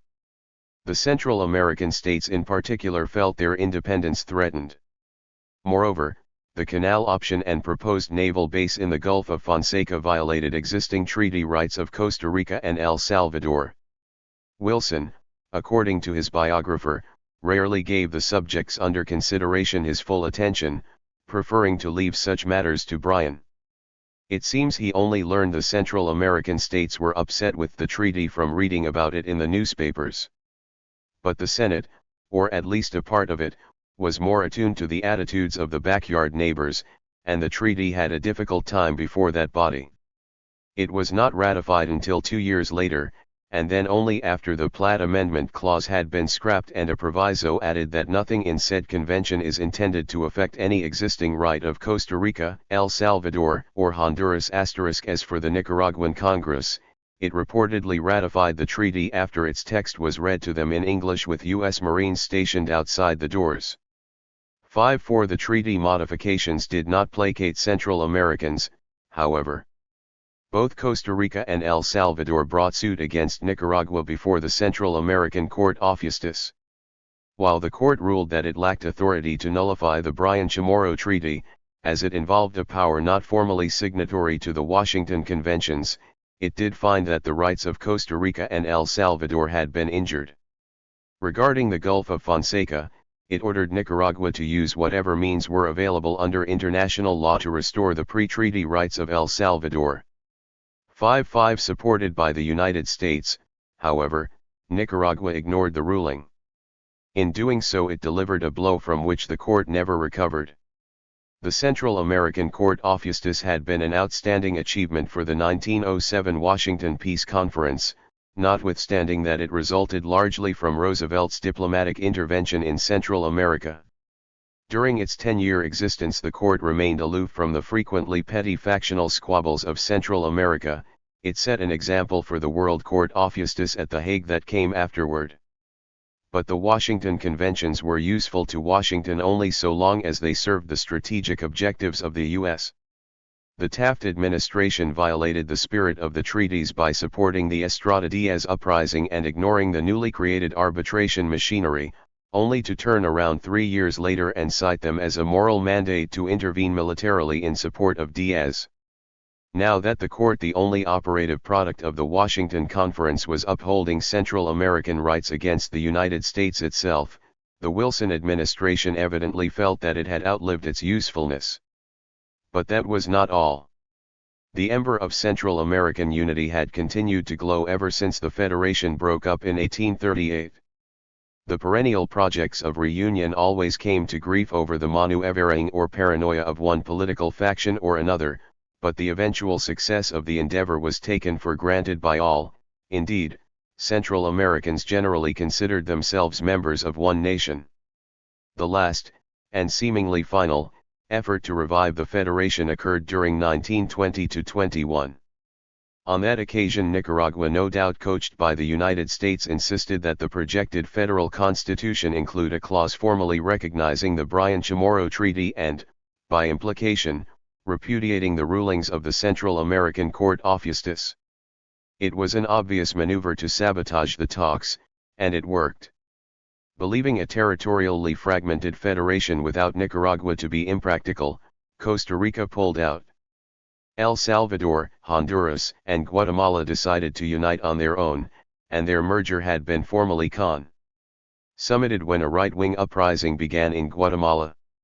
Refusing to recognize the Union, the United States invoked the non-intervention provisions of the 1907 Washington Treaties to bar Honduras and El Salvador from aiding the Guatemalan government, whose overthrow put an end to the experiment. 5-6. The interest of the United States in the Bryan Chamorro Treaty did not stem from any plan to build a second canal, quite the contrary. In a memorandum to the Senate Foreign Relations Committee accompanying submission of the treaty for consideration, Secretary Bryan wrote, "While at the present time the Panama Canal offers every prospect of being satisfactory, yet in all human affairs there are always contingencies which must be taken into consideration, and dealing with a great subject it is wise to consider all the possibilities that may enter into the problem.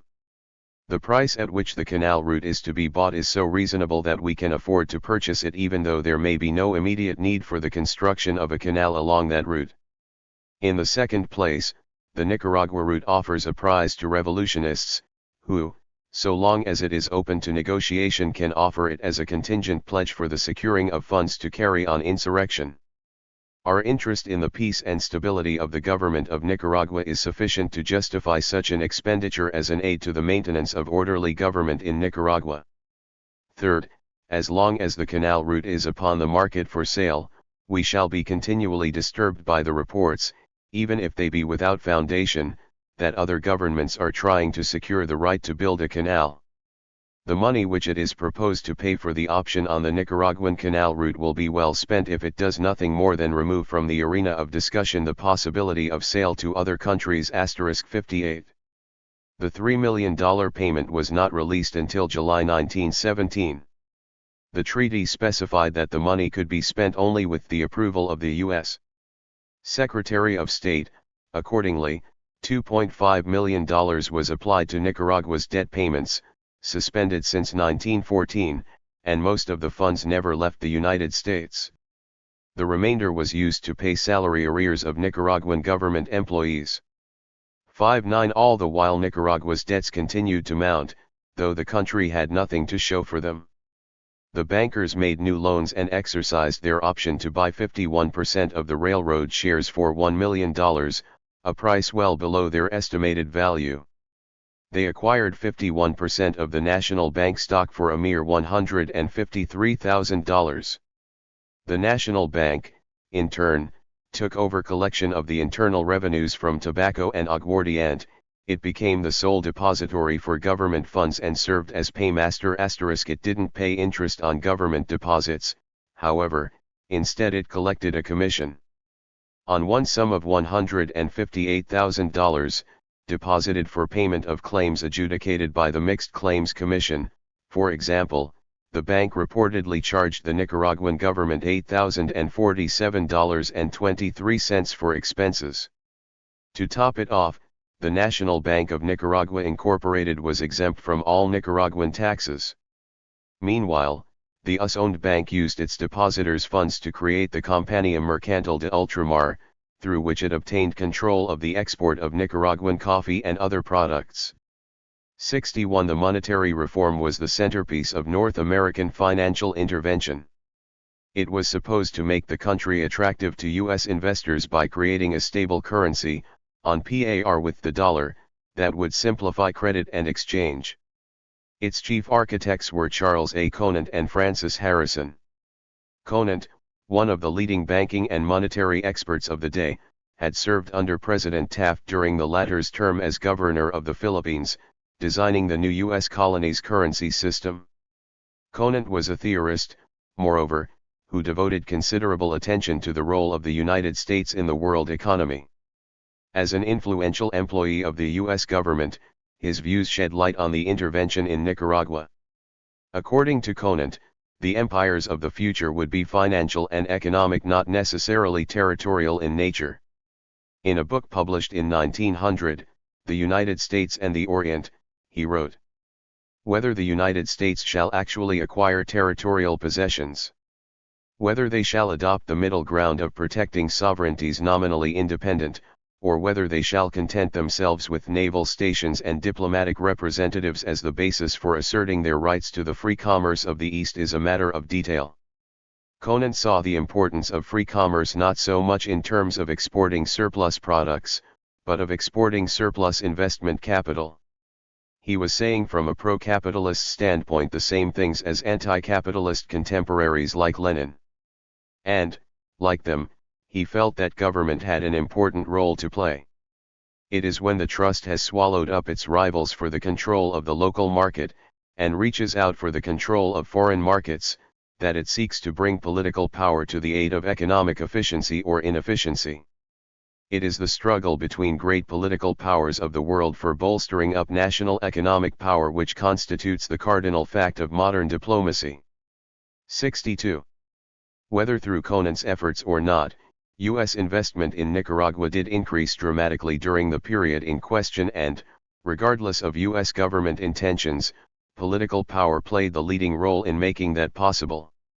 In practice, the monetary reform proved to be another highly profitable operation for U.S. bankers and an added disaster for Nicaragua.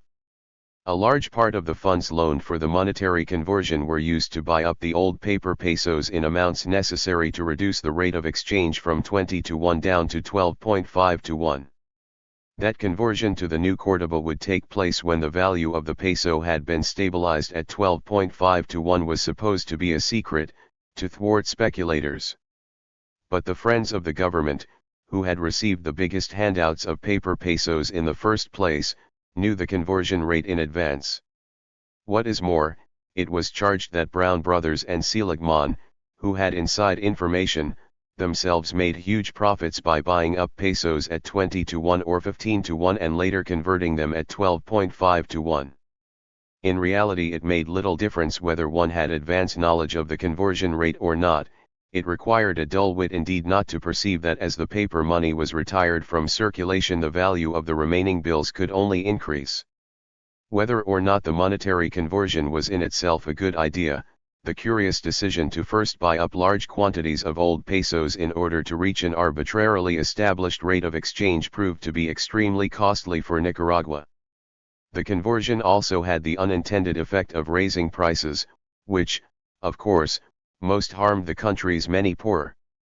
And the new currency was in circulation barely a year when the previously mentioned special emission of 1.5 million in unbacked paper Cordobas began to destabilize it all over again.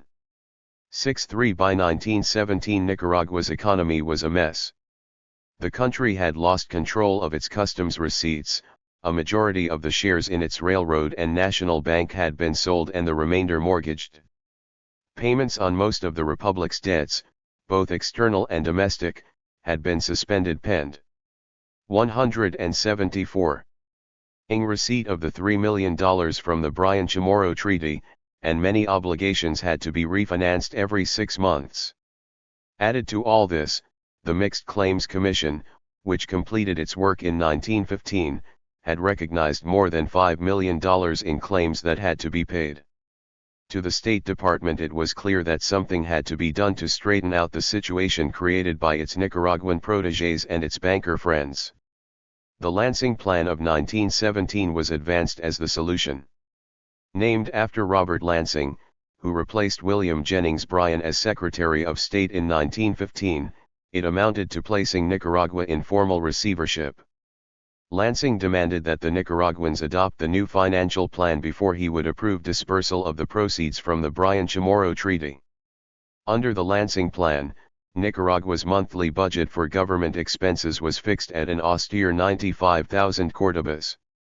The Republic had to turn over a minimum of 180,000 cordobas quarterly from those internal revenues it still controlled, otherwise, collection of those, too, would be taken over by Clifford Ham, the US-appointed Collector General of Customs.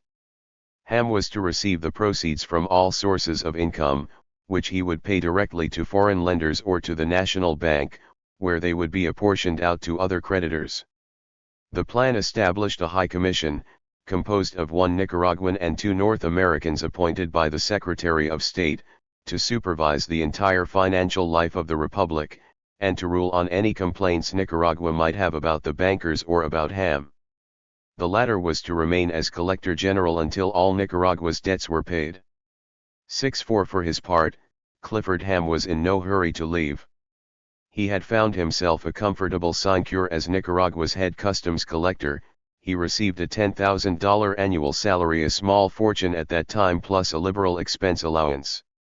Concerned that the U.S. might pull out and leave him without a job, he argued for continuance of the protectorate in a magazine article titled "Americanizing Nicaragua." Wrote Ham, "It would be a crime to withdraw the Marines and stop the baseball craze in Nicaragua. It is the best step towards order, peace, and stability that has ever been taken. People who will play baseball and turn out by the thousands every week to see the match games, are too busy to participate in revolutions." 65. Colonel Ham would not retire from the Collector Generalship of Nicaraguan Customs until June 1928, after a 17-year career. The election of Emiliano Chamorro to the presidency of Nicaragua in 1916 was a virtual carbon copy of the one that gave the office to Adolfo Diaz in 1912. Like Weitzel before him, U.S. Minister Benjamin Jefferson. 175. Intervened to compel conservative Carlos Cuadra-Pasos to relinquish his candidacy in favor of Chamorro, who, Jefferson had decided, represents the most popular element of the Conservative Party. The Liberals had nominated Dr. Julian Arias, a former minister in the Zelaya government. But Jefferson informed Arias that any candidate would be unsatisfactory to the department, who would cause a disarrangement of the present arrangements between the present government of Nicaragua and the United States, Canal Treaty, financial agreements and reforms, and the restoration of the Republic's economic system. That the candidate must give satisfactory proof of not having taken an active and objectionable part in the administration of President Zelaya. That these objections being removed, the department will remain neutral between candidates. Arias withdrew, leaving Chamorro the only candidate, and, in the words of Minister Jefferson, President Diaz extended all liberty and freedom to any of those who cared to vote. 6-6 But with the Lansing Plan, the High Commission became the supreme power in Nicaragua. Emiliano Chamorro was reduced to the role of a subordinate administrator. As part of a new loan contract signed with Brown Brothers in 1920, not only were the provisions of the Lansing Plan reconfirmed, but the High Commission's control over Nicaraguan finances was extended in several particulars. 6-7 Because the Nicaraguan government was unable to reach agreement with Brown Brothers on the price for a planned bond issue, most provisions of the 1920 loan contract never became effective. One section that was carried out, however, provided for repurchase by Nicaragua of the railroad stock that had been sold in 1913. For the shares they had acquired for $1 million, the bankers received $300,000 cash and $1,450,000 in treasury bills bearing 9% interest. It was a healthy profit, especially since the railroad had been severely decapitalized under their administration. In 1919, before signing the repurchase agreement, Nicaragua commissioned 2 U.S. engineers to make a survey. They reported that only 43.7% of the track and roadbed were in good shape. In 7 years of North American ownership, the line had been shortened by 20 miles. The Chinandega El Viejo branch had been allowed to deteriorate to the point that it was unserviceable. No new locomotives and few cars had been purchased, and exorbitant expenses had been incurred through the White Managing Corporation of Baltimore, which received a commission on purchases of equipment for the line plus $15,000 a year to manage it. All the steamers on the San Juan River and most of those on the Great Lake had sunk due to neglect. As a result, the sole route of communication with the Atlantic, 176, had been entirely cut off. Yet regular dividends were paid to stockholders, as much as half the gross income by one account. Even more harmful in its long-term consequences was another result of North American management. The first 15 miles of the Atlantic Railroad, completed before Zelaya was driven from office, had been torn up. 2,000 tons of rails had disappeared along with other equipment, including locomotives. No trace remained of the grand project for which the Ethelberg alone had been contracted, an obligation that Nicaragua nevertheless continued to pay. As a final humiliation, Nicaragua had to make a $90,000 settlement with the German engineering firm for cancellation of its contract. For all of this, too, the State Department shared responsibility. It maintained an appointee on the railroad's board of directors for the entire period as part of the 1913 agreement that gave the New York bankers control. 68. The advent of the 1920s found United States policy in Nicaragua caught in a seemingly insoluble contradiction. The ostensible aim of intervention had been the achievement of stability. But despite the crushing of the 1912 uprising and the continued presence of Marines, no less than 10 revolutionary attempts occurred during the years 1913 to 1924, and the country was under martial law for virtually the whole time. 69 When the State Department allowed the Nicaraguan conservatives and the New York bankers a free rein, their looting produced economic chaos, popular indignation, and greater instability. When, on the other hand, it tried to bring their excesses under control by creating the High Commission, the increased interference only intensified nationalist opposition to North American control. And new factors were making the situation more volatile still. The Marines had begun to manifest the degenerative symptoms characteristic of occupation armies. Brawls with Nicaraguans and other incidents became commonplace. On February 8, 1921, Marines wrecked the office of the Managua newspaper La Tribuna after it published an article they didn't like. In December of the same year, another group of Marines killed 3 Nicaraguan policemen who tried to break up a Managua cantina brawl in which they were involved. The following January, 4 more policemen were killed and 5 wounded while trying to apprehend 4 Marines who had gone AWOL. 70 Then, too, Nicaragua was feeling ripples from the revolutionary wave that came in the wake of the First World War. The period saw the emergence of the country's first true labor unions, influenced by radical ideas, and based at the US-owned mining, lumbering, and banana operations.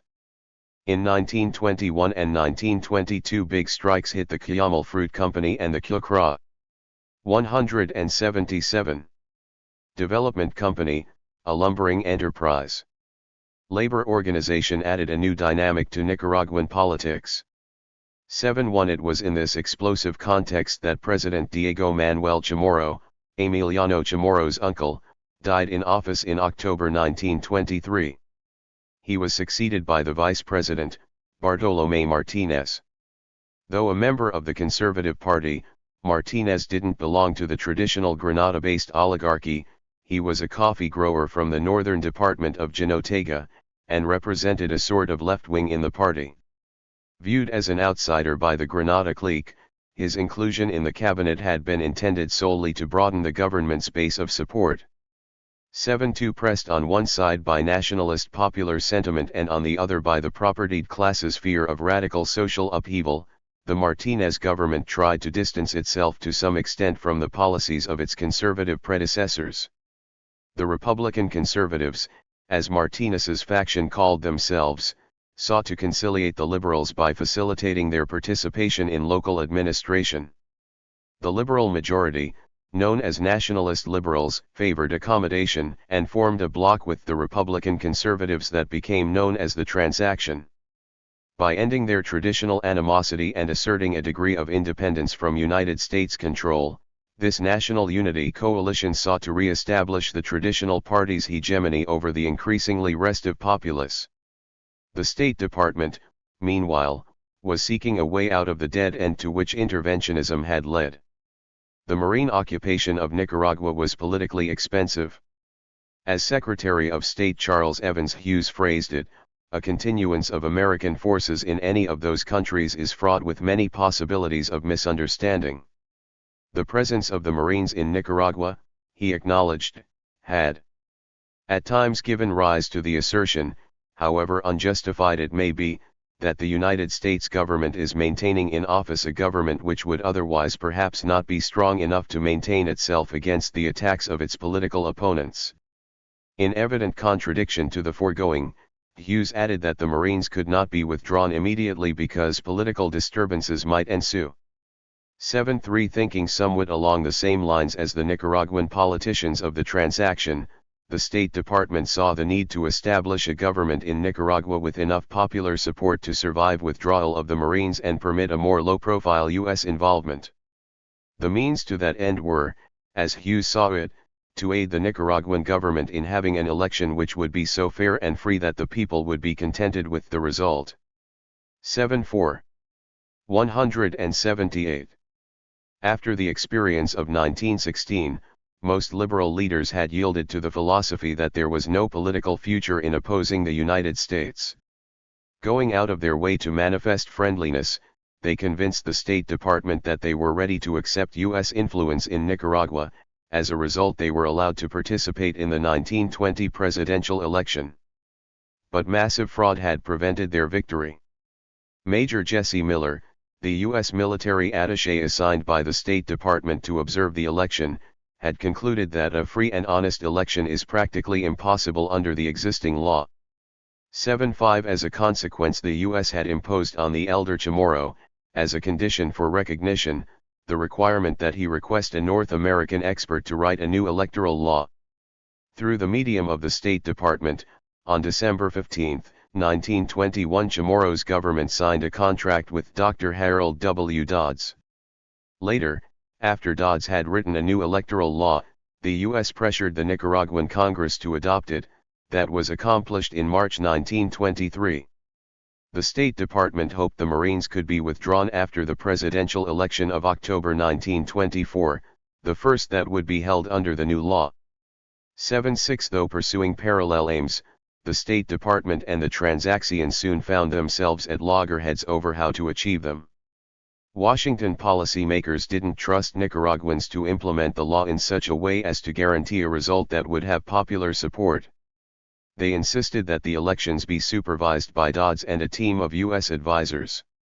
The Martinez government vacillated, responding to the influences of disparate elements.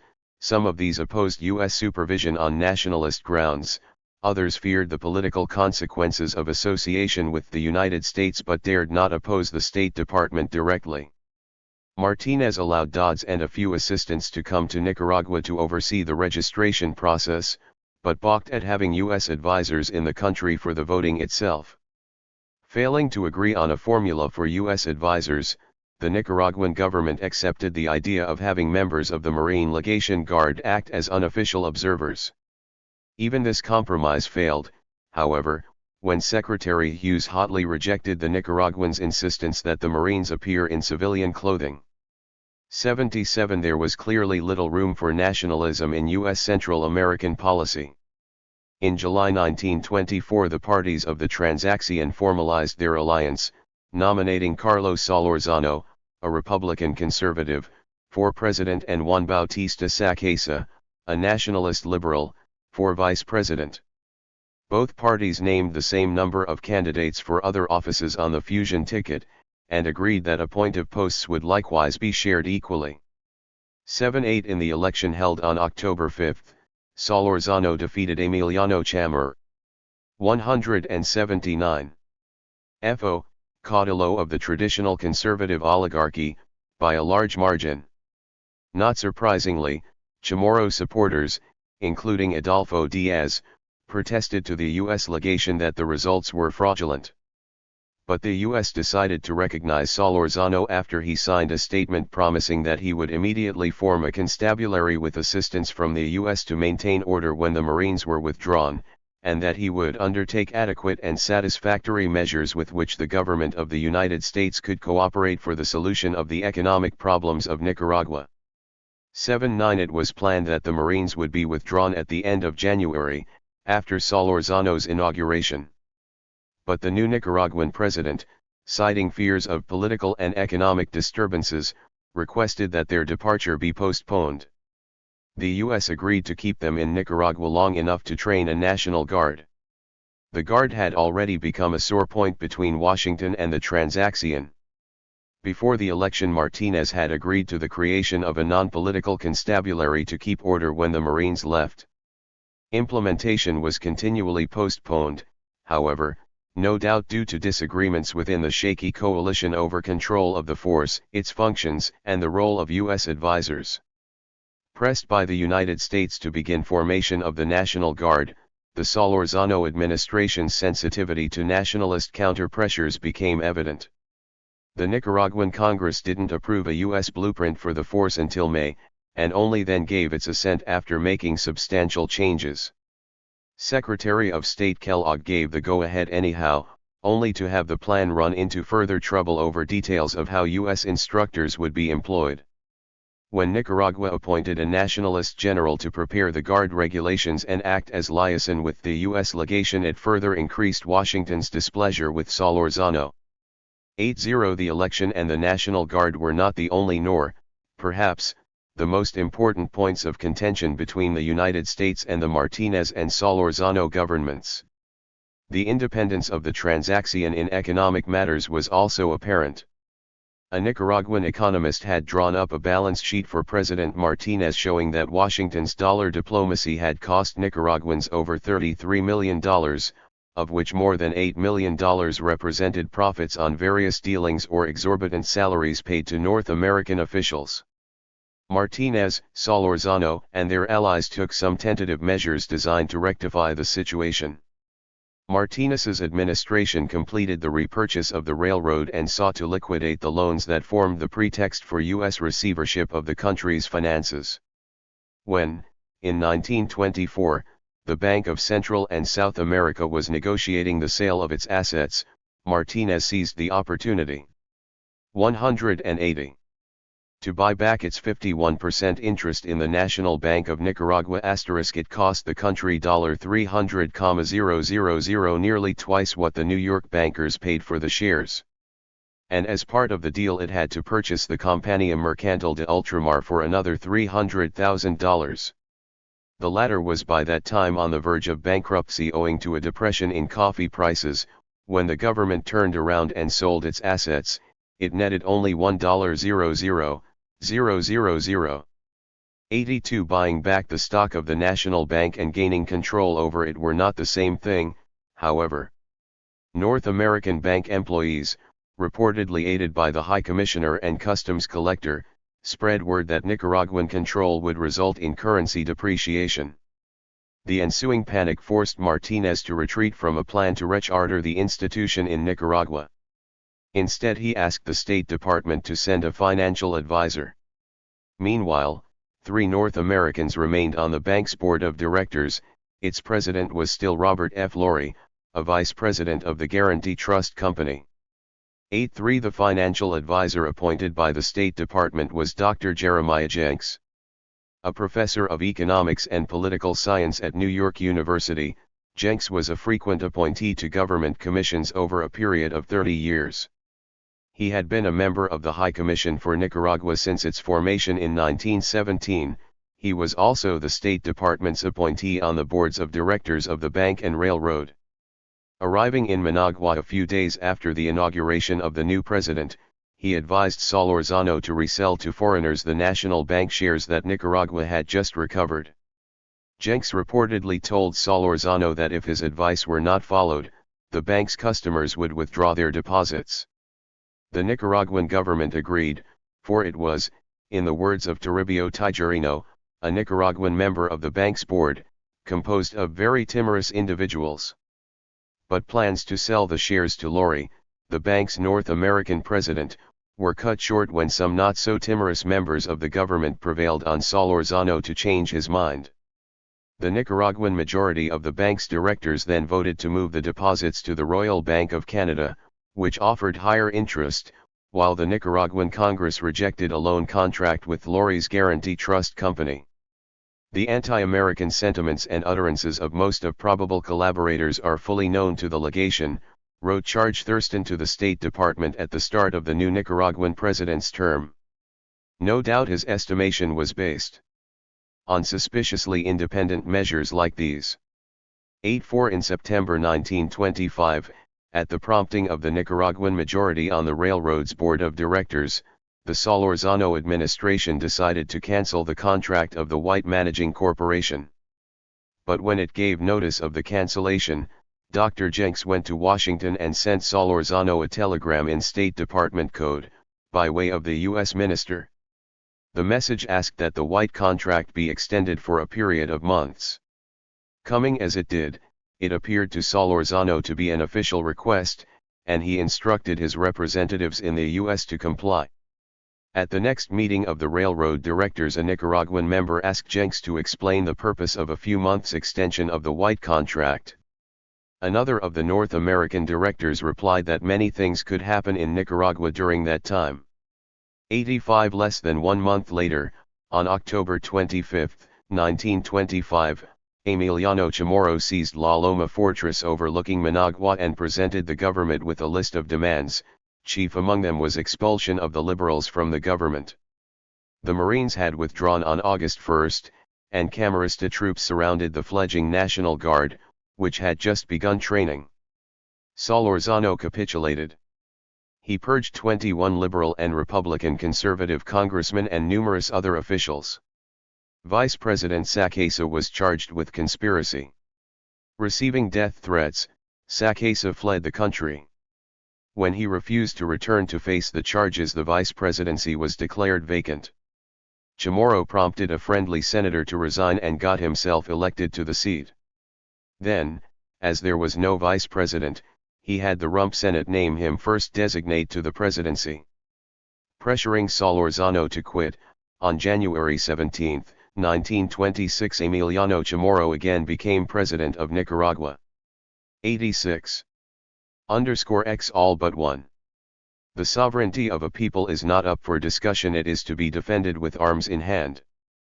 Augusto Cesar Sandino, 1929. Thousands of U.S. Marines and sailors went ashore in Nicaragua in 1912 to save the conservative government of Adolfo Diaz, a government singularly friendly to the economic and geopolitical interests of the United States.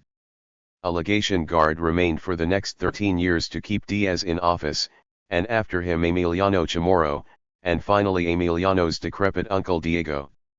These Nicaraguan presidents acted only with the sufferance of the High Commissioner, Customs Collector, and sundry other officials and advisors appointed by the New York bankers and the State Department. But the long-term military occupation of Nicaragua, even by a token force of 100 Marines, became a heavy political burden in the post-war world that the United States had just made safe for democracy. It was especially so in Latin America, where the Nicaragua intervention brought esteem for Uncle Sam to a new low.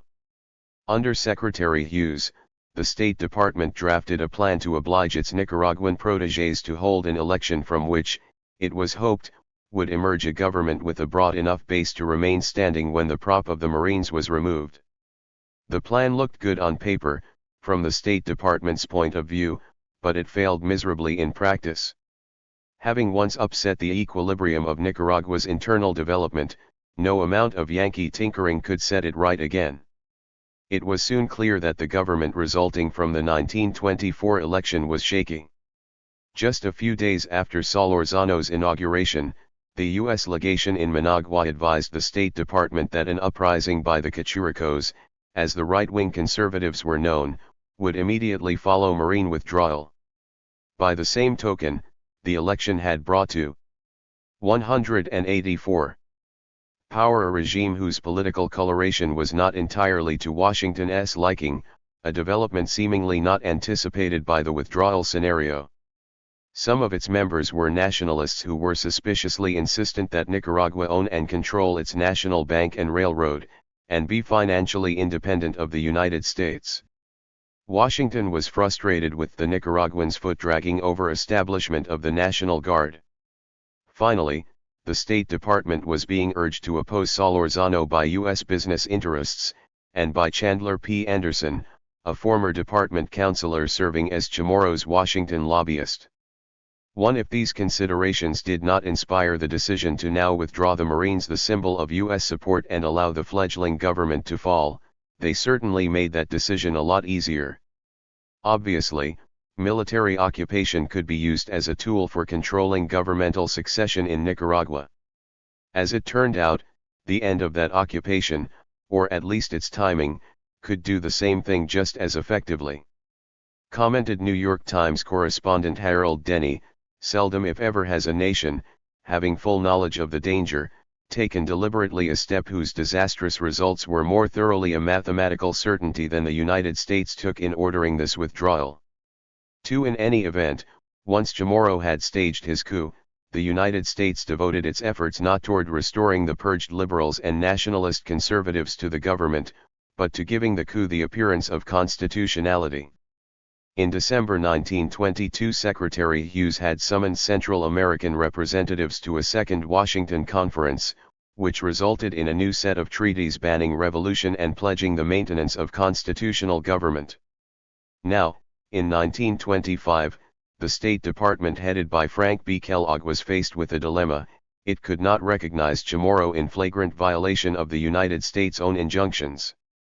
The plan that U.S. Minister Charles Eberhart considered least dangerous consisted in having the Senate reappoint Adolfo Diaz, who was then a senator, to the presidency.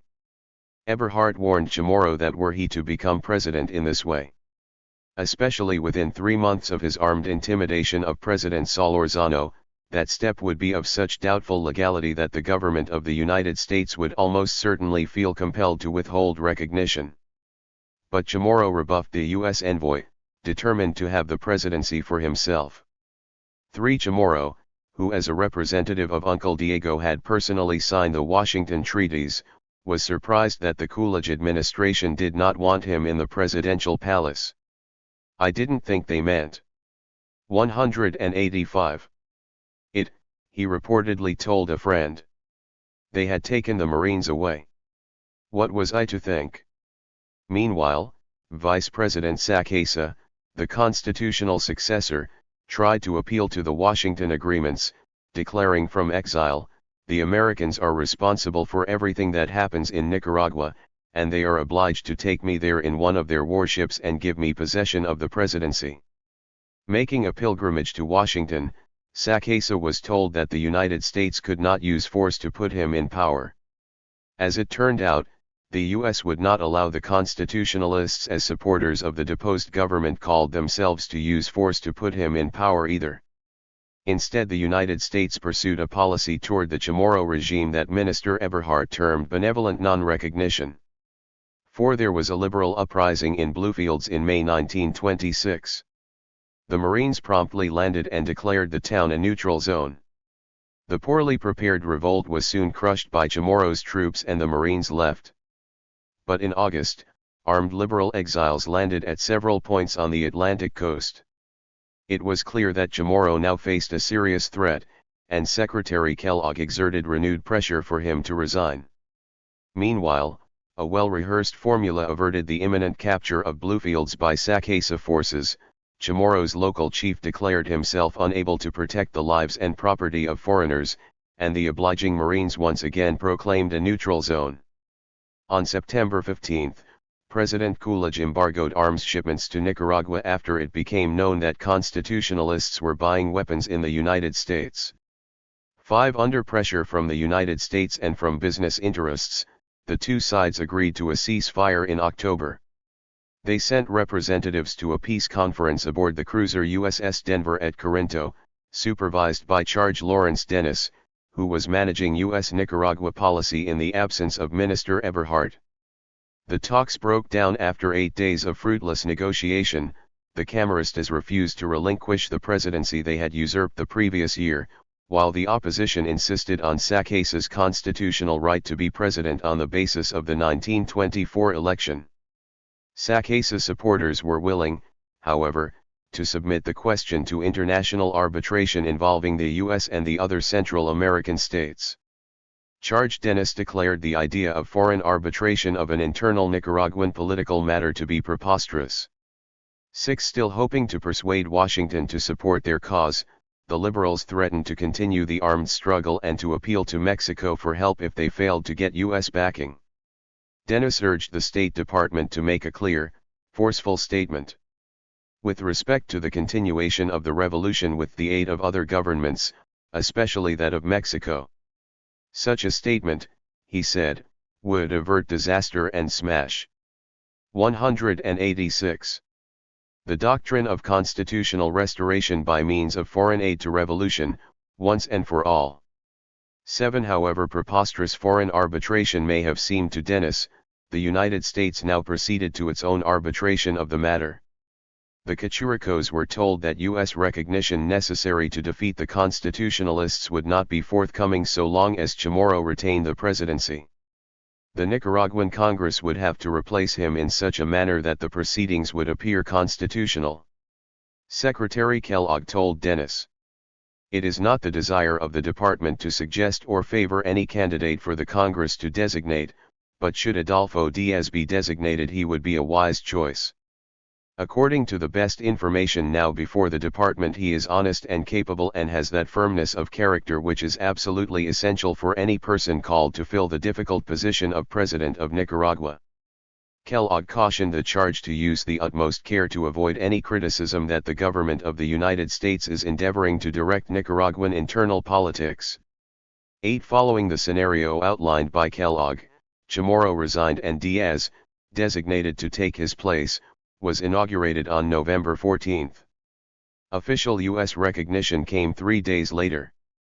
Chamorro received $20,000 from the National Treasury to take a junket to Europe, and left the country in December. 9. The State Department seemed to think that by stage managing Chamorro's replacement and granting recognition to Diaz, it would defuse popular opposition and convince recalcitrant liberals that resistance was futile. But on December 1 Sacasa returned from exile in Guatemala, declared himself constitutional president, and established a provisional government at Puerto Cabezas. Mexico granted him recognition. And to Kellogg's surprise, Minister Eberhard cabled warning of a possible general uprising against Diaz. 10. Diaz asked for U.S. help, alleging that Nicaragua was the victim of a Mexican invasion. Reluctant to openly take sides in the war, Washington clung to a mask of neutrality, while its actions weighted the scale more and more heavily in Diaz's favor. The Marine occupation of Bluefields prevented the Constitutionalists from capturing that city, and the extension of the neutral zone to the Customs House at El Bluff preserved an important source of revenue for the conservatives. The State Department lifted the embargo on arms shipments to Diaz on December 18. 5 days later, Marines landed at the Constitutionalist stronghold of La Barra de Rio Grande and at Puerto Cabezas, their provisional capital. They seized arms stockpiles, declared 187. The area's neutral zones, and gave Sacasa 24 hours to get his troops and munitions out of Puerto Cabezas. Then they banned all transmissions dealing with political or military matters from the Puerto Cabezas wireless station, largely cutting Sacasa's communication with the outside world. They prevented his government from collecting taxes or customs duties, even though the U.S. had upheld such collections by anti-ZLA rebels in 1909 to 1910. Later, the Marines extended the neutral zones to Las Perlas and other areas of the Atlantic coast, while U.S. ships tried to prevent arms shipments from reaching the rebels. Despite all this, when protests by journalists compelled the lifting of radio censorship, Sacasa expressed his continued confidence that President Coolidge will do justice to Nicaragua. 1 U.S. help notwithstanding, Diaz's position continued to deteriorate. His troops abandoned the eastern half of the country entirely. When the Constitutionalists began a westward advance on the Rio Escondido, Diaz asked that Rama, the gateway to western Nicaragua, be declared a neutral zone. The U.S. obliged, Minister Eberhard expressing the hope that with the neutralization of Rama, Sacasa might be more inclined to treat with Diaz government.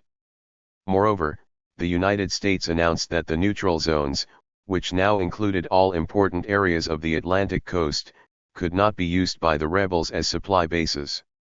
12 The neutral zones on the Atlantic coast denied the Constitutionalists staging and logistical support areas, and impeded their movements.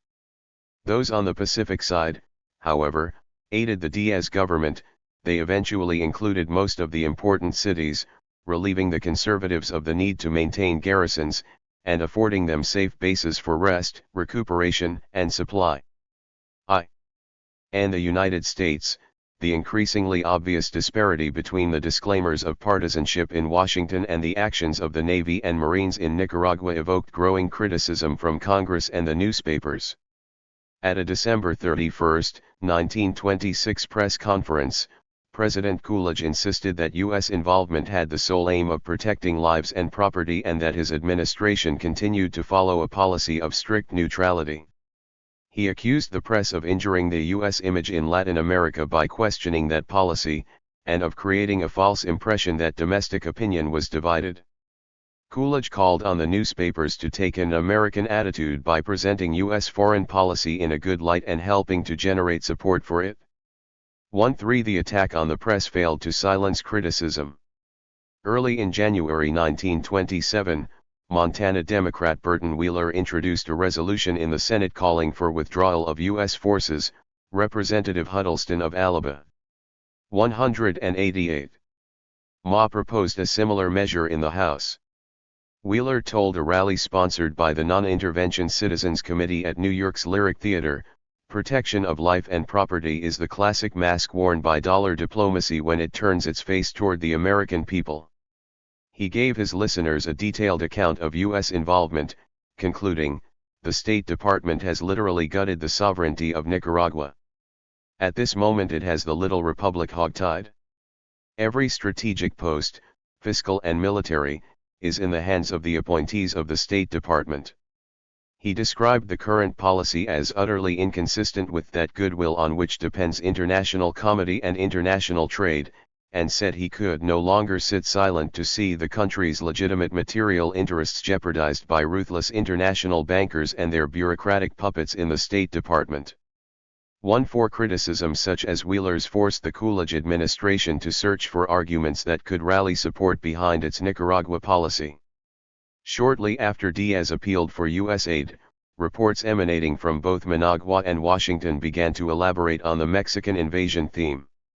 A November 17 Associated Press dispatch found the specter of a Mexican-fostered Bolshevistic hegemony intervening between the United States and the Panama Canal. On December 11, Diaz expanded his previous charges of a Mexican invasion. The liberals, he said, in the blindness of political passion, had allied themselves with the forces of communism, radicalism, and religious persecution now in control and running rampant in Mexico. This sinister alliance, the statement continued, was bent upon erecting a regime that would confiscate property, deny religious freedom, close churches, banish ministers of religion and establish in general in Nicaragua the manifold evils of communism and political disorder now only too apparent in Mexico. 2 weeks later Emiliano Chamorro, en route to Europe, embellished the theme further in a special cable to the New York Times. There is a secret treaty between Mexico and Sacasa, who is in direct communication with Soviet Russia through Mexico. A union of Central American republics is planned, headed by Mexico, which aims to replace the United States' influence in Nicaragua, then Guatemala, Honduras, and Salvador. 15. Anonymous Washington sources, meanwhile, stressed the importance of keeping Diaz in power to foil the plot to establish a Bolshevist wedge between continental United States and the Panama Canal. Just a week after Coolidge angrily insisted that his policy was one of strict neutrality, the New York Times noted, "There is scarcely a pretense at Washington of impartiality, nor is it denied, except feebly and with a sort of sheepish 189 smile, that we have in fact intervened in Nicaragua." 16 In a statement to Congress on January 10, President Coolidge accused Mexico of providing large quantities of arms to Nicaraguan liberals, and of trying to establish a government there hostile to the United States. The Mexican-backed liberals, he claimed, put in jeopardy the rights granted by Nicaragua to the United States for the construction of a canal and threatened large investments in lumbering, mining, coffee growing, banana culture, shipping and also in general mercantile and other collateral business, as well as the security of foreign-held bonds. There is no question that if the revolution continues, American investments and business interests in Nicaragua will be very seriously affected, if not destroyed, he concluded. 2 days later, Secretary Kellogg appeared before the Senate Foreign Relations Committee to present evidence to back up the administration's new policy justifications. He passed out a statement entitled "Bolshevist Aims and Policies in Latin America," which contained lengthy quotes from U.S. Communist, Soviet, and other radical sources manifesting their desire to support anti-imperialist movements in Latin America. But the Kellogg paper contained no evidence of any Bolshevist links with the Mexican government. It did not even mention Nicaragua, much less provide proof that Mexico was arming the Nicaraguan liberals. Still, it was reported widely as proving that the Calles government of Mexico is seeking to establish in Nicaragua a Bolshevist regime hostile to the United States. 18. Policing the Backyard, a pro-Coolidge cartoonist's view of U.S. intervention. 190. Regardless of whether the Red Scare propaganda originated in the bureaucratic cubicles of the State Department or the oligarchic salons of Granada, it largely failed to achieve its objective. Overseas it was ridiculed by friend and foe alike. At home many feared it was part of a plan to get into a war with Mexico, which was then threatening to nationalize the holdings of U.S. oil companies. 19 Soon the charges of Mexican Bolshevik subversion were put on the back burner, and new arguments were advanced to support the Nicaragua intervention.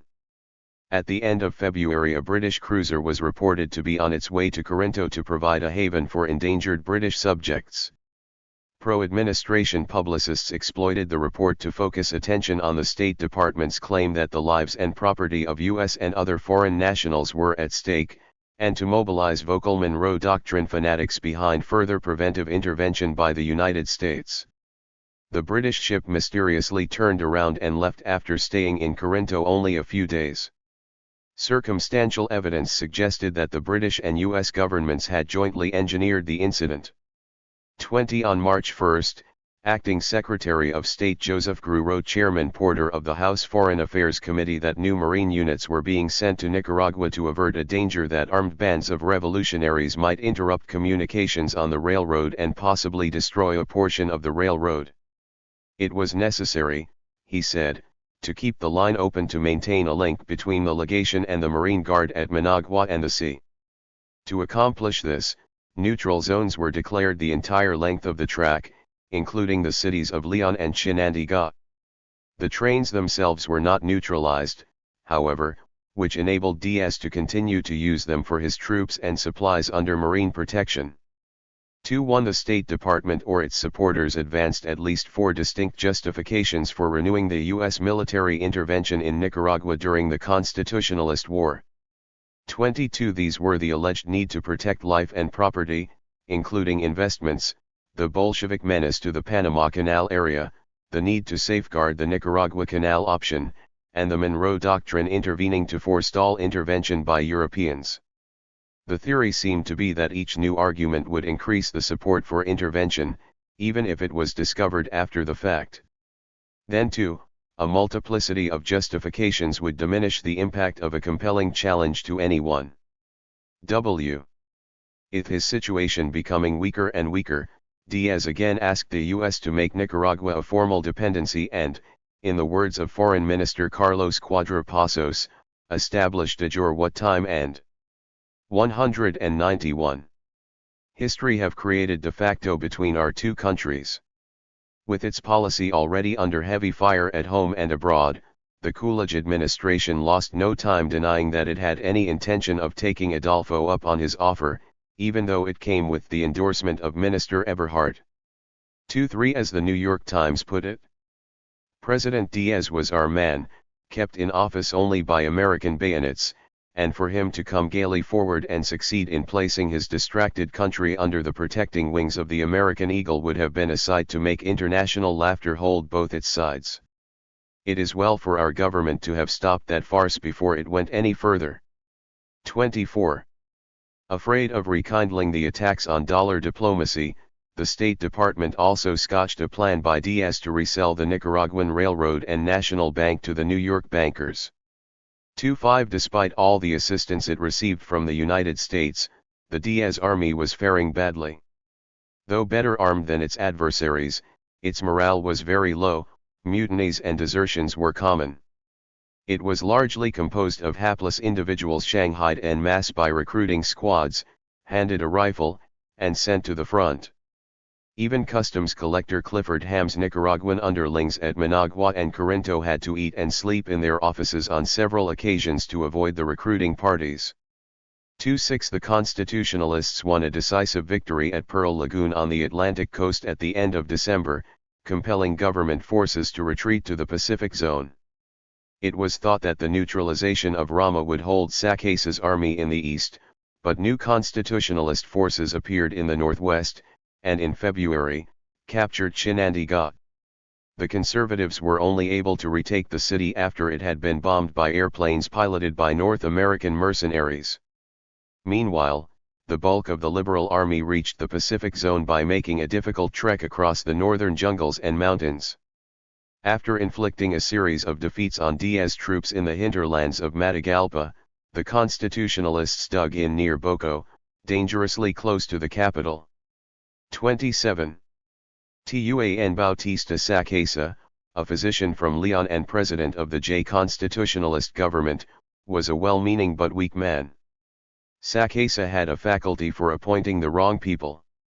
The most notorious result of this tendency, and the one with the most far-reaching consequences, was his choice of Jose Maria Moncada to be Minister of War and Commander-in-Chief of the Constitutionalist Army. Described as a newspaperman posing as a soldier, Moncada began his political career writing for a conservative clericalist newspaper in Granada. Spending the Zelaya years exiled. 192. In Honduras, he served for a time in the conservative Honduran government of General Manuel Bonilla. He returned home to join the US-backed conservative uprising against Zelaya, and became Interior Minister in the Estrada Diaz government installed by the Dawson Pact. Ousted along with Estrada, he went into exile in the United States. Moncada was no ideologue. Finding his ambitions blocked under the two Chamorro regimes, he made a political comeback in the liberal-influenced coalition that won the 1924 election. 28 The success of the Constitutionalist Army was not due to any genius on the part of its commander-in-chief, but to the higher morale of its troops, which reflected the popular support enjoyed by the Constitutionalist cause. It was due also, perhaps, to a certain amount of luck.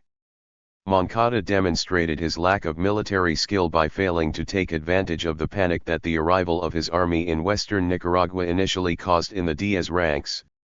Instead, he soon found the tables turned and his own forces surrounded and facing annihilation.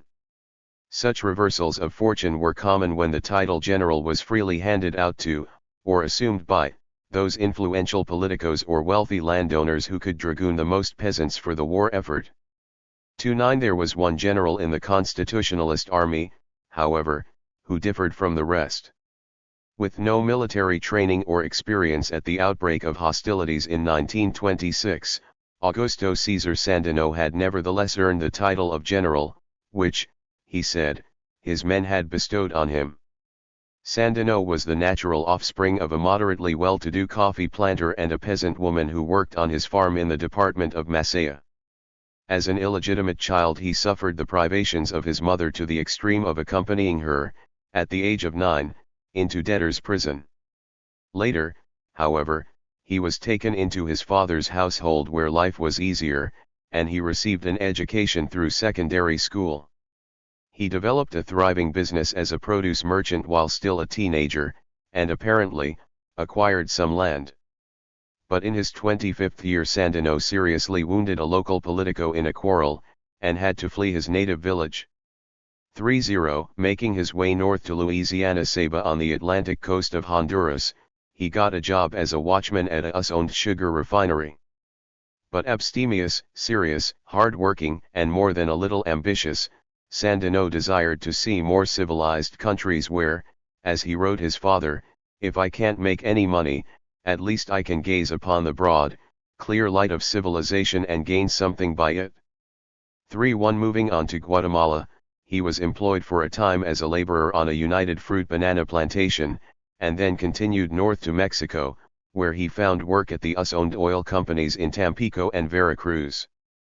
193. In those days the boisterous oil town of Tampico was a center of anarcho-syndicalist, socialist, and Zapatista agitation.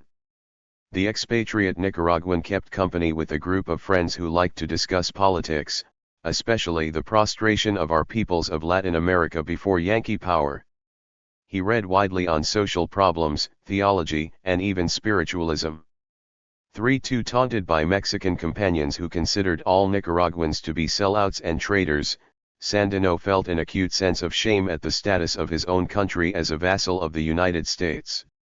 At first he didn't think that he personally deserved the epithets, but after a period of reflection he understood that they were right, since, as a Nicaraguan, I had the duty to protest.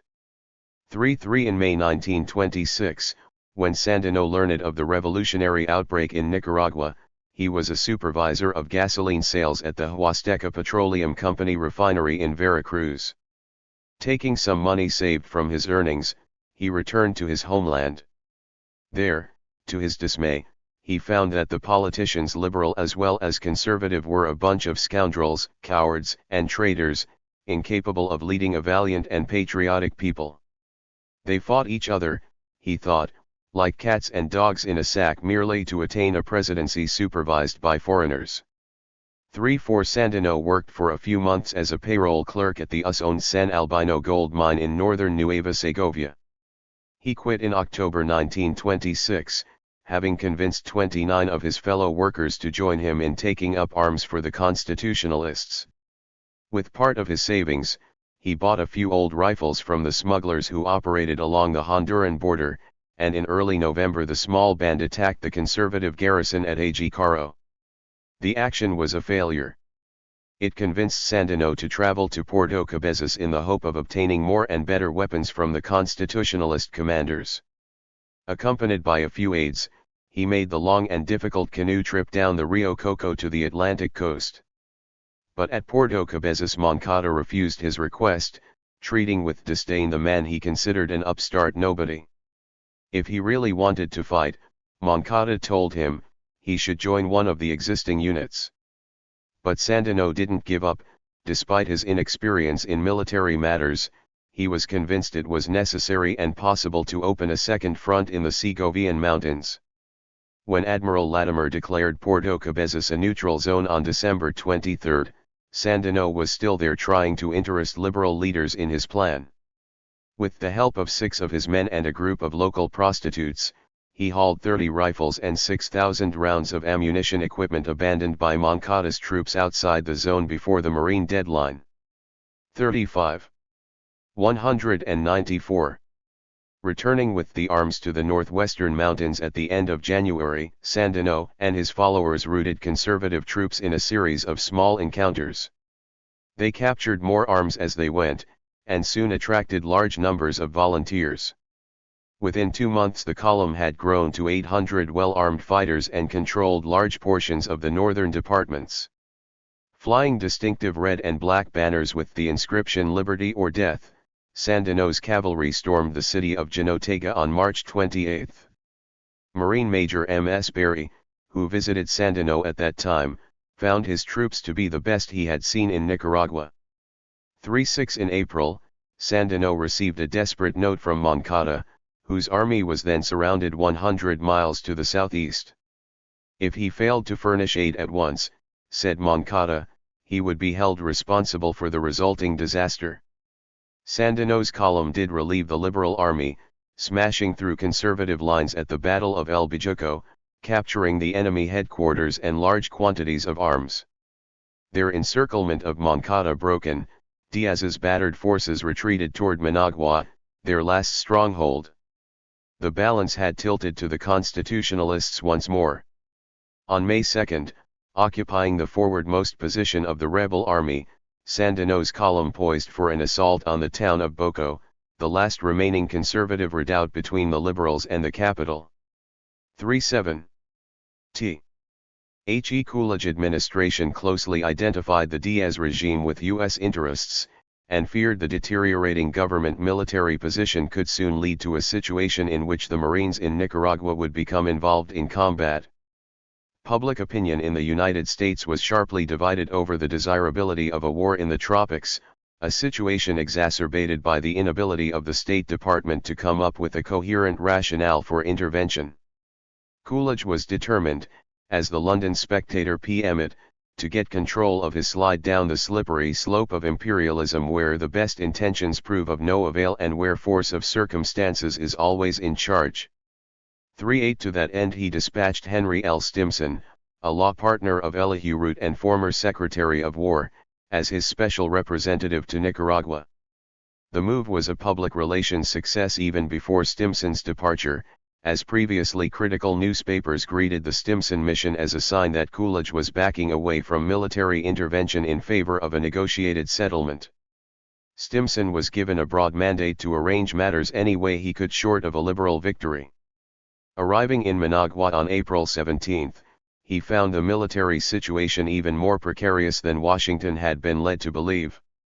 He reported that the predicament of the Diaz forces, which had briefly regained the initiative only to lose it again despite being amply 195 furnished with men and munitions, could only be explained by complete incompetence or treachery or both.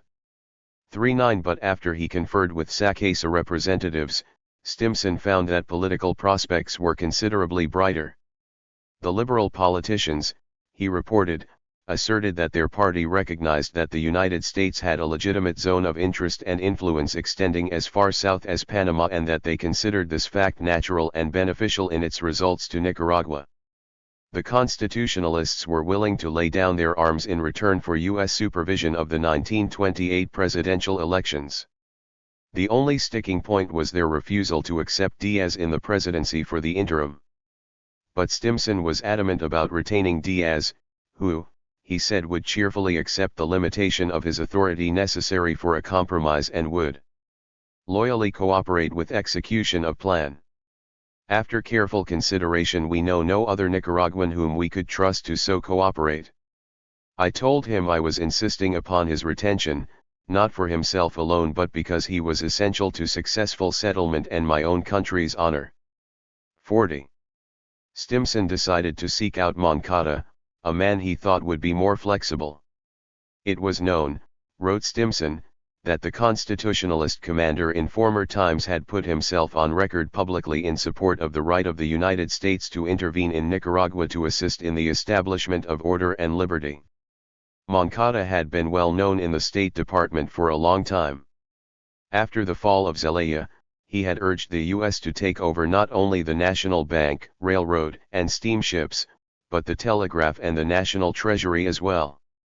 He once wrote Assistant Secretary of State Huntington Wilson, "We Nicaraguans are accustomed to designate the State Department as the arbiter of our fights and differences." 4-1 Ignoring the counsel of his subordinates, Moncada agreed to talk with the special envoy of the Yankee president. The two met in the village of Tipitapa, 15 miles east of Managua, on May 4. Sitting down under an Espino Negro just outside town, Stimson apprised Moncada of the peace plan he had worked out with Diaz. There would be an immediate truce followed by disarmament of both sides and a general amnesty, Adolfo would remain in office until the next regularly scheduled election, which the United States would supervise. Liberals would be rewarded with cabinet posts in the interim. Finally, a nonpartisan National Guard would be organized and commanded by U.S. officers, while U.S. Marines continued to occupy the country.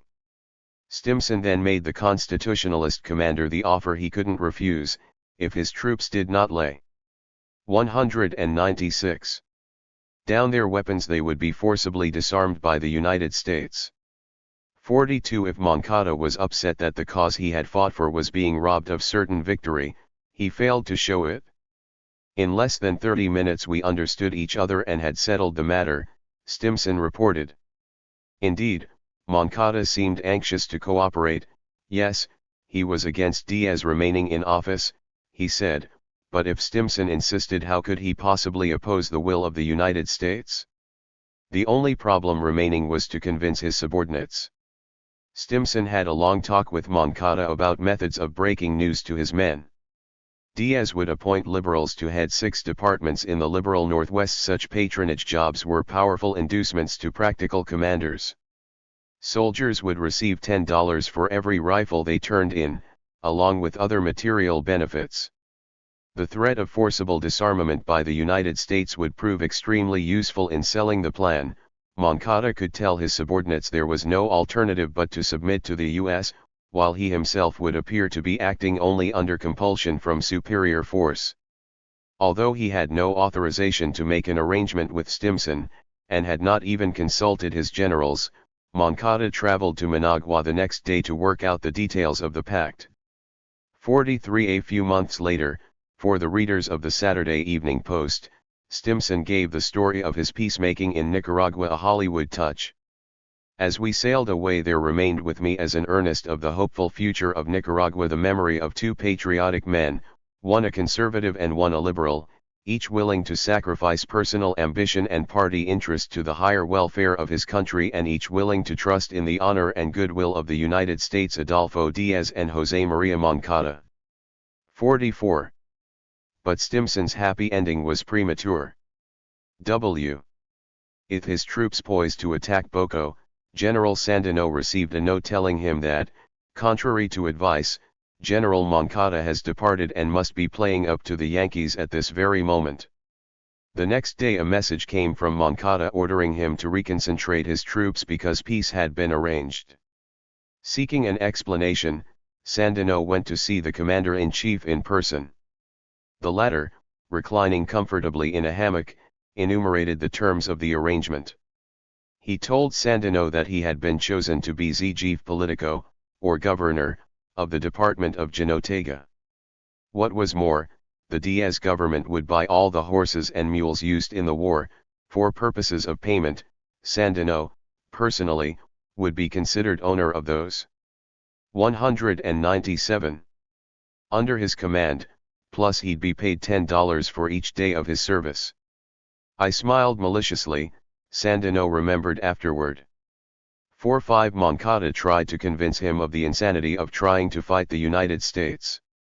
But making plain his disapproval of the peace plan, Sandino told Moncada that for him liberty or death was a duty, not merely a phrase, and that the war had kindled the hopes for liberty in the entire people.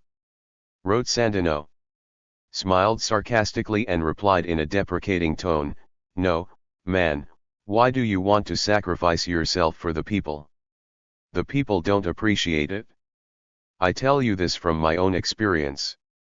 Life ends but the country remains. The duty of human beings is to enjoy and live well and not worry too much." As Sandino and his aides left the meeting with Moncada, we all understood that he already carried in his pocket the promise of the presidency of Nicaragua. 46 Moncada invited the constitutionalist commanders to come to Boko on May 8. He would hear the opinions of all regarding the settlement. When Sandino and his staff arrived for the meeting, they found their commander-in-chief in one of the principal houses, seated in a rocking chair. No longer in campaign attire, he was now wearing shined shoes and a Palm Beach suit. Moncada told them the conference of military leaders was already over, all had agreed to disarm, and it was their duty to go along with the majority. Sandino and his aides had previously agreed it would be foolish to argue with Moncada where they might be arrested and their troops forcibly disarmed. Sandino told Moncada he would submit to the will of the others, but hedged on the details of disarming his men. 47. Moncada accepted, but told me it was necessary to sign the disarmament document the others had already signed. In that instant it appeared that my dreams of liberty were dashed, because if Moncada had insisted that I sign, I was disposed to let him have a bullet. I made a great effort to regain the composure required by the circumstances and replied, "You're in command. I give you full authority to sign for me." 48. Ignoring a pledge to Moncada to await instructions from the Marines regarding the surrender of arms, Sandino led his men back to Jinotega. From there, on May 12, he sent a telegraphic circular to all departments announcing his rejection of the Espino-Negro Pact * in another, dated the 19th, he explained his decision to continue the fight, concluding, "What does it matter if the whole world comes down on me? We shall fulfill a sacred duty. If there is no one to second me, I will protest on my own account." 49. From San Rafael del Norte in the department of Jinotega, Sandino withdrew farther north into the rugged mountains of Nueva Segovia near the Honduran frontier. He informed the chief politico in Ocotal that he could continue in office there, but would exercise no authority in the rest of Nueva Segovia. That would be administered by Sandino's forces pending the establishment of an honorable liberal government. The flinty general then appointed one of his subordinates chief politico of Nueva Segovia. The new capital would be at Aguicarro, where Sandino began his revolutionary career, which henceforth shall be called Ciudad Sandino. 50 Marines were sent to garrison Ocotal, Jinotega, and San Rafael. Their commander, Captain G.D. Hatfield, issued a proclamation declaring Sandino an individual outside the law. But none of the U.S. representatives seemed to think Sandino represented much of a threat. They wrote letters trying to persuade him to reconsider his resistance to the Espino-Negro Pact, but made no immediate plans for military action against him. 51 At the end of June, however, Sandino and his followers occupied the us-owned San Albino mine, his former place of employment, removing gold and dynamite. Sandino had now become dangerous. Admiral Latimer passed orders down to Captain Hatfield to issue one last ultimatum: if the recalcitrant still refused to surrender, the Marines would proceed against him. 52 Sandino received Hatfield's message.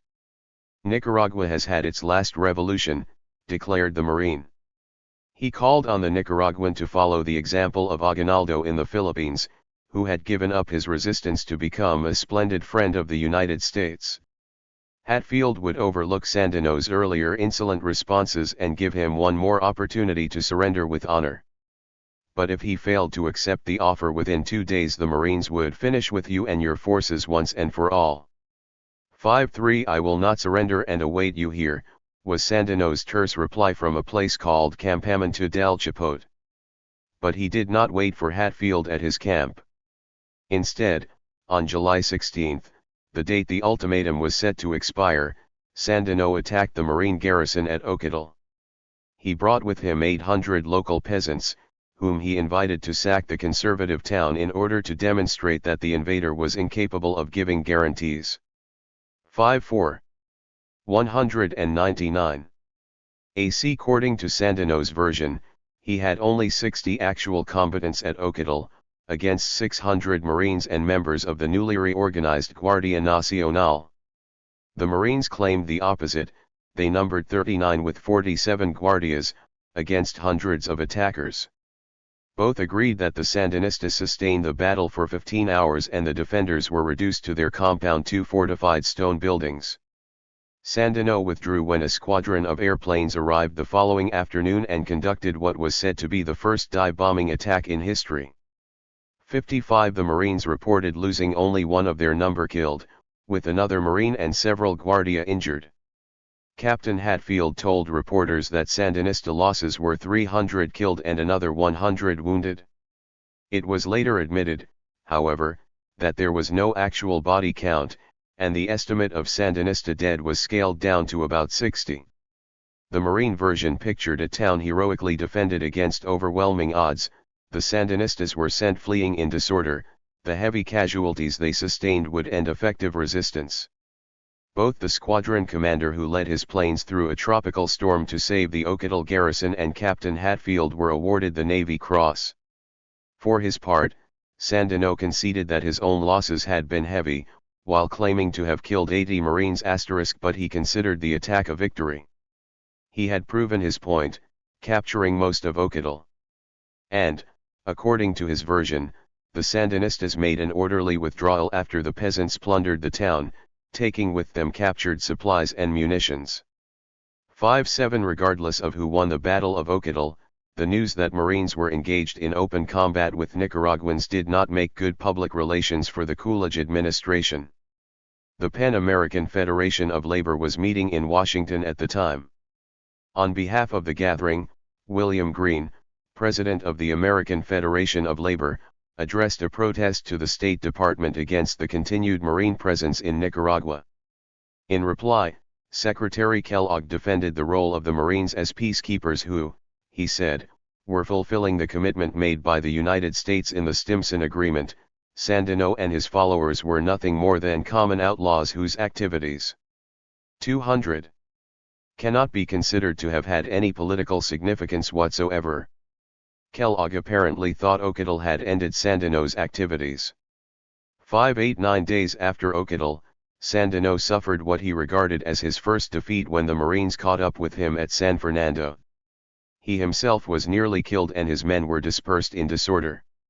Then came another beating at Las Flores, where the Sandinistas tried to defend fixed positions against the pursuing Leathernecks. Under such conventional warfare conditions they proved no match for the Yankees' aircraft and superior tactics. By Sandino's account, the more than 60 casualties he sustained at Las Flores were the most losses in a single engagement during the entire first 2 years of his war with the Marines. 5-9 On August 1, Minister Eberhard reported from Managua that Sandino, having disbanded his troops, was fleeing down the Coco River toward the Caribbean. If it was impossible to know for certain the whereabouts of the rebel leader, said a Marine intelligence report, it was only because of Sandino's demented condition.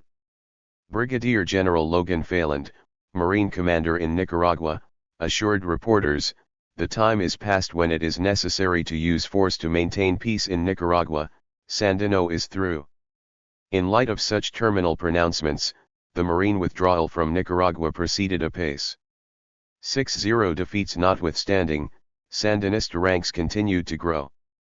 After Ocotal, Marine and Guardia harassment of the local peasantry caused many to abandon their homes and join the rebels.